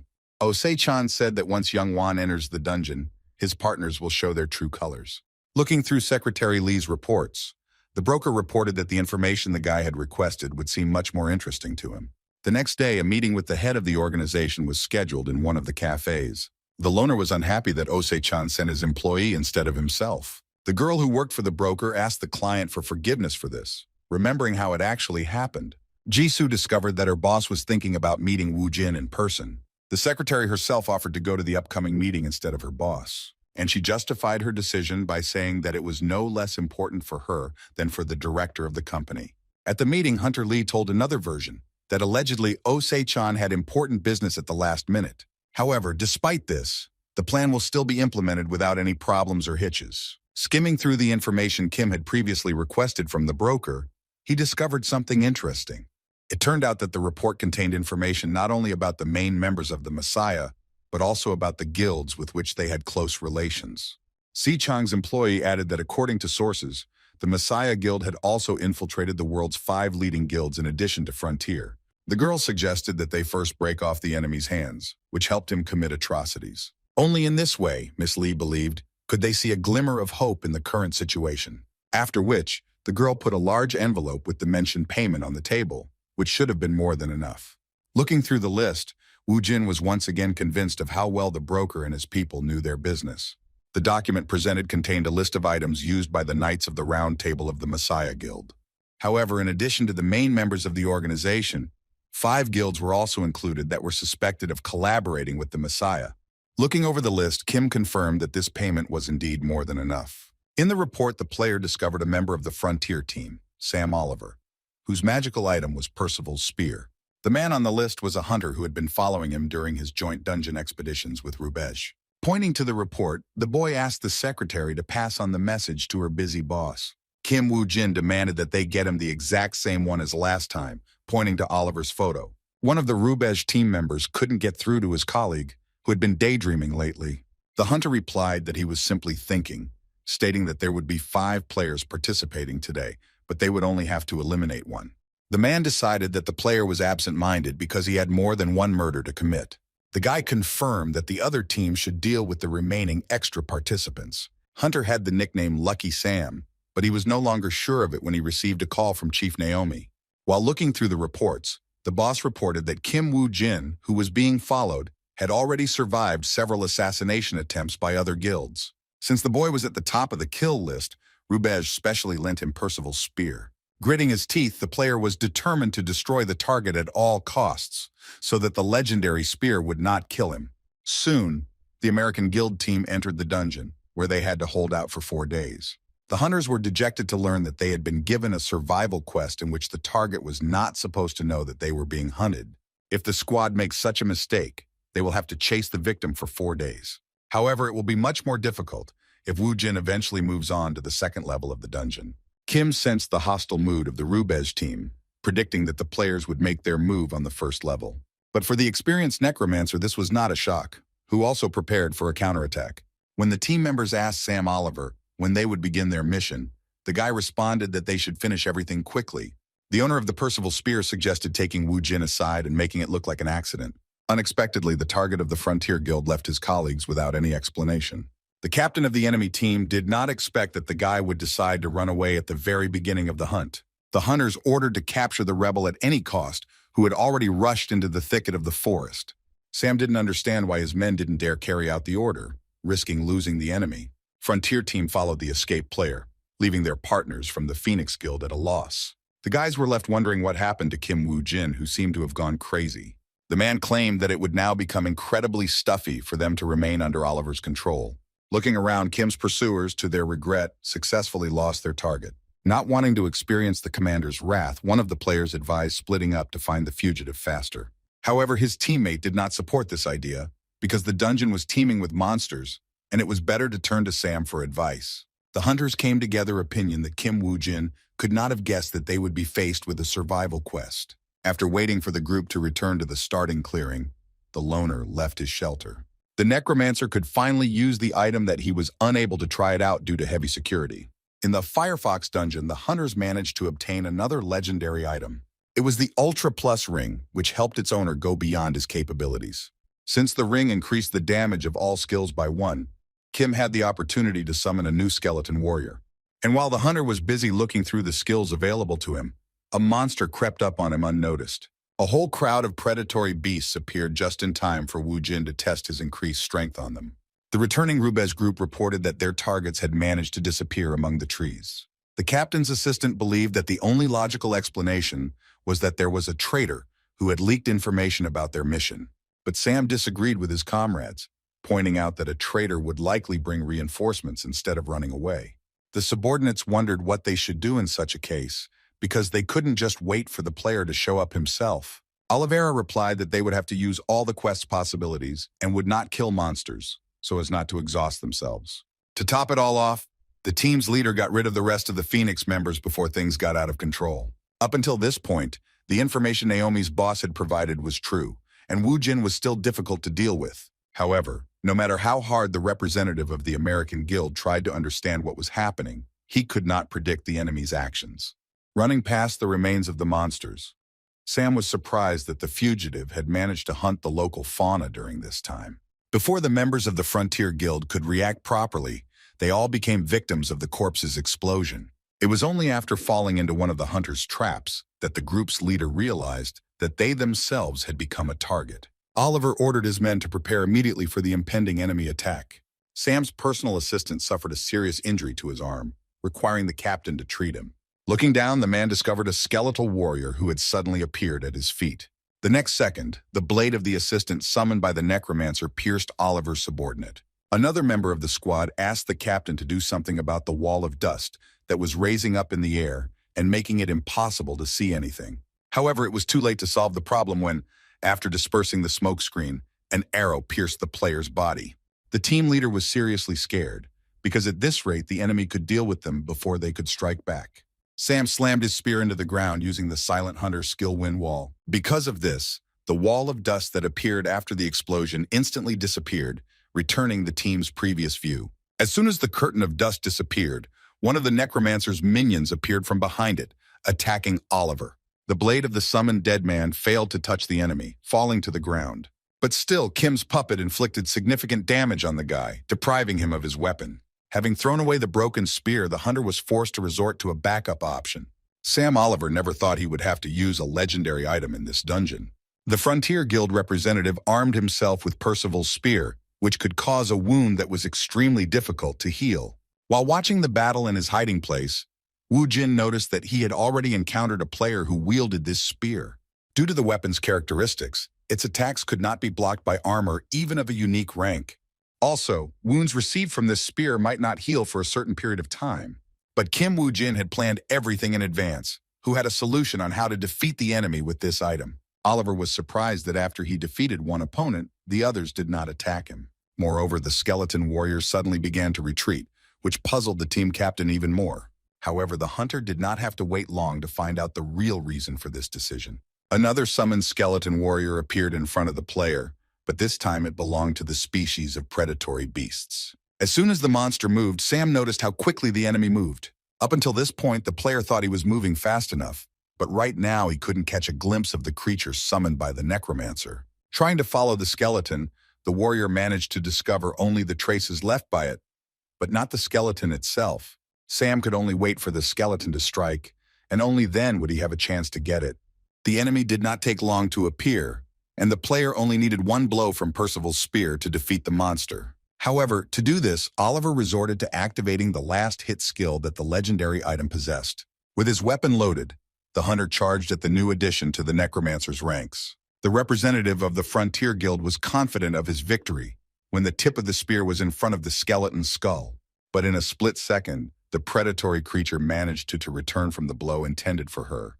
The squad captain could not believe that the enemy had managed to escape his attack, because until that moment no one had managed to do something like that. While the player was still in an attacking pose, the skeleton was already preparing to attack him. The creature jumped on the hunter, biting his arm with its sharp teeth, forcing him to drop the legendary spear. Having grabbed the squad captain, the henchman began to turn his head from side to side. In essence, the skeletal warrior in the form of a beast was no different in strength from a humanoid, but could not use weapons of various types. However, due to their human structure, warriors could not move as quickly as their beast-formed relatives. The necromancer's pet pinned Sam Oliver with its paw, completely immobilizing him. Looking at the spear, the guy tried with all his might to break free, saying that he had to keep his item at any cost. Overcoming the pain, the hunter gradually approached the spear, which he was able to lift even without one hand. The player was already a few centimeters away from the weapon when someone's shadow appeared next to him. Oliver watched in horror as Wu Jin raised his spear, stating that it was useless until it was used to strike. The loner didn't know why Rubez was targeting him, but since things had taken this turn, he decided that further conversations were pointless. Sam, like many before him, began to beg for mercy, swearing that he would tell everything he knew. If Kim dared to kill a member of the Frontier Guild, he would become their enemy, but the guy was only amused by such a fate. Jamie Kim burst into the boss's office and informed Miss Spell of a serious problem that had arisen. The head of the Rubez Guild did not understand what question the lawyer had asked her, who wanted to urgently check something. After reporting the destruction of the agents guarding the entrance, the man inserted the flash drive into Naomi's laptop. Jamie played the CCTV footage, which left the woman shocked. In the video, the guards were shooting back at the enemy, who was currently hiding in the shadows. But in the next scene, the organization's employees were attacked by none other than Sam Oliver. The director could not believe it with her own eyes, thinking that something devilish was happening. Mrs. Spell tried to understand the reason why she needed this. In the video, the guy stated directly to the camera that he had some kind of agreement with Kim Woo Jin. The woman was shaking with fear, because if the player knew who stood behind his bosses, then it would definitely be the end for her. And while Rubez was resolving an emergency situation, someone was discussing secret matters in a deserted parking lot. The guy hiding in the shadows of the salon informed his interlocutor that the cleanup had been successful. The man, having tried on the image of Sam Oliver, decided that it was time to move on to the next step. Chin-A wondered if it wouldn't be better to lay low for a while rather than causing a stir in the Frontier Guild. Taking off his mask, Wu Jin replied that there was no better place to hide than the dungeon. During a meeting with Secretary Lee, the hunter asked to make a mask with Sam Oliver's face for him. The player stated that a suitable opportunity had arisen to carry out the plan, advising his partner to prepare. However, the immortal warrior did not share the ideas of his interlocutor, who had no reason to get involved in all this. Chin-A tried to reason with Kim, but they didn't listen to him, and the hunter was already talking to Ose-chan about the frontier. At this point, there was no news, which could mean that Chief Naomi was trying to handle the case on her own. The broker could not say with complete certainty that Naomi's spell was the Messiah's informant, but there were some grounds for this. From Oliver's memories, Wu Jin found no information about the leaders other than Naomi. Be that as it may, things had already gone awry for the guild due to the betrayal of their man. Ose-chan asked Kim to hide in some dungeon so that Park Young-won would not find out about everything while he would scare spell with Sam Oliver's ghost. The hunter reported that he had already dealt with this issue, having found himself a frozen forest screamer dungeon in Taiwan. The broker's face twisted when he learned that of all the possible options, the guy went there. Chin-A was not happy that his partner wanted to drag the poor guy into the dungeon, who had 23 unsuccessful cleanups to his credit. The head of the company warned that the Messiah had tried to clear the dungeon 4 times, but none of her attempts had been successful. Even in Wu Jin's past life, this place had not been completely cleared, with 43 failed attempts. No one has ever managed to close the gates of the dungeon, causing most of Taiwan to be overrun with monsters. Even Lee Se-young himself couldn't do anything since the dungeon had a level restriction to enter. But there was a possibility that for killing the monster, there would be a reward that would help the necromancer in the fight against the Messiah. But the information the player had was not enough to deal with the screamer. The broker gave up trying to convince the client, although his employee believed to the very end that his boss would succeed. Ultimately, Ose-chan agreed to help Kim Woo-jin with the matter, automatically signing him and Jin-A up. The hunter calculated that the chance of clearing the dungeon in Taiwan was about 10%. But such numbers did not frighten Se-chong, who believed that this would be quite enough to achieve victory. The immortal warrior thought differently because such a small chance of returning from the hunt alive was tantamount to death. The necromancer reported that while he had Percival's spear, he had no equal on the 2nd level, but his partner no longer heard the words he said. On top of that, the player wanted to request substantive support for the Messiah through public pressure. Newspaper headlines were full of news that Isaac Ivanov was preparing to clear out a 2-level dungeon in Taiwan. All the largest guilds in the world could not remain on the sidelines after such a decisive statement from the Russian hunter. Kim Woo-jin's plan worked, and the Messiah Guild decided to provide the player with unique class equipment. But Chin-A wanted to get at least one legendary item as they were preparing to clear the dungeon that Messiah couldn't handle. The broker explained that over time the guild would have to fork out for more expensive items if they wanted to save face. The man also added that the price had definitely dropped due to the incident. Secretary Lee revealed that the cost of clearing a dungeon that the Messiah couldn't handle had changed to a unique class item. Therefore, if someone clears a dungeon of an even higher rank, the organization will not be able to get away with just unique items. The guy realized that from now on they would receive legendary items if they cleared dungeons above level 3. The girl presented the boss with a final report on the expenses for the details of Sam Oliver's fake route. At the same time, the secretary leaked some hints to Rubez to find a false route, which will save them a decent amount of time. Ose-chan said that in that case, he and the girl were going to move out, thereby interesting the hunter. The immortal warrior decided that Jisoo would work in the field, but the suitcase was not prepared for her at all. The boss explained that there was no need for his employee to go anywhere, since Chin-A was supposed to go to the dungeon in Taiwan. The guy kept saying that they were very respected, because after the Messiah, no one dared to challenge the Dungeon of Screamers. Due to this rare occurrence, a press conference was quickly called.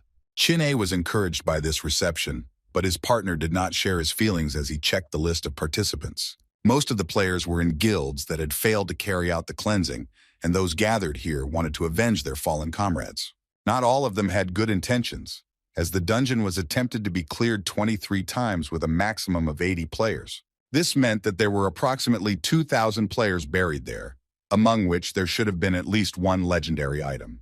Kim did not rule out the possibility that there would be people for whom their own gain would be more important than killing the boss. The organizer of the upcoming hunt informed the guys that there was exactly 1 hour left before entering the dungeon. As soon as Wu Jin stood up, the man was worried whether the hunter needed anything. The immortal warrior perceived his partner's arbitrary decision as yet another risky scam.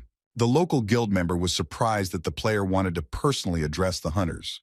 The legendary hunter from Russia was escorted onto the stage, which was all aglow with camera flashes. Meanwhile, things were not going well for the Frontier Guild, which lost track of the traitor. Naomi's protege reported that Sam Oliver was being helped by someone, but intelligence could not determine his location. The guild leader demanded that they do everything possible to keep Sam and Kim Woo Jin, or else get rid of both of them. Around this time, Osei-chan was told of a certain problem that he had to look into with his own eyes. The client made a public statement on behalf of Isaac Ivanov, in which he thanked all participants in the cleanup, after which the player stated that his goal was to save the world by finishing this game, to achieve which he would do everything possible. The secretary said that this was not their plan, but the video of the player had already spread around the world. The man was amused by the fact that Kim openly declared war on those who were going to stop him. In the dungeon, all eyes were on the pair of Russian hunters, especially because of their recent statement. And while some players were outraged by the guy's impudence, others, on the contrary, obediently listened to his advice, staying on the sidelines. Some of the hunt participants personally saw Isaac in action in the Firefox's dungeon. Eyewitnesses claimed that the pair were real monsters, piquing the interest of players. Chin-A was unhappy with his partner's provocation, but he didn't see a way to convince people in a good way. His message, in particular, was addressed to the bloodhounds who came to collect valuable items from fallen players. The necromancer wanted to show everyone his superior power, and also to suppress their will to the slightest resistance. To demonstrate this, Wu Jin will be helped by his army of skeleton warriors, who have reached a high level of skill. The summoner, surrounded by his minions, caught the disapproving glances of the other teams. One of the searchers began to worry that he would not be able to find a certain object before the Russians. The prince commanded his men to search for items and then for problem players before nightfall. As soon as the sun disappeared behind the horizon, the hunters, each with his group, warmed themselves by the fire, restoring their strength. Watching the flames, the players discussed Isaac Ivanov and how he managed to defeat the fox. The hunt participants realized why the Russian could not be touched, and even an attempt to help would be regarded as interference by one of the Bloodhound's men. One of Hyun's men, the same Bloodhound, found only 2 dead players the entire day. At first, the boy suspected that other guilds might have stolen the item, but soon after a day of searching, he came to a different conclusion. Having encountered many monsters on the first level, the player did not notice a single strong one. The idea that any hunter below level 50 could have died here was doubtful. It followed that Van Gogh's bracelet must have been on the 2nd level, which Hyun asked to keep quiet about. Suddenly, one of the team members flew up, aiming for one of the branches of the tree closest to them. Having climbed onto it, the hunter discovered a hanging skeleton that showed no signs of life. A squad member kicked the skeleton to make sure it was truly dead, wondering how it got there. The commander asked his subordinate what exactly had made him so wary. The guy apologized and explained that he most likely reacted to the sound of a corpse bouncing in the wind.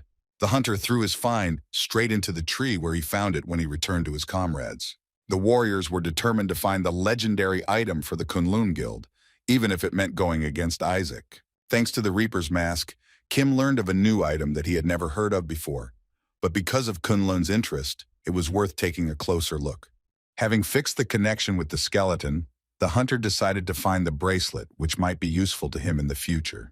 Chin-A, who was always dissatisfied with everything, asked if they had really been the only ones fighting all this time. Wu Jin confirmed his partner's guess, since more than half of the participants were treasure hunters of the dead. The immortal warrior was initially glad that many players had gathered for the hunt, because he thought that for once he would be able to rest. The boy's eyes lit up when he learned that they would have some time to rest on the 2nd level. Once on the 2nd level, the players were greeted by a strong, piercing wind. Some players didn't expect that the next level would be much colder than they thought, and some were completely frozen by the local frost. I can't imagine how they would fight in such a state. Hyun noticed that it wasn't just the monstrously low temperature that was causing the goosebumps. It was also caused by the trail of fear that the monsters left behind. Si-chang's man couldn't believe that such creatures that used such an amount of fear were only at the 2nd level. Due to these factors, Wu Jin's confidence was also slightly shaken, as clearing the dungeon would be much more difficult. The body of the living creature froze under the influence of fear, but the effect did not last long, which was enough for the monster to finish off its victim. Since the hunters were in a 2-level dungeon, there weren't many monsters left that used fear. The eye patch player stated that his guild would be the first to inspect the surrounding areas. After these words, the group of players immediately concentrated and went deeper into the forest. Chinna was outraged that, under the pretext of a cleanup, the hunters began to look for valuable items. Kim argued that such people were of no use in fighting anyway, intending to come up with a plan without taking their existence into account. After checking a few corpses, Hyun's team didn't find the bracelets they were looking for so carefully. The players left the area and moved on, but were unaware that they were being followed. The hunter with the bandage was angry that someone had already gotten ahead of his group, deciding that they needed to hurry. The team split up to search the dead in hopes of finding anything of value. The squad members began to look through the inventory of the fallen warriors and were not disappointed. Each player presented their find to their captain, considering it a great stroke of luck that the items remained untouched. But the leader did not share the mood of his people, who only had more questions about who the seekers he had seen were.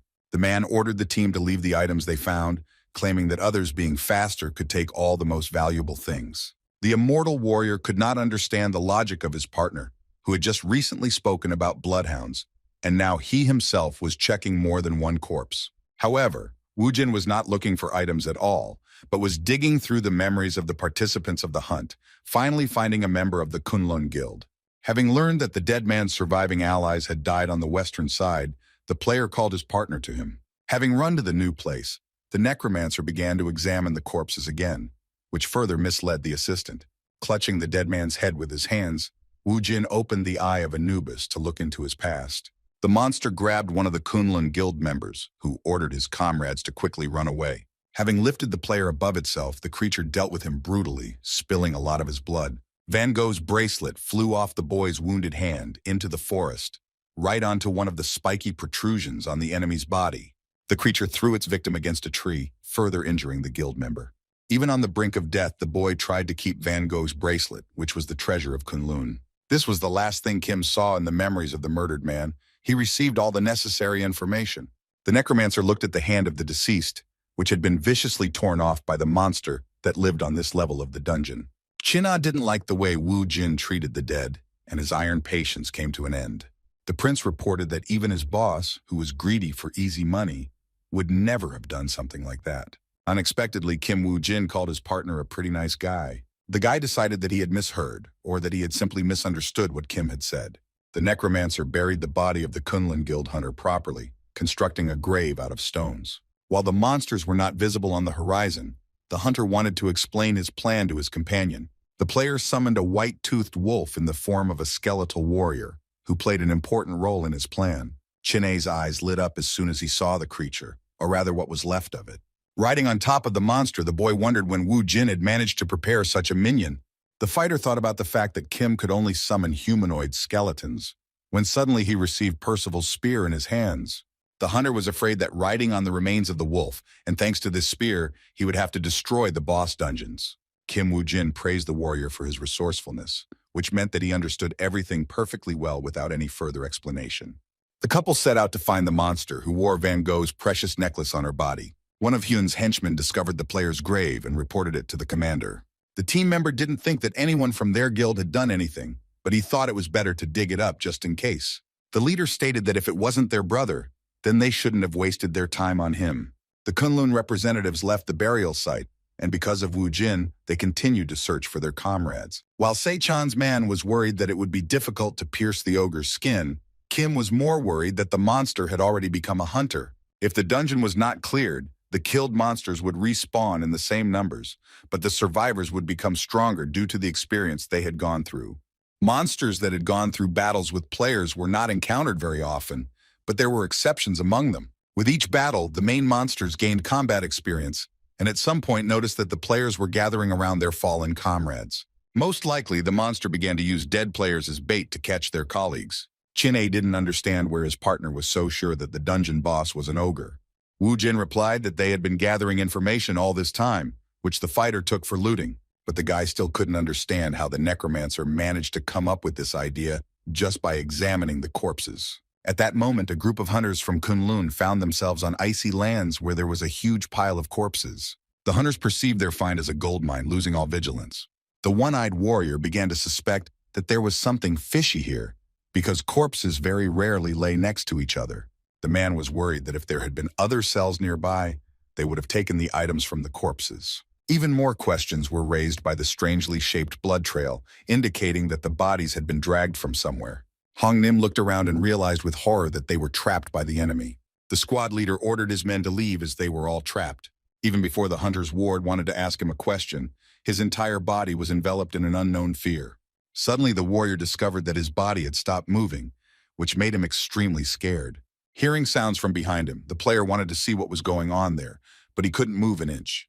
Literally a second later, the hunter saw one of his comrades collapse in the snow, gushing blood. Following him in front of the player, shrouded in fear, 2 more corpses of his team members flew. Shrouded in an unknown fear, the hunter tried to make out the enemy's face, but it was all in vain. The player turned his head just a few centimeters and discovered a giant monsters club rushing towards him. The ogre left the immobilized treasure hunter in a wet spot, flattening him on the ground. The creature of the movie with his gaze of the remaining member of the team, who was the leader Hong Nim. The hunter, in a desperate attempt to avenge the dead, attacked the monster. The man rushed past the monster, leaving a wound on its body made by his blade. But the man was very surprised when he suddenly heard a sound that reminded him of a metallic clang. Upon landing, the upper part of the hunter's sword followed him into the ground, breaking into 2 pieces. Hong Nim didn't understand how a unique class blade could break so easily, and the monster's skin. The leader of the Joy felt an unknown fear envelop him, paralyzing his body. Just at that moment, 2 hunters were rushing into the ogre's lair, fully aware that they were walking into an enemy trap. Having finished feasting on the commander, the monster threw the body of the dead hunter into the snow. Kim Woo-jin cautiously peeked out from behind cover to assess the situation. Having checked everything, the necromancer declared that his assistant should act according to the planned plan.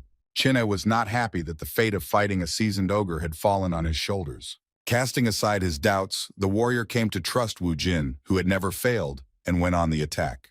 It was impossible to get close to the monster unnoticed, and he already sensed the approach of a new enemy. Despite the fact that the guy had exposed himself, he still continued to rush towards the enemy. Suddenly, an ominous aura began to emanate from the monster, which should have stopped the rider. Very quickly, the ogre's energy began to fill all the space around him. Gritting his teeth, the immortal warrior rode the red wolf into a cloud of unknown fear. The trembling in the boy's body instantly subsided thanks to the action of Lancelot's ring. However, despite the successful offensive, Chin-e was still filled with a sense of unease. Ignoring him, the hunter grabbed the skeleton tighter and continued to act according to the plan. At the most crucial moment, the player realized that the monster he was riding was running too fast. The immortal warrior was already very close to the dungeon boss, which was not originally planned. The dungeon dweller brought his club down on his opponent, but in the end only raised a layer of snow into the air. Woo-jin's puppet deftly overtook the enemy and prepared to attack him from behind. The skeleton ordered the rider to hold on as tightly as possible, and Chin-e was very surprised that his partner was in control of the wolf at that moment. The guy wanted to say that such a trick could have cost him his life, but before he could even speak, he rushed straight at the ogre. The immortal warrior, riding on a skeleton, jumped onto the giant monster's back with lightning speed, after which Percival's spear pierced the creature's shoulder, leaving a huge hole in its body. Si-chan's man was impressed by the abilities of the item Kim gave him during the battle. The monster's ability to recover was reduced, but the hunter was more interested in the moment when the skeleton warriors would come to the rescue. 10 more penetrating blows were needed before that, and once the monsters received these injuries, the necromancer was obliged to personally take care of the rest.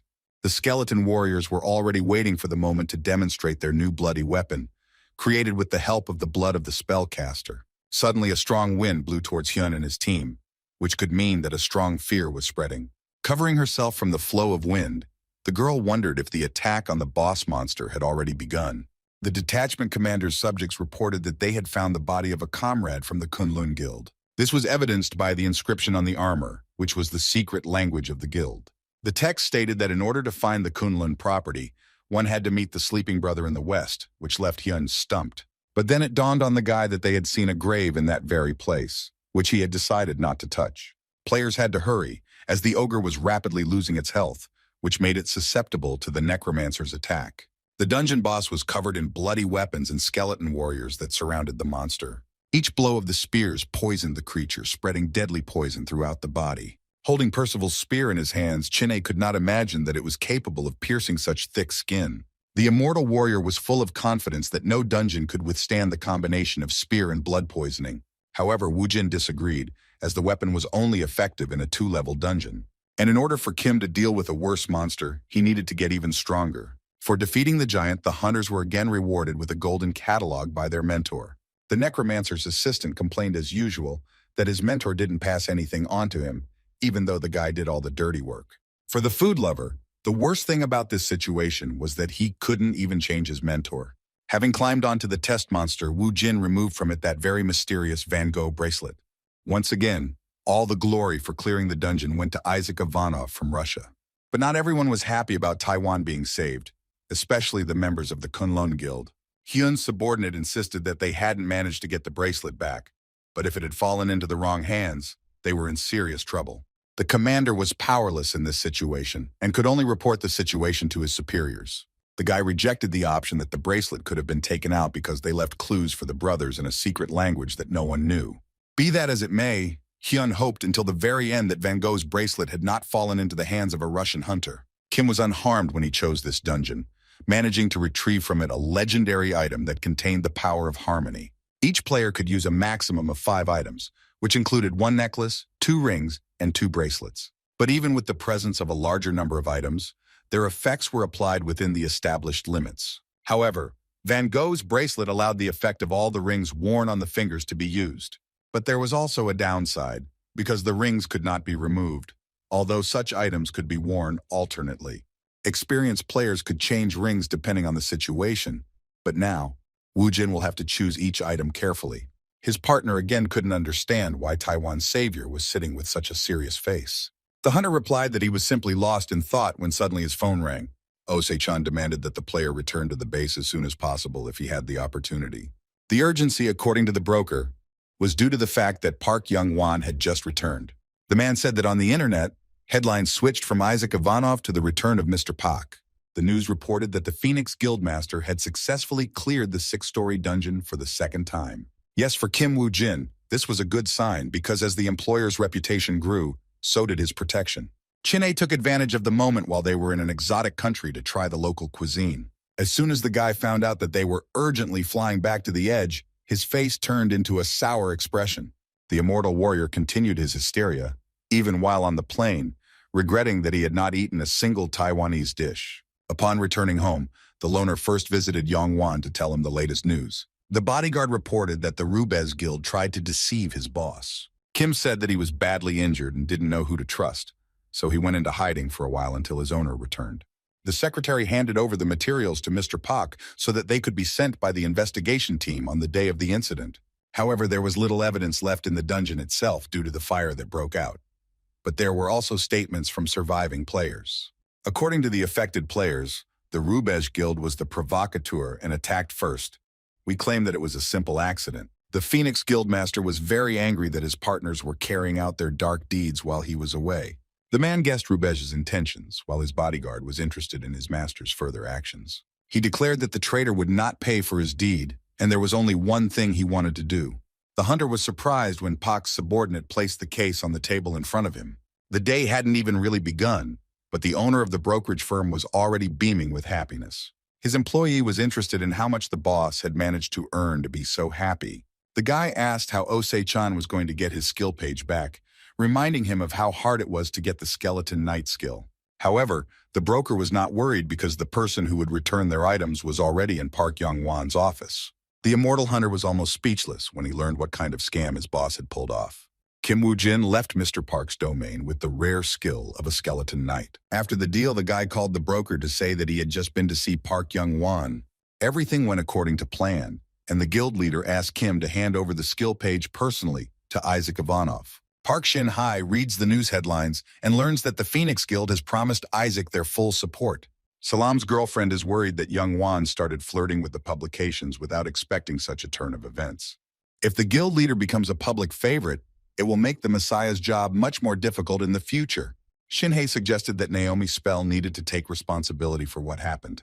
The former head of the Regressed Guild tried to justify herself, but she understood that it was useless. While watching the news, Mr. Park listened to Secretary Kim talking to some of the clients on the phone. When the girl finished talking, the boss asked if she had spoken to Kim Wu Jin. The girl confirmed that she had spoken with an elite player of the guild, who had already passed the skill page to Isaac's side and was waiting for further instructions. The director of the organization believed that with the appearance of Ivanov, his bodyguard felt the instability of his position. The man stated that the boy had worked hard, and as a gesture of courtesy, he would allow him to die in a 3-level dungeon. Mr. Park believed that if he sent a couple more people, the player with normal support would calm down and leave. However, if this does not happen, then the hunter will have to properly surprise the head of the guild. After some time, a group of Phoenix members were gathered to receive a task from Youngwon himself. When discussing the new team member, the players decided that the guy was a weakling based on his name alone. But one of the squad members claimed that according to rumors, Woo Jin had emptied one of the dungeons that had not been cleared thanks to his skills. Yun Yun Hong thought that if the guy had excellent skills, they wouldn't have been asked to accompany the hunter into the 3-level dungeon. The colleagues tried to calm the girl down, claiming that they could not dispute the order of the head of the guild. Young Hong didn't like the way Park was running the organization and considered joining rivals in the Messiah Guild. A team member reported that Kim's patron was the messenger of the underworld, and his ability was the blood poisoning skill. The players were heatedly discussing the abilities of the new Atrada member, who had skills that Isaac Ivanov also possessed. The players' conversation was hidden by a car driving into the dungeon. The team member was irritated that, on top of everything else, the player arrived last.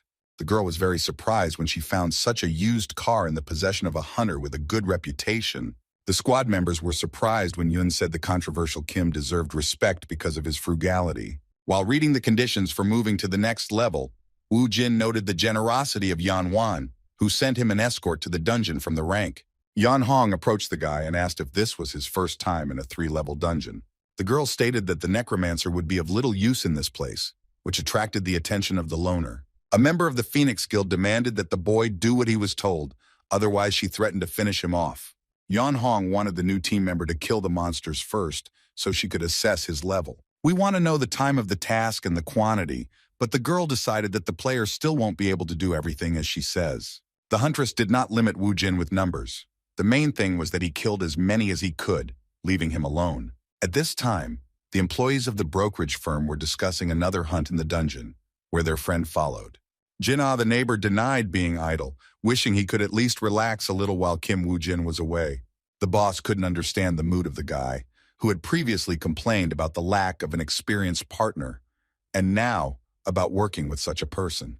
Suddenly, the employees' phones received a notification from the dungeon management department, reporting an escaped monster. The immortal hunter didn't believe that something like this had happened before. I wonder which guild was watching this dungeon. Pai began to speak, and then he said that a similar situation had already happened with the dungeon that was controlled by the Messiah.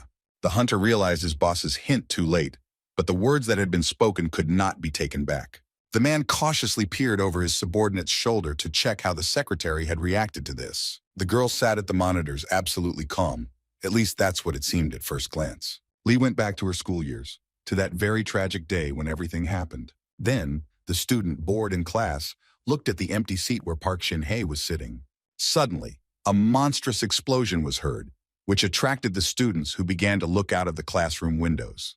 School children witnessed the explosion of the main building of the Hansung Corporation. Lee was so upset that she couldn't contain her emotions and screamed loudly. The girl sat motionless for a while with the phone in her hands, replaying the events of that day in her head. Rustam left the table and asked her colleagues for forgiveness, saying that she wanted to step away for a minute. On the girl's desk was the same photograph that was in the crypt at the cemetery.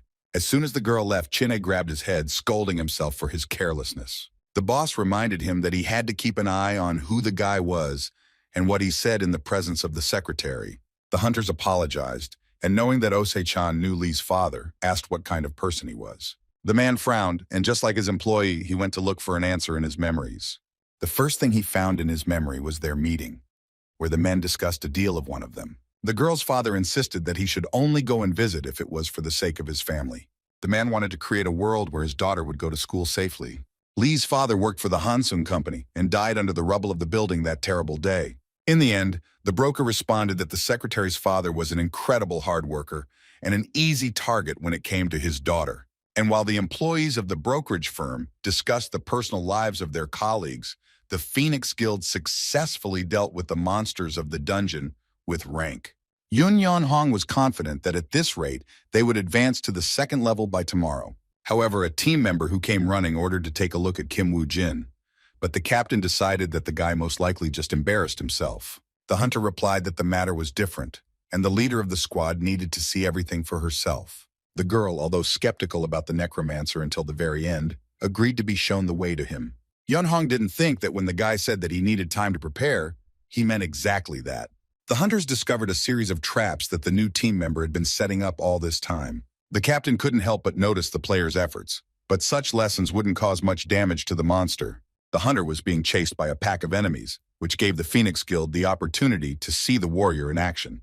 Wu Jin rushed to the center of the circle where the eyebrow pillars with blades sticking out of them were located.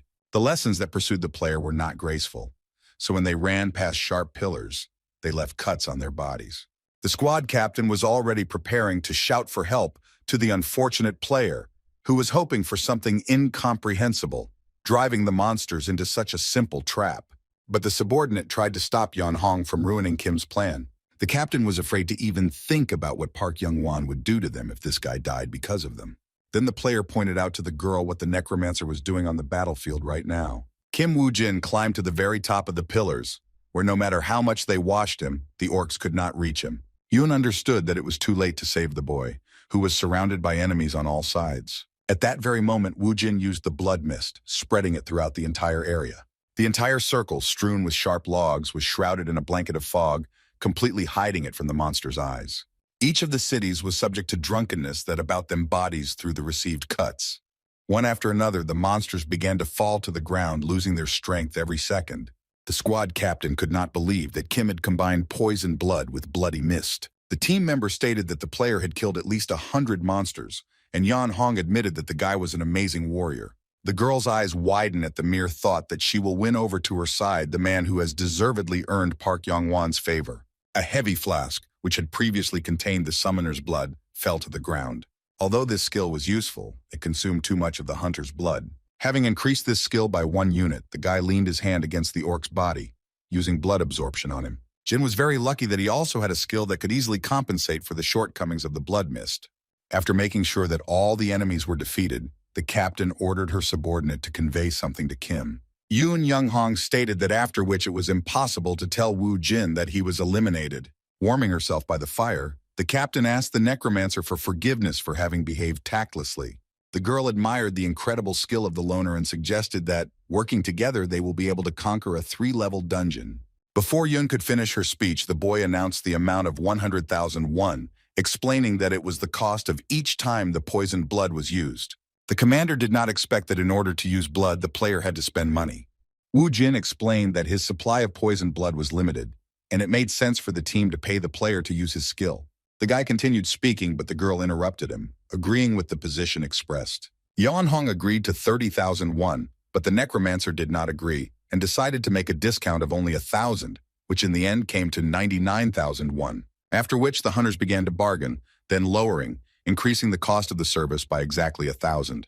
The member at the pie understood why their leader was bargaining, but he didn't understand why Wu Jin was playing along with her. The next morning, the Black Troll Dungeon was defeated by a group of hunters. Kim responded to the difficulty of the Phoenix Guild team's work, which, thanks to the captain's calculations and his blood poisoning, increased the hunting speed. Yoon was a good strategist, but her way of communicating with her subordinates left much to be desired. Everyone on the team groveled before the girl, fearing her hot temper. At the next level, the hunters only had to survive for 6 days. Well, as everyone knew, there were many monsters present for survival. The girl said that they had unexpected expenses, so they needed to be sure that they were paying for something. The hunters decided to go on a reconnaissance mission to determine the approximate number of monsters. Having climbed into the trees, the boys examined the area, but they did not find a crowd of monsters. Their colleagues also threw up their hands, not understanding what the catch was in this level of the dungeon. The player was wary that there were too few ships in the quest, as well as the small size of this dungeon. However, the hunters came across a large trail that was clearly not left by ordinary monster. The Phoenix Guild members were horrified, assuming that this was not a quest with many monsters, but just the opposite, a battle with one dungeon monster for 6 days. Quests like this had a low survivability rate due to the difference in difficulty compared to the first level. The players rushed back to the squad to report their discovery, which was located near a giant cave. Yun Yun Hong was looking for possible ways to complete this quest if her people's guesses were confirmed. The guys added that the size of the dungeon was also unusual, and its area was more like an island surrounded by rocks. For this reason, everyone had to be extremely careful when any of them ran along the edge. The captain wanted to avoid grueling battles for her men, but Wu Jin's poisoned blood could help defeat even the strongest boss. The single most important problem remained that players did not know the nature of the boss monster. The commander ordered to avoid the monster with all their might in order to survive, but the monster found its prey itself. The monster of the dungeon turned out to be a white troll, which as soon as it discovered strangers on its land, growled angrily. The players, frozen with fear, did not understand where such a creature came from in a Category C+ dungeon. Unlike her subordinates, the team captain did not lose her cool, ordering everyone to disperse immediately. While the players were running away, Yun Hong decided to buy them some time. The girl fired at the enemy in Crimea, using the multiple shot skill. The arrows multiplied and pierced the white troll's body, but with difficulty pierced his skin. But even this was quite enough, regardless of the monster's ability to regenerate.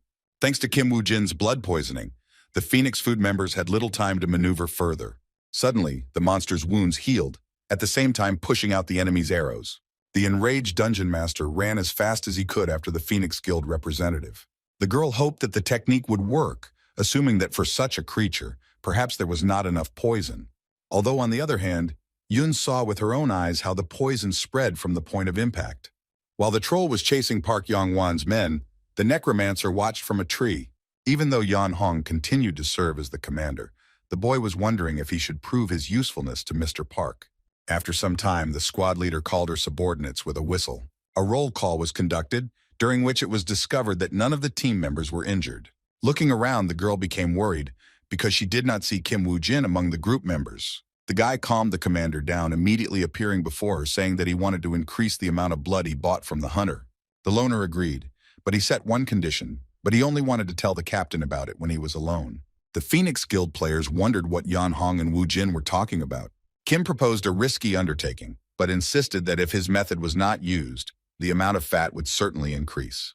He put his hand in front of him and the necromancer used the bloody weapon skill, but instead of a full-fledged weapon, the guy made only a small tip. Throwing the tip into the bag, Kim declared that the weapon made by thickening his blood was much more effective than the blood applied to the arrow. Taking the bag prepared by the player, the girl threatened him that if any of her people were harmed, she would personally finish him off. Returning to her team, Yun Hong announced an urgent strategic meeting. The hunters, radiating confidence, were ready to meet the dungeon monster. But the next second, doubts got the better of the players, who simply needed to dodge the enemy, not block him. The guys didn't have to wait long for the monster, who himself appeared straight into the trap prepared for him. Covering themselves with shields, the hunters used the immortal fighter's taunt skill. Instantly succumbing to her, the white troll, without wasting a second, pounced on the players. While pursuing a pair of hunters, the creature had no idea that it was in the crosshairs of their colleagues. The squad members used a flame skill, completely covering the monster in a wave of fire. While the monster had not yet come to its senses, the players took advantage of the moment to hide. Watching the battle from the sidelines, Wu Jin and Yun Hong prepared to strike at the enemy. While discussing the plan, the guy said that he should be aware that the rolls had some resistance to fire. The necromancer stated that they would not deal damage with fire magic, using it only to mislead the creature. The flame will allow the team members to make a cut on the white troll's body. Waiting for the right moment, the captain shot an arrow tipped with Kim's blood at the enemy. The subordinates who were near the monster at that moment witnessed the arrow hitting the wound before it had time to heal. Having entered the creature's body, the bloody tip began to spread poison throughout the monster's body. Wu Jin watched his partner work, noting her hunting skills. Even when the wound healed, breaking off the arrow, it was unable to stop the spread of the poison. The players who attracted the troll's attention from the very beginning used provocation on their wife. Their colleagues, thanks to magic, held back the dungeon boss by using the flame skill. The loner noted that by the time the troll realized that the same attack was repeated over and over again, it would be too late. By this point, blood poisoning had spread throughout the monster's entire body, robbing it of its strength. And at some point, the poison completely paralyzed the white troll, who fell dead to the ground. The hunters began to celebrate their victory over the monster, receiving the White Troll Hunter achievement. Yun Yun Hong couldn't believe that they had managed to clear the dungeon without any casualties on their side. Along with the members of the Phoenix Guild, the most skilled warrior among them also received a new achievement. The girl wondered why Wu Jin needed to be here, to which the guy was ready to answer, but already outside the dungeon. The guy didn't forget to mention the use of his poisoned blood, which amounted to 217 times. Kim hoped to pay him back upon leaving the dungeon, leaving Yun stumped by this question. The guild leader nervously fiddled with his fingers on the table as he decided what to do with Naomi's spell. Park Yan-wan asked again if the boss wanted to compensate for the incident during the dungeon clearing. The man emphasized that in any case, nothing could replace the dead guild members. He was ready to listen to the head of the Rubez organization, who could not find the right words. After the Phoenix Guild squad cleared the dungeon, a press conference was held. One of the journalists was interested in how the team managed to resist the white troll that appeared in the 3-level dungeon out of nowhere. Yun Hong stated that they were able to achieve this result thanks to teamwork, as well as Kim Woo-jin's blood poisoning skill. Following this statement, journalists had a number of questions, in particular concerning the mysterious player who influenced the final outcome of the hunt. After calling the loner, Ose-chan asked if Isaac Ivanov really intended to clear out the dead forest. The broker insisted that going into the American underground as a Russian was dangerous. At the same time, the Messiah Guild had only gone to the American dungeon a couple of times, but now the country didn't need anyone's help. This was due to the fact that many experienced players emigrated to America. Considering his position, the head of the company insisted that this dungeon could be difficult to navigate. However, even considering these factors, Woo-jin still wanted to get into it. Kim was in the organization's underground parking lot while watching Miss Spell emerge from the elevator. From the worried look on the boss's face, it was clear that Mr. Pak had taken her by surprise. For some reason, the broker was confident that the Rubez Guild would agree to take such a step. However, the man did not know whether the other side of the front, the Great Guild, would join the frontier. Although Woo-jin didn't know how the Great Guild would react to what had happened, everything was working in his favor at the moment. The Phoenix Guild leader's subordinate handed over a report on the dungeon to his desk. Looking at it, Yong-wan wanted to be sure that the data was reliable. Miss Kim responded that she had contacted all the players who participated in the cleanup. The girl reported that Yun Yong-hong was in command, but the strategy itself was proposed by Kim Woo-jin. Knowing about the difficult character of the huntress, Mr. Pak was surprised that she agreed to this. The secretary revealed that what was more surprising was that Yun paid the player for the extra expenses when she used his poisoned blood. This only amused the girl's boss, who immediately realized that this guy was unusual, but did not expect that he would be so handsome. The man regretted that he had not accepted the hunter earlier, deciding that from now on, he would treat him with due respect. Young Wan wanted to talk to the guy who was just about to come up to his office. At the meeting, the issue regarding the dead forest was discussed, in which, in addition to the Great Guild and the frontier, Isaac Ivanov also wanted to fight. The head of the Great Guild, Carrie Rawana, asked her colleagues what they thought about this. The organization's employee was outraged that they could trust the clearing of a complex dungeon to some stranger. However, although the Rubez Guild had already given its consent, the guild members considered it right to oppose this decision. The man was also offended by the fact that the government refused their offer to clear the dungeon, which only made Miss Carey laugh. The real reason they were rejected was because the Sins were concerned about the potential damage to the guild if they failed. Now, the guild could use this reason to gain government approval. The boss was not against anyone joining the hunt, leaving her people perplexed. She stated that the Great Guild would announce a reward for clearing the dungeon, which would be King Arthur's ring. The hunters began to rise up against it, reminding the director of what it cost them to obtain this item. Rowana asked her colleagues to calm down, because by raising the rate, she was not going to give away anything for free. Meanwhile, at the primary together, Jin-ae met with Kim Woo-jin to convey something to him. His boss asked him to pass on the skill of being a loner, mentioning that it suited him. The immortal warrior tried to convince Ose-chan that Kim kept his skeletons in the Book of the Dead. The skill was very useful for the player, who was definitely going to use it. The brokerage firm employee brought his partner back to reality. I wonder if he will be able to clear the dead forest. Not only were the Great Guild and the Frontier unable to clear it, but it was also filled with the living dead, making it a bad combination. The necromancer was also worried about this at first, but Jin-ae had to fight the undead in the front lines. Turning away from the fighter who was sleeping in a fit of rage, the player learned from the broker that the American government had agreed. But anyone could take part in the hunt, and as a bonus, the guild sinned to give the winner a legendary item. The organization was confident that their player would receive a prize, but the interlocutor was more interested in the award itself. Having learned that Arthur's ring would be the prize, the hunters boarded the nearest plane. A few hours later, the players found themselves in America, and the plane itself landed in San Francisco. Jin-ae believed that the Great Ones truly wanted to protect the dungeons since they offered the ring. However, Woo-jin didn't think so, believing that it was a provocation and that the guild would take the prize itself. The hunter found it funny that the guild didn't consider his partner a serious opponent. Still, he was sure that the guild could not underestimate its competitors in order to provoke them just like that. The necromancer tried to understand the reason why the Great Ones were so confident in their victory. Carrie Rowana's subordinate reported that all raid participants, including Ellis Heighton, successfully entered the dungeon. The man in no way doubted the hunter's abilities, but he was worried about the prize offered by the guild. There were rumors circulating around the guild and within the guild itself regarding the master's controversial decision. The woman specified that she would offer the ring as a reward, but did not specify that she would not use it. The members of the organization did not even suspect that one of the hunters had come down armed with this item. Upon entering the dungeon, all the participants of the hunt dispersed into groups, but in the center of the clearing there were local players. The girl leading the Great Guild squad introduced herself as Ellis Heighton. Before the start of the cleanup, the squad captain suggested that all guilds come to an agreement.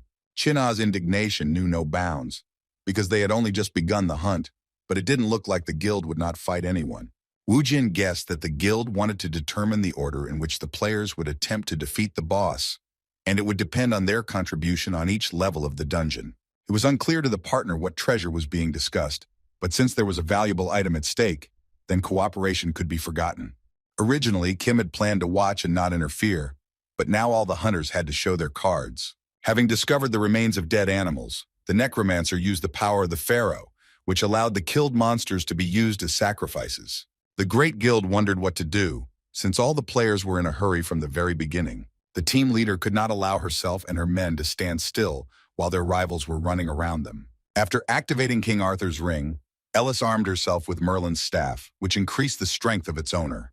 Because the ring enhanced the effects of the Knights of the Round Table's items, Hayton exuded incredible power that was overflowing. Taking on the appearance of a small lizard skeleton, Wu Jin watched what the Great Guild team was up to. The girl saw no point in dragging out time until the second level, and wanted to show the players who was in charge in the dungeon. Now Kim knew why the guild was so confident of their victory, having such a trump card up their sleeve. The necromancer was prepared for King Arthur's ring to be used in the dungeon, but he didn't think that Alice also had Merlin's item. Merlin's staff was Park Shin-hai's symbol, which could indicate that there was some kind of connection between the Great Guild and the Messiah. But for the player, it was even better that he had the opportunity to take possession of the staff before it fell into Shin-hei's hands. Partner thought that they would simply analyze the enemy's strength at the first level, but he was wrong. Allowing the Great Guild to get hold of Merlin's ring and staff was a true sacrilege, so Kim wanted to give it his all from the start. Meanwhile, Hayton was already in full swing, exterminating monsters in the dungeon, burning their bodies to ashes. Thanks to Merlin's staff, the girl used the fire spirit skill, destroying the remaining orcs. The giant tongues of flame that surrounded the squad leader rushed towards the enemy. The creatures could not resist such strong magic when the fiery spirit penetrated through the enemy's body. The team member guessed everything, why with such an amazing level of firepower it was impossible to attack the fourth level at once, and not just the third. Suddenly the man found a huge skeletal warrior in front of him, next to whom was Isaac Ivanov. The Russian hunter, who belonged to the Moscow Guild, gave his competitors a stern look. Judging by the player's appearance, Ellis figured that they weren't the first to get to this place. Using the Pharaoh's power skill again, the boy summoned the monsters that had been burned by the Great Guild representative. Squad member Ellis was ready to pounce on the guy, but the leader stopped him, allowing him to feed the skeleton with fallen monsters. The girl told them not to fall for the stupid provocations of their opponents, because the main thing was that the team was in first place in the number of monsters killed. The player discovered that the Mokosh Guild, which Ivanov belonged to, was in last place, and decided that the rumors about the hunter's greatness were false. Not wanting to waste a minute, Miss Ellis ordered her men to move to the next area immediately. The enemy's firepower was superior to Wu Jin's duo, but they did not have the weapons that the necromancer wielded. Returning to his partner, Kim asked him for a favor that he had already performed earlier. The hunter tried to convince his partner that they were the only guild capable of using this strategy due to the existence of China. The immortal warrior was tired of doing different jobs all the time, who repeated the words of his colleague that the strategy was impossible without him. Forced to give in to Wu Jin, Seichan's man decided to repeat the trick, only if the loner fed him this time. Now that the fighter had agreed to participate in the plan, the necromancer needed to speed up. He summoned a skeleton knight who was riding a skeleton horse clad in armor and weapons. There was such a buzz around the Dead Forest dungeon that other guilds began to place bets. The broker asked the secretary how far Isaac was ahead, but the girl suggested that the boss see everything for himself. The Great Guild revealed the characteristics of Ellis's hunter item, which was also in the dungeon. Shi-Chang couldn't believe that the organization gave the player items that were used to conquer 5-level dungeons. It suddenly dawned on the man that the 2 items that Hayton owned had a buffing effect. The company's director asked to cancel the bet he had made, but it was too late.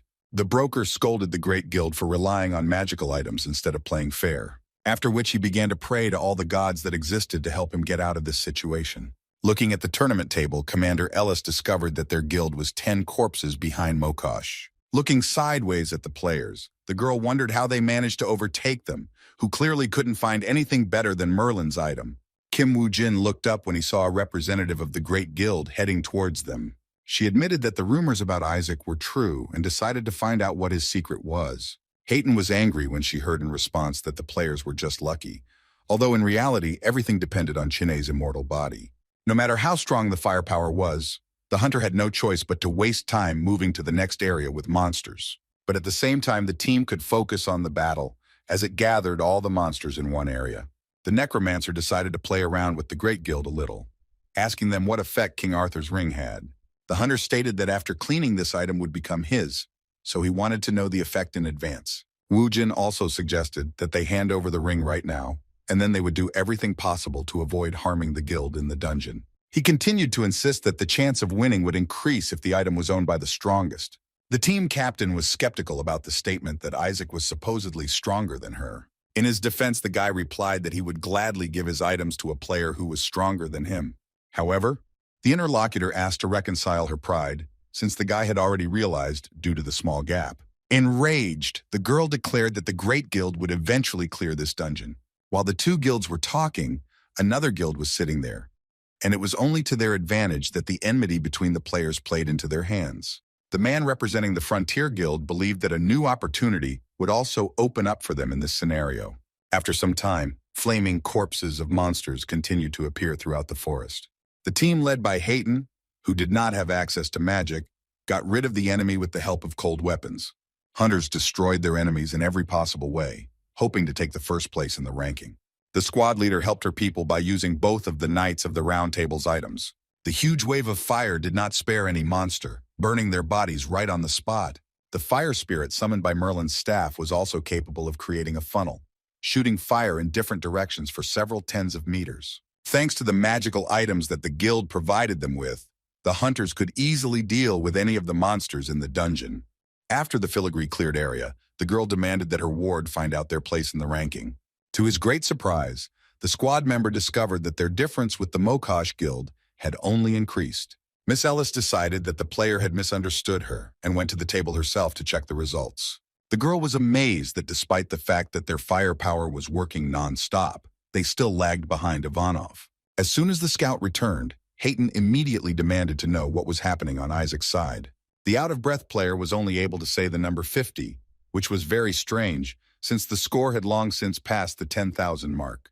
But the hunter did not mean the number of monsters killed, but the number of skeleton warriors under the necromancer's command. While trying to summon the skeleton warrior again, Kim Woo-jin failed and the skeleton creatures disintegrated. The hunter confirmed that this was the limit of his magical power for now. Throwing the empty flask to the ground, the summoner decided to save his mana to use his other skills. Turning his head back, Woo-jin looked at the result of his work. The player was bowed to by an entire army of puppets he had summoned, which numbered several dozen warriors. Meanwhile, Chin'e, as usual, distracted the enemy's attention. A lover of delicious food was pursued by a huge crowd of angry monsters. As he put on the Reaper mask, Woo-jin couldn't help but notice that the boy had learned to perfectly time his attacks. This time, the necromancer entered the mind of the skeleton knight, who was riding a horse that matched his own. The huge clearing turned into a real battlefield, where the corpses of dead monsters exploded here and there. Much to Chino's relief, he was replaced by an army of minions led by Woo-jin in a skeletal body. The stupid orcs were confident of their victory. I don't even suspect what their opponents were capable of. One blow from the spear was enough to make a hole in each of the monsters. Following the rider were the rank and file warriors, who were also no less strong than their leader.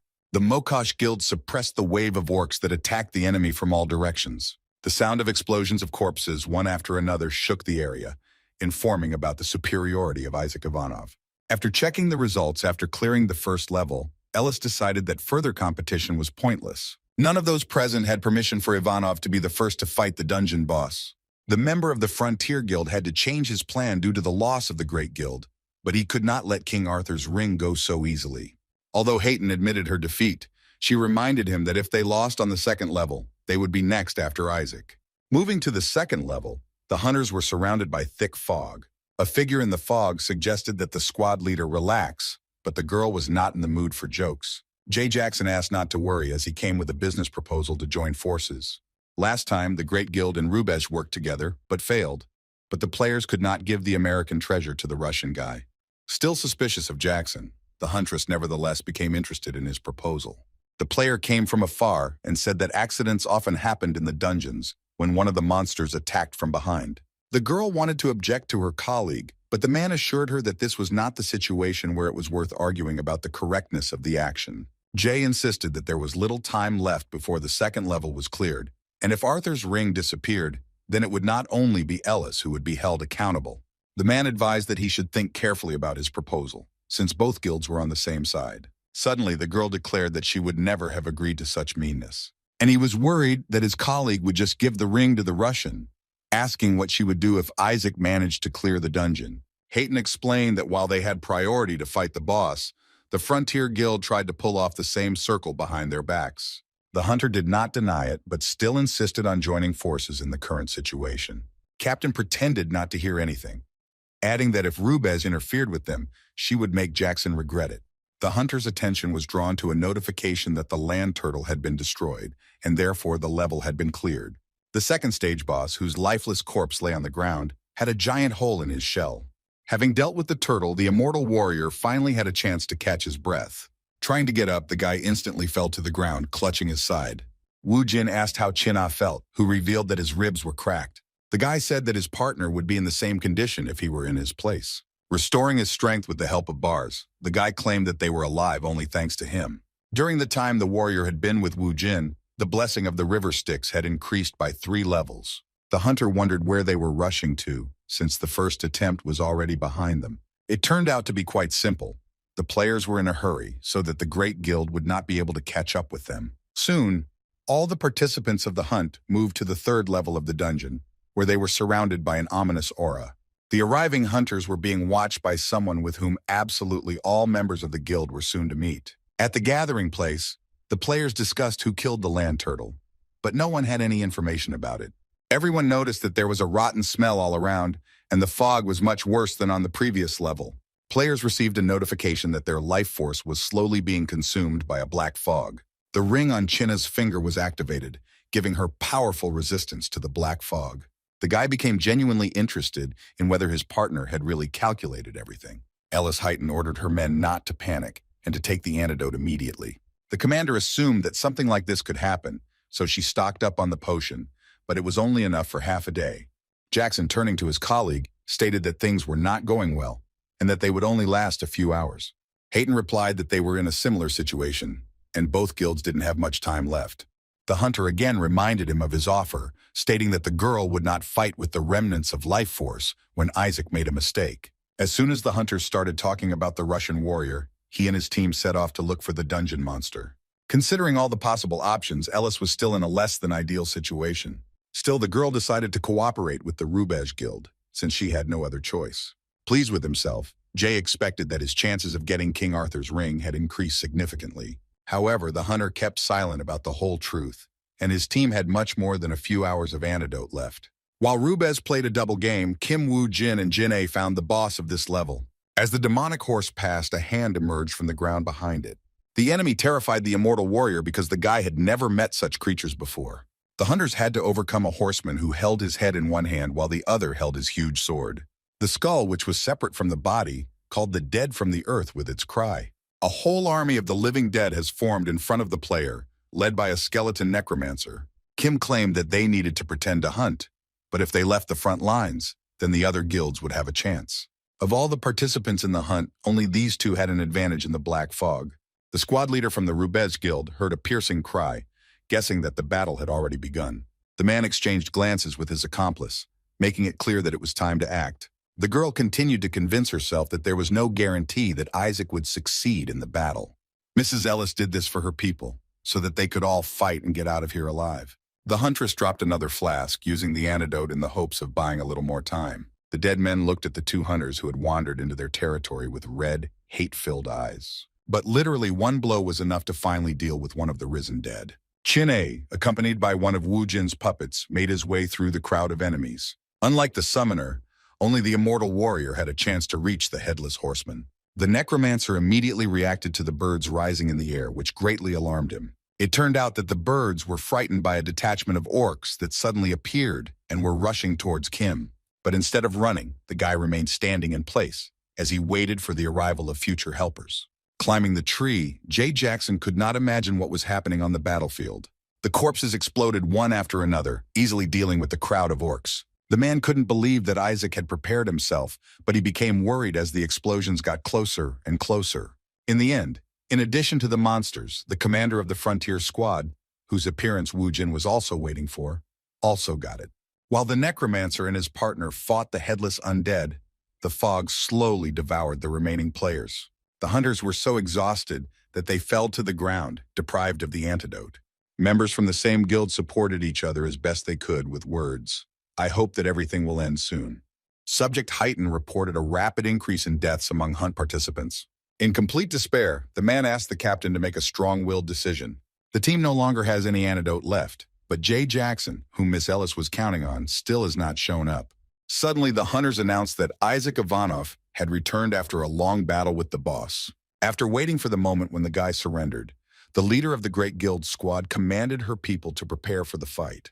Everyone present began to applaud, as they were sure that now the situation would change radically. One warrior declared that he was returning back to the battlefield, as he had not yet finished with the monster. Hayton was offended by this behavior. Since the moment the necromancer appeared, it was the turn of the Great Guild. The huntress claimed that Isaac had wasted half a day, and that the most important thing was saving the lives of the remaining players. To which Wu Jin replied that he had merely returned the wounded of the Frontier Guild to safety.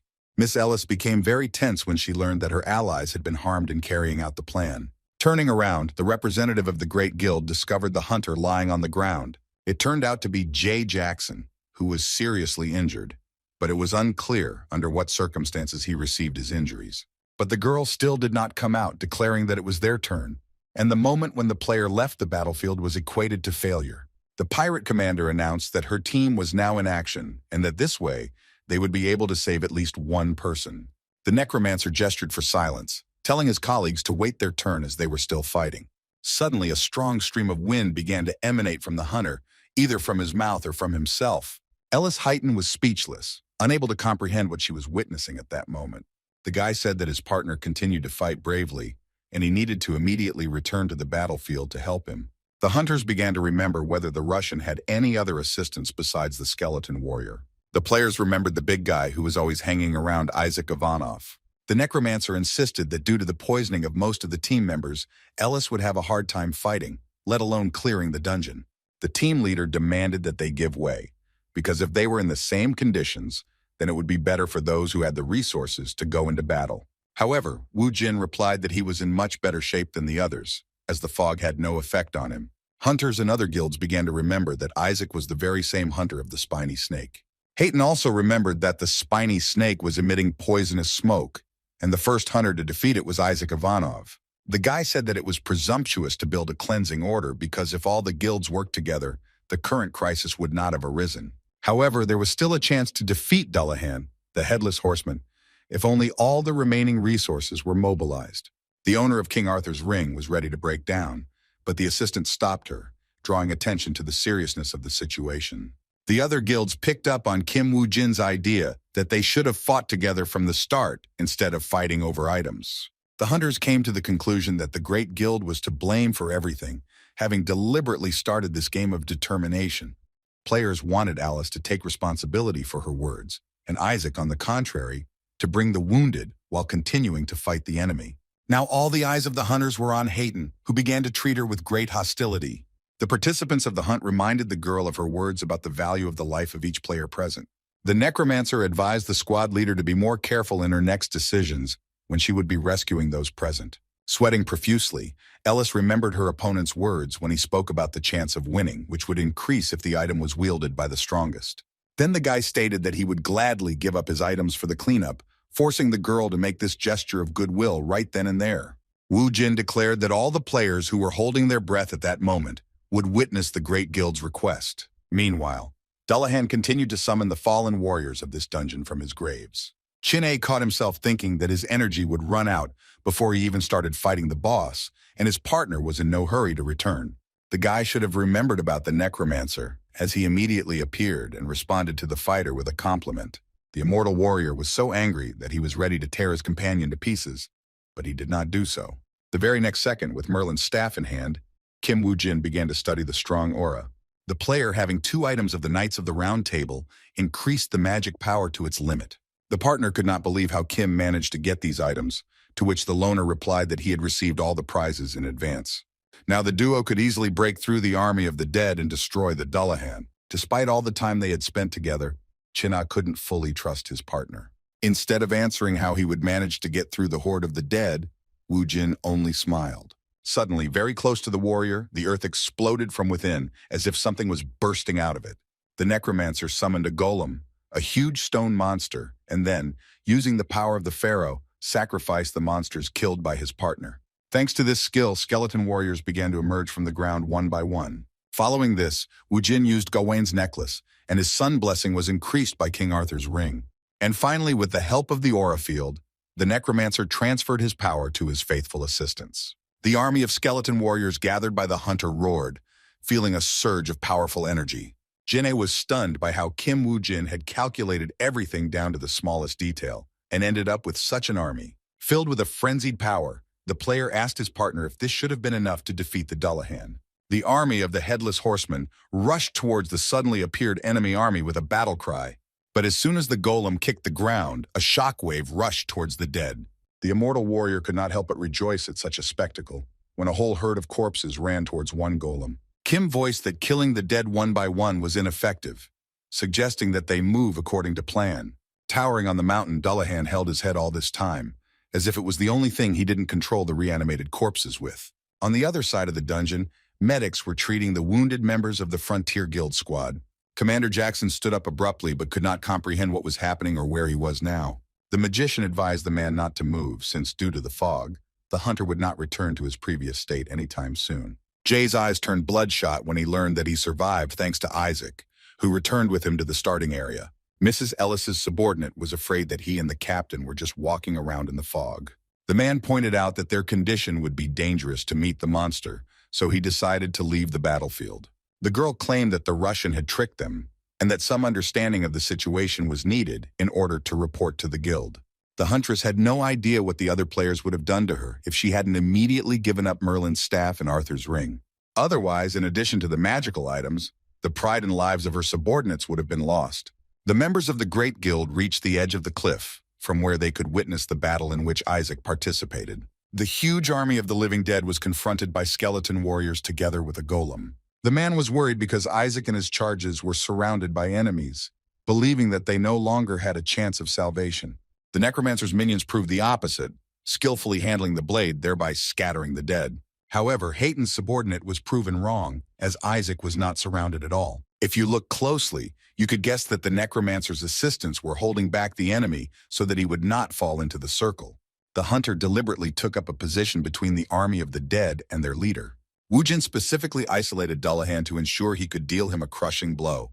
The girl believed that the warrior had committed a reckless act, with which Chin-A also agreed. The fighter assumed that it would be easier to deal with one opponent, but he spat icy air that instantly froze everything. With the help of an unknown force, the Headless Horseman increased the energy of the dead he summoned. Despite the effects of the magical items, Kim knew they couldn't defeat Dullahan this way.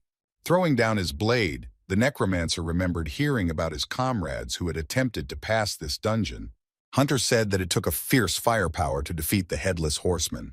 At that time, only one of the hunters had such power, the corner of Elise Lee Sejong. Kim Woo-jin, having less strength now, still decided to try to defeat the rider, armed with Percival's spear. King Arthur's first day, the Knight of the Round Table item set enhancement also increased the penetrating power of piercing weapons. Watching his partner's actions, Chin-A guessed what he had planned, and now it was his turn. Armed with brass knuckles, the immortal warrior attacked the leader of the army of the dead. With a flurry of powerful blows, the boy showered Dullahan's ghostly horse, which was close to falling. The dungeon monster swung its blade, and although it stopped the enemy's attack, it was unable to inflict any damage on him. Chin-A almost managed to dodge Dullahan's sword, which left a cut on his cheek. However, the headless horseman blocked the hunter's attack with the blade of her sword. Upon touching the weapon, the immortal warrior's hand began to become covered in ice again. The dungeon monster opened its mouth and stood up again to increase the strength of its subordinates. And at that very moment, Dullahan's head was impaled on Percival's spear, which was in Wu Jin's hands. But as it turned out, the spear blade did not reach the skull, which blocked the attack with its strength. The necromancer tried his best to break through the monster's defense, which began to cover his weapon with ice. Without seeing the whole picture, Wu Jin's partner believed that they had deprived the dungeon boss of his head. The enemy resisted to the last, so much so that the spear was half covered with ice.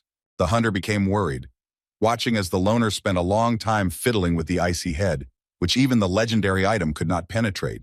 Wu Jin ignored his frozen hand and continued to press on the dead man's head.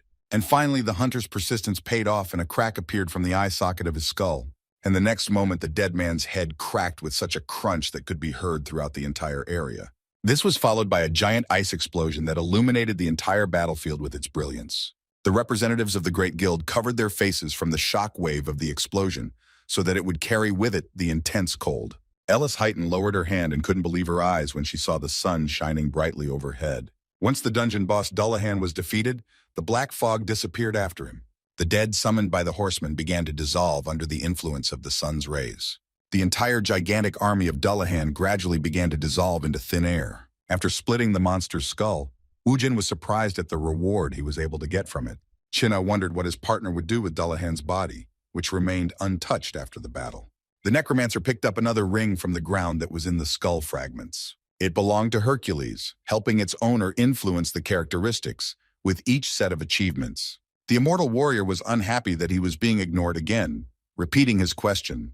With a satisfied grin, Wu Jin said with his companion, "And so I knew the answer to this question."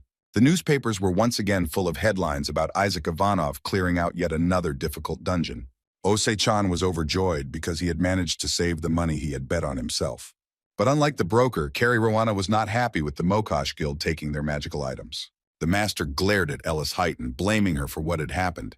At the same time, Park Young-won was delighted by the headlines that mentioned his name as the person who helped in the fight against Dullahan.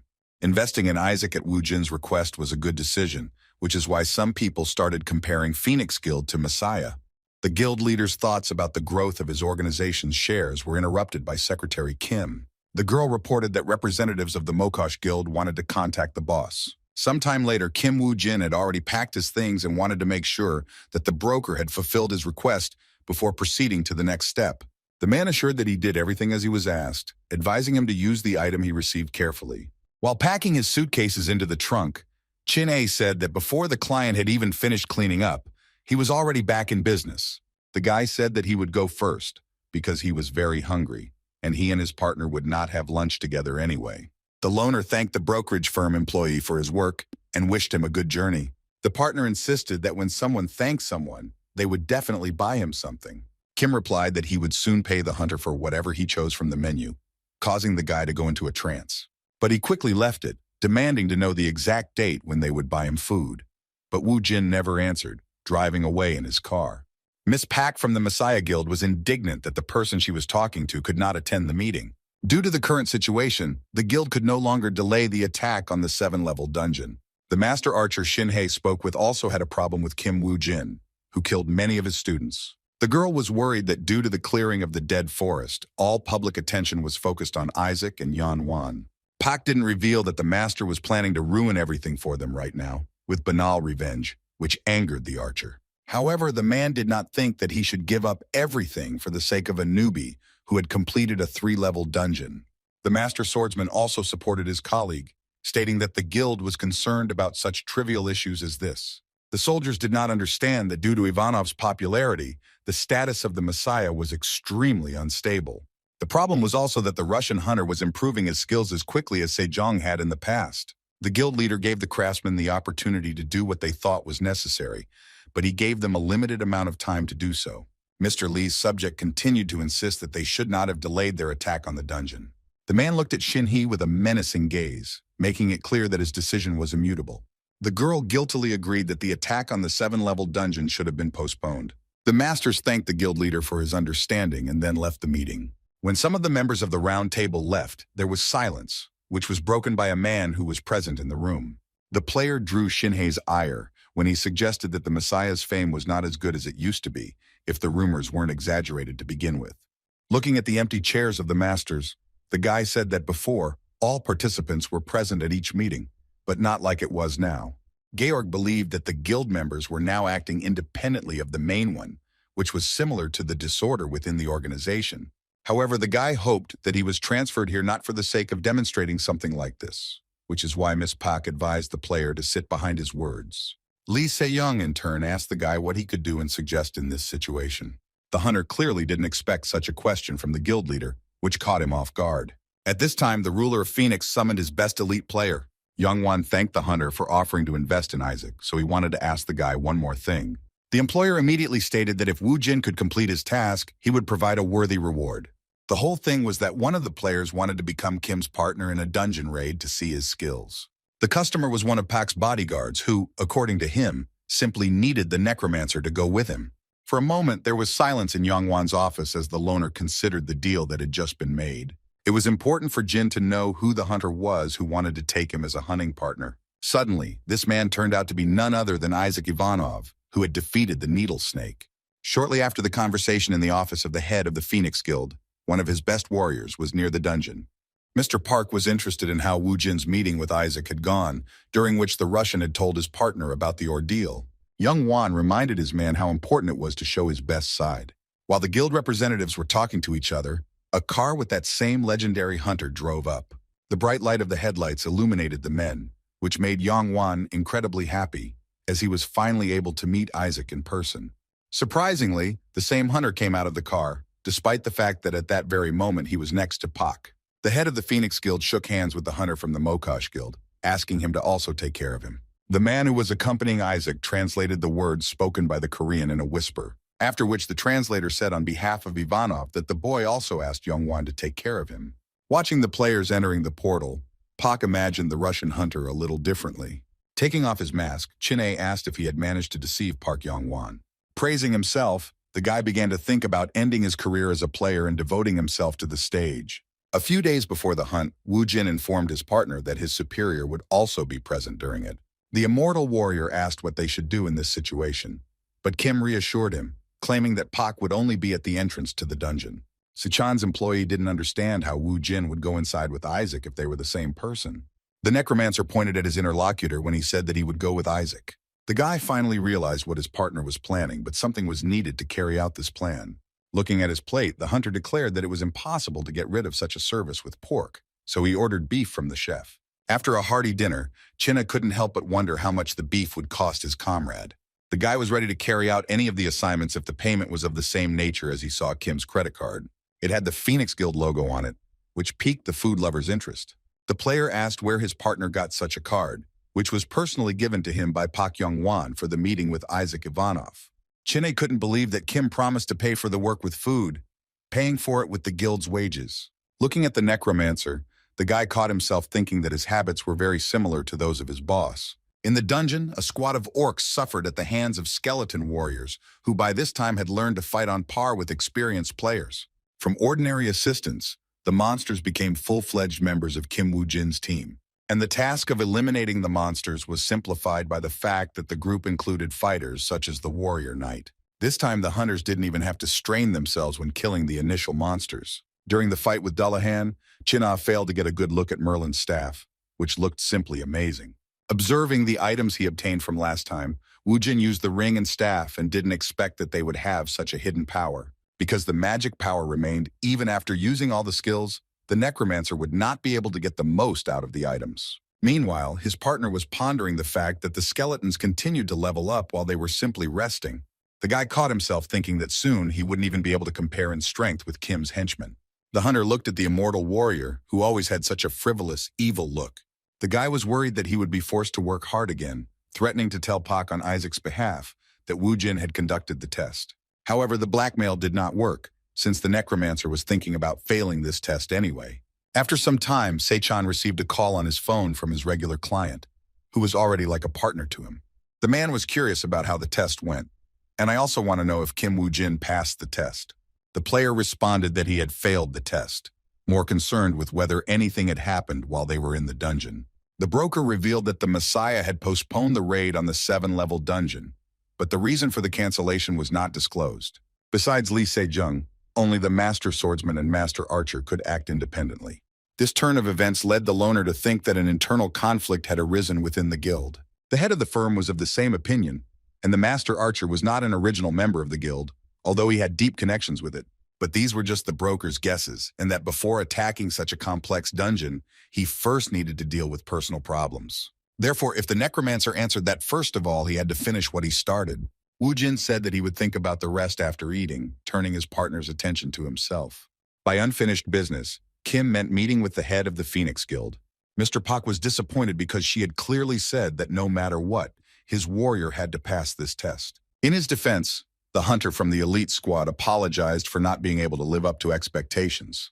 The man was not interested in empty apologies and wanted to know what happened during the test. Isaac stated that Wu Jin was lacking in skill, but despite this, he asked if the boy could help him if needed.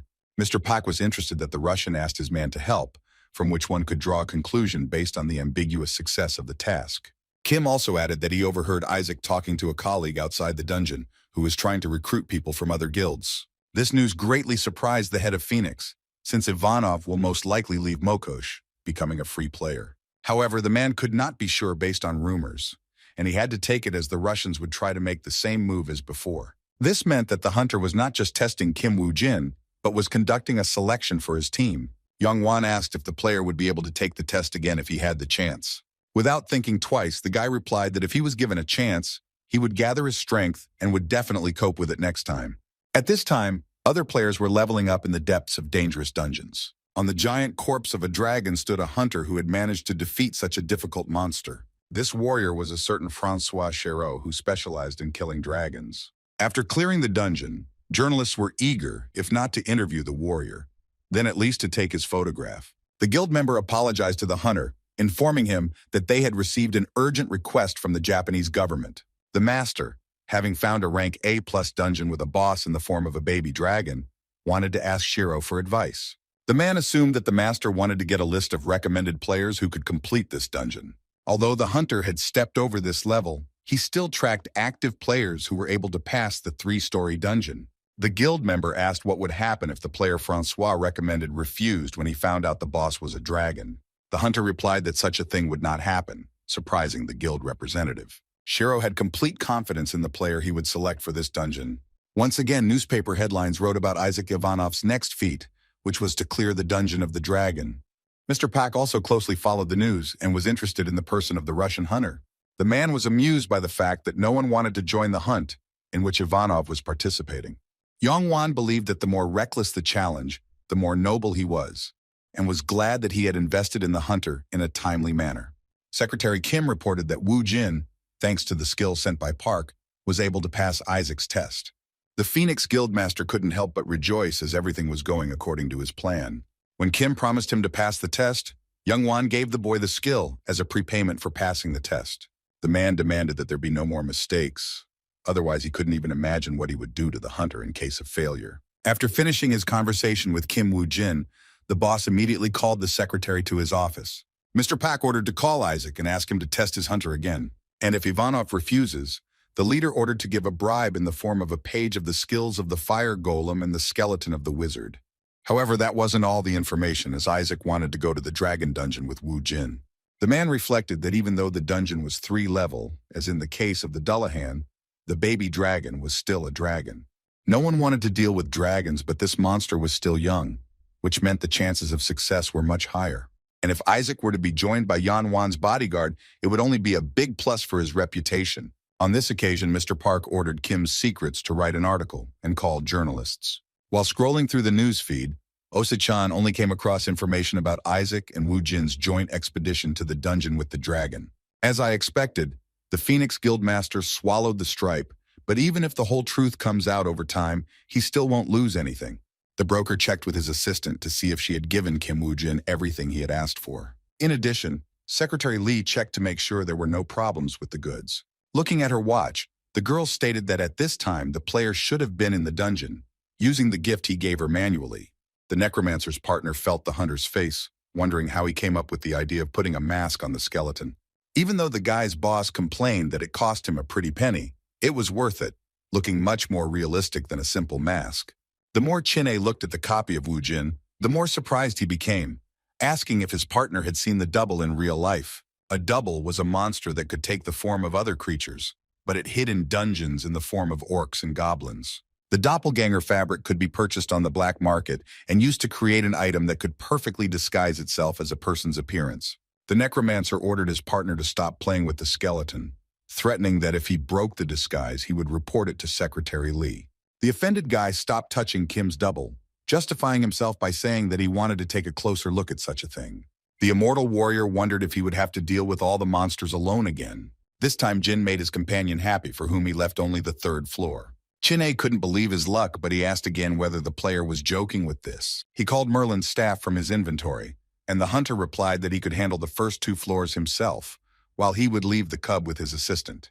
But this was not surprising, since the necromancer called to his aid the skeleton warriors with a fire golem. The team of assistants was recently joined by the corpse of Dullahan and his animal, and also a completely new member of the team, a skeleton mage whose capabilities Woo-jin has not yet had time to try out. In addition to physical assistance, the hunter also protected himself by wearing Van Gogh's bracelet, which was later engraved on his wrist. After all the items were synchronized, the hunter felt a powerful surge of strength. At this time, Chin-A did not take his eyes off the necromancer, sincerely envying his acquired skill. However, after this, the player and his henchman headed off somewhere, but his partner demanded an explanation. Turning around, the player replied that there was no point in wasting time and went straight to the 3rd floor. Once on the 3rd level of the dungeon, the hunters were faced with the remains of other monsters scattered in front of them. Watching his partner's actions, Chin-A considered him a dry monster that eventually destroyed everyone and everything. At some point, the guy even felt sorry for the monsters in this dungeon that fell at the hands of the necromancer. Si-chan's man noted that Woo-jin had recently acquired quite a few assistants. Therefore, because of his legion, which knew no fatigue and did not fear death, Kim was no longer a simple loner. The hunter had his own guild with warriors who were born to clear any kind of dungeon. Having worked himself up, the immortal warrior continued to secretly watch his partner, not daring to go out to him. Kim Woo-jin couldn't help but notice Jin-A's strange behavior, asking him why he had been looking at him like that recently. The warrior explained that the reason was that the strategy for attacking the dragon cub was not entirely clear. Owners of their own army, I repeat, that his companion should not have allowed the dragon to rise into the air to avoid. But Chin-A wanted to clarify one point, which he shouldn't have been the first to the best thing to do, is to attack when the monster is lying on the ground. The difficulty was in the folded wings, which were twice as rigid, and the attack might not work. And it had to be so strong that the dragon felt the danger. The guy still didn't understand whether he should have stayed on his back until the right moment came or not. Putting his finger to his teeth, Woo-jin ordered his partner to be quiet as he heard the monster approaching. Flapping its wide wings, filling everything with a wall of dust, the dragon prepared to land. But before he himself descended to the ground, the dragon threw his prey onto it. Carefully peeking out from behind cover, Kim watched the actions of the winged monster. The monster sank its row of sharp teeth into the flesh of the animal it had killed, beginning its meal. It seemed like the perfect moment to attack, but the necromancer told Chin-A to wait. Suddenly, the dragon stopped eating and became alert, as if he had sensed something. The mythical animal began to examine its nest, sensing something was wrong. The monster roared and spread its wings, intending to take off, noticing the changes in the nest. Even though everything didn't go according to plan, the hunters might not have had another chance, so Kim decided to take a risk. Using the explosion of corpses, the necromancer destroyed the top of one of the rocks that was nearby. The winged monster, which was just under the exploded rock, was caught in a rockfall. However, the dragon tried to maneuver between the falling stones, which he did successfully. However, the monster's luck did not last long, and after the small fragments, a giant stone fell on his back. Descending on the animal's skeletons, Chin-A replied that he understood Kim's plan, but wanted to clarify the point in case the dragon did manage to fly. The necromancer ignored the question asked of him, stating that he would cut the monster's wings, while his partner's task was to return the creature to the ground. The immortal warrior operation. assuming that he would have to fall with the dragon. Kim Woo-jin just raised his finger, confirming his partner's guess. The baby dragon screamed angrily as it fought with the necromancer's subordinates. By holding back the winged enemy, the fire golem also distracted its attention from attacks from the rear. Chin-A, along with a squad of skeleton warriors, attacked the monster while on its back. The boy was surprised at how thick the dragon's scales were, which they could not penetrate. And only after a series of continuous attacks, the immortal warrior managed to open it. Sensing danger, the monster began to take a breath and fall out, preparing to deliver a fiery volley. The dragon emitted a stream of flame and attacked several skeleton warriors. Also watching what was happening, Chin-A turned to his partner, stating that the wings were not their only problem. The necromancer insisted that the hunter's job was to prevent the monster from taking off, while everything else was on him. Using the power of the pharaoh, Wu Jin summoned the creatures killed by the dragon as his assistants. The Dullahan skeleton tried to hold the monster, which spread its wings, preparing to take off. Using the sun's blessing first, the hunter activated the aura field, transferring his power to the rider.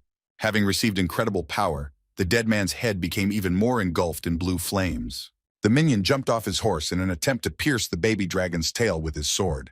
As soon as the blade entered the monster's body, it screamed piercingly, being poisoned by the poisonous blood. The winged creature waved its tail, throwing off its opponent, who left a sword sticking out of his body. At that moment, the dragon flapped its wings and took off from the ground. Chin-A became very scared.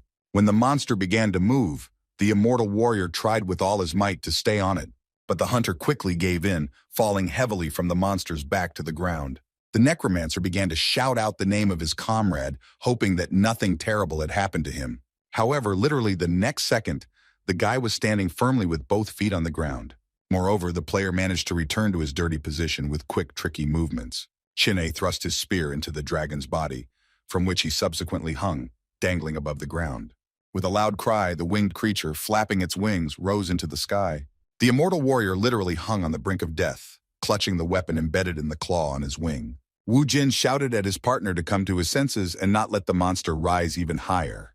Jumping down, the hunter thrust his spear into the monster's wing, pressing down on it with all his weight. Without stopping reading about how hard it was for him, the guy managed to go down, ripping the monster's wing. The cub looked at the cut wing, which had turned into tattered rags. Suddenly, the dragon began to sharply fall down, and his opponent began to fall with him. At some point, the monster's carcass pressed him down, and due to the strong pressure, he could not get out from under it.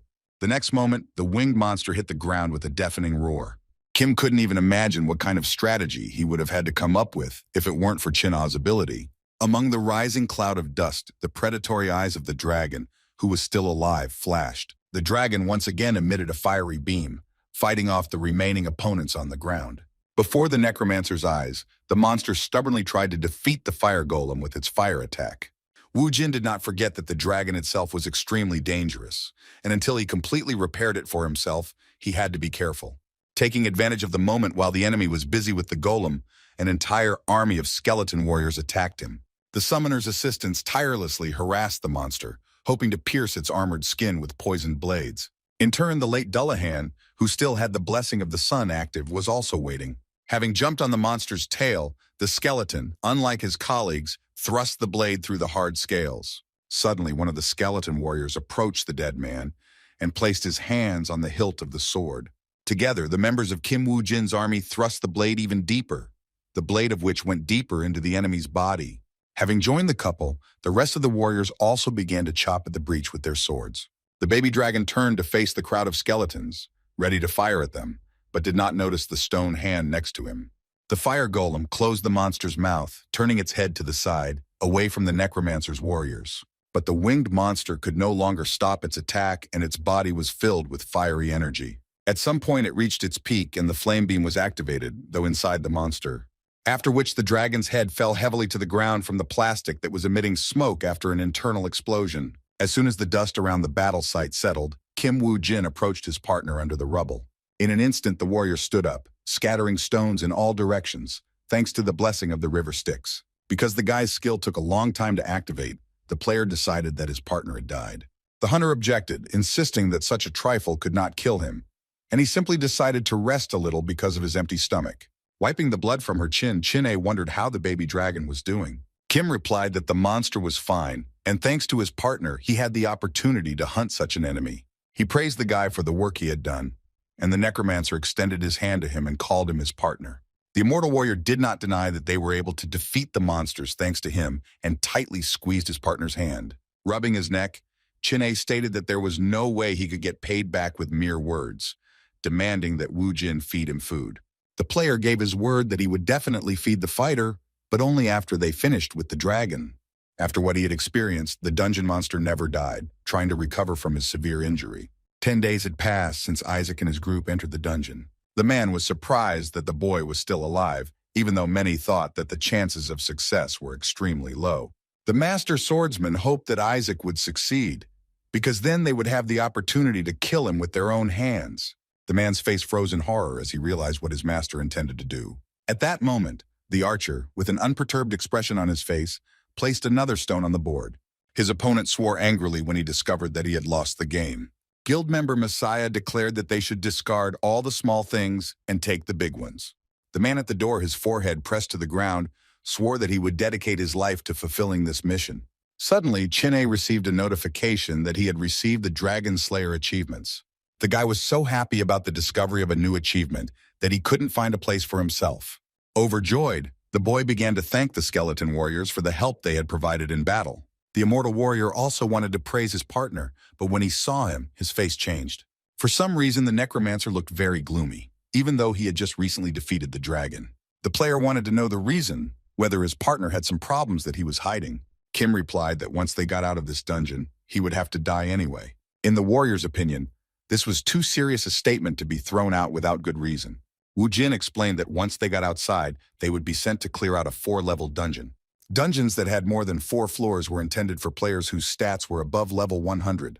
Therefore, the conclusion was that the group at the top in the world enjoyed political and economic privileges. However, the players wanted to make more profit, so they organized a cartel dividing the territories among themselves.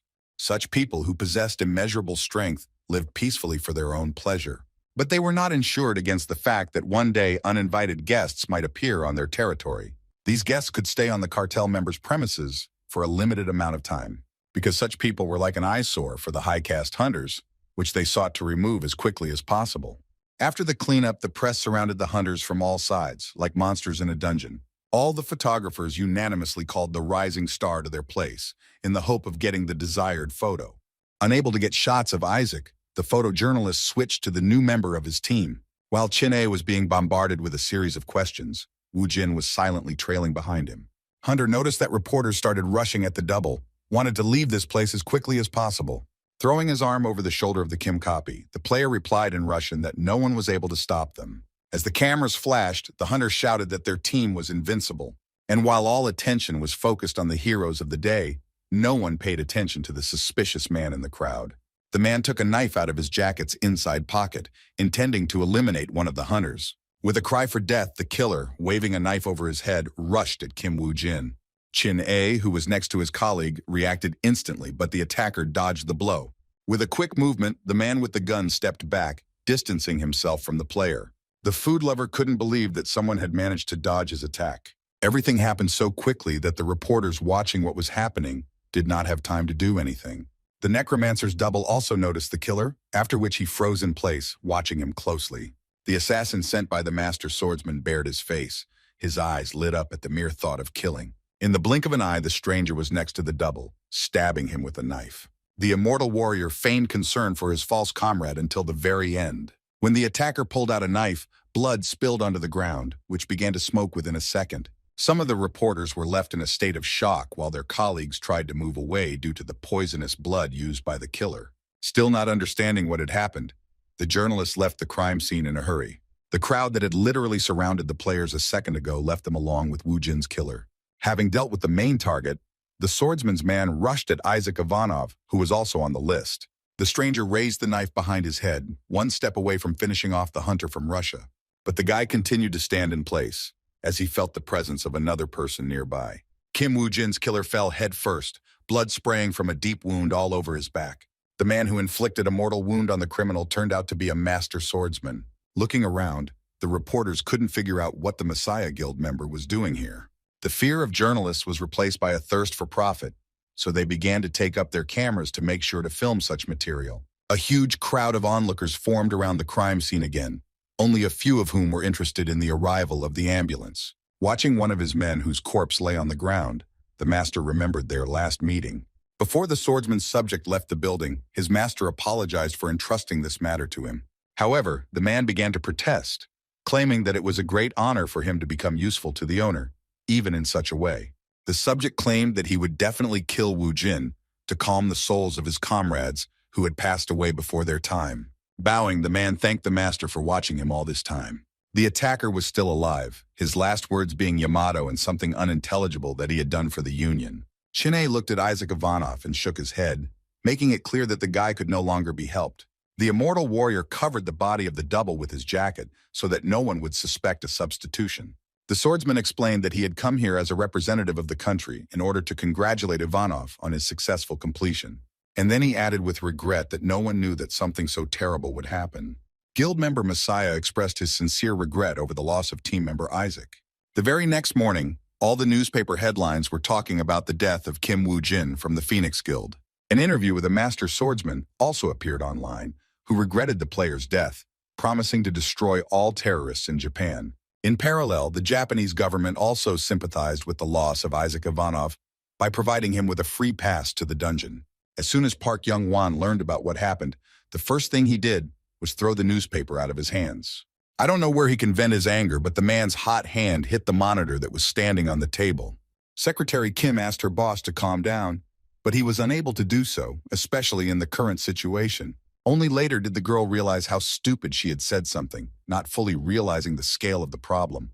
Mr. Park explained that he had invested a fortune in this player, not understanding how anyone dared to touch his man. Boiling with anger, the head of the Phoenix Guild slammed his fist into the desk with all his might.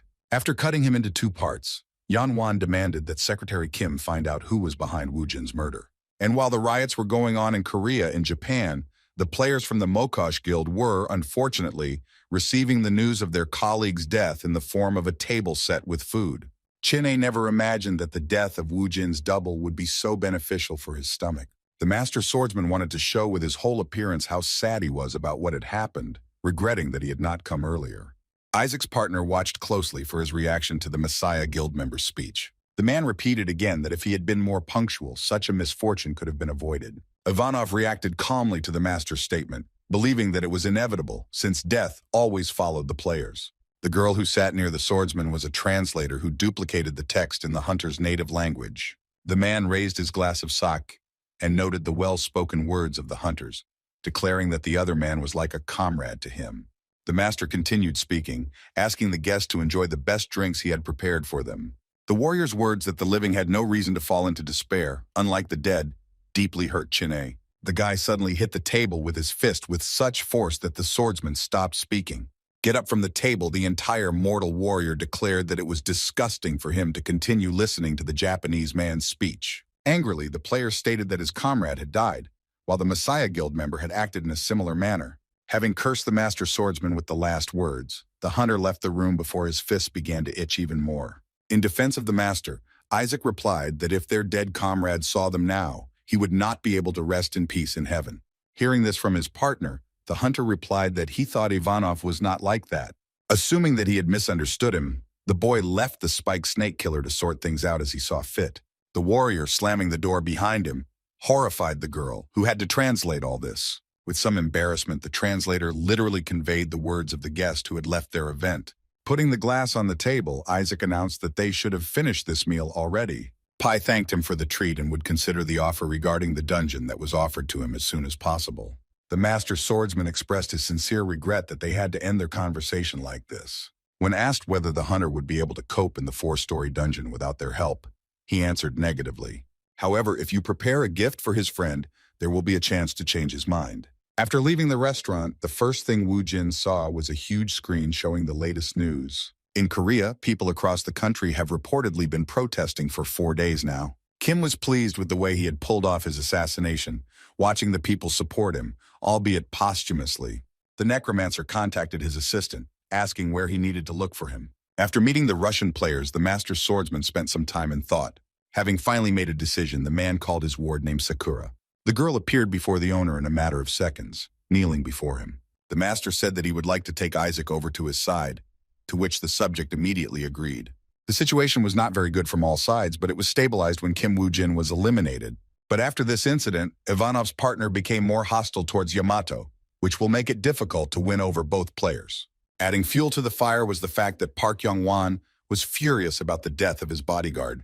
Aside from the possible confrontation with Park, Shin-hye, upon learning that Yamato wants to lure Isaac to his side, will not let it go so easily. The girl ended her report by saying that the Russian hunter's defection to their side would cause more harm than good at the moment.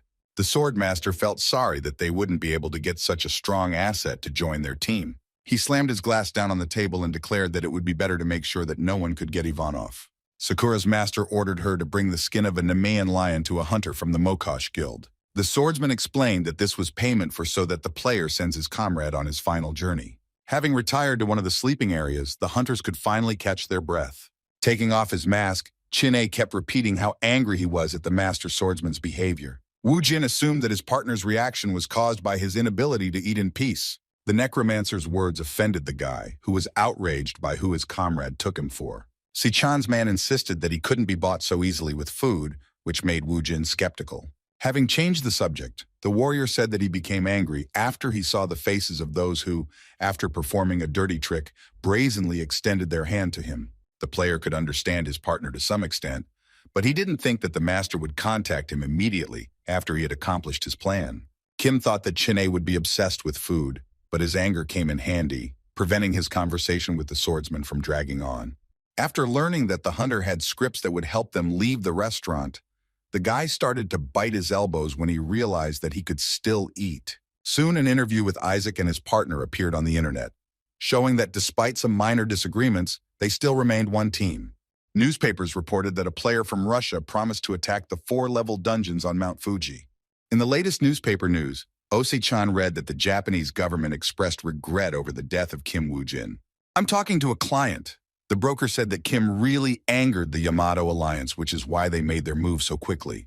The man advised the players to be careful, as none of them knew what else the Japanese had in store for them. Chief Chin-hye learned that Yamato had been promised a reward in the form of the Aegis shield, after which he laughed.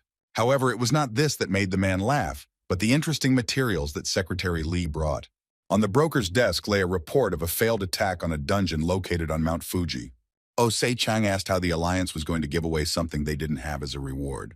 The company's director explained that the Aegis shield was currently located inside the dungeon. Sometime later, a portal to a 4-story dungeon of A+ rank hellhounds opened. The correspondent reported that players from different guilds gathered from all over the world entered the dungeon. At the forefront of this hunt was Isaac Ivanov with his faithful partner from the Russian guild Mokosh. A colleague in the industry asked what the official position of the Japanese government was after the death of the Korean player. Before the reporter could report on the payment of compensation to governments, an explosion suddenly sounded behind him. The cameraman and the correspondent stopped filming, not understanding what had just happened. The explosion occurred right at the entrance to the portal, causing the remaining players to flee in panic. It was followed by another, much larger explosion, the cloud of which reached the upper floors of the buildings. After this, the studio's connection with the correspondent was interrupted, and they were never able to restore it. Within a few minutes, the TV channel sent a service helicopter to the scene. The operator broadcasting the events from the helicopter was shocked by what he saw. From above, it was visible how the buildings located near the explosion were damaged along with the road. The TV channel employees miraculously survived, having only been stunned by the shockwave from the explosion. The operator asked if his colleague was okay and was able to get back on his feet. The guy wondered what just happened while his partner discovered something. Both TV channel employees discovered that the portal to the dungeon had disappeared. A sudden explosion caused the portal to the dungeon to be sealed. The entire press was buzzing about the fact that Isaac Ivanov's group was stuck in a 4-level dungeon with no chance of rescue. The master swordsman was pleased with Sakura's result, which decided to isolate the enemy inside the dungeon.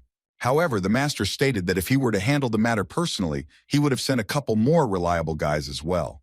The girl was sure that such methods were unnecessary, since this was the first dungeon of this level for the hunters. The swordsman's subject stated that even they couldn't clear the dungeon. "I assure you that the players won't even want to hunt the monsters." But Sakura couldn't even imagine that the master would appreciate her little prank. The girl explained that she had placed the Aegis shield as an additional reward, which was located inside the dungeon. As he was getting up from his place, the master asked his subordinate again although she thought that her actions looked like a prank.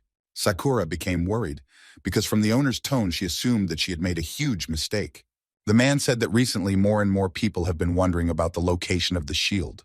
If others find out that Yamato failed the cleanup while having a legendary item in her arsenal, they will become wary of the dungeon. Therefore, the better their cleanup goes, the lower the organization's reputation will fall. The swordsman decided that the shield would be a reward for anyone who would break through the dungeon in the future, which would serve as both bait and a trap. In that case, the dungeon will become a grave for all the self-confident hunters who dare to challenge it. As Wu Jin said earlier, only he and Chin A were able to get into the dungeon. The partner was surprised at how the necromancer managed to foresee all this, that perhaps he had become a fortune teller. Waving his arms, the guy wanted to know how Kim guessed that the explosion would be near the passage. Even before the player returned to the past, the Messiah was dealing with competitors right in the dungeon. It was common practice to isolate difficult opponents in a dungeon, keeping them there alone. This terrifying method using explosion was taught to him by Kim Woo Jin's master swordsman in the past. The boy still wanted to hear the answer to the question he had asked, but Kim changed the subject, stating that he should have concentrated on the hunt. The necromancer advised them to hurry if they were still going to collect 20,000 units. At the same time, a group of hunters went to the 5-story rank B+ dungeon, 10 days to advance to the 5th level. One of the hunters, who had killed many monsters in the monster forest, ordered his men to concentrate once again. The hunter's subordinates prepared themselves, putting their hands forward with open palms. And after that, one after another, skeleton warriors were summoned with each team member.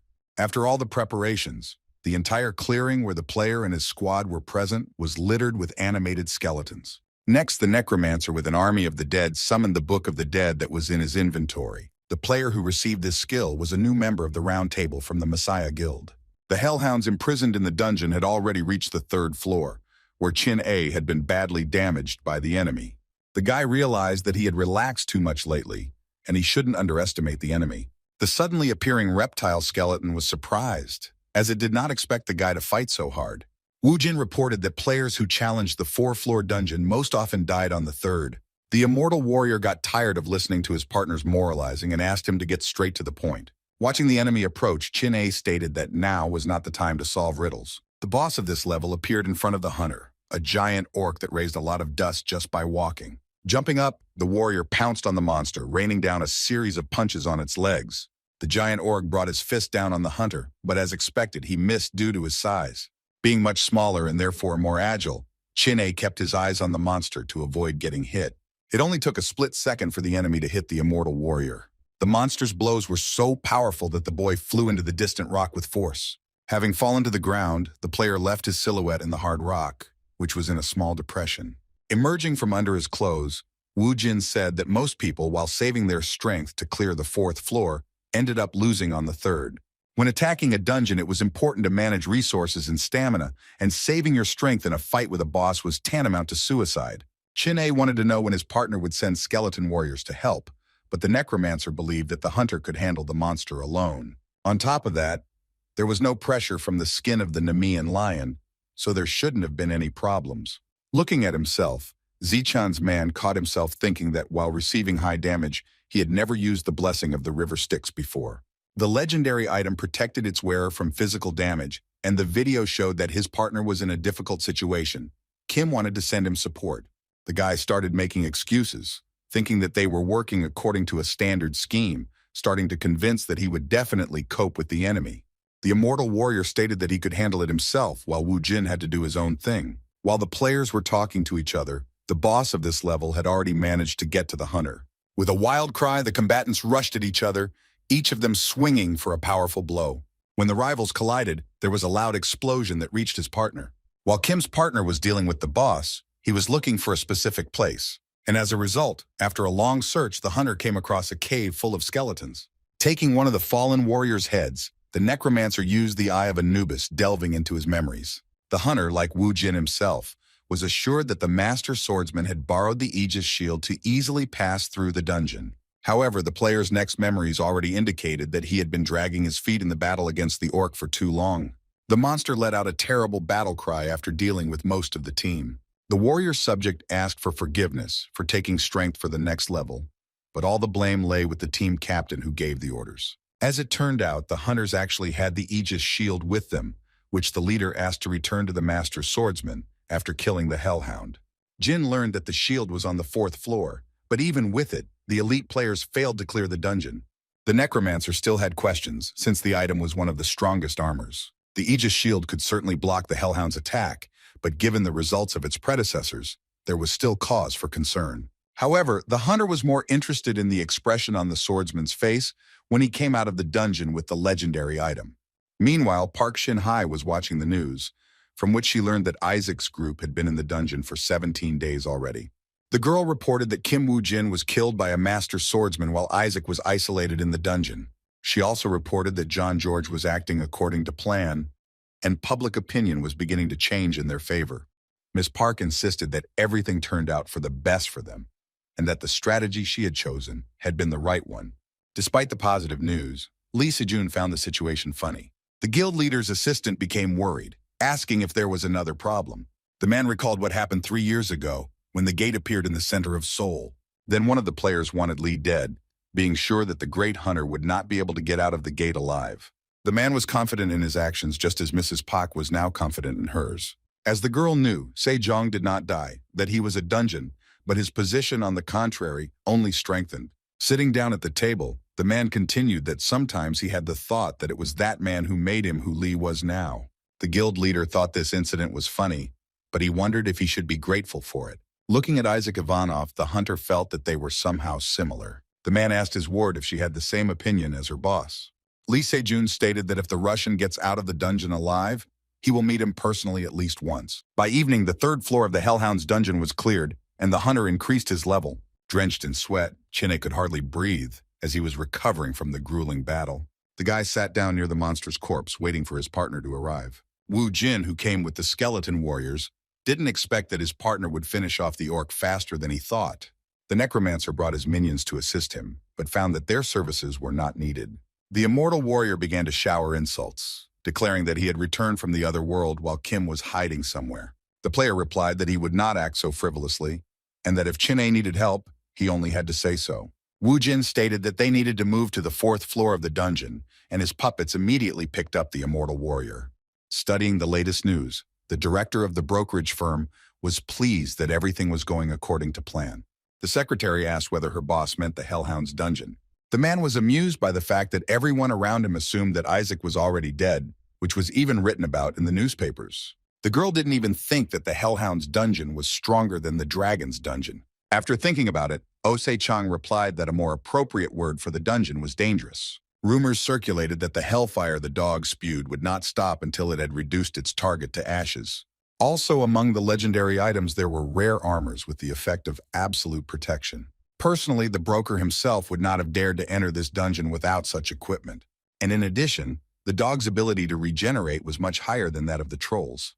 The man concluded his story by stating that the balance between attack and defense of such an opponent was almost perfect. The girl asked warily if Chinne would be safe in that case. Ose-chan assured that although the guy looked like a simpleton who only thought about food when necessary, he could show his true face. The broker noted that they had never had easy dungeons, and that this time they just had to trust that everything would work out. He also added that Kim Woo-jin was next to his employee, which meant there was no need to worry. The man claimed that they would return safe and sound as always, but he had not seen how dangerous the dungeon on the 4th level was. The necromancer climbed up from the ravine with the legendary item on his back. As soon as the guy stepped onto the hard surface, he immediately sprawled out on it. The hunter was breathing heavily, as it took him quite a while to find the shield that was in the discarded place. If it weren't for the Eye of Anubis, players would have left the item buried in this location after completing the dungeon. Finding his partner resting on the ground, Chinne demanded that he immediately get up and help him. While the immortal warrior was talking to Kim, a hellhound had already crept up behind him. The hunter insisted that while the necromancer was enjoying himself alone, he was ready to say goodbye to life. But what bothered the player more was that his partner always forced him to do such things. Wiping his face, which was wet from the photo, the guy asked what exactly he was doing to make his partner so nervous. The enraged boy replied that while Wu Jin was always having a comfortable time, he was currently suffering and being in danger. With a deft movement, the hunter grabbed his opponent, hoping to catch him off guard. Threw the dog as far as possible, the guy declared that even players like him had rights. Chinne continued, telling that he also felt pain when he was wounded. The boy claimed that while he was risking his life, Wu Jin was wandering around the dungeon in search of treasure. The player promised to put up with his partner's antics when a giant energy ball formed behind him. Seeing a bright glow behind him, the immortal warrior turned around to find out what it was. It was nothing less than hellfire that the master of these lands was spewing out. Covering his face with his hands, Chin-A was already preparing to accept his death, but nothing happened. He was saved by the effect of the Aegis shield, which granted its owner absolute protection that could not be destroyed. Having stopped attacking, the dungeon monster cast its demonic gaze at the players. The dog watched as flames spread from the shield the hunters used. Chin-A looked in fascination at the legendary item in the necromancer's hands. Having confirmed the warrior's guess that it was the shield of Aegis, Kim asked him again if he still believed that Wu Jin was doing nothing. The fighter felt ashamed of his words, insisting that he was simply sad, which is why he said too much. Having handed over the strongest shield to his partner, the hunter stated that they needed to slowly get out of the dungeon, insisting that he should have been more careful during the fight with the hellhound. The monster's attack was enough to knock out the enemy with one blow. Tapping the surface of the shield, Sichang's man declared that he would be at the forefront. However, the necromancer wanted to dampen his partner's ardor, and he had to tell him something else. But before the hunter could utter a word, the flash of attack behind Chin-A began to grow again. The player ordered his frozen comrade to dodge the dog's shot. The dungeon monster nearly hit the couple with another blast of hellfire. As he fell to the ground, the boy caught himself thinking that the hellish dog was on the other side. Deciding to double-check that he had not made a mistake, the immortal warrior looked around. If what Chin-A saw was a revelation, Wu Jin only confirmed what he saw with the eye of Anubis. Before the attack, the necromancer was just about to tell about the reason why the owners of the Aegis shield were unable to pass the dungeon. The hellhound on the 4th level was not the only enemy, as there were 2 dogs in the dungeon. Now the hunter's former confidence in his victory over the monster suddenly vanished. Each of the hunters kept an eye on the hellhound so that none of them would be caught off guard. Chin-A wondered why everyone was keeping quiet about the fact that there were actually 2 monsters. As soon as the creature opened its mouth, a huge beam of fiery flames headed straight for one of the players. A powerful wave of hellish flames hit the shield of Aegis and scattered to the sides. The immortal warrior, thanks to the magical items he was hung with, was able to stand up to the dog again. Turning around, the fighter asked his partner what they should do with 2 enemies when they only had 1 shield. Just as the guy stated that they couldn't continue to be together, Jin disappeared without a trace. While trying to find the necromancer, Seichan's man was indignant that he had been blocking the blows so diligently because he thought Kim was behind him. The player, finding himself on the other side, asked if his partner would be able to deal with at least 1 dog, given the shield. The warrior confirmed that he would be able to deal with 1 dog, but there was still 1 left. Without answering the question, Wu Jin shouted to his colleague about the enemy's impending attack. Well, at the last second, the hunter covered himself with the legendary item, avoiding a tragic fate.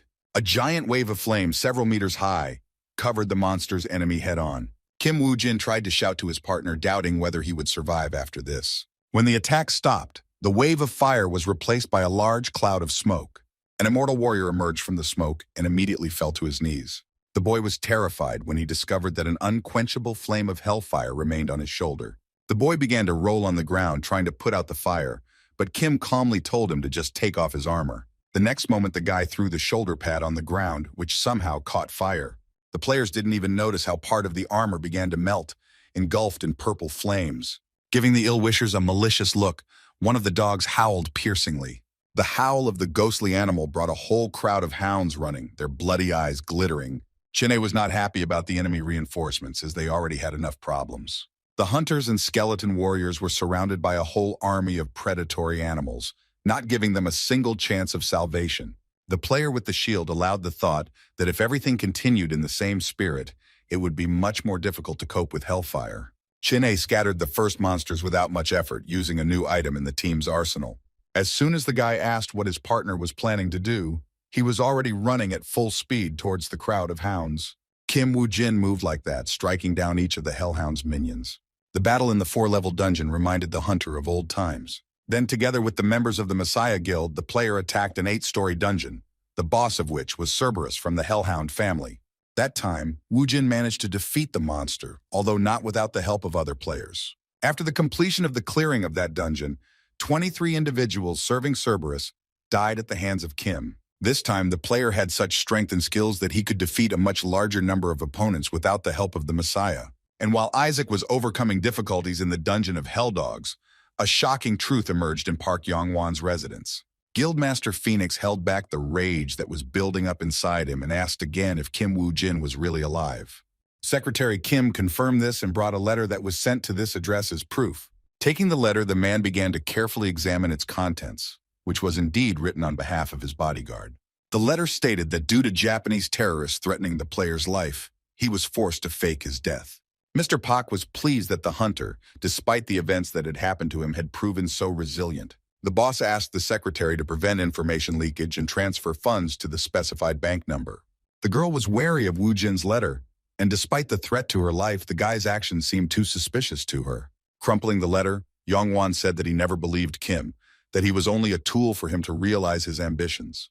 The man was happy because he could get his investment back, and once it was all over, pay for the fact that the player decided to deceive him. Meanwhile, the Hellhounds continued to fight with the pair of hunters, but were beginning to lose ground.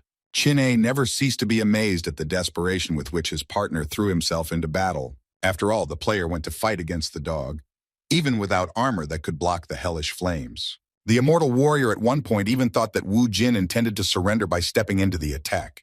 In fact, the hunter's movements were such as if he had foreseen all the attacks of the Hellhounds. But what was strange was that this was the first time Kim had encountered such creatures. That's why the necromancer's partner wondered how this was possible. Watching the huge hole in the rock left by the dog's attack, the boy couldn't understand how Woo-jin managed to dodge the flames of hell. Having dealt with one of the monsters, the player noticed that there was only one dog left. The warrior possessed so many legendary items that he could easily do without the Aegis shield. He threw the weapon made from dragon bones to the ground as it quickly melted. However, this was not a problem because Woo-jin summoned another similar weapon the very next second. The player knew who he would be dealing with, so he prepared a sufficient number of spears made from the bones of the baby dragon. The remaining dungeon boss was not frightened by the enemy's spears, showing him his grin. The necromancer stated that everything was going according to his plan, so he intended to end the duel as soon as possible. Suddenly, the hunter's worried partner walked quickly towards him. The guy asked his partner to stop, not allowing him to finish what he started. Kim Woo-jin lowered his spear and waited for the fighter to run over to him and explain his actions. Necromancer asked him what was so urgent that the hunter interrupted him. Bowing his head to the player, Chin-A stated that he could no longer stand by while Kim did the hard work. With burning eyes, the immortal warrior asked to leave the last dog for him. Jin liked the hunter's attitude, but he asked again if he would be able to deal with the monster. The guy kept saying that he would deal with the enemy, but for some reason he gave up the Aegis shield. Placing the dragon bone spear on his shoulder, he declared that he could not bear the thought of being a burden to anyone. Chin-A remembered the day when Secretary Lee came to their office after that fateful day. And on top of everything else, the player had people dear to him, whom he had to protect. And so the immortal warrior had to become much stronger than he was now. At the same time, a business meeting was taking place at the Thunderbird Guild headquarters. The guild guards kept the prisoners under surveillance, armed with firearms.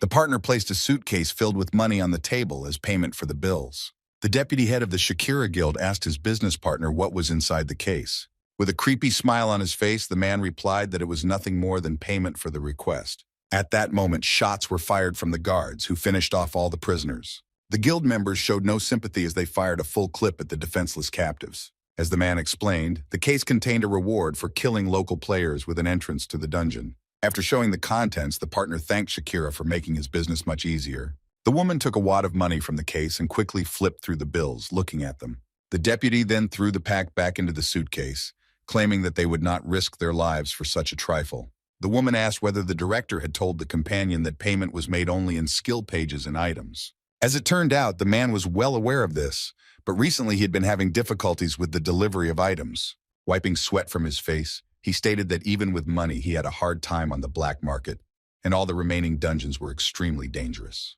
The man stated that they could not touch the dungeons, but the deputy head was tired of listening to excuses. Shakira said that in this lawless part of the Amazon, their leader's word was law. The Thunderbird representative grabbed her business partner by the lapels, dissatisfied with his statement. Offering to say at least one more word, Shakira agreed to rip out the man's tongue and throw it to a wild dog to bleed. The customer immediately covered his mouth with his hands out of fear, afraid to part with his tongue. However, the woman was already determined to finish off the business partner who had deceived the guild. When they grabbed him by the face, the man asked to forgive him, assuring that he would do anything. However, the customer's prayers were not heard, and his body was pierced by a lightning strike that occurred right in the room. The very next moment, the man's charred corpse collapsed onto the floor, smelling strongly of burnt flesh. Shakira was somewhat frightened when her business partner suddenly died at someone else's hands. The guild leader who passed through the room demanded that the deputy spray not waste time. The man did not understand why he had to torment himself by making arrangements with such an insignificant person. Hugh Fry, nicknamed the Terrible, placed the page of the rich summoning skill on the edge of the table. Already where the woman needed a stern look, the head of the guild asked not to complicate anything and act more simply. And in the 4-level dungeon of rank A+, the battle with the last of the Hellhounds was still going on. And while the creature was trying with all its might to hold on, the lifeless body of its opponent lay nearby. The blessing of the river Styx brought the hunter back to life, who immediately put his spear in front of him for protection. However, the tip of the baby dragon bone gun was suddenly stopped by the hand of his partner. When Chinna woke up, he still couldn't fully comprehend what had just happened. The necromancer revealed that it was just him, demanding that the immortal warrior finally come to his senses. Tired, the guy collapsed to the ground, wondering what happened to the remaining hellhound. Instead of answering, the player gestured towards the monster behind him with a smirk on his face. The immortal warrior, with undisguised curiosity, directed his pattern at the enemy. The dungeon boss lay motionless on the ground, and Wu Jin explained that he personally did nothing to him. His partner was overjoyed that he had managed to defeat such a difficult monster with only his own strength. Sometime later, Park Young-won insisted that this was not the first time his bodyguard had surprised him. However, after these words were spoken, the man added that he himself had no idea that Wu Jin would deceive him too. Guildmaster Phoenix admitted that he actually thought his bodyguard was dead. He apologized to his employer, citing the proverb that when you want to deceive your enemy, you should first deceive your friends. Mr. Pak, leaning back in his chair, thought it wise to do so. But despite this, Young-won threatened the guy so that from now on he would not even think about fooling him. And all because such things really irritated him, demonstrating his anger with the help of Aura. The guild leader's show of force did not impress the boy, who understood the message addressed to him. However, that was not all, and the man threw a newspaper news release on the table. It spoke of an extracurricular competition between John George and Isaac Ivanov in 4- and 5-story dungeons. Pointing to the new member of the Messiah Guild, Park Young-won was irritated by how the reporters were deliberately creating rivalry between these players. The man felt that there was no point in going into details, and that John did not fit into his plan, and that the focus should only be on Isaac. Crumpling up the newspaper, Mr. Pak asked Kim to persuade the Russian hunter to trample the representative of the Messiah. Young-won wanted Ivanov to steal all the public's attention, wanting to get the maximum benefit from his investment in him. After conducting a brief analysis of the new case, the guy asked to assign Grozny and Dari to him. This decision was not so much unexpected as it was strange for the head of Phoenix. When asked why Grozny was needed, Wu Jin replied that the man had a rich summoning skill that summoned the immortal mage. The enemy, left without a chance, took out his anger on training targets. The upper part of the target, separated from the target, fell at the feet of the master swordsman, who was simultaneously listening to the report. Wiping away the beauty that was appearing on his face, the man decided to sum up what his ward had said. It turned out that the player chose the Ring of Solomon as a reward instead of the Aegis shield. The master swordsman himself offered the shield, but if the player wanted to receive another item in return, he could not do anything about it. But there was something in the current situation that irritated the master more than anything else. The man did not understand how Isaac knew that Yamato had Solomon's ring. With frightened eyes, the girl swore that she had not even mentioned this subject. The master had no doubts about his student, but the leaked information created the impression that there was a spy in their circle. The girl asked for forgiveness, declaring that she would immediately deal with the traitor together with Isaac. But Sakura was very surprised when the owner ordered her to abandon this idea. Having put the sword back into its sheath, the man noted the growth of the hunters of the Russian guild. The master swordsman announced that the day will soon come when he will meet the players in person. His loyal subject became wary because she understood what the teacher meant. The Yamato Guild member's face turned red as he announced that he needed to wait a bit. The master waited for the moment when he would personally cut down the enemy, just as he had destroyed the trees, in order to receive satisfaction. At the same time, in the Amazon region, within the walls of the Thunderbird Guild, a deal was once again being discussed. Shakira couldn't hide her surprise when she spoke to a new potential client. Looking at Kim Woo Jin, she compared him to a ghost, or to a dead person who had risen from the dead. From the options offered, the guy chose the ghost that was closer to his line of work. The Vice Guild leader wondered if Wu Jin planned to continue living in Isaac's shadow. However, for the hunter, this was not so important, so his business partner can think of him as he wants. The woman slammed the box hard, claiming that her interlocutor was deliberately trying to tease her. Shakira flexed her fingers and replied that Wu Jin was officially a corpse, so there would be no problem if she killed him again. The guy asked to end this senseless squabble, since he didn't come here to fight, but to meet with the head of the guild.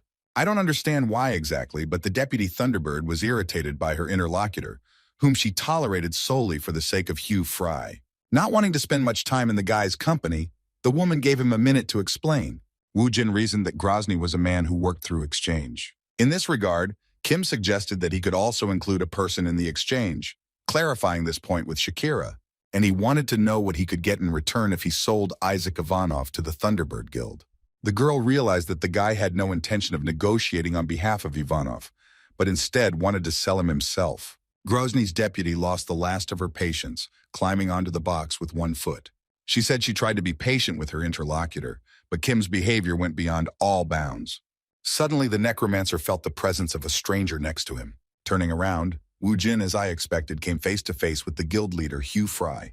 Surrounded by small lightning bolts, the man asked whether they needed to buy Ivanov by the kilogram in that case. The guy replied that he didn't care about that part of the deal, claiming that the guild clearly wouldn't need Isaac without one of his limbs. Thunder's subject froze in place from such impudent behavior of the hunter who had risen from the dead.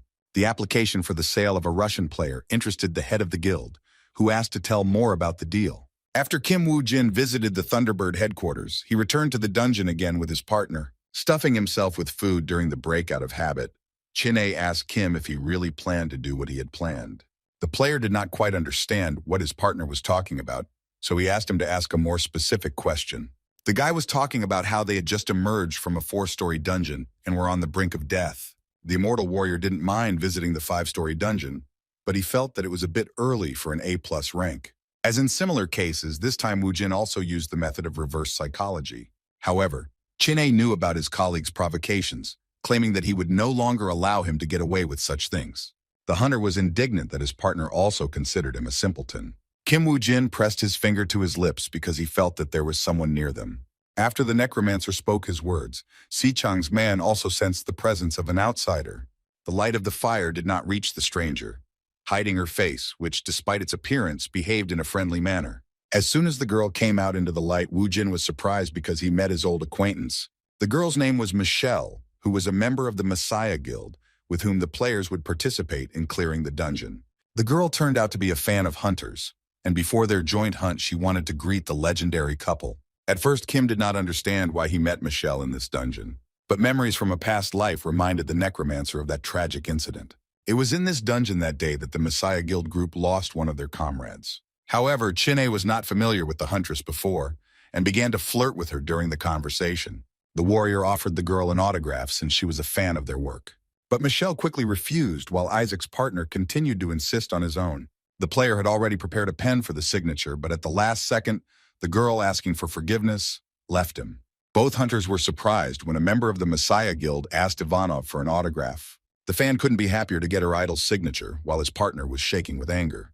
The guy was so jealous of his colleague that he even broke the pen he was holding in his hands out of rage. On the day of the hunt in the dungeon, in addition to Russian players, there were 2 groups of hunters, one of which belonged to the Messiah Guild, while the second one belonged to the Thunderbird, whose leader Wu Jin had recently met. The necromancer had to implement the next point of his plan while his partner was still recovering from the meeting with the fan. The player told Grozny a great secret, that in fact he controlled Isaac Ivanov. The hunter's words aroused the interest of the guild leader, but not his deputy. The woman was outraged that her boss believed such nonsense, but the man asked the guy to continue. Kim knew that Fry liked to collect skill pages and items, but recently there had been problems with their supply. The hunter offered to help in the attack on the desired dungeon, using Isaac where the Thunderbird Guild could not cope. Shakira was furious when she heard that the guy had put forward his terms of the deal. Grozny guessed, because Kim said he wanted to get something specific from the head of the guild.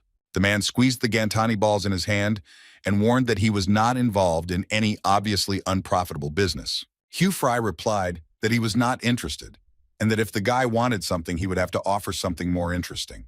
The man was interested in selling Isaac, but ultimately found nothing special. The deputy was glad that the negotiations failed, as she had disliked the guy from the very beginning. Again flexing her fingers, the woman asked the owner if he should deal with Kim Wu Jin. Grozny replied that the guy was already useless anyway, and therefore anything could be done with him. But at the last moment, the player announced that a Cyclops dungeon had appeared in Amazonia, for which the guild was forming a team. For a moment, Mr. Fry stopped and asked what the hunter meant by this. The guy replied that he could send Isaac Ivanov to clear out this dungeon. A flash of light appeared in the man's eyes as he declared that he had heard the funniest joke ever. Grozny couldn't believe that Wu Jin was going to send the Russian player into a 5-story rank A+ dungeon. Suddenly, the man burst into wild laughter, claiming that when he was at the same level as the guy, he also did a lot of crazy things. However, I kept my ridicule of myself in my pocket because I knew Fry's true face. Having laughed, the head of the guild agreed to another conversation in the event of Isaac's victory, which shocked his ward. I think the deal was practically done. The guy didn't specify what he would get in return for Ivanov. But the man had no intention of buying the Russian hunter. It would have been wiser for him to buy Wu Jin himself. The Thunderbird Guildmaster asked if the hunter would work under him. Because Grozny was too skeptical, the candidate was required to take a test. The man decided to start the bidding and was the first to offer the hunter the legendary vampire skill. Kim Wu Jin couldn't pass up the opportunity to obtain such an ability, so he agreed to go into the dungeon. On their first day in the Cyclops dungeon, a pair of players fought huge orcs. Dodged the monster's attacks. Chin A managed to talk to his partner, wondering what he would say to Park Yong-won. Kim, who was in control of the skeleton at the time, asked again what his hunting partner meant. The immortal warrior replied that it was immediately clear that they were on Grozny's side, something that Yong-won would not tolerate once he found out. This time the hunter had no plan and wanted to hand everything over to his employer as is. The guy was so shocked by this decision that he almost lost his vigilance. At the last moment, the fighter somehow miraculously managed to avoid a direct blow from the monster. The player immediately went on the offensive and, jumping high, found himself right in front of the enemy. Having stunned the orc with his strongest blow, Chin-A wanted to understand what kind of nonsense his partner was talking about. As soon as the dungeon monster fell to the ground, it raised a huge cloud of dust into the air. Behind a wall of sand and dust, the necromancer's minion lost the immortal warrior. However, the next second, a figure of a hunter appeared from the cloud, walking at a fairly fast pace. Having hit the skeleton on the skull, the guy pounced on him, showing that he dared to accept Ivan the Terrible's offer. The necromancer claimed that it would be impossible to deceive the head of the Phoenix Guild, so the best way would be to honestly confess everything. Chin-A had a completely different opinion, claiming that Mr. Pak would not let them go to Grozny because of his tough character. The player, having disconnected from his puppet, has already personally said that his companion misunderstood him. The brokerage firm employee thought that if they told Yong-won everything, his reaction might be mixed. Kim clarified that his master could have considered that the players, by telling about the deal, betrayed not him, but Grozny himself. However, the players will not inform Mr. Pak of their decision anytime soon, as the dungeons have been open for 23 days already. Having moved to the 4th floor, the hunters found themselves in the Minotaur's labyrinth, where they easily dealt with their domestic opponents. Swinging his axe in front of him, the man was already tired of driving away the goblins. Guild member Messiah did not expect that he would have to fight off enemies in every corridor of the labyrinth. The hunter asked his colleague Kyle how the situation with the goblins was, but the team's swordsman was not doing well, and he also had difficulty holding back the onslaught of the monsters. The squad leader asked Michelle how much longer she had to fiddle with the spell. The girl did not answer, as she was completely focused on doing her part of the job. The glow that emanated from the huntress's staff attracted the attention of several goblins. A squad of monsters pounced on Michelle, who was unable to defend herself as she was busy casting a spell. The players stood up to protect the sorceress, holding back the monster until the girl finished her attack. At some point, the sorceress screamed, causing plaster to fall from the ceiling of the labyrinth, after which there was a giant explosion that filled the entire space of the corridor.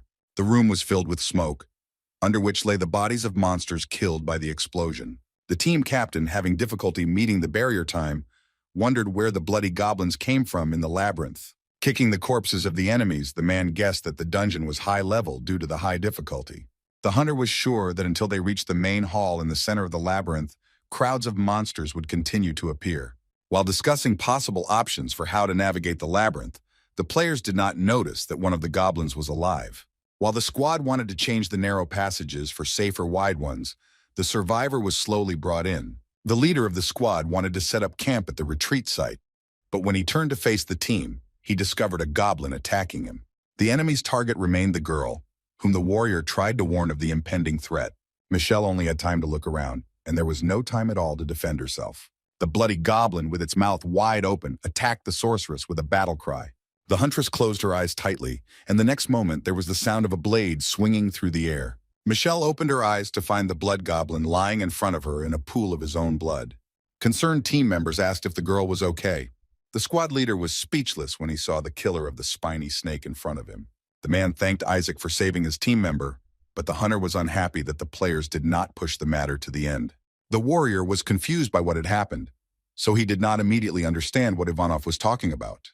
The necromancer had in mind a control shot, and he clearly demonstrated on the goblins how it should be done. At that moment, one of the monsters lying on the floor began to express fear that his turn would come. Unable to cope with the excitement, the monster eventually stood up, thus revealing itself. A chill ran down the commander's spine when he saw how many enemies were still alive. After Isaac's trick, not one but several goblins, pretending to be dead, rushed away. After looking around the team, the Russian players stated that the blood goblins were different from the regular ones in their intelligence. Suddenly, there was a loud clatter of boots belonging to Isaac Ivanov's puppets. Huge skeletal warriors appeared from around the corner, which the enemy clearly did not expect to see. Drenched in sweat, the monsters showed their rocks in order to frighten the suddenly appearing enemy. The squad captain was shocked when the famous hunter's assistants finished the job they had started. Isaac said that he expected more from the Messiah Guild, that he volunteered to clear the Cyclops dungeon. The hunter summed up his speech with the phrase that the guild members were good for nothing. Jordan told the player to watch his language, but he was stopped by a teammate. Michelle, who owed Isaac her life, looked pitifully at the squad leader. The Russian player said that the team leader should have been responsible for the safety of his subordinates. The goblin's corpse, the guy insisted that, knowing about the enemy in advance, it was necessary to properly prepare for the meeting with him. With a smile on his face, Kim Woo-jin asked Jordan again if he was right in what he said. The necromancer continued to mock the squad, telling them that the rumors about the Messiah Guild were an exaggeration after all. I expect that he will work in the same dungeon with them. The guy was just hoping for a good result in vain. War was literally shaking from the anger that was overwhelming him, that he dare not tolerate such an attitude towards his people. Kyle asked Isaac to stop since they all already understood what he was trying to tell them. The team member asked not to involve unnecessary emotions, since they were all united to clear the dungeon. Michelle thanked him for saving her, but wanted to know why Ivanov was in the labyrinth. She suggested that the player might have come here on purpose to quarrel with the Messiah Guild, instead of monitoring the work of his team. The hunter honestly admitted that he had some kind of problem, gesturing towards what was behind him. Woo-jin's assistant appeared before the Messiah Guild members with an injured leg. After greeting his colleagues, the immortal warrior tried to hide his awkwardness. Michelle was frightened for the player's condition and asked how something like this could happen. Chin-A replied that it was all his fault that he was inattentive, and the girl, in turn, suggested that the warrior sit down so that she could look at his wound. The guy again fell for Kim's trick, which forced him to pretend to be injured under the pretext of rest, ruining his reputation as a brutal man. The immortal warrior refused until the very end, not wanting to take the potion so as not to look weak. Looking at the guild team, the player noted that these guys were different from Lee Se-jung, who was truly sincerely trying to save the world. Jordan began to reproach Woo-jin for not being able to keep an eye on a member of his team, and then he decided to teach him basic duties. The man asked again how the Lode and the hunter had pronounced it, regarding the responsibility that a leader carries. The hunter seemed to have regained his spirit and advised his colleague to take better care of himself and his people, and only then interfere in the affairs of others. The squad leader continued to pester the player, showering him with barbs and witticisms. Smiling, Kim noted that Jordan hadn't changed at all, that he was the same as he remembered him.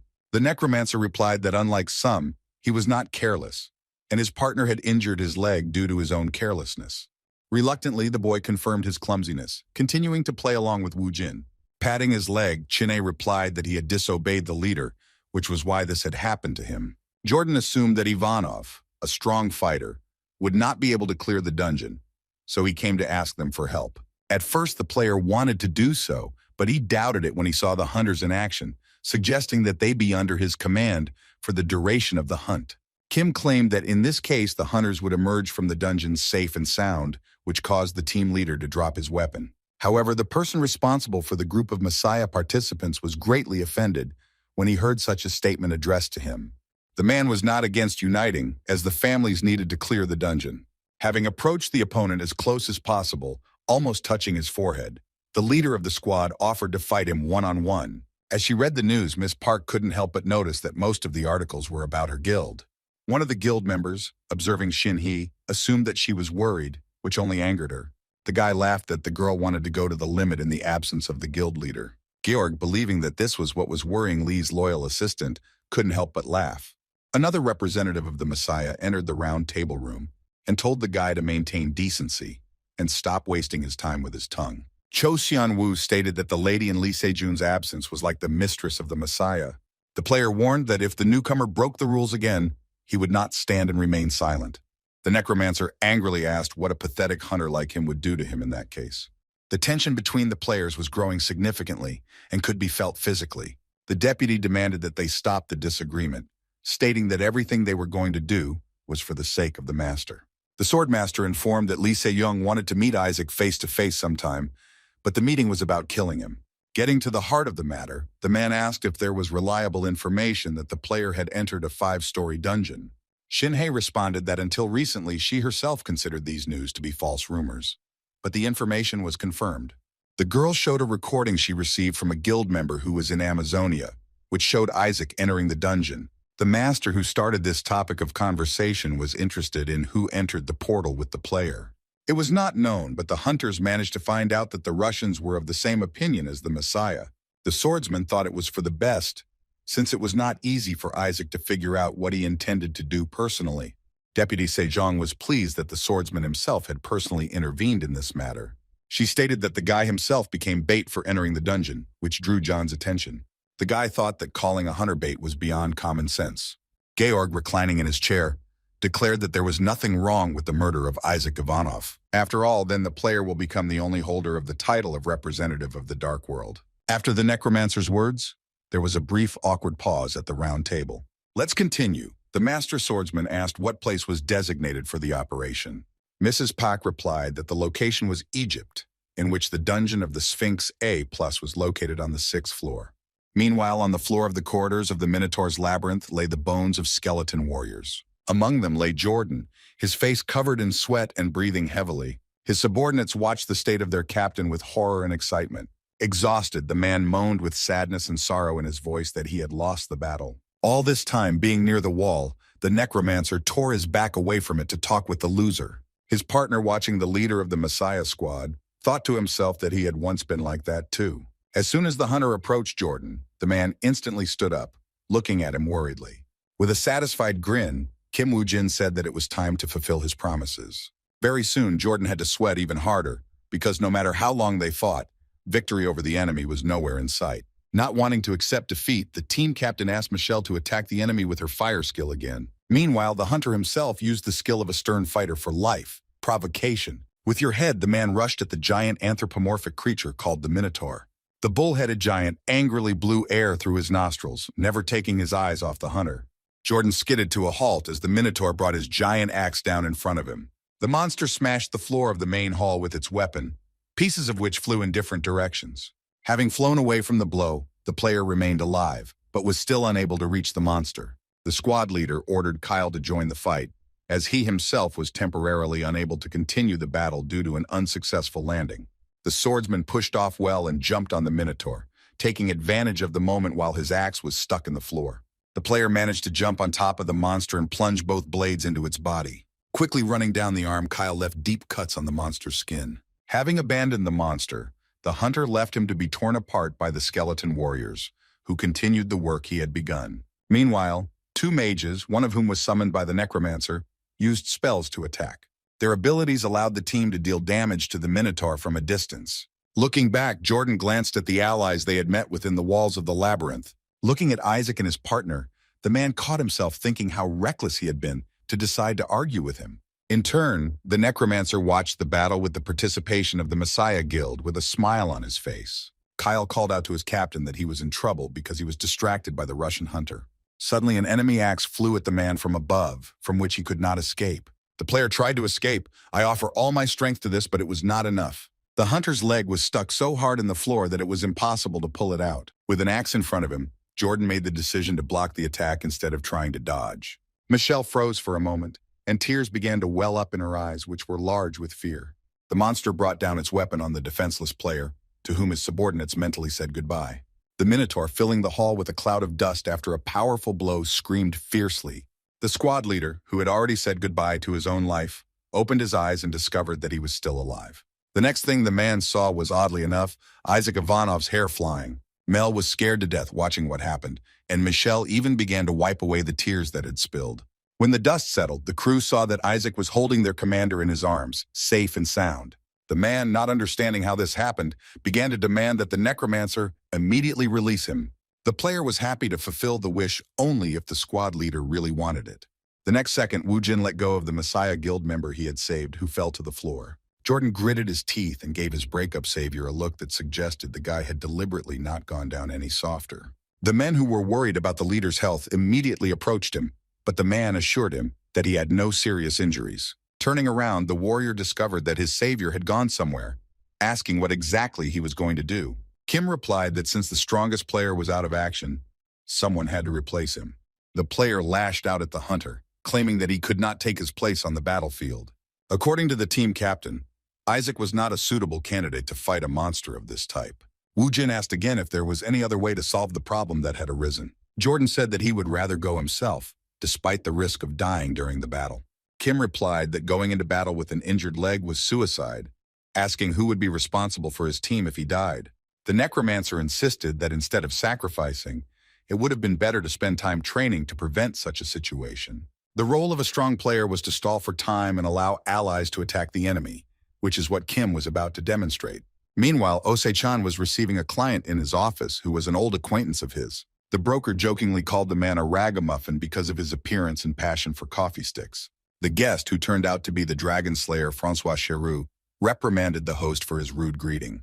The owner of the company went straight to the heart of the matter. "I want to know why a hunter he couldn't stand came to him." The man was sure that his old friend had some important business for him. After all, Francois, as he himself claimed, did not come to the broker to watch him go bald. Before talking about the matter, the player had one question that interested him for Z-chan. The hunter asked the broker if those old words about saving the world were still relevant. The owner of the company did not expect the Dragon Slayer to talk to him about this topic.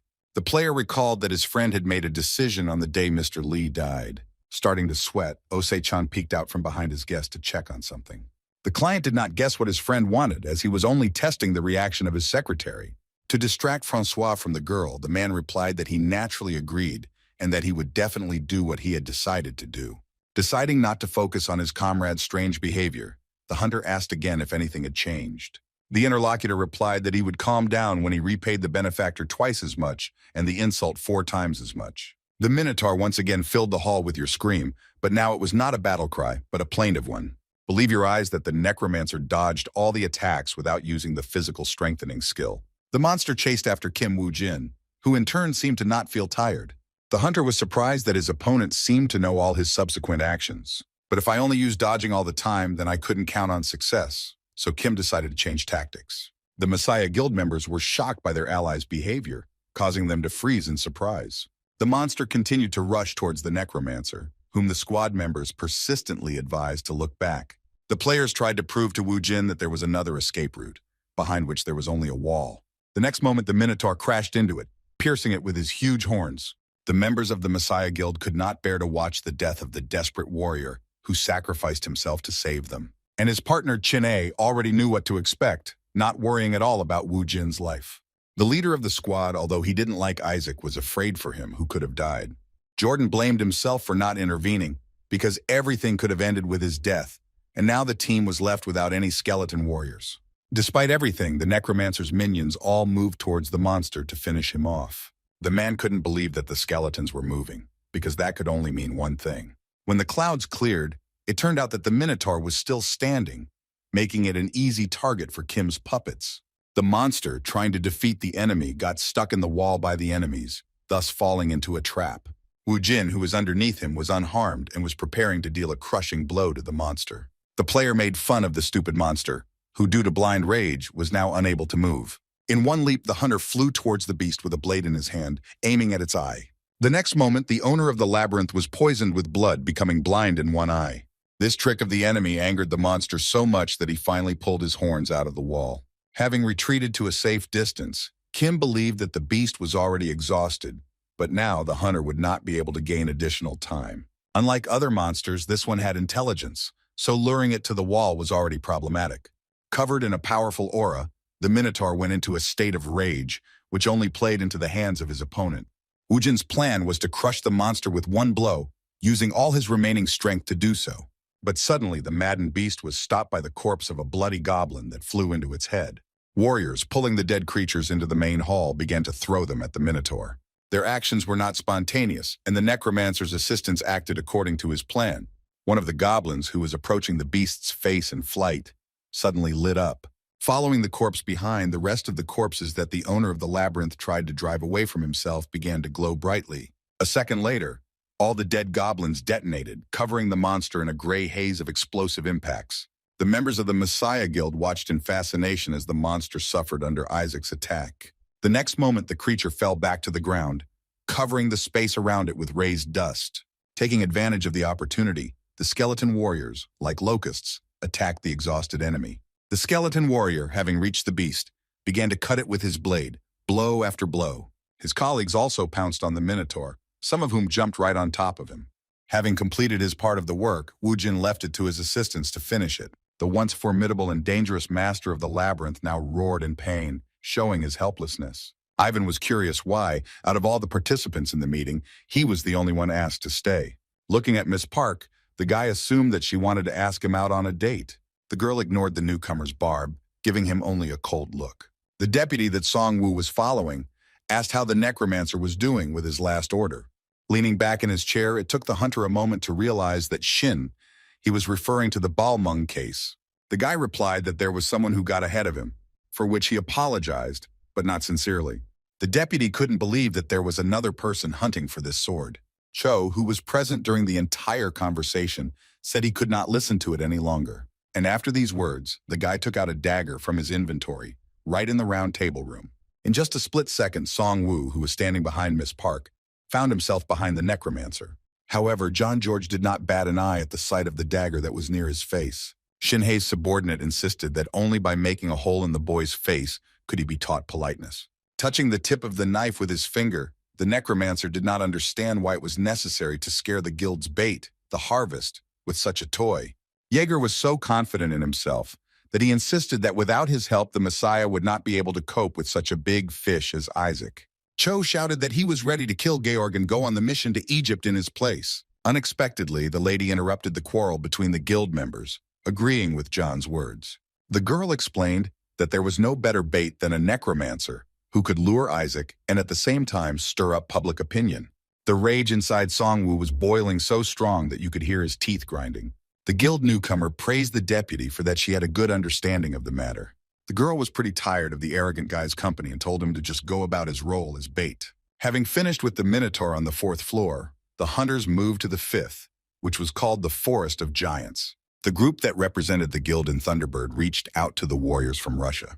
The team captain said that he had heard about Isaac's skills, which allowed them to reach this dangerous place without any effort. Wu Jin was distrustful of Grozny's men, asking what they wanted from him. The man whispered that it was nothing special. He just decided to check if the player had forgotten his promise. The promise was meant to give the guild a reward from the dungeon, which Kim's partner was also interested in. The squad leader was pleased that their ally had correctly remembered the terms of the deal with the guild. The man exchanged a few words with Wu Jin before returning to his squad. However, watching the interaction between the competitors and the player who saved their squad made Jordan angry. Michelle quietly approached the captain and asked if everything was okay with him. The man laughed nervously, trying to pretend that he felt just fine. Lucas, who had joined in, asked the leader not to think too much about what happened in the last battle. Michelle also supported her colleague, claiming that such thoughts will not lead to anything good. The girl's words that it was all because Isaac was too great a hunter cut Jordan to the heart. Although the man understood everything perfectly well, the words of his subordinates made him feel even more offended. Be that as it may, the captain thanked his men for the support they gave him in difficult times. Watching his comrades from his previous life, Wu Jin remembered his previous trip to this dungeon. Then the Messiah Guild squad lost a mage from their team, whose role was played by Michelle. However, the hunters' failures did not end there, as they entered into a fierce battle with the dungeon boss. Then, when faced with a Cyclops, the survival rate was approximately half of all participants. But this time, things were going to be completely different, as Kim Wu Jin had prepared a strategy to reduce the damage when facing the Cyclops. Suddenly, a piercing cry was heard, which caused the birds to leave the trees and fly into the sky. All the players became wary, because each of them, although they understood who the voice belonged to, wanted to be wrong. And only the necromancer knew for sure that it was their enemy, whom this time he knew exactly how to attack. Meanwhile, at the brokerage firm's office, they still couldn't get to the bottom of the matter. An impatient Ose-chan asked the client to stop beating around the bush and get straight to the point. The man repeated once again why Francois had come to his office. The hunter said that if his comrade really wanted to save the world, then he had one thing for that occasion. The broker knew the value of things, so he became interested in what Shiro could offer him. The player opened his inventory and began to take out a weapon from it, which, judging by its handle, could be identified as a sword. The company's director watched attentively as the client showed him a blade that he did not yet recognize. Secretary Lee, like her boss, looked at the legendary object in fascination, tearing herself away from her work. As a result, Francois laid out on the table a gigantic sword that stood out for its paintwork. Taking the blade in his hands, Ose-chan couldn't believe that in front of him was Balmung, who the Messiah Guild was looking for. Shiro's guess was correct. It was the only sword capable of killing the savior. Without taking his eyes off the legendary item, the broker asked if the hunter was willing to give it away for free. Soon the company's employees saw off their old acquaintance, the boss, who sent the player home. Watching Francois fly aboard the winged bird, he wondered if he had done something wrong. The man asked his assistant if there had been any problems with the guest before the flight. The girl replied that everything was in perfect order, but she still kept quiet about one thing. After a pause, Lee approached the head of the company with some statement.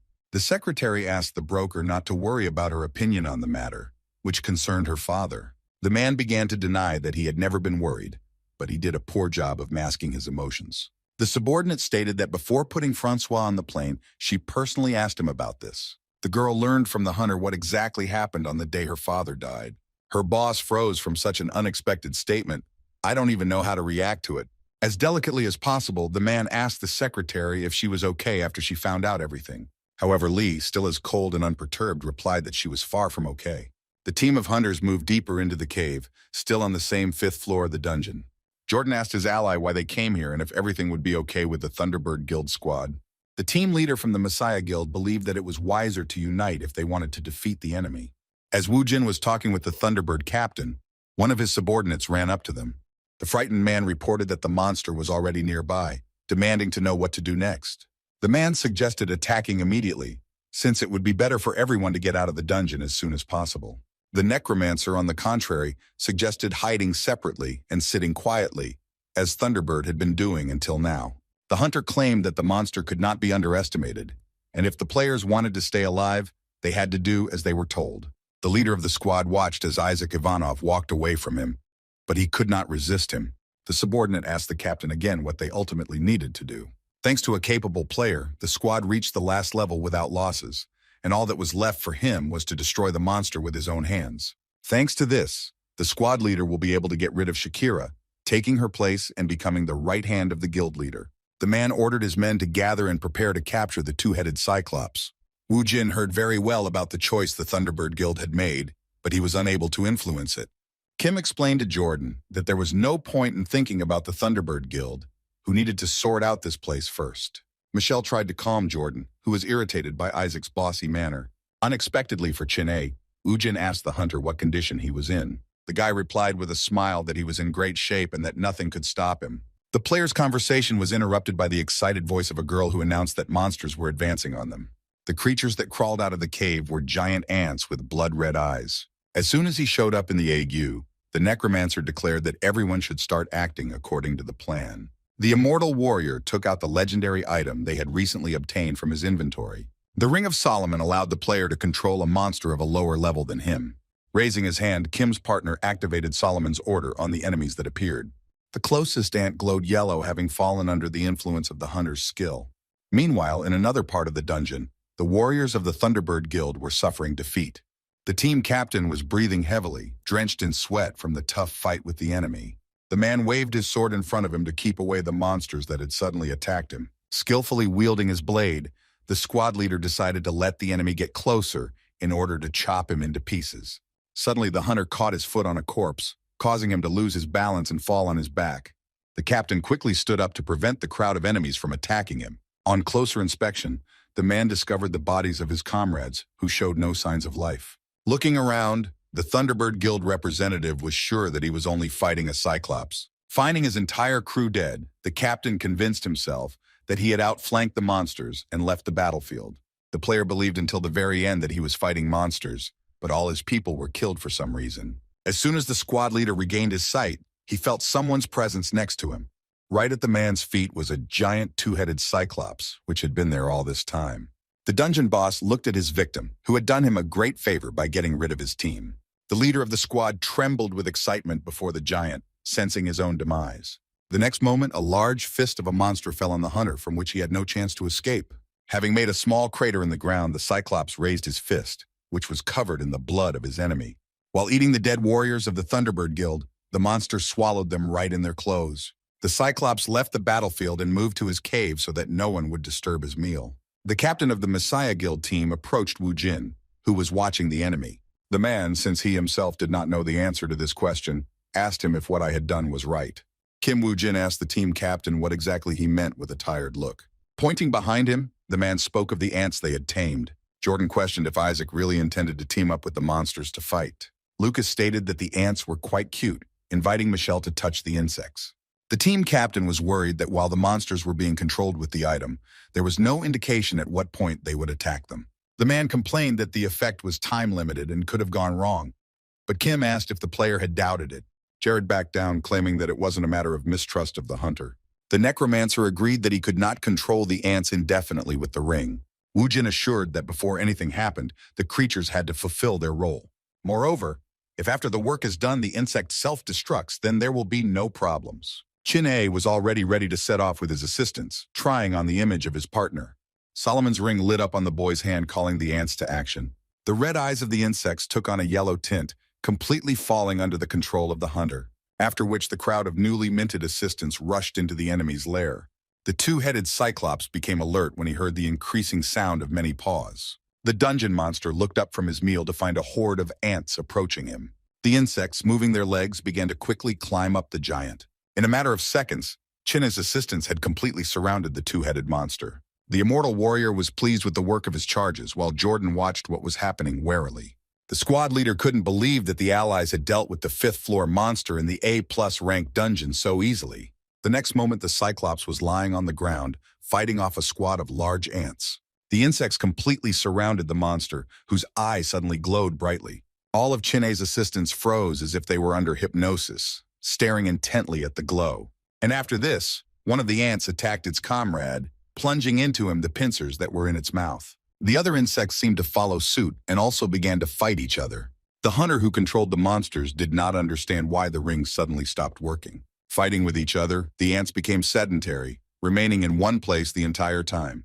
This was just what the Cyclops needed, as he could easily crush his opponent. One of the hunters watched as the two-headed monster dealt with their army of insects. Wu Jin explained that the monster had two demon eyes, one of which had the Chaos Effect skill. This effect caused the enemy to lose the ability to distinguish between allies and enemies. Chin-A wondered what they should do, because if they did not rush into battle, then the same fate awaited them as the ants. Kim agreed that something like this would only be possible if they didn't have a plan.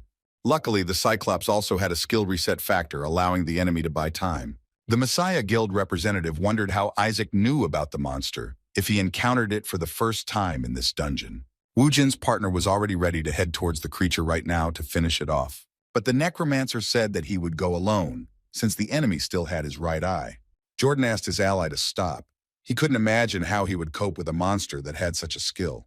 The squad leader wanted Kim to listen to him, but the guy had already disappeared without a trace. The immortal warrior asked not to worry about his partner, guessing that the hunters had not yet realized what kind of person he was. The guy explained that Isaac was one of those who would act without a specific plan. By this point, the clever necromancer was already next to the two-headed Cyclops.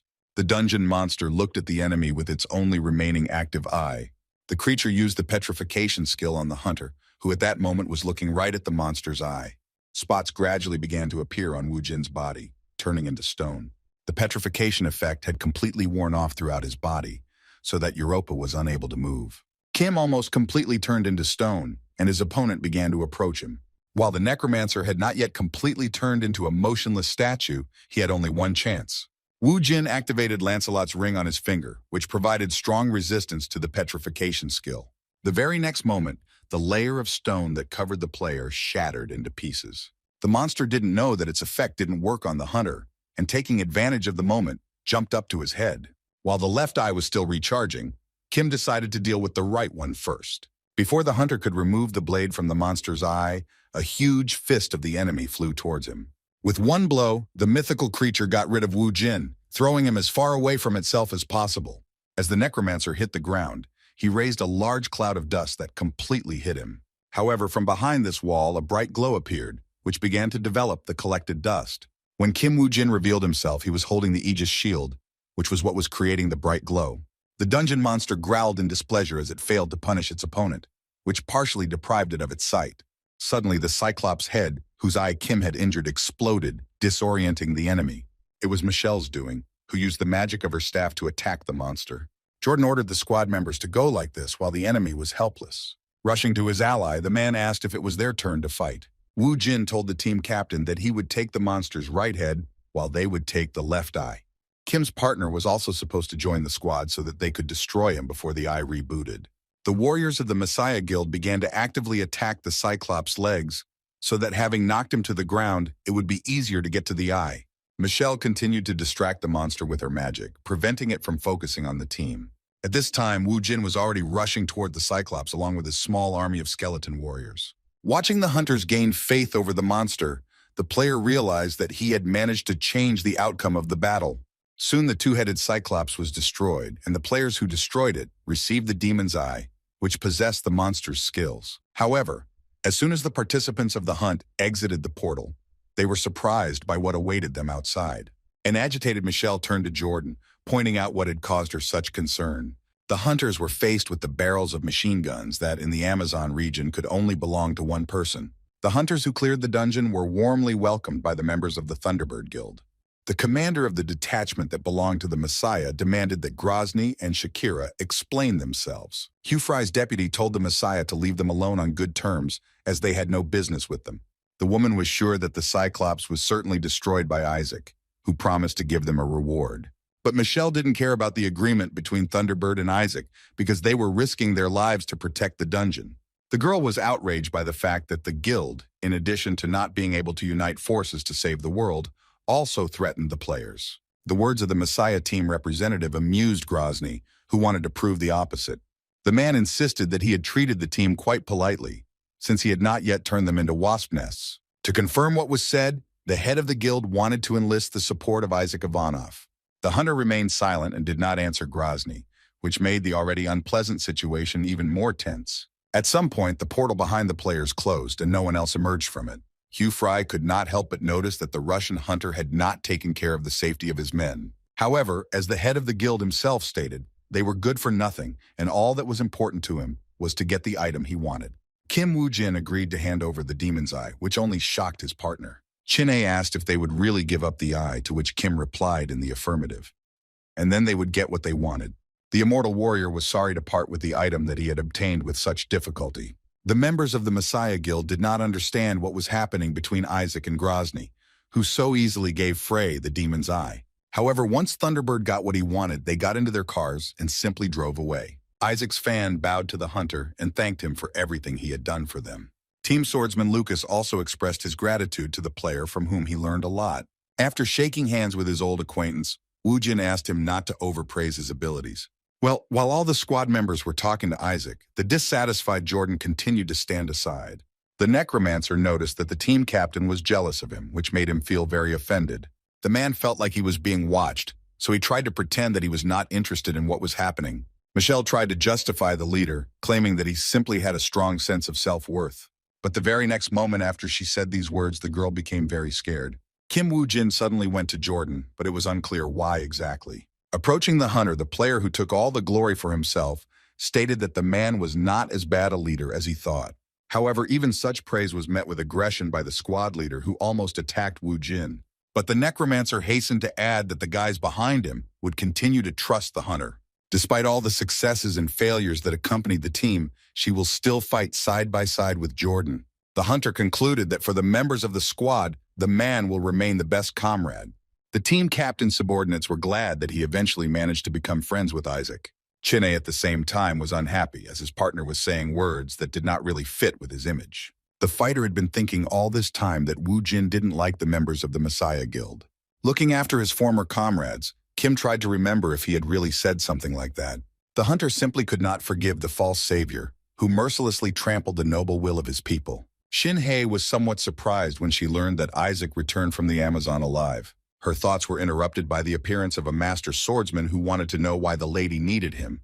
The man was afraid that their plan might fail, but Mrs. Park told the master to keep his mouth shut. The girl insisted that there was no reason to worry and that everything was going according to plan. The Vice Guild leader only wanted to eliminate the possibility of failure by opening her inventory. And the reason why Mrs. Park called the swordsman to her was to give him the items he needed. To be on the safe side, he wanted to give the master Hades' helmet and Hermes' boots. Meanwhile, all the news tabloids were talking about Isaac's meeting with John on the 6th floor of the Sphinx dungeon in Egypt. Yan Wan didn't expect the situation to become so interesting that the Messiah Guild would make such a decision. Having dropped this topic, Mr. Pak wanted to know whether the deal with Grozny had gone smoothly. Wu Jin replied that the deal was successful despite some issues. At the time of handing over the Demon's Eye, Wu Jin was supposed to receive something in return from the guild leader. Having handed Grozny the item he had obtained in the dungeon, the boy asked if he had brought the promised goods. The man liked the player's attitude, that even in such a situation he thought only about his reward. Hugh gave Kim the Lich summoning skill, which can summon an immortal mage after sacrificing monsters. The man reminded that the level cap was higher than 180, advising the boy not to die before that point. Yan Wan knew that his hunter had received a good offer, wanting to know the reason why Wu Jin was talking about it so openly. The guy replied that Mr. Park himself asked him not to let the bodyguard try to deceive him anymore. Pleased with the player's answer, the man broke into a smile, and only now realized that the employee understood him. The head of the Phoenix Guild pressed a button on his phone and called Secretary Kim to him. Yongwan reported that since things were like this, the hunter must have known what he wanted from him. He assumed that he had to report on every step of Grozny when Mr. Pak's assistant entered the office. The guy's guesses turned out to be correct, but there was something else he needed to do.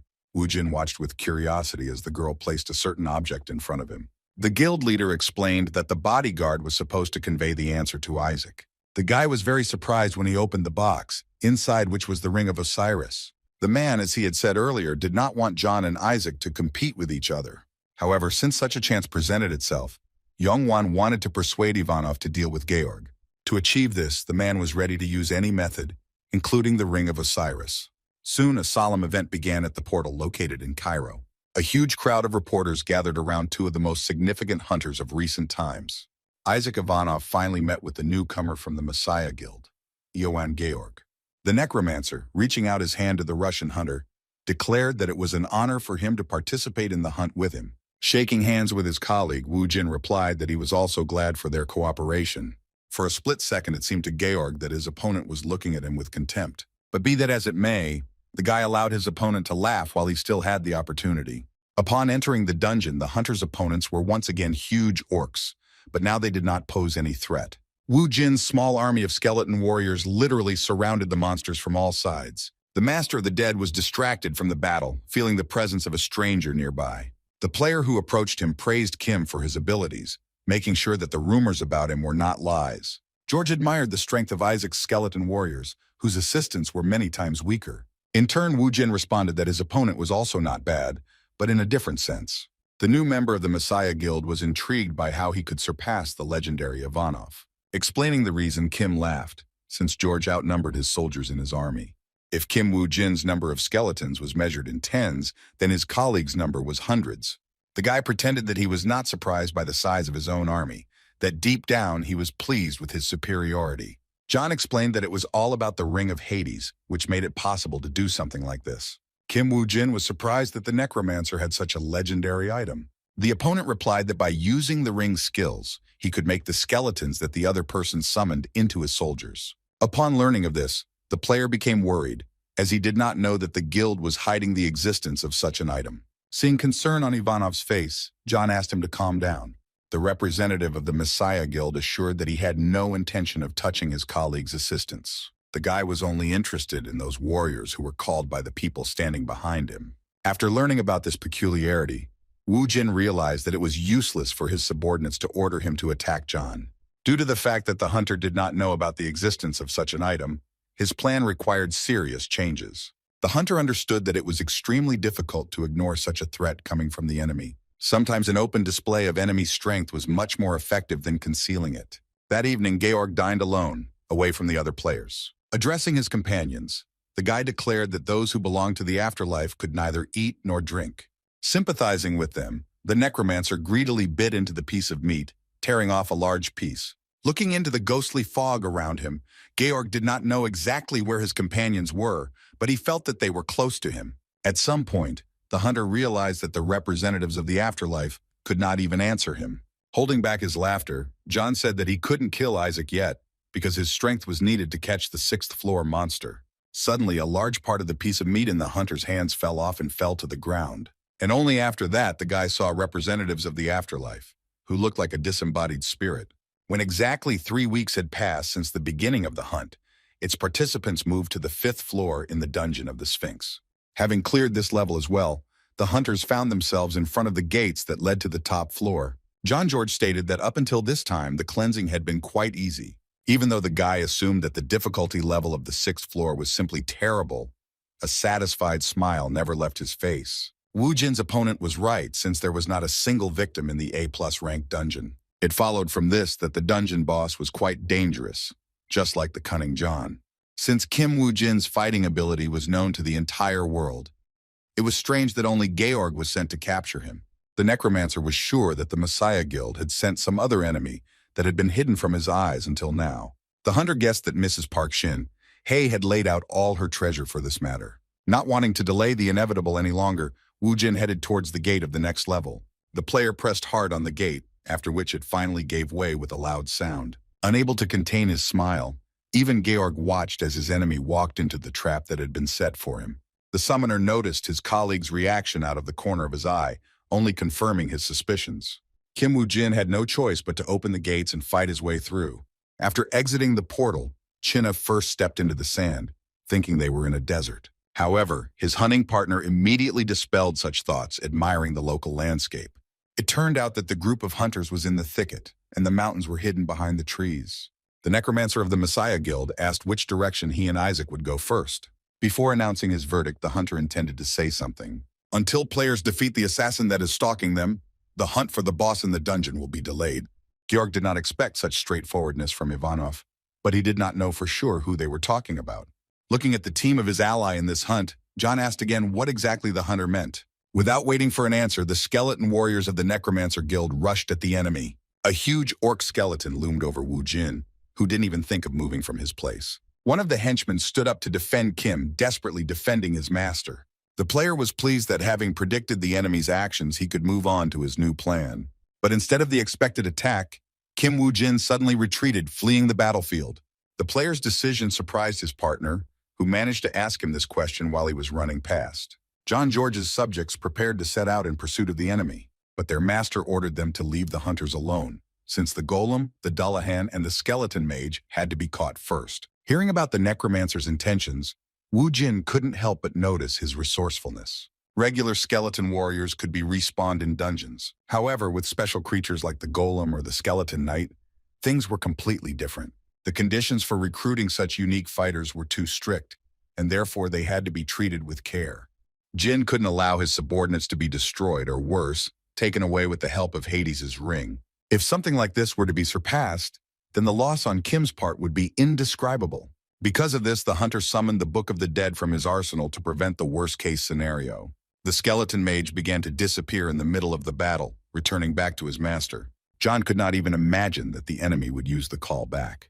All unique fighters that were of any value were returned back to the book. The hunter's actions greatly angered the guild member Messiah, and it was now risky to fight him. Kim Wu Jin and Jin A left the sandy area, feeling like they were already near the trees. The necromancer's subordinates decided to clarify whether it was worth it for them to go in pursuit. The guy protested, as the enemy managed to retain a significant part of his forces. Georg tried to understand how Isaac managed to find out about the killers, because this information was kept in the strictest confidence. Looking back, Chin-A noticed that the chase had stopped, but only because John was a more serious enemy than those who came before him. Breaking away from the necromancer, Wu Jin's partner asked what his plan was. Of course, the hunter had an ace up his sleeve, which in his case was the Ring of Osiris. As soon as the player put on the ring, It, thanks to Van Gogh's bracelet, became imprinted on him, which he could no longer remove. Having discovered such a thing on his partner, the immortal warrior wanted to know how he managed to get this item. The necromancer answered mysteriously that he had a sponsor who spared nothing for him. Suddenly, a piercing cry was heard throughout the area, which could not help but attract the attention of the hunters. Kim carefully asked his partner, whose gaze was directed upward, if he was used to falling. At this time, a flock of wyverns flew over the players, which were very similar to their dragon relatives. The guy with the suffering face, pointing at himself, asked if he would really have to do the same thing as last time. Then Kim Woo-jin looked at the hunter with a blank, expressionless gaze. However, Chin-A believed until the very end that the necromancer was simply playing a joke on him. This was the only way for players to reach the high mountain. It was at its top that the main monster lived, not only of this level, but of the entire Sphinx dungeon. Once in the mountainous area, Woo-jin pacified one of the wyvern species. Si-chang's man wondered what his partner, who was always known for his unconventional ideas, had planned this time. The hunter assumed that the necromancer wanted to turn this creature into a skeleton warrior. However, after thinking a little more, the guy came to the conclusion that they would not be able to fly like this, and only bones would remain. But since the player did not know what power the object had, he assumed that the ring had this ability too. Touching the monster's body, Woo-jin made it glow so brightly that his partner had to cover his eyes with his hand. The next moment, the winged monster came to life as the ring brought him back to life. Chin-A couldn't believe his own eyes that there was an object capable of such a thing. The hunter was amused by the reaction of his partner, who was stroking the wyvern at that time. As night fell on the earth, the Sphinx was feasting on its next victim. Throwing away his dinner, the beast dodged the attack, which he sensed literally a second before the shot. The monster looked at the spear that the enemy had fired at him from high above him. Turning around, the creature stared at the ill-wisher who was about to attack it. Chin-A, on the back of the revived monster, was surprised by the lightning-fast reaction of their enemy. Woo-jin ordered his partner to get ready as the beast prepared to counterattack. Opening its mouth, the Sphinx began to suck in air, forming a funnel at its mouth. The next moment, the dungeon boss released a powerful whirlwind at the winged monster above him. The airflow created by the monster was so strong that the wyvern closed its eyes. In just a second, the Sphinx was next to his opponents, swinging his paw at them. The immortal warrior wondered why the enemy was so fast. The guard of the pharaohs lowered his paw with claws, as sharp as sword blades onto the hunters. The wyvern was also agile enough to dodge the attack in time. Addressing his partner, Kim asked him to hold on as tightly as possible, since they had only just begun the fight. After this phrase, the winged creature dived sharply downwards, causing Chin-A to almost fall. The wyvern and the players quickly ran away, leaving the Sphinx confused. The fighter asked, because of the trick Woo-jin had performed, he asked him to get used to falling.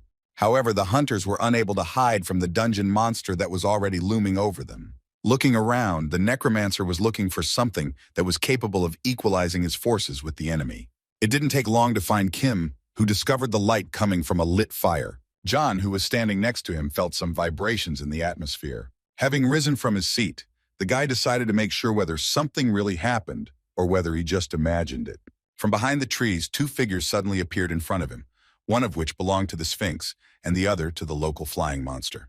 While pursuing the hunters, the mythical creature was very close, trying to reach them with its paw. Looking at the mouth rapidly approaching them, Chin-A hurried the player controlling the wyvern. Suddenly, the brokerage firm employee felt himself being grabbed by the collar. The guy didn't even have time to remember how, having broken away from the monster, he was already flying down together with Woo-jin. Eventually, the Sphinx caught up with the winged creature, sinking its teeth into it. The immortal warrior showered the pharaoh's guard with curses for depriving them of air transport. John was furious because Isaac had brought a dangerous monster straight to him and his people. Well, the next moment, the small clearing where the hunters were located was completely engulfed in a giant explosion. Georg cleared his throat and pushed away the wall of dust raised by the air that covered everything around him. Luckily for the necromancer, the mythical creature did not attack them, but simply landed. The Sphinx appeared before the Messiah Guild member with a dead wyvern in its teeth. Looking at the winged creature, the player understood that a battle with the main monster of the dungeon, without any preparation, was doomed to failure. But unlike the Sphinx, Chin-A did not land so softly, burying himself waist-deep in the ground.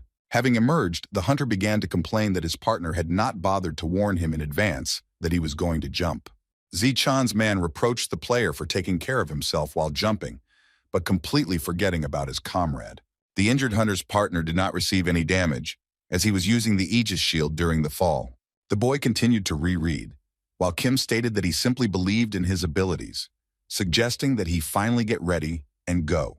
Before the warrior had time to properly rise, the necromancer again rushed headlong in an unknown direction. Meanwhile, not far from the player's landing site, the Sphinx was raging in the clearing, dealing with everyone who got in his way. Having finished with all the enemies that were there, the monster flapped its wings, preparing to take off. And yet the dungeon boss missed one victim, who miraculously managed to survive. John George, watching as the Pharaoh's guard moved away from the battlefield, began to hate him more and more. Looking into the clearing, the necromancer discovered that he had lost not only the summoned skeletons, but also his people.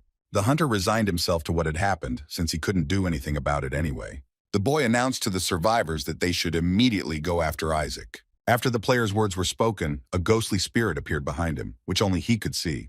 The next moment, symbols began to appear on the ground, which eventually formed a complete sentence. The representative of the other world asked what the necromancer's decision meant. The hunter explained that without Isaac, I would be able to clear this dungeon myself, especially since they would all die here anyway. And since that was how it happened, John wanted to kill Isaac before the monster did. George announced that he would become bait for the enemy and lure him into a trap. It seemed to the necromancer that the player would not think for long and would be able to act calmly only after he destroyed him. Having received approval from the ghostly spirit, the guy first wanted to tidy himself up. Because of Hades' helmet, his companion did not sleep or eat normally for more than 20 days. John insisted that no matter what skills the players had, it was impossible to use their strength to its full extent on an empty stomach.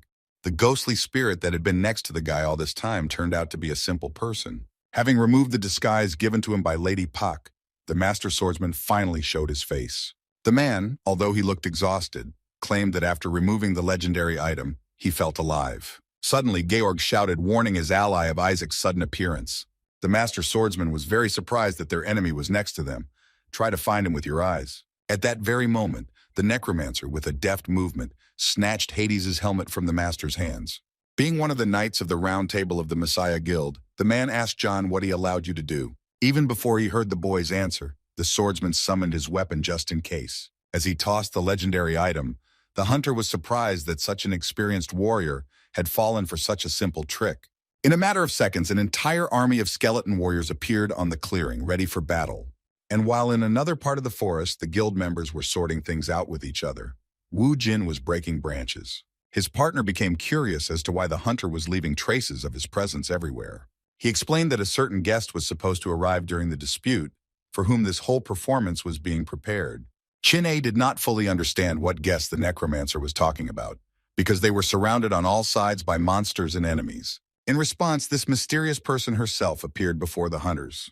The guest turned out to be John George, but there was no army of his dead behind him. Guild member Messiah threw Hades' helmet, stolen from a master swordsman, at the feet of his opponents. Looking at the legendary item that appeared at his feet, Wu Jin said its name. John was surprised that Kim knew the name of the object, explaining his knowledge of the killer as a leak. Chin-A was no less interested than their opponent in where his partner had heard about him. Ignoring the immortal warrior's question, the player turned to the necromancer, asking why he gave him the helmet. As always, laughing in tense situations, the guy replied that it was an offering to the winner. The man Shi Chang's eyes were sparkling as he picked up the legendary item to take a closer look at it. Throwing his hands up, George declared his surrender, demanding in return that Isaac guarantee his safety. But the hunter, speaking of his safety, meant not only the dungeon but also the place beyond it. Wu Jin realized that the enemy couldn't just kill the Sphinx and that it was his style, because the guy didn't just bargain. Chin-A wanted to clarify the deal proposed by Georg, wondering what would happen to his subjects in that case. The necromancer's face stretched into a sinister smile as he remembered his people. A clearing immediately appeared before his eyes, strewn with both skeleton warriors and ordinary players. Smiling broadly, John replied that he had dealt with them before coming here. The snack lover was immediately overcome with rage at the necromancer's actions. He stopped his comrade from doing too much, telling Georg that he had one condition. In order for the deal to take place, the Messiah Guild member had to hand over Hades' ring. There was a brief silence as Wu Jin's proposal was considered. Without stopping laughing, the necromancer calmly removed the ring from his finger. With a downright mad expression on his face, Georg declared that he could not go against Isaac. Kim interpreted the guild newcomer's actions as an agreement to the deal, which made Chin-A even more disgusted with John's personality. In the morning, the master swordsman continued to fight, initially fighting off skeleton warriors, who were later replaced by dungeon monsters. The hunter did not like the candidacy of John George for this case from the very beginning. Before the player had time to catch his breath, the giant gorillas that lived in these parts pounced on him again. With one deft movement of his blade, the warrior dealt with the monsters, continuing on his way. The master swordsman was in a rank A+ dungeon. Staying alive was not an easy task. At the sight of a new batch of gorillas, the hunter did not even dare to dream of destroying the Sphinx and leaving the dungeon. A crowd of animals that lived in these parts attacked the uninvited guest, who decided to change tactics. Wings appeared on the warrior's boots, allowing the hunter to fly off the ground. The master swordsman literally cut his way through the gorillas that attacked him. The man caught himself thinking that he could not die alone, like the last dog. Thanks to a magical item that allowed him to fly, the player left the area, which was filled with dangerous animals. Another evening had come in the Sphinx's dungeon, but it was still not cleared. While doing his business, Chin-A thought that perhaps there was an object in the world that would help one go to the toilet without himself. The immortal warrior was greatly surprised when he discovered an enemy suddenly appearing before him. The guy didn't have time to do anything when the master swordsman came down to him from above. Landing on the ground, the hunter pierced the player several times with his blade. The next moment, the hunter's head, separated from his body, rolled to the ground. The master swordsman began to take revenge on Isaac Ivanov, first by taking away his faithful comrade. At this time, Wu Jin was by the fire with their new ally, John George. Hearing some kind of commotion nearby, Kim's instinct told him that something was fishy here. The player immediately rushed to the source of the noise, not even bothering to invite the necromancer with him. The hunters quickly rushed to the very place where Chin-A had been heading earlier. Not meeting his old acquaintance, Wu Jin's expression changed, looking at the man with an angry gaze. The swordsman stated with annoyance that the hunter was late, being right next to his partner's head. John didn't expect the swordsman to be a tough nut to crack, with a wave of monsters chasing him all this time. The Messiah Guild member's eyes flashed as he said that he had guessed the newcomer's intentions. The man was even more angered when he learned that Georg had betrayed the guild by joining Isaac. Radiating a powerful aura, the warrior insisted that he could not leave the players alive and die at the same time. The hunter was sure that without the strongest player, the couple would never get out of this dungeon. Taking a fighting stance, the master swordsman invited his opponents to dance their last dance with knives. The enemy's offer interested Kim Woo Jin, who was already reaching for his inventory. Both necromancers, one of whom armed himself with a sword and the other with the Book of the Dead, decided to play along with the enemy. The swordsman and Woo Jin crossed their swords, but neither participant in the battle gave in to the other. Even though there was a sword master in front of Kim, the player felt that his opponent had still not recovered from Hades's helmet. No matter how tired the master was, his reaction was not dulled at all, and he noticed the attack approaching him. Teasing the blades, the man found a skeleton warrior nearby who had already raised his sword above his head. Another of John's henchmen, who was at that time at a safe distance, went into battle after him. Gripping the hilt of his sword tighter, the swordsman pounced on the skeleton that was interfering with his battle with Isaac. With one powerful blow, the man cut the boy's assistant in half, who was thrown back by the shockwave. The remains of the skeleton crashed through the ground, falling in front of the remaining team. Watching the swordsman deal with his warriors with such ease, John began to panic, after which another attack from the enemy followed, which was much stronger than the previous one. Shaking with horror, the guy could not believe that such a thing was possible in principle. It remained a mystery to him how the master, after so many days without food and water, was able to deliver such a blow. Georg was impressed by the strength of the swordsman, who was already behind him. Somehow, the guy managed to avoid the enemy's attack, which was taken by one of his subjects. The necromancer caught himself thinking that if the swordsman had not been subject to the helmet's influence, he might have finished him off long ago. Having gotten rid of another skeleton, the man was outraged that the guy turned out to be so tenacious. Rolling something around in his mouth, the Messiah Guild member was clearly trying to get it out. The man eventually spat out what he had been holding in his mouth all this time onto the ground. Now, having discovered the core of the turtle man, it became clear to the necromancer how the master managed to preserve his powers. The guy couldn't even imagine that having preserved his strength, the player was ready to climb the walls due to hunger and thirst. Throwing his sword over his shoulder, the enemy asked George again, as he had said then, that they would all die in this place. The master swordsman suggested not to delay the inevitable, and for the boy to come to him so that he could put an end to his life. Hiding behind his ally, John was confident that as long as Isaac remained alive, there was no need for him to interfere. The man was of the opinion that before leaving, one should have swung the sword properly. After waiting for the enemy to speak, Wu Jin answered him that he did not intend to die in this place. Smiling maliciously, The master declared that before his death, Isaac had gone completely mad. Just as the man wanted to object to his opponent, out of nowhere a sword blade pierced his hands. Suddenly, both of the master's hands along with the blade separated from his body and fell to the ground. The man was shocked by what happened, as he could not explain the anomaly that happened to him.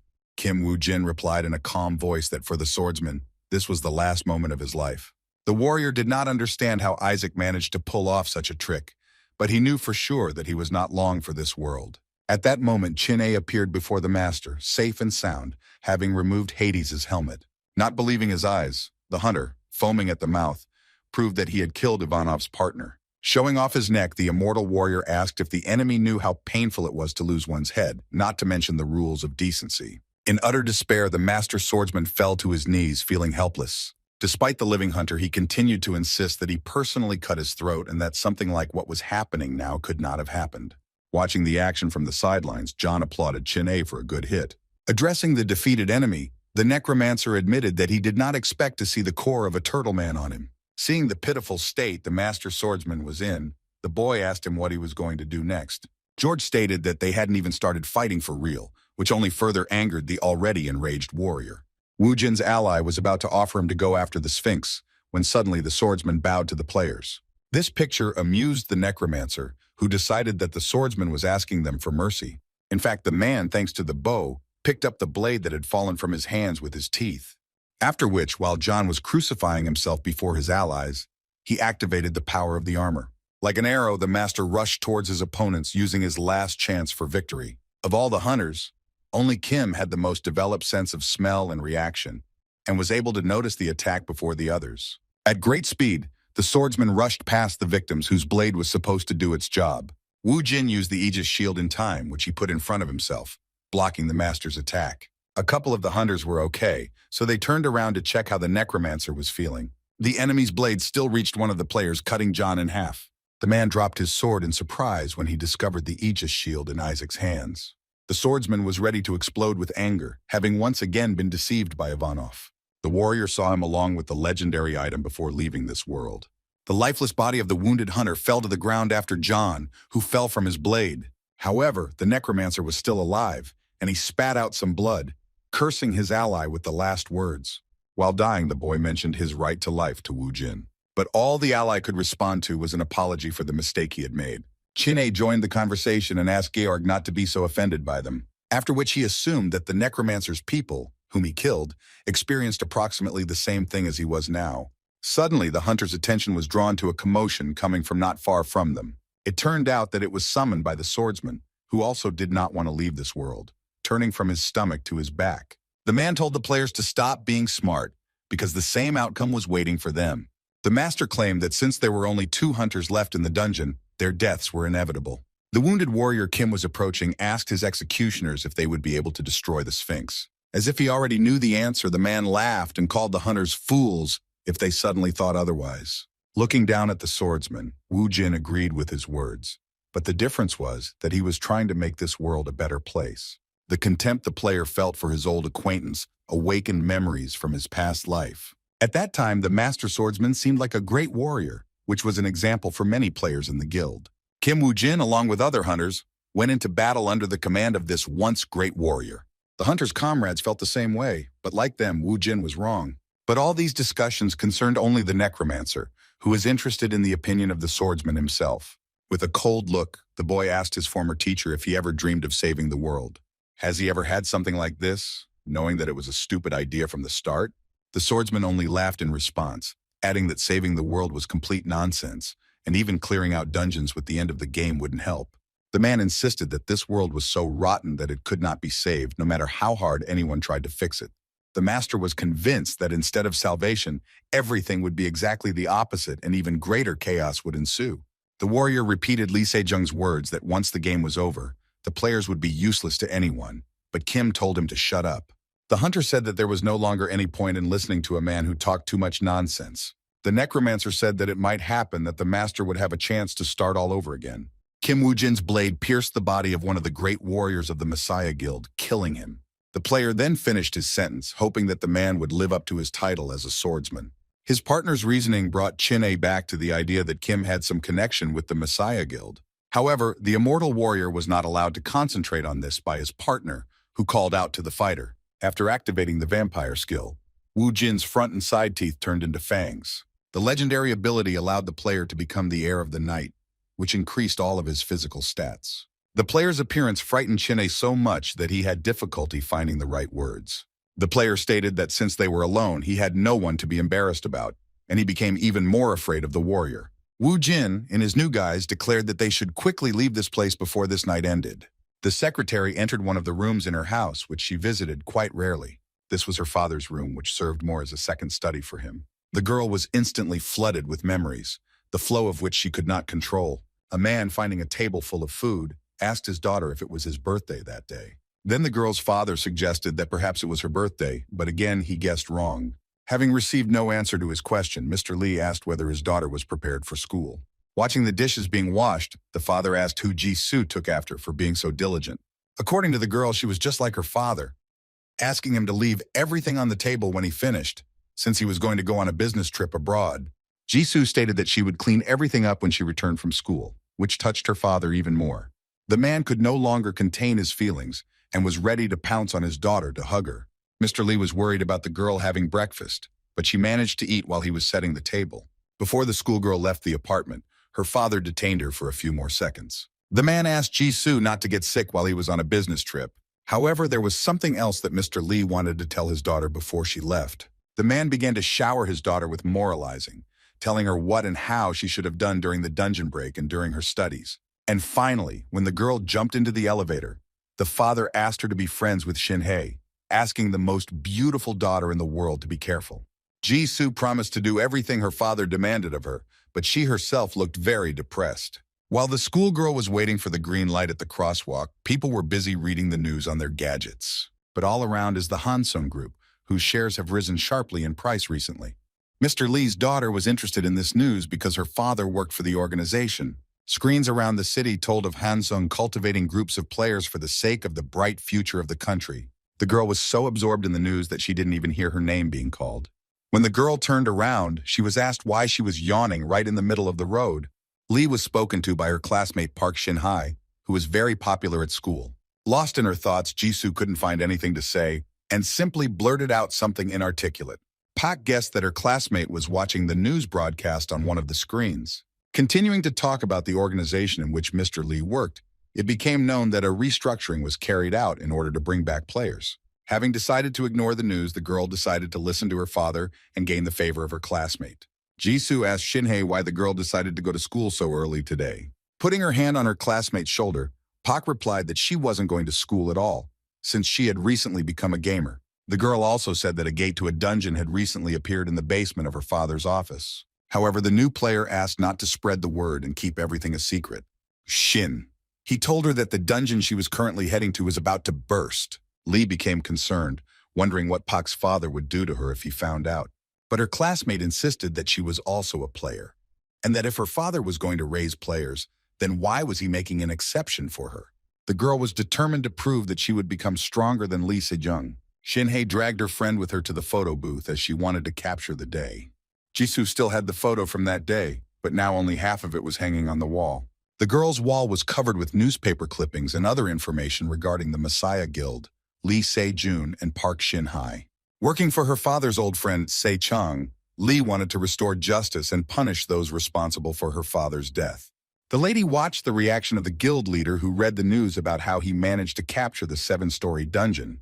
However, the news was not the main reason why all the participants of the round table, including the master archer, had gathered. Lee Se-jun, who was currently the most talked about person in the world, asked his right-hand man how things were going with Isaac. Miss Pak had to find the right words to describe the situation. Then, in the Sphinx's dungeon, Wu Jin's stone golem was almost destroyed. However, he still had one more volcanic one, which held back the monster until the very end. At this time, Chin-hye and the skeleton warriors attacked the monster from below, trying to pierce its skin.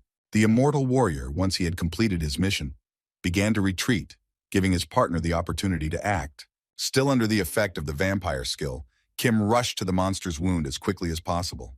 By placing his palm on it, the hunter activated the bloodsucker skill, which completely increased the restoration of his own health.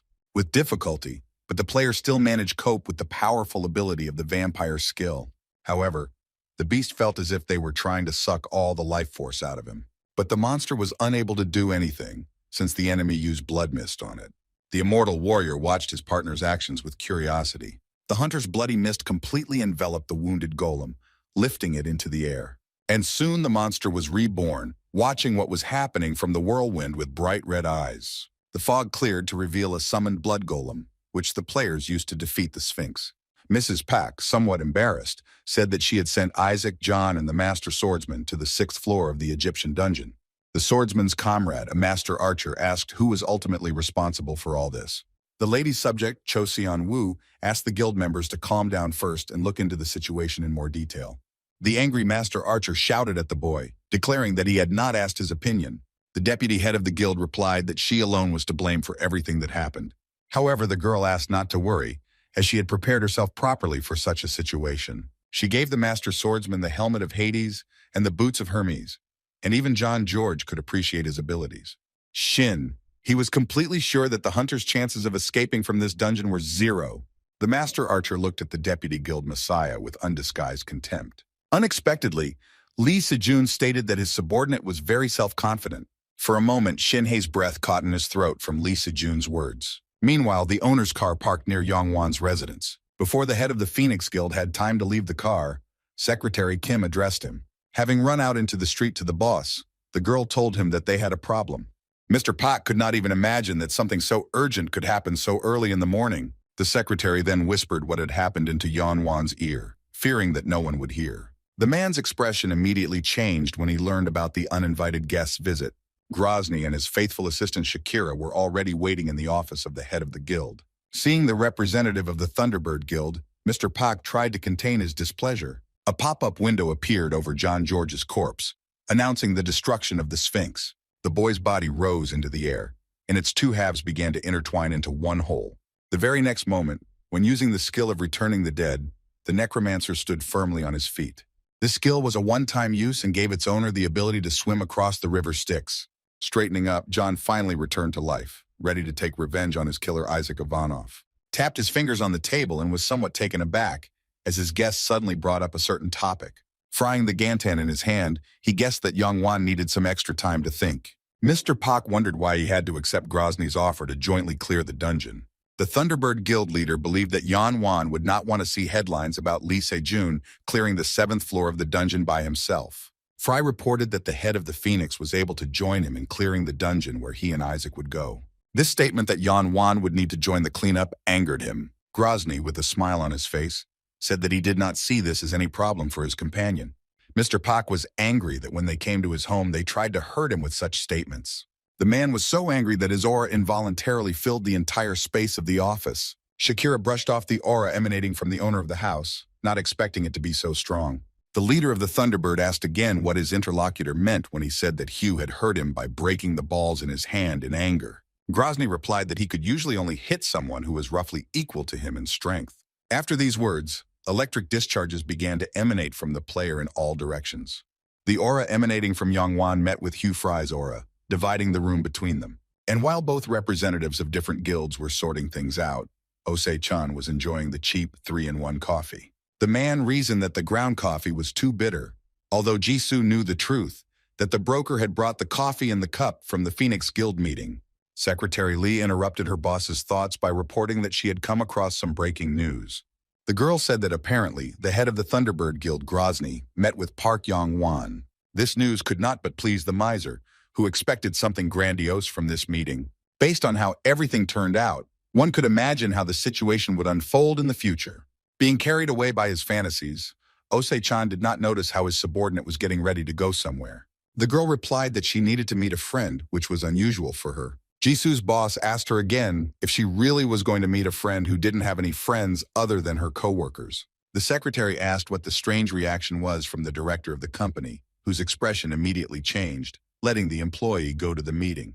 After this, the girl closed the door behind her, leaving the man confused. However, the very next moment, Osei-chan became seriously worried, suspecting who that very friend could be. And there was no better place to carry out an illegal transaction than the black market in Cairo. It was there that three hunters who had recently participated in clearing the Sphinx's dungeon met at the table. John George handed over to his interlocutors the legendary object hidden under a rag.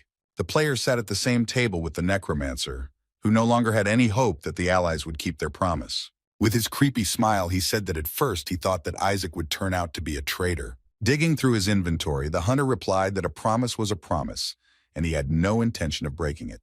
At that moment, when the necromancer came back to life, all his thoughts were about how to take revenge on the traitors. Looking around, the guy saw Hades's helmet lying on the ground next to him, which he had not even hoped to see. John was flattered when he found a note telling him to be sure to return the item after use. The necromancer never ceased to be amazed that Isaac knew about everything, even about his skill of summoning the dead.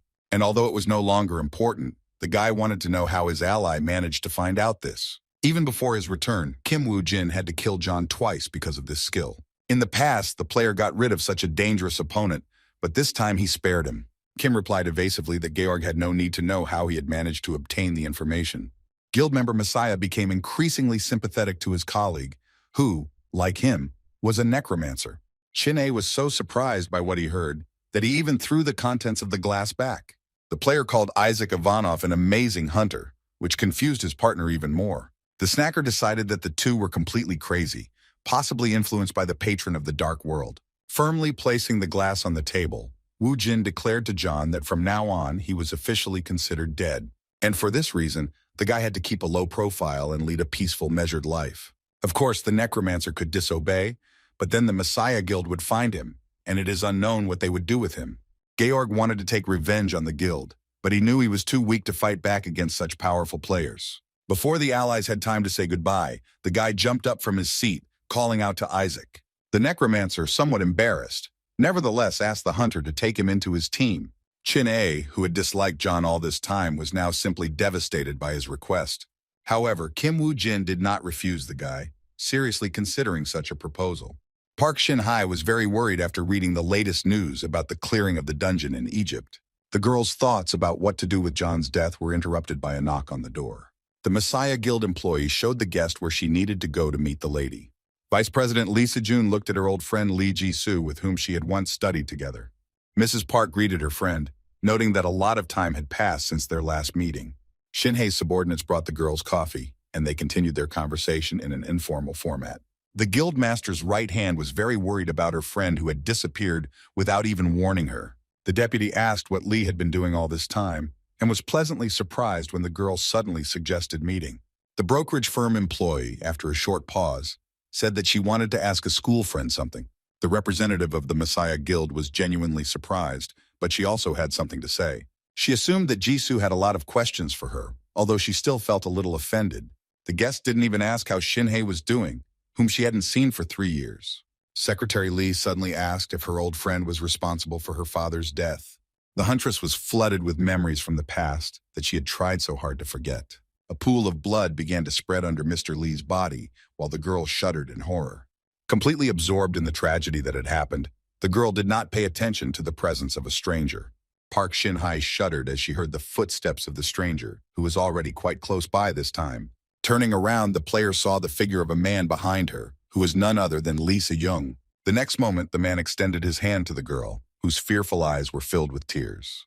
Returning to reality, Miss Park told Jisoo that she didn't understand what her friend was talking about. The guild's deputy was angry that the girl, having appeared so suddenly, wanted to know about the incident when her father died due to a dungeon rupture. A Messiah spokeswoman insisted that Lee had been misinformed and that things were not at all as she thought. However, listening to her former classmate, Zi-chan's employee began to squeeze the envelope in her hands, trying to control her anger. The girl said that her friend, as before, still had not learned to lie. In order to prevent Jisoo's words from sounding frivolous, she provided Park with evidence that caused the deputy to worry. In front of her in an envelope lay a list of the groups that had suffered from the dungeon explosion in Hanzhong, Xin. He took the envelope in her hands and began to study the contents of the materials presented by her friend. Secretary Lee claimed that her father did not die because of monsters or some explosion.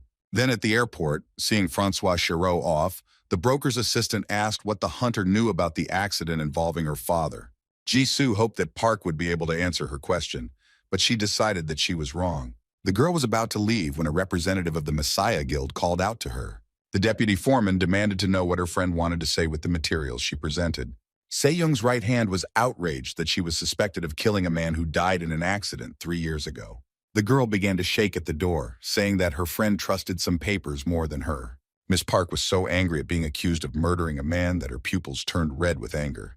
The deputy master assumed that Jisoo was trying to get revenge on her when the envelope in her hand suddenly caught fire. Scattering the burning paper, He asked if her friend knew who she was and what position she held. Lee replied that the lady was the director of the Hansung group, as well as the deputy master of the Messiah Guild. When the huntress asked what Jisoo could have done to her, the girl replied that her friend would soon find out everything herself. Meanwhile, Park Young-won nervously tapped on the balcony railing, thinking about the will. When the hunters began to measure their auras during the meeting of the guild leaders, a strong shockwave was heard throughout the entire circle. Throwing up his hands, Grozny declared that there was no point in wasting time on useless bickering. All the man wanted was to just come to an agreement with Young-won before he could actually do what he had planned. The Thunderbird Guildmaster suggested that they both write a will. Hugh Fry immediately clarified to his interlocutor that he had in mind a very simple will. This was necessary because there was no guarantee that the hunters would be able to survive on the 7th floor of the dungeon. The player insisted that it would be wise to leave a legacy to the rest of the guild in the event of the death of one of the hunt participants. However, the man wanted one of the guilds to eventually join the other. Grozny explained that the Messiah was the first to clear the 7th floor, which is why the whole world revolved around them. Mr. Fry was sure that neither of them would be able to watch this calmly, but going alone would be tantamount to suicide. Grozny asked his business partner to be completely honest with him, and whether they liked it or not, they had to join forces. Waving his finger, Fry stated that he did not want to share the porn reward and glory after clearing the dungeon. The head of the Voicebird Guild was sure that Young-won, having reached the 7th floor, could stab him in the back at any moment. In connection with this, the player asked Mr. Pak to write a will and go to the dungeon. While the Phoenix Guildmaster was pondering over his will, a certain chance presence made its way onto his balcony. As soon as she materialized into a human, the owner of the house heard a familiar voice asking if Yeon-won had many doubts. The man was surprised because he didn't even feel the presence of the arriving bodyguard. He asked Woo Jin when he managed to come to him, since he was not noticed by the owner. Continuing to exude a dark aura, the boy replied that he had just arrived, his blood-red eyes flashing. Mr. Pak had already begun to worry about his subordinate, assuming that he had gone to Egypt with Isaac. The guy recalled how the head of the guild himself ordered him to persuade Isaac to deal with John George. Kim said that it was not easy for him in the dungeon because it was not easy to persuade Isaac, who stood firm on his own. The man praised his elite fighter for helping remove Georg from the global battlefield. But there was also something that continued to bother Yeon-won, because Woo Jin had passed the 6th floor with Isaac. The man asked if he really should have told the guy to sort it out quietly, without unnecessary talk after the hunt. Pak Young-won was unhappy that Ivanov did not provide the press with any justification for John's death. The guy just waved it off, saying that he also didn't know what happened to the hunter, that after waking up, he cleared out the entire 6th floor in one jump. Woo Jin couldn't know what was going on in the genius's head, given that Isaac was not his subordinate. The guy had no way to intervene and tell the player how to act outside the dungeon. Mr. Pak calmed down a little, and his bodyguard did everything he wanted, getting rid of John. Since Woo Jin hadn't seen his employer for a long time, his employer decided to discuss something with him. The man wanted to sort out his relationship with Kim, planning to clarify some points. The hunter guessed that his employer was worried about the imminent meeting with Grozny on the 7th floor. The Phoenix Guildmaster stated that although Isaac was not under Kim's command, it could not be denied that he had some influence on the player. The hunter stated that when they cleared the 7th floor together, Woo Jin's role would be very important. However, the man knew that the guy would only act for a decent reward. In Young-won's hands appeared one of the legendary items, a certain key that was glowing brightly.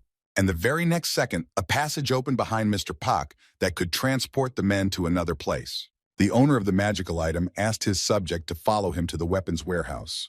Through the portal, one could see a room that was completely filled with various weapons. Looking at the guy, the guild leader said that the player could choose any item he wanted. However, upon entering the portal, the warehouse owner added that the weapon had to match both him and Isaac. Kim Woo Jin, following behind the employer, asked him not to complain about his words later. Meanwhile, a scandal broke out at the brokerage firm between its director and a subordinate. Oh, Se-chan scolded Secretary Lee for barging into the Hansung group just like that.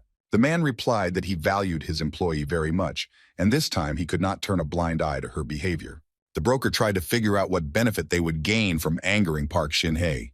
Jisoo, who had remained silent the entire time, replied that she herself did not know what would follow. As she stood up, the company employee said that at the moment it was unclear what the consequences would be and what they would get out of it. An arrow flew past Mrs. Park's head, only slightly grazing her hair. First, she ended up running into the wall behind the girl, who was so surprised that she couldn't even move. The shooter who fired an arrow at the deputy master of the Messiah Guild was standing opposite her. It was none other than the master archer who was angry at Shin Hee for her actions. The man was also angered by the fact that the girl came to the farewell ceremony of the master swordsman, whose death she was responsible for. As sorry as it was for Mrs. Park, she could no longer influence what happened.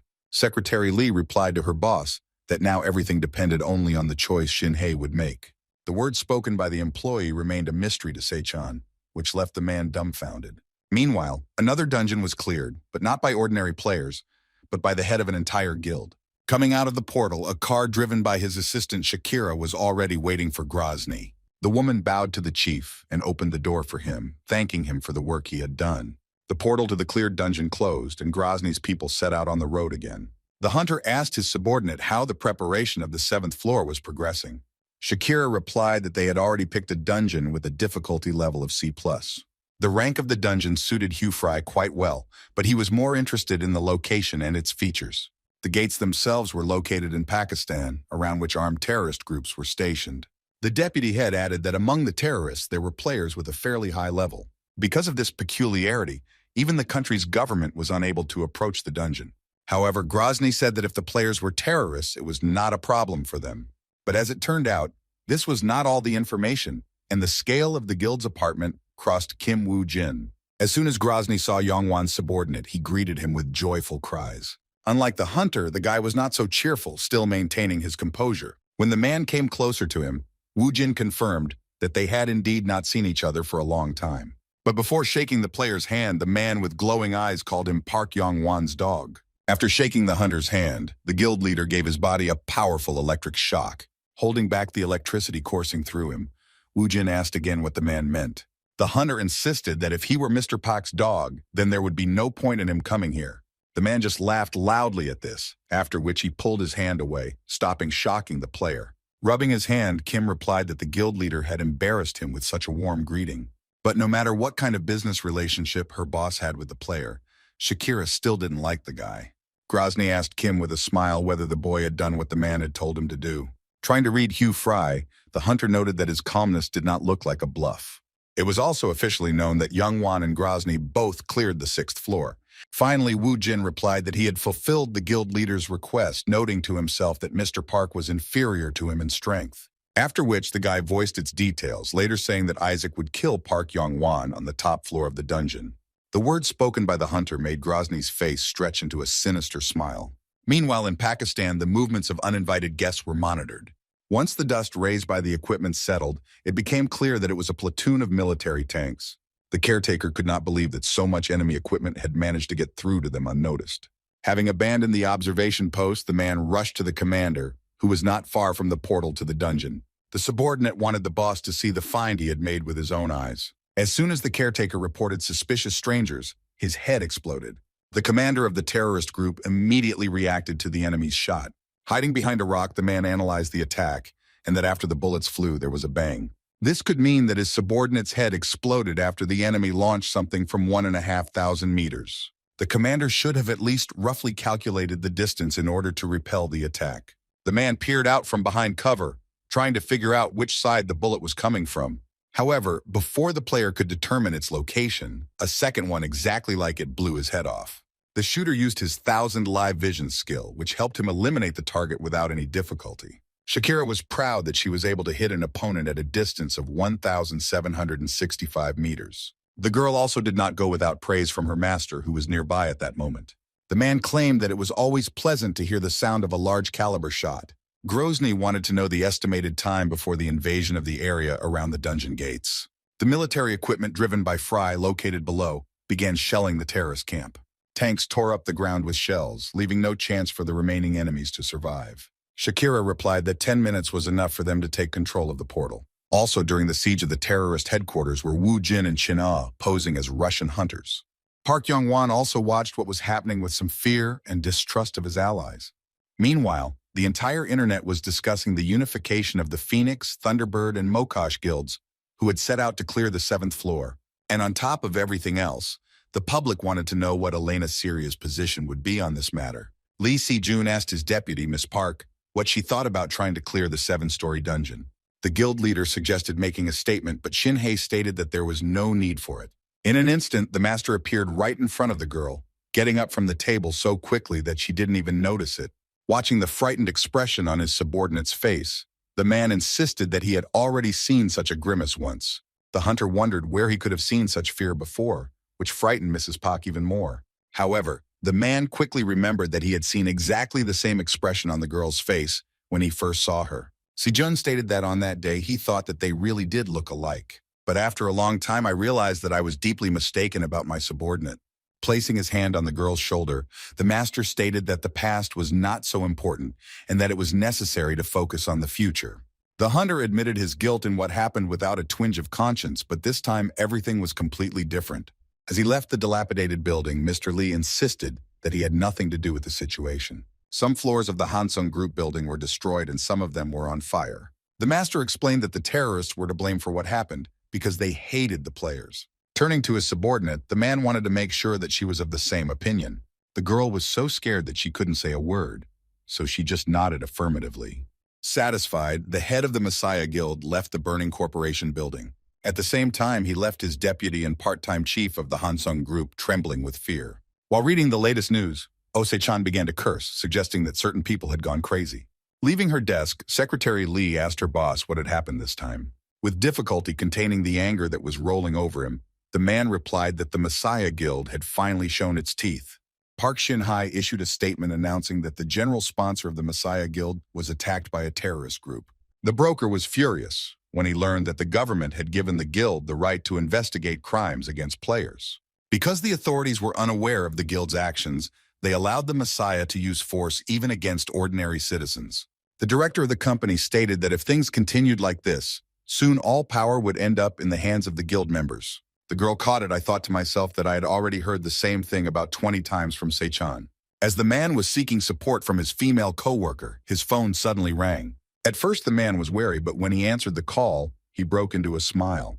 The caller was Francois Chirot, who was reading the newspapers at the time and was aware of what had happened. When an old acquaintance began to shower the hunter with witty remarks, the man said that he had called on urgent matter. The Dragon Slayer reported that the Golden Dragon's stomach acid, which the broker asked him about, was sent to Pakistan.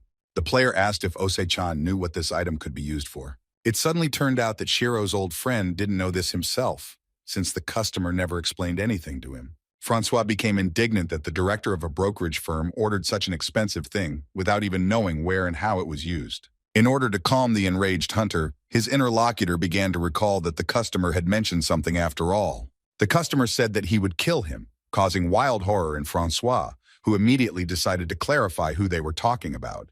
However, the man never received an answer to his question because the communication signal was lost. It wasn't long before Grozny's men cleared the area of enemies, giving access to the gates. From the Mokosh Guild, there were not only 2 popular members, but also Kim Woo-jin. Representatives of the Phoenix Guild and the Voice Bird met in front of the open portal. Although Park Young-won collaborated with Hugh Fry, he did not trust him at all. In turn, he was pleased that he had managed to persuade Young-won to personally step into the trap prepared for him. Suddenly, a stranger appeared before their subordinates, looking for Isaac Ivanov. Chinna was very surprised when he saw the courier who had wandered into such a dangerous place. The man claimed that he had a special grade registered parcel, which only made the players wary. Kim Woo-jin gestured for Isaac to not move, assuring him that he would figure it out on his own. However, the courier kept insisting that the specified recipient should have received the parcel and signed for it. Meeting Woo-jin's angry gaze, the man was not averse to handing it over to the recipient's comrade, who was standing right next to him.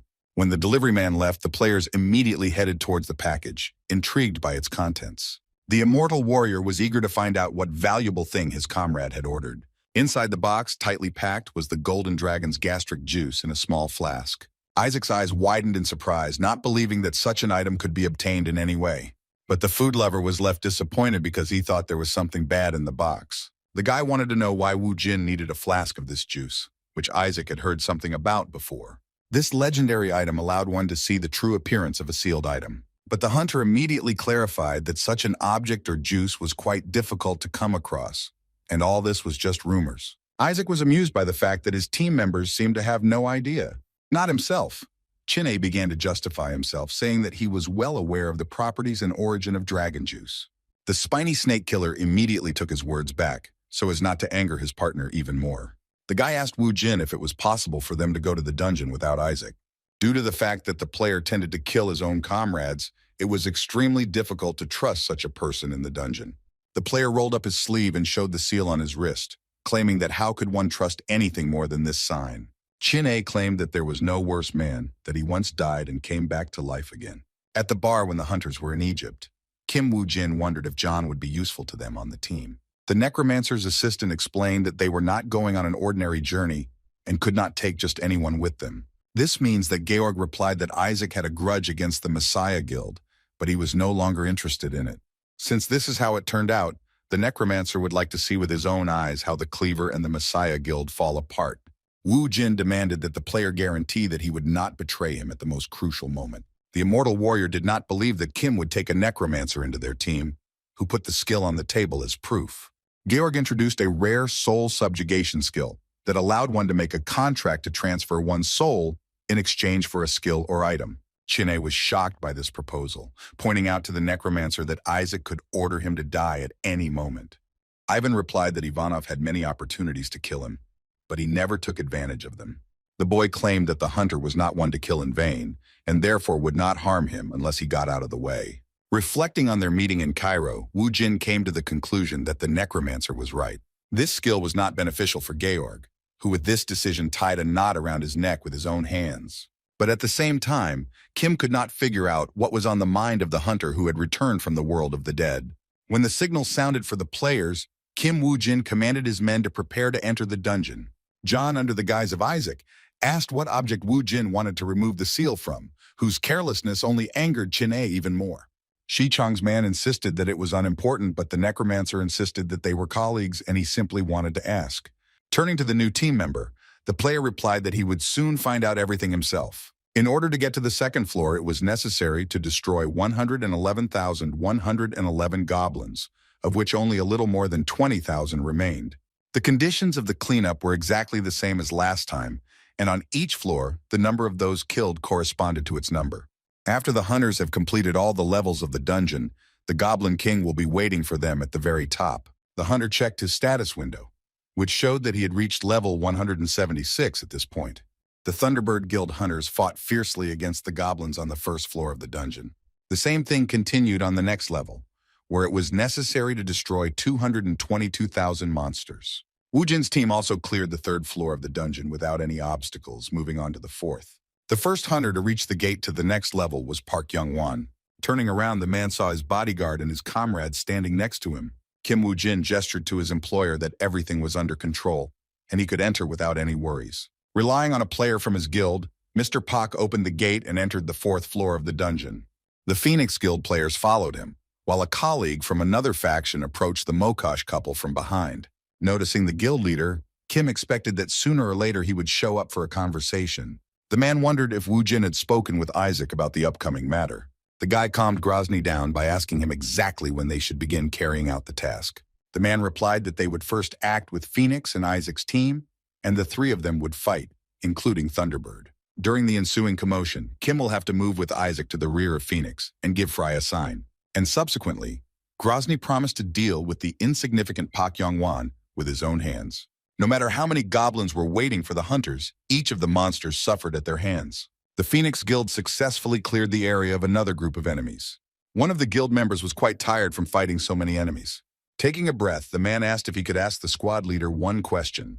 Having received permission, Yegorok asked whether Mr. Park believed what Kim Woo Jin had promised him. The subject explained that the boy claimed that he had twisted Isaac around his neck as he pleased, but he could simply have been mistaken. The player insisted that it was impossible to rule out the possibility that Ivanov was doing what he wanted. A squad member wanted to know what they would do if Isaac sided with Grozny in the battle.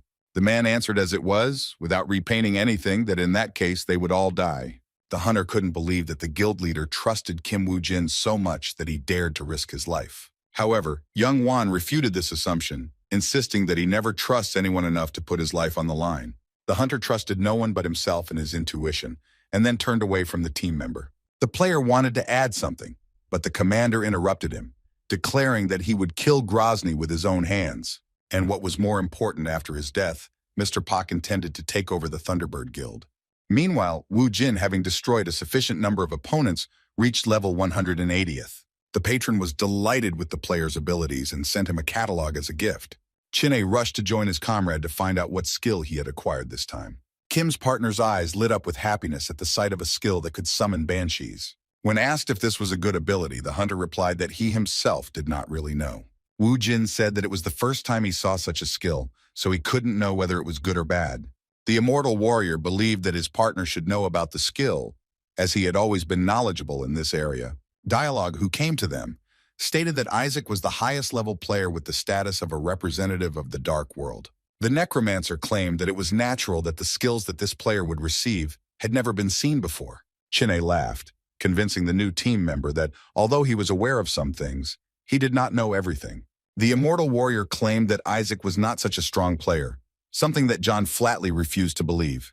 The guy claimed that it was Kim Wu Jin who had the power, and almost revealed their identities. But at the last moment, he corrected himself, explaining that it was all because Isaac was George himself. The words of Isaac's partner sounded like pure delirium to the necromancer. The guy replied that Ivanov wanted to hide his identity and that he was only pretending to be him. Georg asked Kim Wu Jin again if Jin-A was really telling the truth, and the hunter unexpectedly confirmed it. Shakira looked confused for much of the evening, something that could not escape the attention of her master. He asked the huntress if she felt well, as she looked unwell. Grozny assumed that his subordinate behaved this way because of Wu Jin. The woman said that she didn't like the look of the guy who openly spied and worked for both Young Wan and the boss. The deputy was of the opinion that they should not have trusted the player's words about cooperation. Mr. Fry did not deny such a possibility, and that when they dealt with Yan Wan, Kim Wu Jin and John in one fell swoop, how everything would be resolved. Shakira was ready to object, but the guild leader had already analyzed their combat effectiveness. They found out that Isaac could summon no more and no less than 200 skeleton warriors. Grozny also took into account the possibility that Pak Yong-wan himself would help the hunters in the battle. But even this, according to Hugh Fry himself, will not be able to stop its destructive power. With a malicious grin, the man claimed that even if the unexpected happened, the hunters would get nothing anyway. The people from the Voice Bird were warned and were prepared to open fire on the enemy at any moment. If Ivan the Terrible was destined to die in the dungeon, then his killers had to be dealt with in the outside world. The banshee let out a long scream, causing the frightened goblins to begin to lose their fighting spirit. Throwing down their weapons, the monsters also fell to their knees, unable to resist the despair that was washing over them. Seized with wild horror, the inhabitants of the dungeon, shaking, clutched their heads, not knowing what to do. In the end, all these goblins were scared to death and lay on the ground, unable to do anything. Hearing the heavy stomping of boots, one of the monsters decided to raise his head to find out who had visited them. In front of the frightened goblin was a skeleton warrior who had already swung his sword to punish his opponent. Wu Jin's henchmen chopped down submissive enemies left and right under the watchful eye of his master. A banshee, a malevolent spirit that instilled despair and wild terror in its opponents, levitated in the air around the guy. Watching his new assistant at work, Chin-A assumed that now he would not have to interfere during battles. However, even the banshee's abilities were not enough, which only upset the snack lover. Looking at the summoned monster, Wu Jin felt that his skill wasn't very effective. Igor was confused by the fact that the banshee used a lot of magical power for a skill that did not directly cause damage to the enemy. Isaac, aka John, wondered if they would no longer use banshees in future battles. However, despite the skill's low efficiency, Kim had one way to make up for this shortcoming. The player demonstrated to his comrades the summoning of a lich, which was able to summon an immortal mage through an offering. Without taking his eyes off the skill in his partner's hand, Chin-A tried to remember when he had managed to obtain it. The boy soon realized that it was Kim who had received the skill during the exchange for the Cyclops' demonic eye. The hunter confirmed his partner's guess by tearing apart the skill page and gaining this ability. As soon as the player received the Lich Summoning achievement, he was pierced by a beam of light from which a strong flow of air emanated. However, this path of light that went high into the sky suddenly caused a lightning discharge. Wu Jin's comrades became worried because they did not understand what was happening now. Chin-A asked if his partner had foreseen such a development of events. But oddly enough, the prudent player could not calculate that a huge whirlwind would descend from the sky towards him. In the center of it was lightning that struck the ground, dispersing the tornado of dark energy that surrounded it. As soon as the blow struck, intricate clots of dark, ghostly matter began to gather together. Looking at the monster he had summoned, the hunter replied that he himself had not expected such a result. The representative of the dark world demanded that his new master make a sacrifice for him. The creature was terrifying not only by its appearance, but also by its size, which was twice as big as Wu Jin. If the necromancer was more interested than scared, the same could not be said about the immortal warrior. The hunter wondered if what had already been prepared was not enough for the Mogu from the afterlife. The player pointed to a whole clearing of goblins killed by a skeleton warrior, on which there was a whole crowd of candidates. Meanwhile, at the other end of the forest, another squad of goblins suffered at the hands of an enemy who this time used lightning. The menacing gray-haired man dealt with the monsters with one movement, simultaneously piercing them with a discharge of electricity. Suddenly, something strange caught Shakira's attention, who was present during the fight. The deputy asked the guild leader to also take a look at the strange anomaly in the sky. Without stopping the fight, the man glanced out of the corner of his eye at the funnel in the sky from which a lightning bolt was stretching. The phenomenon was in the same direction as Isaac, and the woman suggested that it might have something to do with the hunter. For Grozny, this was a familiar picture that awakened old memories in him. The man remembered how he had made contact with Indra, which led the guild leader to believe that the enemy might have gained the same power. Claiming that this could interfere with their plans, the commander ordered his subordinate to follow him. With difficulty restraining himself, Grozny ordered the team to retreat in order to eliminate the obstacle that had arisen. Meanwhile, the Phoenix Guild squad continued to furiously deal with the goblins. The player also noticed a funnel in the sky and asked if their master had seen it as well. Mr. Pak asked if his subordinate had spoken about the place where Isaac's team had fought. The hunter was worried about the strange situation that had arisen among their allies, suggesting that Isaac might have used a new skill. Yongwan explained that it was rare that he would get a chance to level up in a dungeon and gain a new skill. But what the guild leader knew for sure was that Ivanov had a far from ordinary skill. A glimmer of some object appeared on the horizon from the other side, which confused the members of the Phoenix team. Some kind of weapon was rushing towards the hunters at great speed, leaving electrical traces. Yongwan's subordinate, without thinking, rushed to protect the master, who was unable to defend himself in time. The blow hit the hunter's shield, which he was holding back the attack with considerable effort. The Phoenix Guildmaster was beside himself with rage, not understanding what had suddenly started to happen. After the lightning strike, the warrior was thrown to the side, his shield still holding a long weapon. The man watching the spear sticking out of the armor asked what kind of antics its owner had gotten up to. The terrible man who had thrown the spear at Yongwan answered him with a counter question, wanting to know why Lord Park was interfering in his affairs. The hunter began to complain that, without destroying the boss of the 7th floor, the Voicebird Guild should have helped him. However, watching as Grozny took his spear from his man's shield, Lord Pak regarded it as a betrayal. With a snarl, Hugh Fry replied that after a little thought he had come to the conclusion that he did not have to do it. But whatever the squabble between the guild leaders, something else caught Shakira's attention. The members of the Vocal Bird Squad suddenly asked their leader to look at something unusual. Yongwan also decided to check whether this was another trick by Grozny and his people.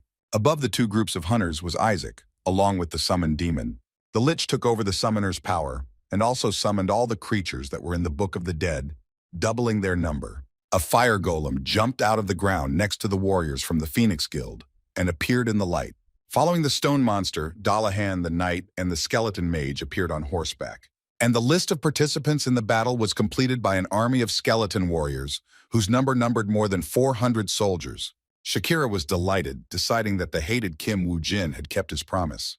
However, the head of the guild did not share the mood of his deputy, believing that there was something fishy here. Isaac watched with the Lich as his fighting force surrounded the two hunter guilds. Grozny, watching Ivanov, realized that the player's strength had doubled, and there was no longer any point in him obeying either him or Pak Yongwan. The man did not understand why the player was hiding his strength, who perhaps wanted to achieve a three-way conflict from the very beginning. But no matter what the guy came up with, the head of the Voicebird Guild wanted to stop him. Having charged his spear with electricity, the man was going to carry out his plans by any means necessary. First, the hunter wanted to deal with Yongwan and only then get to Isaac himself. Grozny used the Divine Punishment skill, then launched his spear at the first of the targets. Mr. Pak armed himself with 2 swords in order to repel his opponent's attack. The angry man shouted that he was not as easy to kill as his enemies thought. George, watching from a safe distance, saw how Grozny's spear created an explosion of incredible proportions. Guildmaster Phoenix was saved from a fatal blow by Chin A using the Aegis shield. Mr. Pak was surprised that he was saved by Isaac's assistant, causing the boy great displeasure. The immortal warrior was irritated that no one knew him by name, always remaining in the shadow of his colleague. Yang Wan couldn't even imagine what kind of situation he would get into when he agreed to conquer the 7-story dungeon. Wu Jin's partner was distracted for a second as something above caught his attention. The enemy used the divine punishment skill again, but this time without a spear, but as lightning, striking from above. Since the hunter had only one shield, he was unable to dodge the devastating blow from the sky. It was so strong that its shockwave covered almost half of the area where the battle took place. From the huge wall of dust raised by the air, Grozny called his spear back to him. The man was extremely unhappy that they were once again trying to prevent him from carrying out his plan. The shockwave failed to knock Mr. Pak off his feet, but the same could not be said for the player protecting him. Looking at the crater formed by the lightning strike, the man had no idea how powerful Grozny was. The remaining shield of Aegis began to crack, which meant only one thing. There was a hunter underneath it trying to get out. Activated blessing of the river Styx, Chin-A emerged from under the rocks, safe and sound. Shakira couldn't believe that anyone could not only survive, but also fight off such a blow. And she also couldn't understand why Isaac's assistant was protecting Park Young-Wan. Hugh Fry, judging by the events that happened, came to the conclusion that Kim Woo-jin conspired with Yeon-Wan in order to destroy him. Suddenly, a ghostly spirit quickly rushed between the ranks of the Thunderbird warriors. It was difficult for the human eye to notice him, and in a matter of seconds, he found himself in front of the squad leader. By the time Mr. Fry noticed the presence of a stranger, it was already too late, as the blade had already passed through his throat. The deputy did not immediately understand what was going on, and why the guild leader had dropped his weapon. Sensing something was wrong, the girl asked what had happened to Grozny, who had started shaking all over. No matter how hard the man tried to press on the wound, a stream of blood still gushed out, frightening Fry's subordinates. Shakira immediately rushed toward the leader, in front of whom a pool of his own blood had already gathered. As Kim Woo-jin left his hiding place, he didn't like the force with which he struck. Having transformed from a disembodied spirit into a living person, the player scolded himself that perhaps his blow had been too weak. Meeting the traitor's gaze, Shakira's eyes filled with blood, ready to immediately tear the guy to shreds. Looking at what had happened, Mr. Pak still did not understand what was really happening. With a smile on his face, Chin-A explained that with their combined efforts, they had managed to destroy Grozny, but the head of the Phoenix Guild could not agree with the words spoken about him, pointing at the enemy. Hugh Fry took fatal damage, but at the same time activated the descent of Indra, who descended from the heavens and inhabited the body of the skill owner. A hole opened up right above the seriously wounded hunter, from which a huge bolt of lightning burst forth. Her beam hit Grozny directly, which not only affected the player, but also destroyed the ground beneath his feet. Shakira was in complete horror, as she had no idea about the master's hidden ability. Immediately after this, the squad leader found himself inside a powerful whirlwind consisting of lightning. The next moment, a renewed Hugh Fry emerged from the vortex, made entirely of electricity. Wu Jin was not prepared for Grozny to be reborn as such a monster, which only made his task more difficult. Kim's comrades were also surprised at how much power the already strong player had acquired. A monster made of lightning has declared its intention to destroy the pathetic humans. The creature extended its hand forward, commanding all its opponents to perish. The next second, the monster sowed electric discharges all over the ground, which reached the members of the Phoenix Guild. However, not only people suffered, but also the necromancers summoned creatures. Watching the destructive power of the creature that Grozny had transformed into, Young-Wan admitted that he had never encountered anything like it. The man ordered everyone to retreat immediately, to get as far away from this monster as possible. The overconfident members of the Thunderbird Guild began to mock the enemy. But the next moment, their leader also pierced the hunters with a bolt of lightning. Watching in horror as it happened, Shakira realized that the monster was hitting everyone indiscriminately. The creature created chaos around itself, littering the battlefield with countless bolts of lightning.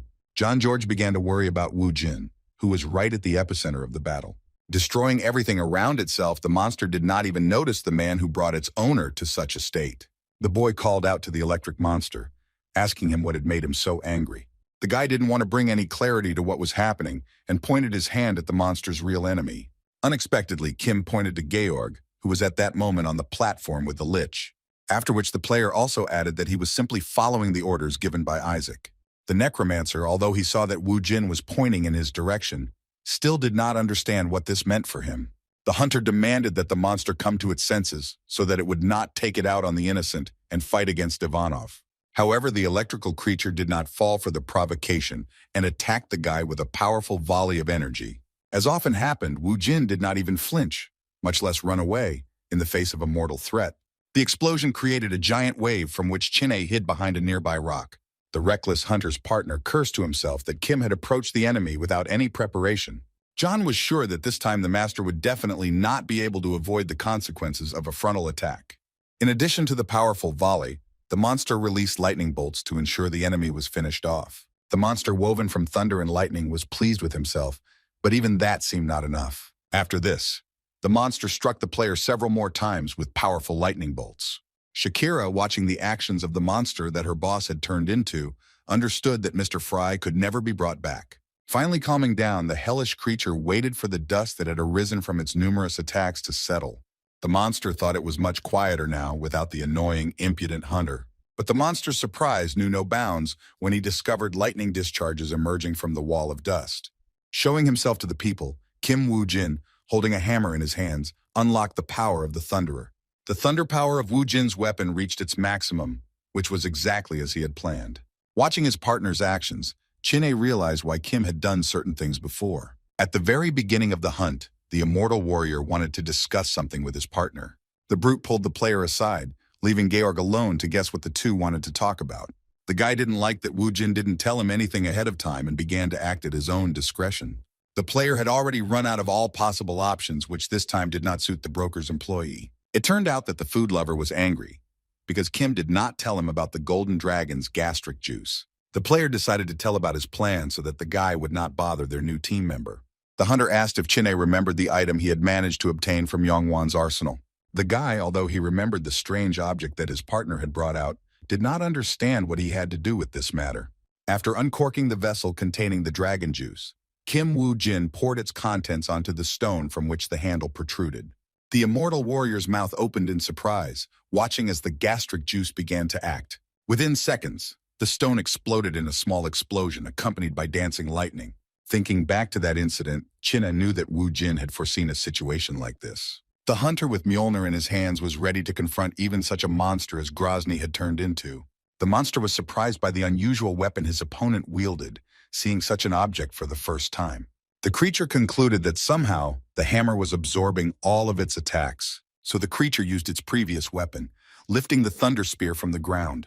Literally in a second, the spear was back in Grozny's hands, covered in lightning strikes. However, Woo Jin, whose eyes also began to flash with lightning, was already ready to repel the enemy's attack. Having endowed the spear with the power of thunder, the monster increased it to its own size and attacked the guy with it. While swinging his hammer, Kim kept the weapon from getting close to him by creating a kind of force field with Mjolnir. Even with a weapon to match his enemy, the hunter understood that Grozny was on a completely different level than he was. The creature understood that its weapon was many times longer than the hammer and tried to use this property. However, this was also the problem with the spear, which did not allow it to be handled as deftly as Kim did with his weapon. While Grozny froze with his spear in his hands, the player pounced on him with a weapon charged with lightning. Kim Woo Jin delivered a blow with Mjolnir that was equal to the powerful attacks of Ivan himself. The hammer, thanks to the force of thunder, smashed half of the monster's head, causing irreparable damage. The hunter's comrades no longer hoped that Kim would be able to defeat such a monster. But the duel caused more excitement among Grozny's subordinates, who were worried about their master. Woo Jin revealed that he was originally an infighter, a fighter who preferred to fight at close range. Despite the wounds he received, Grozny did not give up trying to defeat the enemy. Using almost all of its strength, the creature intended to strike the hunter with its spear once again. However, Woo Jin did not run away from the battlefield this time either, but rather analyzed his opponent's attack. Watching the fight, Chin-A knew that dodging a blow in the air was more difficult than on the ground, and therefore more dangerous. The sharp blade of the spear was already very close to the hunter, who still remained in place. In the blink of an eye, the player dropped to the ground, dodging the enemy's blow. At first, the monster didn't understand how the hunter managed to avoid the attack until he looked at his legs. Woo Jin, among other things, used one legendary item, the Hermes boots, to increase his speed and jump in the air.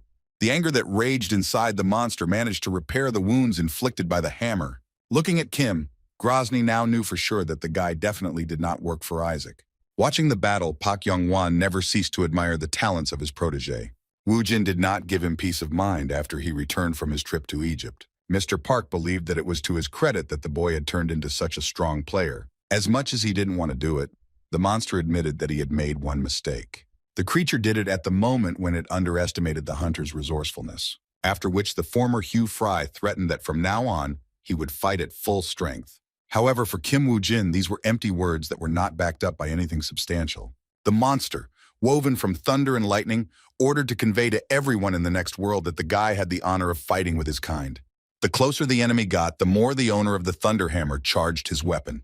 Wu Jin counterattacked again with quick strikes from Mjolnir, preventing the spear blade from touching him.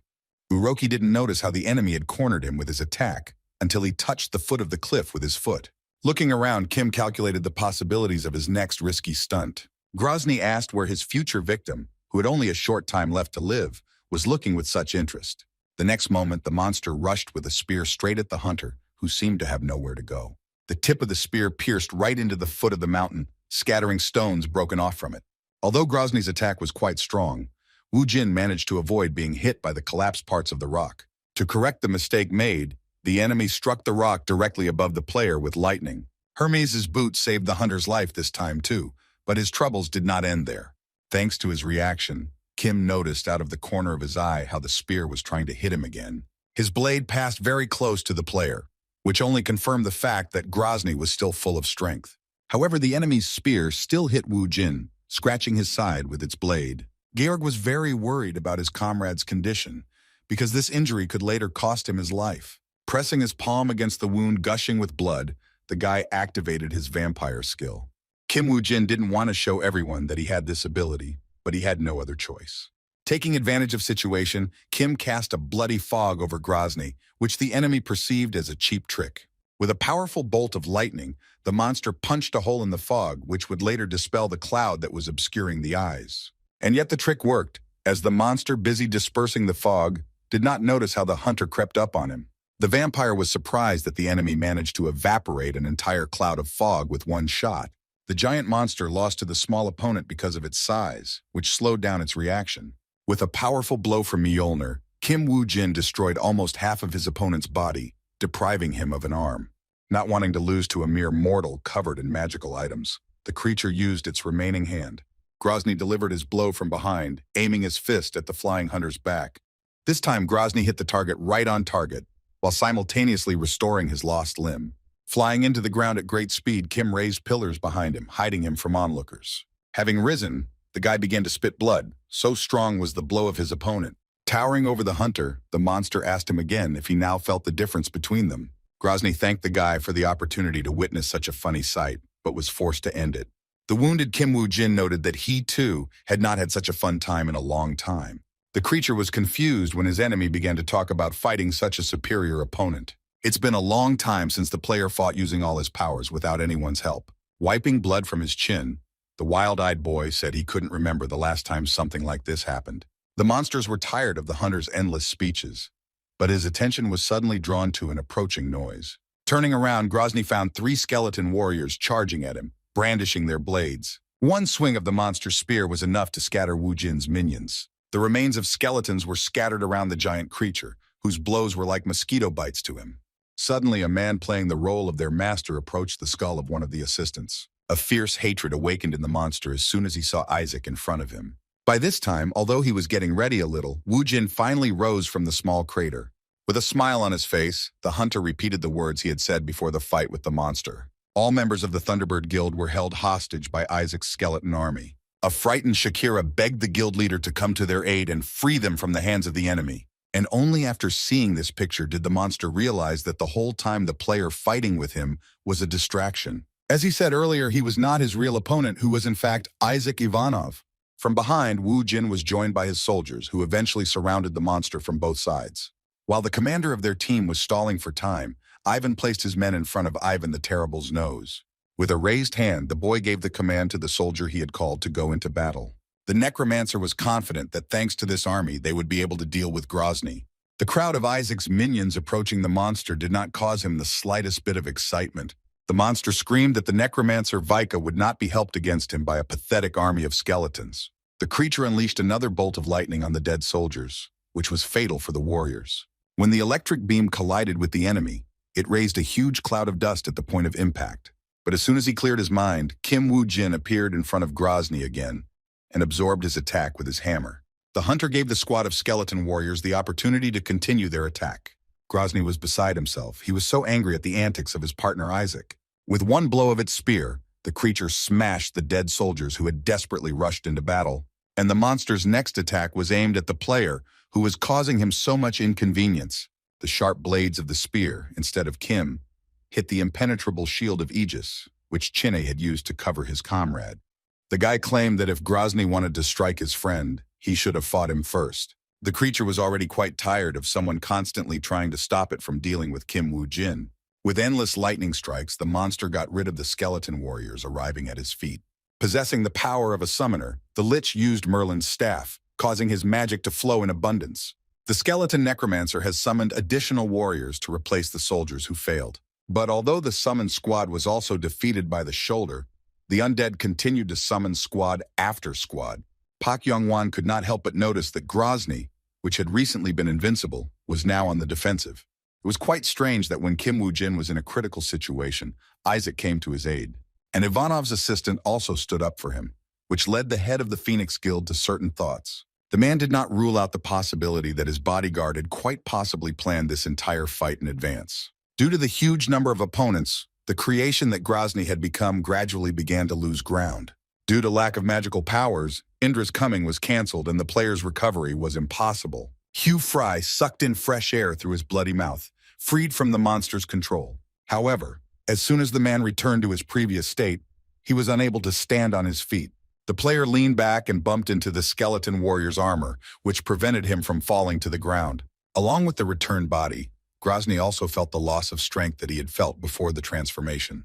The man's attention flew to the enemy who had come closer to him, whom he was unable to defeat. The guy praised Grozny for having an amazing army, which he had before. But the guy noticed that there was no infinite power in the world, which caused his opponent to burst into laughter. Mr. Fry laughed at the fact that Wu Jin himself, who had been constantly summoning skeleton warriors, was saying such words.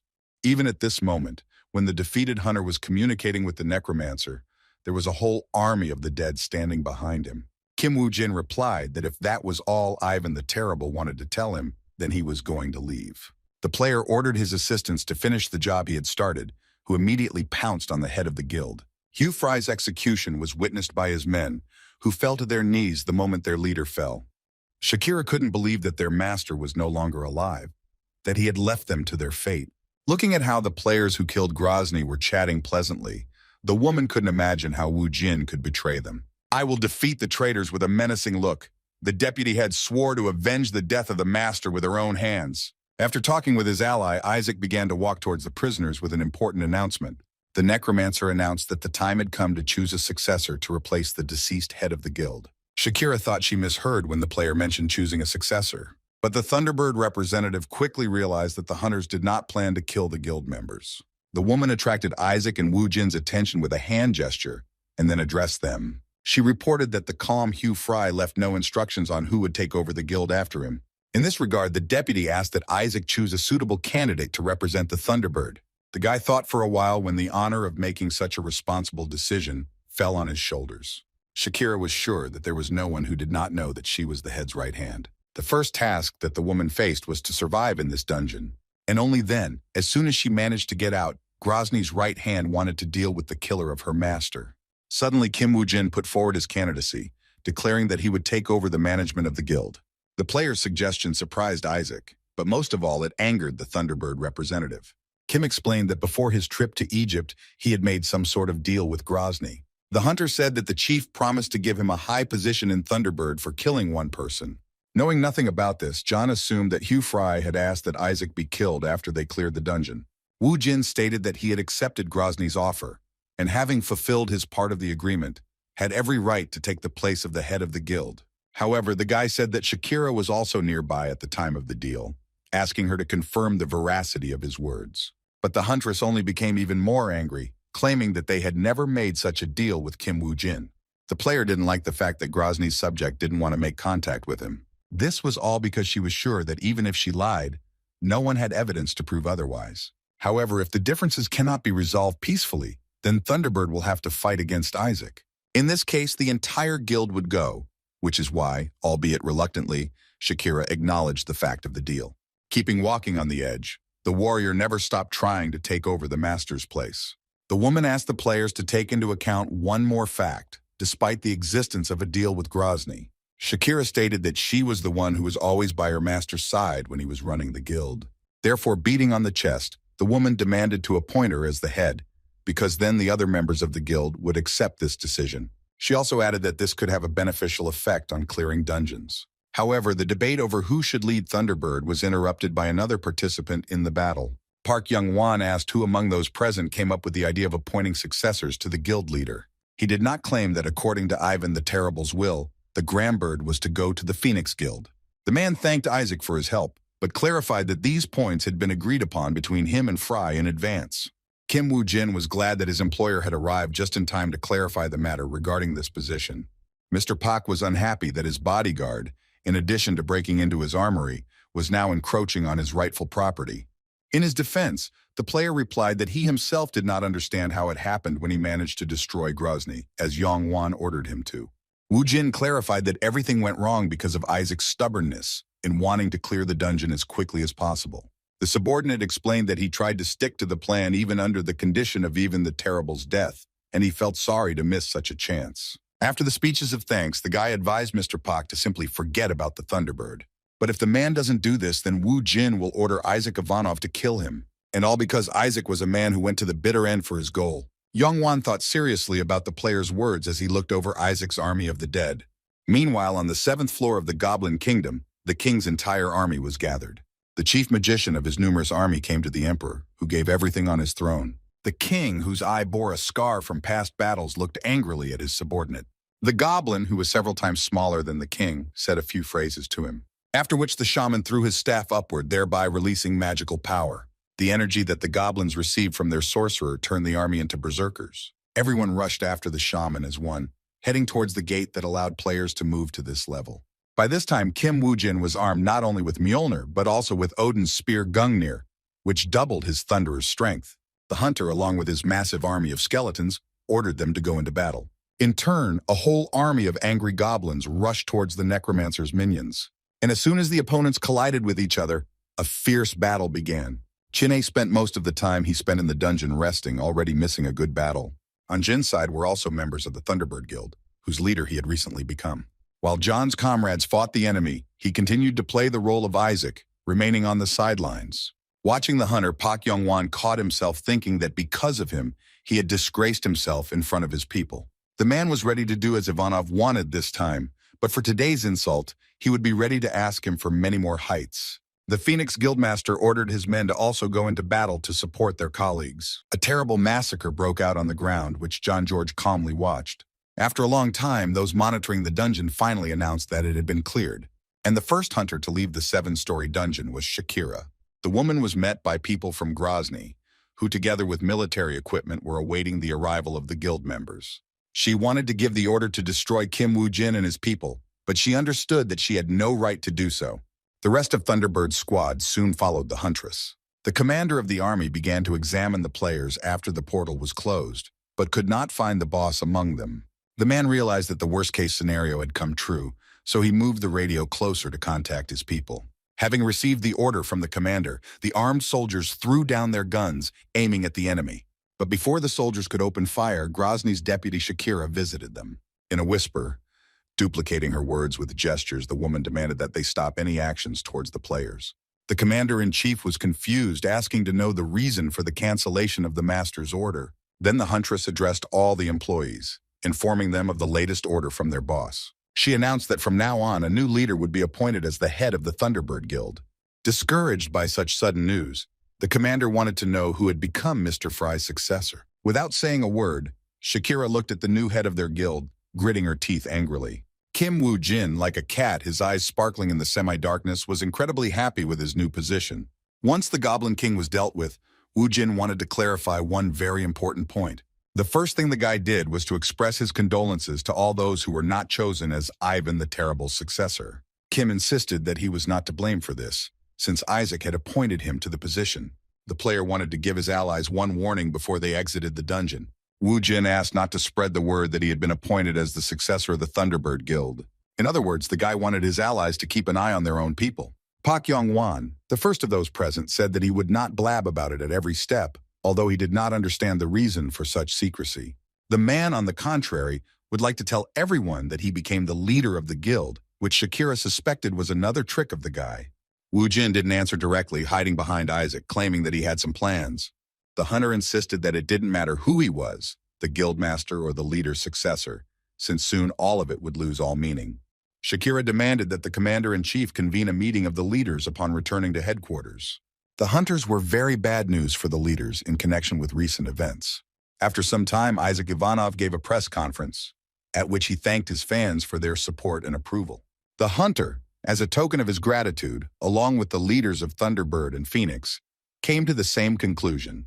After much discussion, it was decided to merge these two guilds into one. Isaac insisted that the new guild would protect the dungeon, fight monsters, and not claim any reward. The hunters decided to name the newly formed organization the Savior Guild. The city residents watching the broadcast on the streets of the city were delighted with this decision. Oh Se-chang, who also quickly received this news, was happy, because from now on he could become a worthy rival for the Messiah Guild. The man couldn't believe that it took so long to achieve his goal. However, the broker was not allowed to enjoy this moment by annoying sounds behind him. Turning around, the company director demanded that his employee eat as quietly as possible. But Chin-A, who was stuffing his mouth with chips, didn't understand why his boss was so angry with him. Se-chan was also irritated by the fact that the guy didn't clean up after himself after he ate. The immortal warrior threatened to find himself another office if they treated him like that. The boss still threw an empty coffee cup at him, claiming that he couldn't prove that he was the one who cleared the dungeon. The guy began to justify himself by saying that he was the same Chin-A who, together with Isaac, cleared the dungeon. The broker replied that no one knew his employee by name, that he held the investment title of assistant to a Russian hunter. The player completely forgot about it while the boss asked to warn him when he decided to change offices. Oh Se-chang asked Secretary Lee to throw away all of Chin-A's things when he moved to another office. The girl immediately began to thank her colleague for his hard work, but the hunter began to deny everything. The broker was interested in what the people's hero would do now in this case. Rushing to his secret place, Wu Jin decided to unload his inventory. The guy's collection included both legendary and rare magical items. Kim did not expect to be able to collect such a quantity of weapons, which he was certainly happy about. I remember the battle in the Fresh One. The lich he summoned was many times stronger than he thought. However, even the power of the dead sorcerer was not enough to defeat Lee Se-jung. After thinking it over carefully, the guy came to the conclusion that he was missing one more detail for an unconditional victory. The next day, a bottle of alcohol suddenly broke on Mr. Pak's property. Wiping the remaining drink from his beard, the man had a hard time containing himself at the sight of Wu Jin. Yongwan insisted that the man in front of him should have only obeyed his orders. Darling, the former head of the Phoenix faction, asked how the guy had the decency to show up at his place again. The hunter asked if Kim did not recognize his master by putting on a show in the dungeon. Approaching the owner of the house, the player stated that even now he was just someone's subordinate. Wu Jin replied that the only difference was that his owner had simply changed. Leaning against the table, the player asked the gentleman not to be so upset for now. On the plus side, the guy noted that Yanwan always wanted to go beyond the Messiah Guild. The words that Thunderbird and Phoenix were under Isaac's command made the man shake with anger. According to Kim, a force had finally appeared that was capable of opposing the Messiah Guild. After these words, the hunter squeezed the glass in his hand so hard that it shattered into small pieces. Mr. Park insisted that the player knew nothing about him to speak in front of him like that. Wu Jin replied that the hunter was the one who walked over heads just to get to the top, but Se-jung was stronger, beating him to the punch. The guy claimed the man was a loser, a perpetual second-place finisher who knew it was true but couldn't do anything about it. Let's continue that Young Wan always pretended to be a strong person in front of others. Although in reality, the hunter was a coward who was afraid of losing all his property. Looking at the player with disdain, Wu Jin claimed that he only had two options left. The first meant to remain angry until the end of one's days, like Ivan the Terrible, and as a result to go after him. Or become a universal hero, but for this it was necessary to follow Isaac. He gave the man a choice, and the player left his office, asking him to think carefully before leaving. A few seconds later, Park Young-wan was left alone in the room, alone with a lot of thoughts. Leaning back in his chair, the man exhaled heavily, as this was the first time he had found himself in such a situation. Mr. Park wondered how he could lose everything in an instant. The hunter tried to understand at what point everything went wrong. and where he made that fatal mistake. But even after a few minutes, the man still had not found an answer to his question, for whom everything was very confusing. And while Yongwan was grieving, the French authorities tried to stop the monster that had escaped from the dungeon. Military helicopters were sent to the Eiffel Tower, where the escaped monster was wreaking havoc. But the mythical creature shot a stream of fire at one of the helicopters, completely destroying it. The monster that terrorized the city was a huge dragon, for which helicopters were no obstacle. The townspeople started running as fast as they could, just to get away from the fire-breathing dragon. An attempt to stop the monster was made by the hunter Francois Charot, who plunged his blade straight into the creature's eye. Following this, the man went down, cutting a deep line along the monster's neck. Sometime later, local news channels reported on the dungeon's rupture, which led to numerous losses. The government turned to dragon hunters, who eliminated the escaped monster. Despite the death of the dragon, Paris was still in a terrible situation, and its inhabitants were in a frightening state. News began to appear on the internet that a 7-story A-rank dungeon had been discovered in one of the cities. At a human rights rally, citizens condemned players who avoided dungeon raids. Studying the latest news, Francois Charot could not believe his eyes. His assistant concluded that recent events in the country had put the hunter in a difficult position. The player not only agreed with his subordinates, but also corrected them, stating that the people were very wrong. Francois asked if he was pleased to see the safety of Parisians threatened. However, the man did not consider himself a coward, who simply soberly assessed his strength. The assistant replied that the time had not yet come for his master, who would eventually also be able to enter the 7-story dungeon. Shiro understood that it was also impossible to remain inactive, especially in such a situation, because the longer a player stands aside, the more the people will show their discontent. An employee of the organization tried to encourage the hunter, stating that it was too early to lose hope. The man wished for good negotiations, specifying that he would wait for the owner by the car. Turning around, Francois saw Zichan's employee holding a briefcase in her hands, bowing to the customer. The dragon hunter, when he saw the diligent secretary of his old friend, realized that he was not too late. Li Jisoo exchanged pleasantries with Shiro before heading to the restaurant. The man praised the girl for having come such a long way to get here, but the secretary simply waved him off. In order not to waste time, the player led his companion to the place of negotiations. Secretary Li was very surprised when she learned that Francois had rented an entire restaurant for her. The girl thanked the player for his concern, to which he replied that for him, it was just a trifle. The man's attention was drawn to the noise at the next table, although there should have been only the two of them in the restaurant. The cook was scared. Then he saw that the rich client had paid attention to him and the hungry guy. The hunter adjusted his glasses to get a better look at Chin A, who had interrupted his meeting with Mrs. Li. For a split second, the immortal warrior stopped eating and stared back at the dragon slayer. However, the very next second, the guy, poking a piece of meat at Shiro, asked if this was the first time he had seen a person eat. Getting up from the table, Francois demanded that the stranger introduce himself. The player was angry that some scoundrel was eating food in the restaurant he rented as he pleased. Ignoring the crumbs around his mouth, the guy was about to introduce himself when Secretary Li beat him to it, introducing him as a colleague from work. The girl assumed that Shiro had seen a dragon hunter from Korea for the first time. The man then began to bombard the boy with his guesses that he was perhaps a newcomer who needed to gain experience in a foreign country. The next blow to Chin-A came from Jisoo, who asked him to sit quietly while she had a business conversation. Looking at the boy, the hunter wondered if he really was a dragon slayer. Having cleared her throat, the girl attracted Francois' attention, now wanting to talk about business. Secretary Li said she had reviewed the player's application and materials, providing a summary of their terms and conditions. The man opened the envelope and began to carefully study the terms of the deal with the brokerage firm.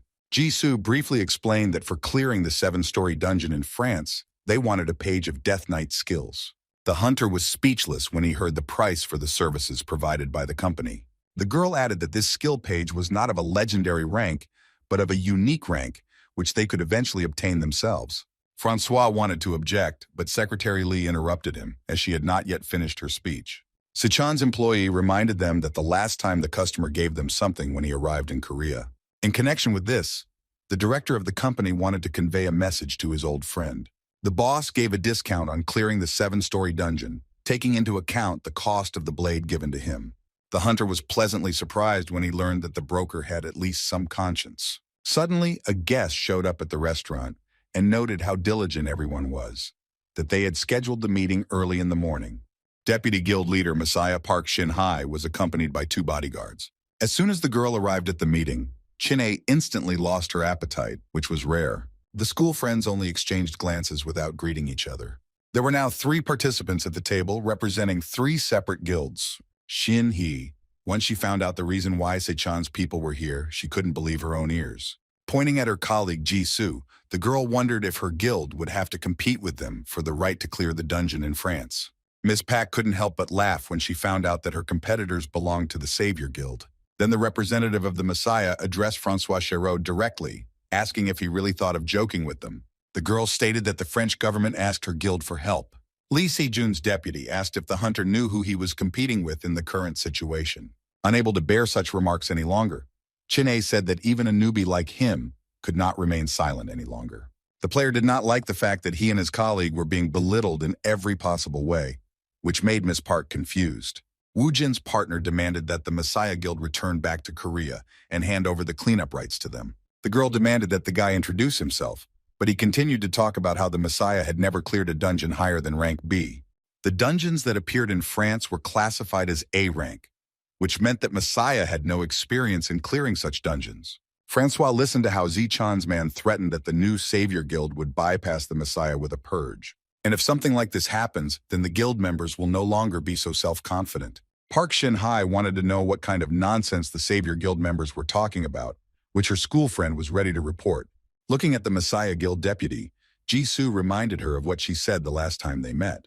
Then Secretary Lee said that Park herself would soon find out everything, and during the farewell she stated that they would see each other again.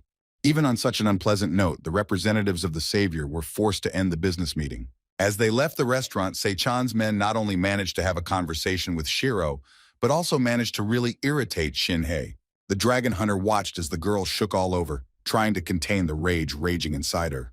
After the meeting, the news tabloids reported on the competition between the Savior's Guild and the Messiah for the right to clear a dungeon in France. Also, in addition to this, one of the main figures in the new guild, to be Isaac's right hand, caught the monster that appeared as a result of the dungeon's rupture. A little later, Park Shin-Hai made a statement about opening a branch of the Messiah Guild in central Paris. But the dragon hunter, Francois Chéreau, who was responsible for the rite of cleansing, still remained silent. And yet, the French government decided to announce who will protect the A+ rank dungeon. The deputy of the Messiah Guild appeared before the residents of Paris at a press conference. The girl bathed in the rays of the press cameras together with a government official. The event was also observed by a person who was involved in the selection of candidates for the purge. Even though Francois was disguised, he was easily found by the employees working for Se-chan. Also disguised, Ji-Soo asked the hunter if he had been spotted by reporters. The man replied that since there was no fuss around, most likely no one saw him. The hunter asked how Ji-Soo had spent the entire month in Paris, but it turned out there was no reason to worry. When the player handed the girl the package, her colleague kept a close eye on them so that no one would notice them at that moment. Secretary Lee asked what their French comrade wanted to convey to her. The Dragon Slayer replied that thanks to the girl, they were able to resolve urgent issues. Chéreau reminded the members of the Savior Guild that the condition they had proposed was to clear a 7-story dungeon. However, Ji-Soo did not inform the player that the Savior Guild would be taking part in this. Thanks to the intervention of the Savior and the influence of Shin-Hei, the French government carried out a joint operation in a very advantageous location. And since the Messiah Guild had announced to the world that they would personally intervene, it was only a matter of time before the dungeon was cleared. The girl gratefully accepted the gift from the dragon hunter, despite the fact that the cleansing was not yet over. China wondered why. If the Messiah Guild had lost the right to purge, he hadn't rested for a whole month. The guy was scared to think that he was being used only to stir up public opinion. I checked the contents of the package. The girl found that it contained a Death Knight skill. Ji-Soo once again thanked Francois Chéreau for his cooperation and for fulfilling his part of the deal. After shaking hands, the dragon hunter said goodbye to Se-chan's people and went on his way. But Chéreau suddenly stopped and, turning to his allies, wanted to clarify one detail. Francois admitted that there was something about the whole situation that he couldn't quite understand. The competition and struggle for the right to clear the dungeon also made sense to Se-chan's people. For this reason, the hunter did not understand why the boys eventually gave up so easily. The man assumed that Isaac himself was afraid to enter the 7-story A-rank dungeon. Secretary Lee was quick to dispel Francois's doubts, as the press release was due in a few hours. Meanwhile, the leader of the Savior Guild was in the national park near the dungeon. Looking at it, Kim Woo-jin was of the opinion that his team needed to enter it as soon as possible. The dragon hunter was very surprised when he learned of another announcement from the guild. The man asked again if this was really the case, to which the broker's assistant answered in the affirmative. Just a couple of months ago, everything was decided inside a 7-story dungeon of rank C+. Shakira looked sadly at Grozny, who had died during the battle, before leaving the dungeon. The members of Wu Jin's team also watched the deceased guild leader for a while. Nodding his head, the hunter told his comrades to leave and to join them a little later. Following the representative of the Thunderbird Guild, John and Chin-A also left the 7th floor. Left alone with the corpse, the boy leaned over it to use the Eye of Anubis. The player did not expect that the fusion with Grozny's memories would be so great. It turns out that Hugh Fry was hiding from everyone the existence of an A+ dungeon in Britain.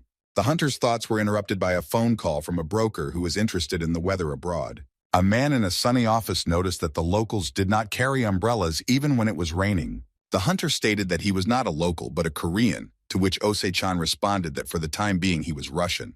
Putting jokes aside, Wu Jin asked how his partner was doing. Checking the information on the internet, the director of the company replied that everything went according to plan, and the people from the Messiah Guild were furious. As expected, large guilds began to offer joint cleanups, and to begin with, the broker approved their applications. The Chinese guild Kunlun intended to send 80 top-ranked players. Master Carey Rowana and Ellis Heighton, dogs Kim knew well, were supposed to come from the Great Guild. At this time, the Border Guild was supposed to send Jay Jackson on its behalf. Also scheduled to arrive were the British players from the Victoria Guild, who were considered the best in the royal palace. Such an impressive lineup was to the liking of the head of the newly formed organization, Savior. However, the news didn't end there, and Sei-chan had something else, less pleasant. While looking through the questionnaires, the man came across a request to join from a unit, despite their clearing in a dungeon in France. The player became wary because his competitors were trying to send their people to them in any way possible. The leader of the squad was Cho Seong-woo, who was from the inner circle of Park Shin-hye, who was part of the guild's round table. Despite this news, Wu Jin was happy to hear it, surprising his ally. It was only to the guy's advantage that the Messiah Guild concentrated its forces, which he would soon greatly regret. The day of clearing out a 7-story dungeon in the UK is just around the corner. Some of the strongest fighters of the United Guild Savior were Park Young-won and Shakira. The hunters looked askance at the volunteers from the Great Guild, led by Lady Rowana herself, with distrust. Chinese comrades also arrived on behalf of the Kunlun organization, who had no animosity towards anyone. And among all these participants, the Messiah Guild was also present, along with Mrs. Pak's faithful dog. The leading players of this hunt, Kim Woo-jin along with Jin-A, were ready to clean up. Meanwhile, the Savior's competitors visited the 7-story A-rank dungeons. The Messiah Guild squad successfully cleared the dungeon floor, destroying the master of the Minotaur Labyrinth. Park Shin-hye checked the ratings of each team member after killing the monster. Lisa Young, ask your assistant what day it was today in terms of clearing the dungeon. Turning to the head of the guild, the girl replied that it was already the 10th day of the hunt. This news did not please the hunter, who was forced to arm himself with a blade from his inventory. The man stated that he would go ahead of the team on the next level of the dungeon. Trying to hide her excitement, Miss Park wanted to object that in that case, the guild members would not increase their levels. Sejong thought that the guild members were important, but he was too slow. The hunter explained that by this time, the Savior Guild had already entered the A+ rank dungeon. That's why the Messiah Guild had to finish the cleanup before them. Mr. Lee wanted to start preparing for the next dungeon right after the guild exited this one. The player hoped that perhaps on the 8th floor he would finally meet Isaac. Meanwhile, Wu Jin, under the guise of a Russian hunter, checked the conditions of the cleanup, the main criterion of which was to hold out for 10 days. It seemed quite strange to Kim that the participants of the hunt ended up on a survival quest from the very first floor. But the guy was suddenly distracted by representatives of one of the guilds participating in the cleansing. The commander of the Messiah squad, Sun Wu, asked the player again if he was that Isaac. The Knight of the Round Table introduced himself and extended his hand to Wu Jin, stating that he was glad to meet them. The hunter introduced himself under a false name and shook hands with his temporary ally. Although the guy kept saying that he was glad to meet him, his aura said otherwise. Other participants in the dungeon clearing began to join the player's acquaintance. The woman introduced herself to the head of the Savior, joking about the fact that the hunters wanted to leave without them. Carey Rowana also introduced Wu Jin to his old acquaintances with whom he once entered the dungeon. The head of the Great Guild, although it was a long time ago, reminded the player that something happened in Dalahan's dungeon, greeted Isaac somewhat shyly but hid her gaze from him. The hunter, of course, remembered the girl who gave him 2 valuable items at once, and from that time on he became much calmer. With a blank expression, Kim acknowledged the players, saying that was why they seemed familiar to him. Wu Jin greeted the representatives of both guilds, causing each of them to be taken aback. More members of a large guild joined the impromptu meeting of commanders. The captain from the Kunlun clan decided that it was better to get acquainted beforehand, since they would be fighting side by side for some time. After bowing, the man introduced himself, also expressing his respect to Isaac Ivanov. Behind him was a dark-skinned hunter, who greeted everyone gathered on behalf of the Victoria Guild. Watching the gathering of all the guild leaders who participated in the hunt, Yan Wan was beside himself. The man wondered how it had come to this point that Isaac had gathered together so many famous warriors. With the support of so many experienced players, Wu Jin proposed a bet to boost morale. The hunter made it clear that the subject of the dispute would be the monster on the top floor of the dungeon. Unfortunately for the players, it was a fire-breathing dragon that not everyone could handle. Based on this, all other monsters could be considered as guardians that protected the dragon's lair. Unlike normal monsters, these species could combine with other races. The monsters formed an army to attack the players, making it worse that the first task of the dungeon was a survival quest. It could not be ruled out that a large number of guardians might have gathered on the first floor. After hearing this information, Cho Xian-Wu was more interested in what kind of prize the hunter was offering them. The player stated that everything was extremely simple and that they had done something similar before. Wu Jin didn't take long to explain the rules, since there were also those present who had participated last time. Guildmaster Savior reached into his inventory to get his future reward.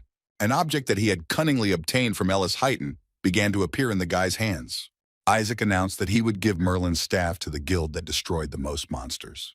The member of the Great Guild could hardly contain her emotions, outraged by the hunter's decision. But in order to participate in the bet, it was necessary to bet an item of legendary rank, approximately equal to Merlin's staff. The hunters, who did not expect a reward for the bet, even less expected that they would have to pay for participating in it. The Kunlun Guild team captain smiled, as this argument was just like Isaac's style. All 5 members of the organizations, including the Messiah Guild, entered into a secret agreement. Their members wanted to maintain their fighting power all the way to the top floor of the dungeon. The Chinese guild team captain hoped that there would be no unexpected circumstances in their plan. But just as the man was thinking about this, Rowana from the Great Guild approached Isaac. A woman turned to the hunter, stating that the staff he held was the property of their Great Guild. The head subordinate was horrified, as Mrs. Carey's face changed beyond recognition. I turned to Wu Jin. She stated that this was a clear provocation on his part. The hunter holding Merlin's staff was pleased with this reaction, as everything was going exactly as he had predicted. Wu Jin replied that he never intended to do such a thing to his allies. Chin-A, who was watching the guild leaders, became worried when he saw Carrie Rowana's aura. The Kunlun Guildmaster tensed up, as what was happening was a real provocation on Isaac's part. Having calmed down, the woman stated that they had no reason to refuse if the player wanted to return the item to them. To Ellis's surprise, the master unexpectedly accepted her guild's participation in the bet. However, Mrs. Rowana in turn wanted to put forward one condition in return. The leader asked that Isaac not use either Merlin's staff or King Arthur's ring during the competition. Wu Jin decided to find out if it really irritated Carrie that much when he used these items in front of other players. The Great Guild leader agreed, but that was not the real reason, comparing the hunter's abilities and powers with Master Li Se-young. The woman thought that if Isaac wanted to make a bet with them, it was reasonable to make this concession. Kim's partner became worried when he agreed to such conditions put forward by Rowana. Without the ring and staff, the effectiveness of the round table items would be greatly reduced, which could affect the clearing of the dungeon. The Kunlun Guild representative was outraged that his colleague had made such a decision on her own. The head of the Great Guild did not answer, but only flashed her eyes angrily. The man also fell silent, as he could not object to Madame Rowana when she was in such a state. The guild leader wanted to propose another condition, since Isaac seemed very self-confident.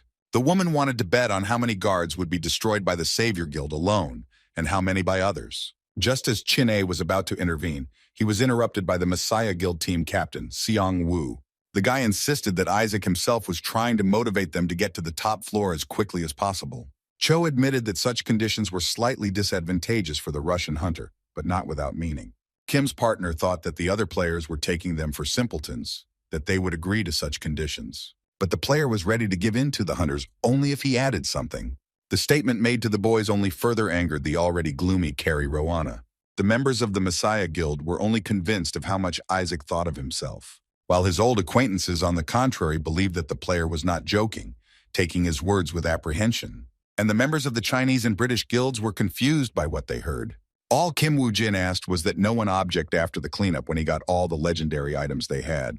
It has become known that the work on restoring the Hansung Group building was restored with the support of players from the Messiah Guild. The corporation held a shareholders meeting without a chairman on the issue of stock price stability. However, what interested the public most was the contest of the century, the Messiah Guild versus the Savior Guild.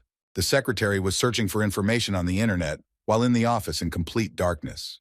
With a click of the mouse, the light in the room suddenly turned on, causing the girl to get scared. It turned out that her boss had turned on the light and, seeing the fear on his employee's face, asked her for forgiveness. Oh-se-chan asked why Jisoo still went home and continued to sit at the computer. Scratching his head, the man suggested that something unexpected might have happened to the girl. However, the broker found out the real reason when he saw articles about the Hansung Group and the Messiah Guild. To distract the secretary, the boss suggested going to a corporate party, even though there were only two of them. The man asked Secretary Lee what she wanted for dinner, leaving the girl stunned by the question. Oh-se-chan claimed that he would personally treat the employee to an expensive dinner that evening. The girl looked at the boss with her cold, impenetrable gaze. The broker began to get worried because the girl was looking at him in a way that made him feel uneasy.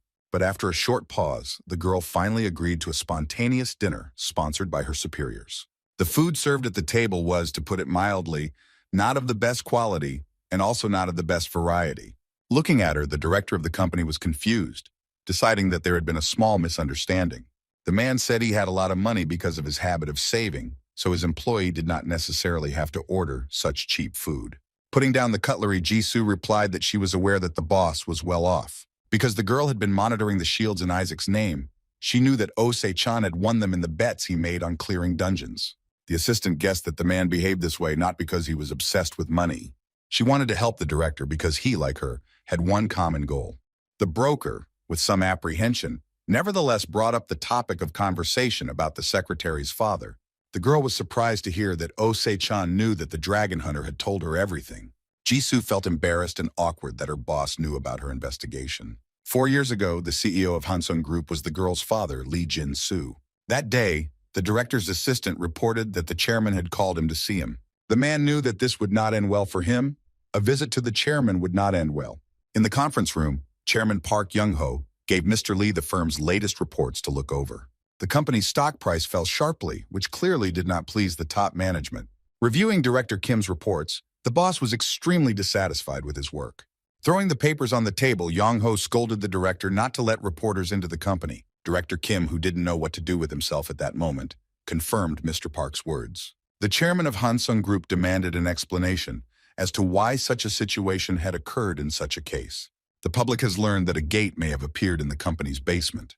Young-ho didn't understand what the government man who offered to work with them was doing at that time. The chairman was unhappy that there had been chaos in the form of a rally outside their building since early morning.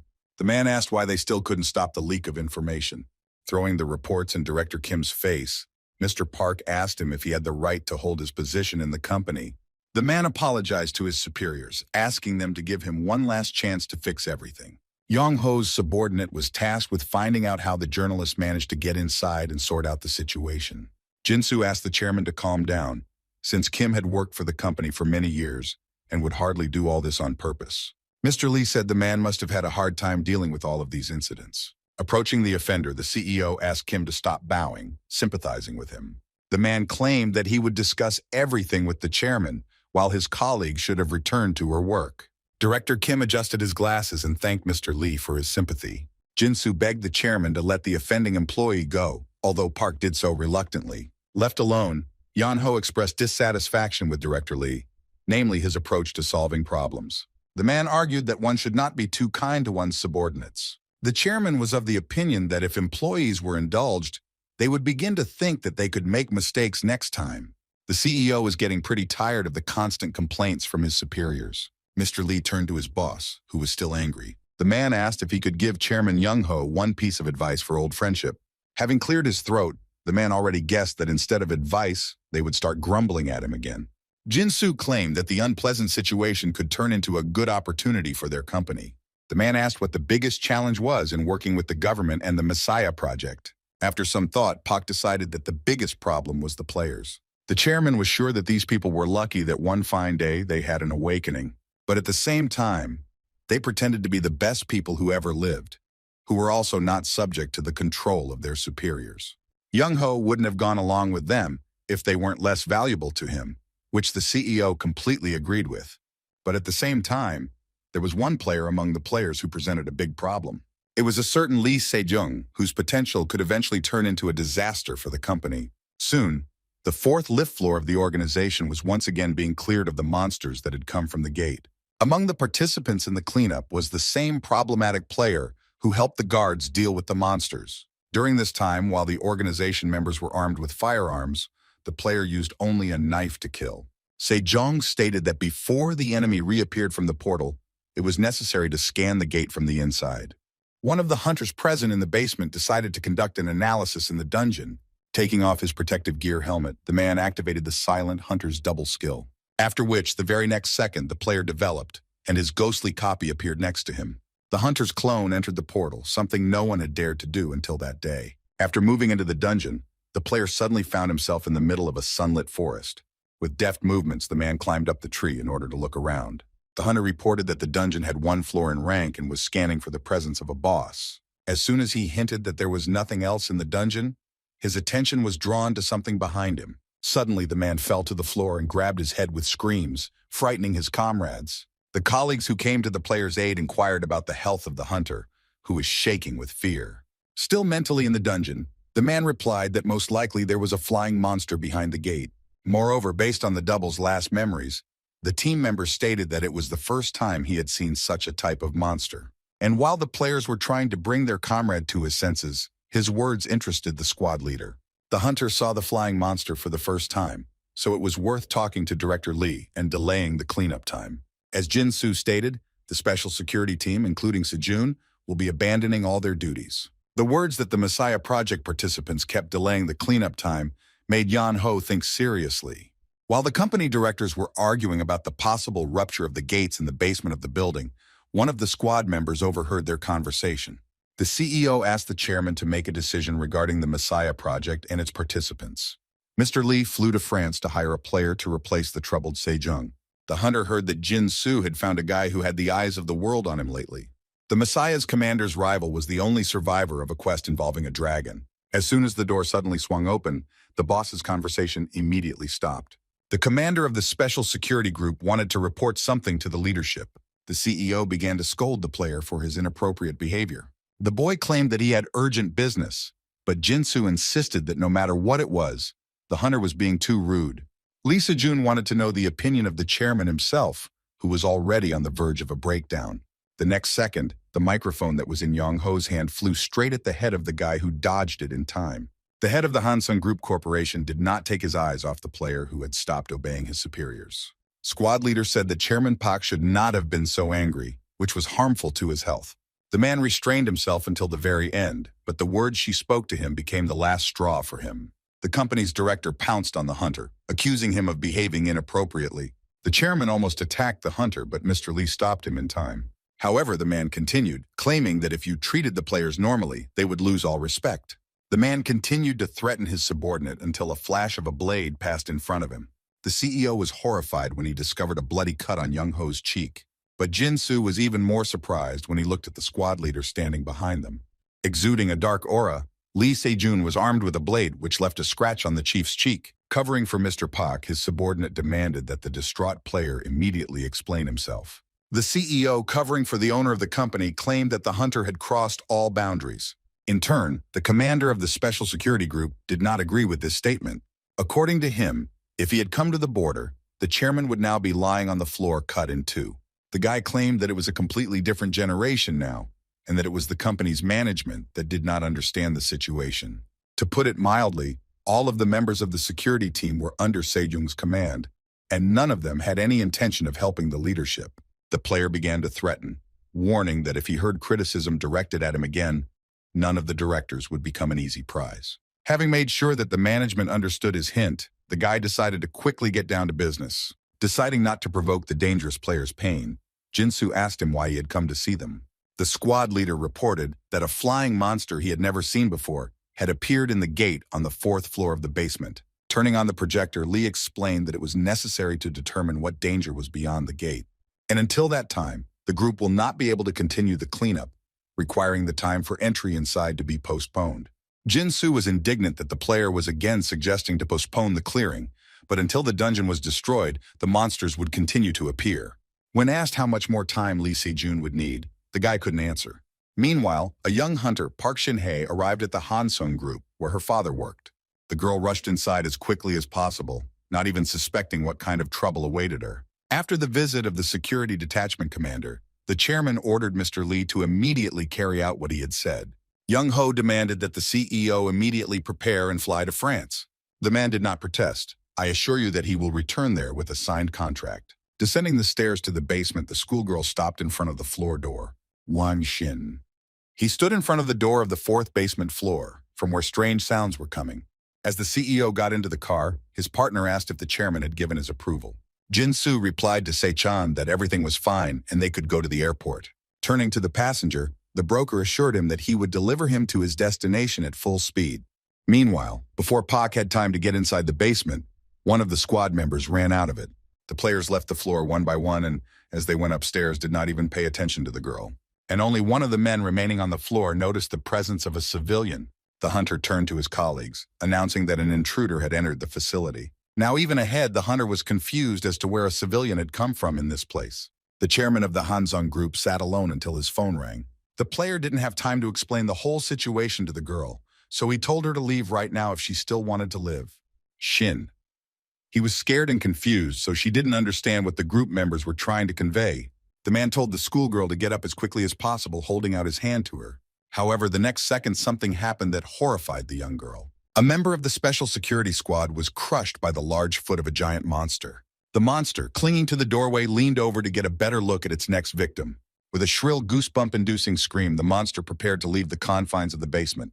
However, this never happened, and the mythical creature flew back into the depths of the floor with a knife in its forehead. Pak almost said goodbye to life at that moment, stealing a glance at her savior. Looking at the landing, the girl discovered that the squad member was animatedly discussing something. Having gone down a couple of steps, Lee Se-jung appeared in front of the schoolgirl, and it was with his knife that the monster was struck. The boy asked who the stranger was and how she got here, but Shin-hye couldn't put two words together. And only after taking a closer look at the player, the girl recognized him as the very commander of the Messiah Group squad. The hunter began to descend to the floor, heading towards the squad member crushed by the monster. Suddenly, the man's hand lying in a pool of blood began to tremble periodically. But at some point, the man stood up, activating the immortal fighter's skill, willpower. The schoolgirl couldn't believe how, after everything he had gone through, the hunter remained alive. Putting his hand on his colleague's shoulder, Lee told him not to rush into trouble, as the man had already spent enough magical powers to recover. Wiping blood from his chin, the commander's subordinate asked for forgiveness for his mistake. Looking around, Se-jung scolded his men that while he was away for a while, something like this happened on the floor. 3 more of the same monsters appeared from around the corner, having escaped from the dungeon. The orcs rushed towards the player, who by this time had already armed himself with a blade from his arsenal. The guy was just about to swing his sword to deal with the monsters, but he was beaten to it. As Se-jung raised his blade above his head, a fireball suddenly flew past him.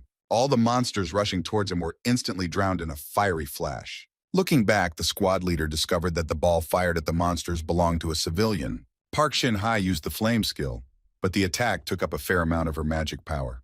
The team members were surprised when they learned that the girl was a player who had a rare mage class. The schoolgirl was praised by the commander himself. I declare that I have never seen such skill in players. Despite the newcomer's strong attack, one of the monsters managed to escape from the fire trap. With its arms spread out to the sides, the creature pounced on the team's strongest member from behind. Without looking, with a quick movement of the blade, the hunter cut his enemy into 2 parts. The shockwave from Se-jun's attack spread the fire to the gas pipes, creating a hole in them. The next moment, a monstrous explosion occurred due to a gas leak behind the hunter. But without paying any attention to him, the player reported that for the first time in a long time, an interesting specimen had come to them. Meanwhile, the CEO arrived at the airport, simultaneously corresponding with the candidate from France. Se-chan advised his friend to be careful on the trip as the road was not short. In turn, Jin-soo demanded that his comrade look after his daughter, who was like a niece to him. The man wanted to add something else, but he was interrupted by a breaking news broadcast on the radio. The presenter announced that a fire had broken out in the basement of the Hansung Group building. The photo of the building was blocked off, but authorities were interested in whether this was due to the appearance of new gates. As soon as Mr. Lee learned that there were workers left in the building, he demanded that his friend turn the car around and drive back. While part of the back seat of the car, the man wondered why this happened now.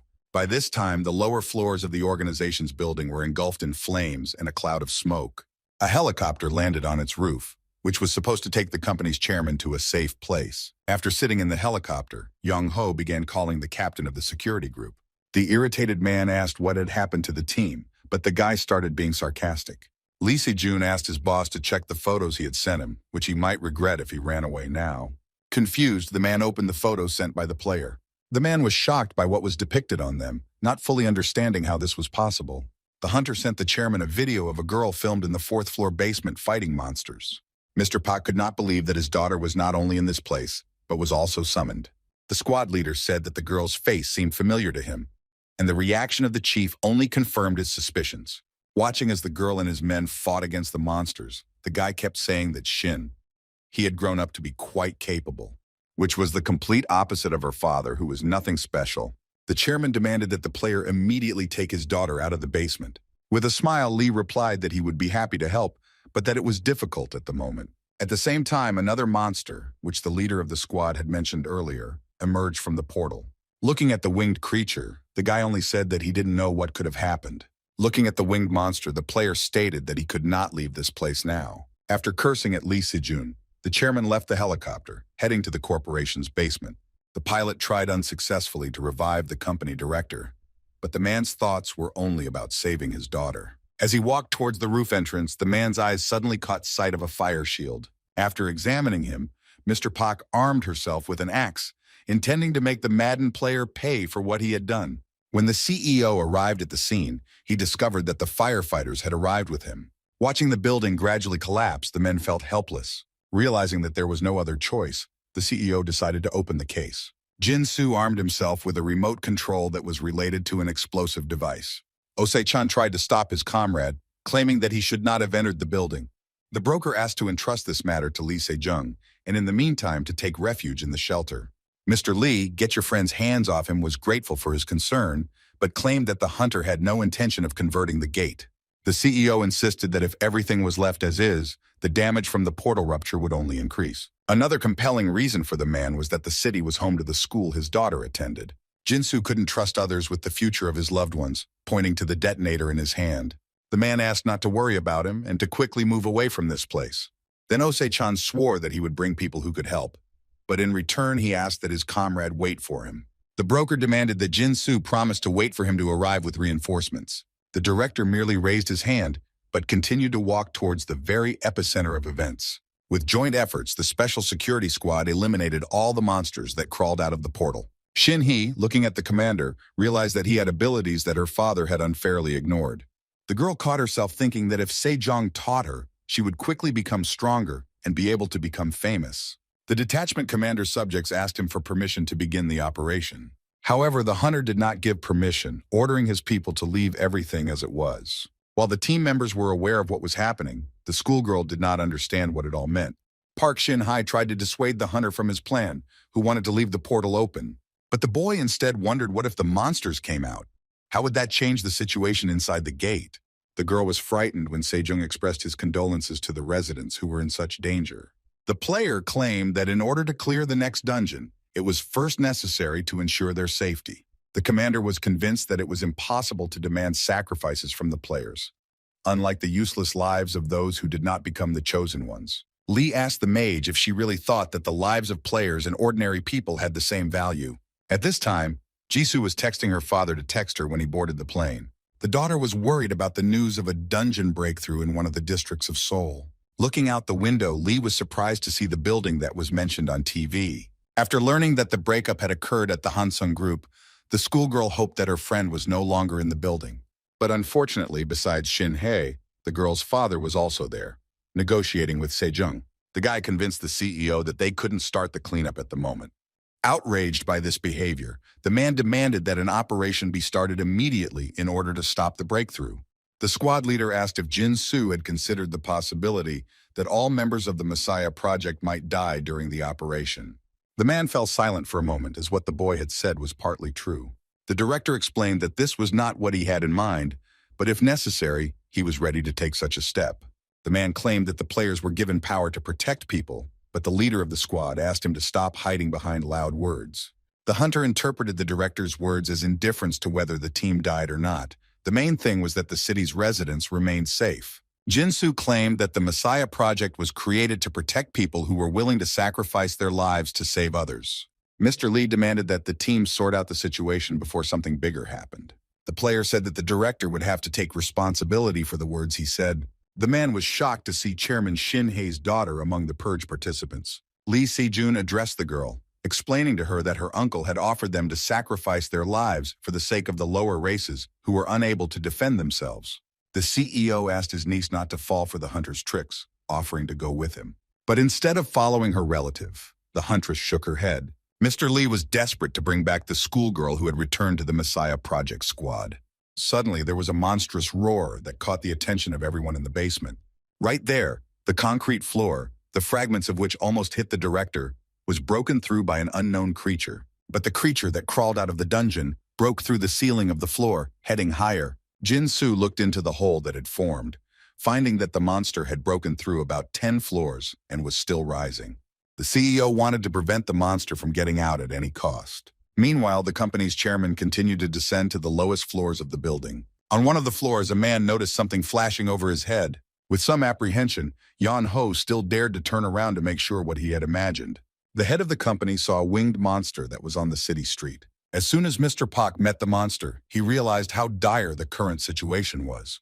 Literally the next moment, the winged creature crashed into the company building with all its might.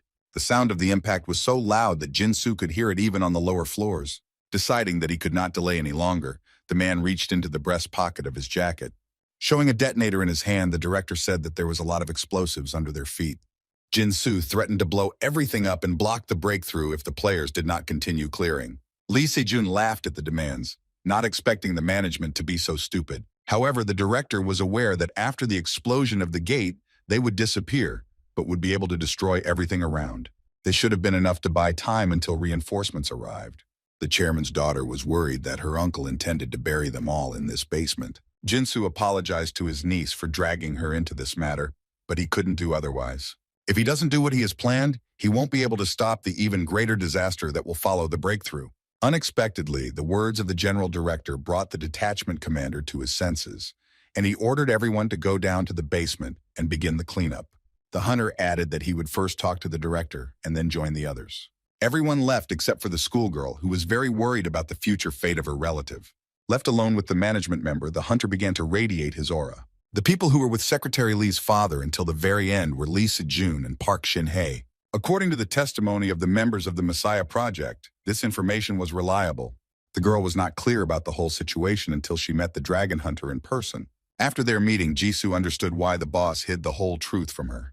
The discovery he made to his employee frightened Se-chan, who was worried about the girl's moral state. However, the girl did not want to blame anyone. She simply now understood what she should do, and having received an answer to this question, she was completely satisfied. Meanwhile, the dungeon forest was engulfed in flames as the hunters battled the monsters. To her regret, Ellis Heighton found that her magical powers had failed. As if hearing her request, the girl was subjected to the activation of the magic power enhancer skill. The huntress turned around to see who she owed the rapid restoration of her abilities to. The assistant turned out to be the head of the Great Guild, which was reasonable on her part to support the condition of her subordinates. Hayton was initially surprised by her master's attitude, but quickly changed her anger to mercy. She understood that they had a common goal, and with a player with additional skills, Isaac was not a problem for them. Having regained her former strength, the girl forcefully drove her staff into the ground to cast a spell. The casting of the spell, which seemed like a flashy event, attracted the attention of the opponents. The monsters rushed forward and attacked the girl, hoping to inflict damage before she could use her skills. The dungeon dweller was absolutely confident of his victory, but he had no idea that the huntress was bait. The very next moment, the monster received a hammer to the face, also losing a couple of his teeth. The hunter who helped the girl read the spell to the end was her friend Jackson. After a standing, crushing attack, the man easily dropped to the ground, standing firmly on it with both feet. The man raised the top finger of his hand upward, indicating to the huntress that she could act. By this time, Ellis had just finished using her skill, ready to attack, after which a giant fiery whirlwind followed, visible from almost every corner of the dungeon. This spectacle did not go unnoticed by Chin-A, who began to worry about the bet. In connection with this, the guy wanted to clarify something with his partner. He was curious to know if Wu Jin played any games with his pet. As often happened, the hunter did not quite understand what the immortal warrior meant. The player explained that Kim was leaving the final blows to the skeleton on horseback, which was why the hunt was taking too long. Pointing to the leaderboard, the food lover pointed out that their team was lagging behind the leaders of the cleanup. The fighter began to panic and began to repeat that they could lose the legendary items. But to make things even scarier, Wu Jin gave all his spoils to the skeleton, as if he was trying to raise him to be a fighter. While the hunter continued to complain, his partner tore up the Death Knight skill page. Chin-A fell silent for a moment when he read the effect of the skill, which allowed him to turn a skeleton knight into a death knight. Kim Woo Jin's actions were also investigated by his former boss, Park Yong-won. The summoner's minion has collected enough monsters to advance to the next level. A dialogue box appeared in front of the hunter, asking if the player wanted to summon a death knight. Without thinking, the necromancer called for a new assistant, which his partner watched with bated breath. Surrounded by strong currents of air, the skeleton knight began to rise off the ground along with his horse. Yong-won noticed how the dark aura that the monster was summoning began to emerge from the stone. The skeleton rose into the air, engulfed in a whirlwind of powerful energy, transforming into a new form. A bright flash of light was followed by a giant beam that shot upward and pierced the clouds. The immortal warrior's mouth opened in surprise. So fascinated was he by what he saw. The transformed skeleton knight emitted a bright light as it gradually began to descend to the ground. He stepped onto the hard surface with one foot, and streams of dust spread out from the warrior in all directions. The Death Knight wore oversized armor, trading his spear and horse for a giant blade. Chin-A, still doubting his partner, became convinced that he had his own plan. The Death Knight dropped heavily to the ground, kneeling before his new master. Having acquired such a powerful assistant, the immortal warrior decided that they would now proceed to brutal murder. However, instead of destroying the monsters, the knight began to disintegrate into black smoke. Kim Woo Jin summoned the Book of the Dead and sealed the Death Knight inside it, which only surprised Jin-A even more. The guy began to get indignant, wanting to get an answer as to why Kim hid the new weapon, which they had obtained with great difficulty. He hoped that with his help, they would deal with the other guilds during the hunt. The player explained that the Death Knight was a preparation for the upper floors, and that now it was time to focus on the first floor. It was a revelation to the food lover that victory depended not on the summoned skeleton, but on Chin-A. The group of orcs that wanted to tear the hunters apart were suddenly attracted by a strange sound coming from afar. The Border Guild member was confused when he saw the monsters running away from him. The self-confident Jackson was sure that it was his manly posture that had frightened his opponent. His ally Ellis Heighton asked the man if he didn't see anything strange in this situation. The girl thought that although there were monsters with a high level of intelligence, this was not the case. In fact, the monsters were attracted by a signal that came from an inverted triangle figure spreading across most of the dungeon. Holding the magic item with difficulty, Chin-A cursed to himself that he had once again been turned into bait for the enemy. The hunters received this item several months ago in the Sphinx dungeon. When his partner asked if the monster had dropped anything useful, Kim threw the item at him. The player was confused when he saw the Death Echo box, which was in the shape of skulls, one on the outside and the same on the inside. The box summoned all the monsters inside the dungeon, causing the boy to claim that the person who decided to use this weapon was crazy. But after just a few weeks, the immortal warrior himself turned out to be who he had criticized so much. Mr. Pak from their guild approached the hunters, complaining that Isaac's useless argument had only made things more confusing. The man insisted that no matter how outstanding the hunter was, he was powerless to change the result. Yong-won announced that he was quitting because he did not want to involve his name in a senseless plan, since Ivanov's reputation would ruin the union, and it could shatter into pieces. Woo Jin was surprised by the player's decision, but he did not stop him, confident that he would soon be struggling with all his strength. The angry man told the boy to stop pretending to be a strong hunter. By this time, monsters from all over the dungeon began to run towards the trio. Opponents of different types and classes started with one single task: to destroy their target. Monsters were crawling from all corners, hell-bent on defeating the enemy in the form of a signal that the box was giving. Mr. Pak was stunned by the number of monsters that suddenly gathered in one place. While walking through the dungeon, the members of the Messiah Guild found the silence around them too suspicious. Their commander, Song Woo, also noticed that all the monsters seemed to have disappeared in an instant. One of the team members drew the chief's attention to a crowd of opponents running nearby.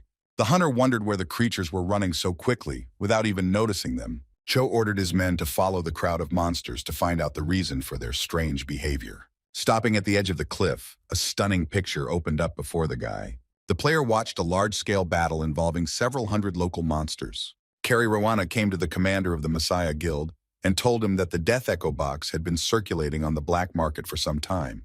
The woman considered it a meaningless thing, not thinking that there would be psychos who would use it in such a way. Rumors said that Isaac was a stubborn and wayward man, and that there were no people who would want to submit to him. However, there was a player who was ready to sacrifice his life, perfectly complementing the crazy Russian. The great guild leader believed that in order to use a wide-range provocation skill, one had to be out of their mind. The narcissistic Park Young-won believed that Isaac was trying to remove him with his prank, but the hunters didn't care that Mr. Park almost died because they won the bet. Chin-A could not get enough of his winnings because in front of him was a huge pile of money in the form of magical items. Wu Jin was genuinely happy for his partner and also sympathized with his rivals. Kim stated that when comparing all the guild's results, the difference was insignificant. The leader of the Messiah squad was beside himself with rage, convinced that Isaac was simply mocking them. The player once again apologized to everyone, saying that he only wanted to inspire the participants of the hunt a little. Wu Jin tried to prove that he himself did not believe in his victory, but the guild leaders found it difficult to believe such a lie. Be that as it may, the necromancer promised to use the items he won for a good cause. Out of the corner of his eye, glancing at the items he had received, the player discovered Galahad's cursed shield. The summoner could not even imagine that he would get his hands on an item that belonged to a knight of the Round Table. This item served more as an offensive weapon than a defensive one, which cursed both the opponent and its user. However, there was one person who belonged to one of the guilds who did not agree with the results. The head of the Kunlun Guild demanded that this entire dispute be declared invalid. After putting the shield back in place, Wu Jin asked the man what problems he had regarding the competition. The Chinese guild representative was unhappy with the monsters they were hunting. The player then corrected himself, saying that he meant that monsters suddenly began flocking to the place where the Savior Guild was located. The man began to list all the members of the guild, who seemed to be trying to prevent the others from hunting monsters. For this reason, the Kunlun Guildmaster could not regard the dispute as a fair bet. Kim wondered why his colleagues felt that using an item with a provocative effect was unacceptable. The player admitted with annoyance that the box had an effect on the entire map, which could create interference for others. However, the guy had a question about the wave of monsters that formed after using the item. Wu Jin wondered if there was a guild present that could handle the crowd of monsters. Such a sharp question made every squad leader bite his tongue. None of the guilds had anything to say in response to such a player, albeit impudent, but fair. Kim apologized to everyone because he felt like he had gathered everyone there to scold them. Suddenly, information windows began to appear in front of each of the hunt participants. Everyone received a notification that the slain had been eliminated and the survival quest had been completed. Members from different guilds have never seen a survival quest end early. Everyone who took part in the cleanup began to praise Isaac, without whom they would not have been able to move on to the next stage. As he headed towards the gate, Wu Jin told the disgruntled disputant that no one else had any objections to the bet. Instead of arguing with each other, the necromancer suggested moving to the next floor. Having opened the gates, Kim had a premonition that at subsequent levels, he would have to prove his superiority to other participants in the hunt. Meanwhile, in the outside world, the man lowered his hand to scoop up some sand. As Francois picked it up, he thought that just a couple of years ago, this place produced the best wine in the world. However, now it began to look so abandoned, almost turning into a desert. The demon hunter's assistant asked the owner how many more he planned to spawn in this place. The player himself did not know how long he would stay here, since the gates still remained in this place. All Shiro could do was just stand there and look at them, lamenting how sad it all was. The dragon hunter's assistant asked the owner not to be upset because he had already done everything he could. The fact that the Messiah Guild players were able to enter the portal was the result of Francois's hard work. The subordinate insisted that someday the public would recognize the hunter's merits, but the matter was completely different. Holding back his anger, the Frenchman himself did not fully understand what he was feeling at that moment. As the player said, a few years ago, a root appeared who wanted to meet him, and if the man had not put all his affairs aside and gone to Korea, then perhaps everything would have been completely different. It might not be Lee Se-young inside this dungeon, but Francois, and thoughts about this constantly hovered in the hunter's head. The Dragon Slayer scolded herself for the fact that in the end she turned out to be a hypocrite, like most hunters.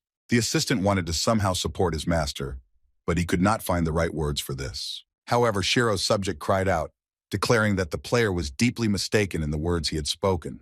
After so many years of service, the man knew that this was not so, and that the hunter was not like the members of the Messiah. The assistant claimed that no matter what choices his master made, the world would eventually find out what kind of person he really was. Smiling, the hunter wanted to believe that his man was right, and that this would happen in the future. Meanwhile, on the second floor of a 7-story dungeon in Great Britain, battles with monsters continued. Using all their strength, knowledge, and skills, the hunters climbed floor after floor. Whatever happened, none of the guilds participating in the hunt wanted to lag behind the leader of the Cleansing Guild, the Savior. And after tiring battles, the hunters reached the gates that led to the 6th level. The player standing at the entrance was the captain of one of the 5 largest guilds, Cho Seong-woo. All this time, the guy was wary of one of the participants in the cleanup.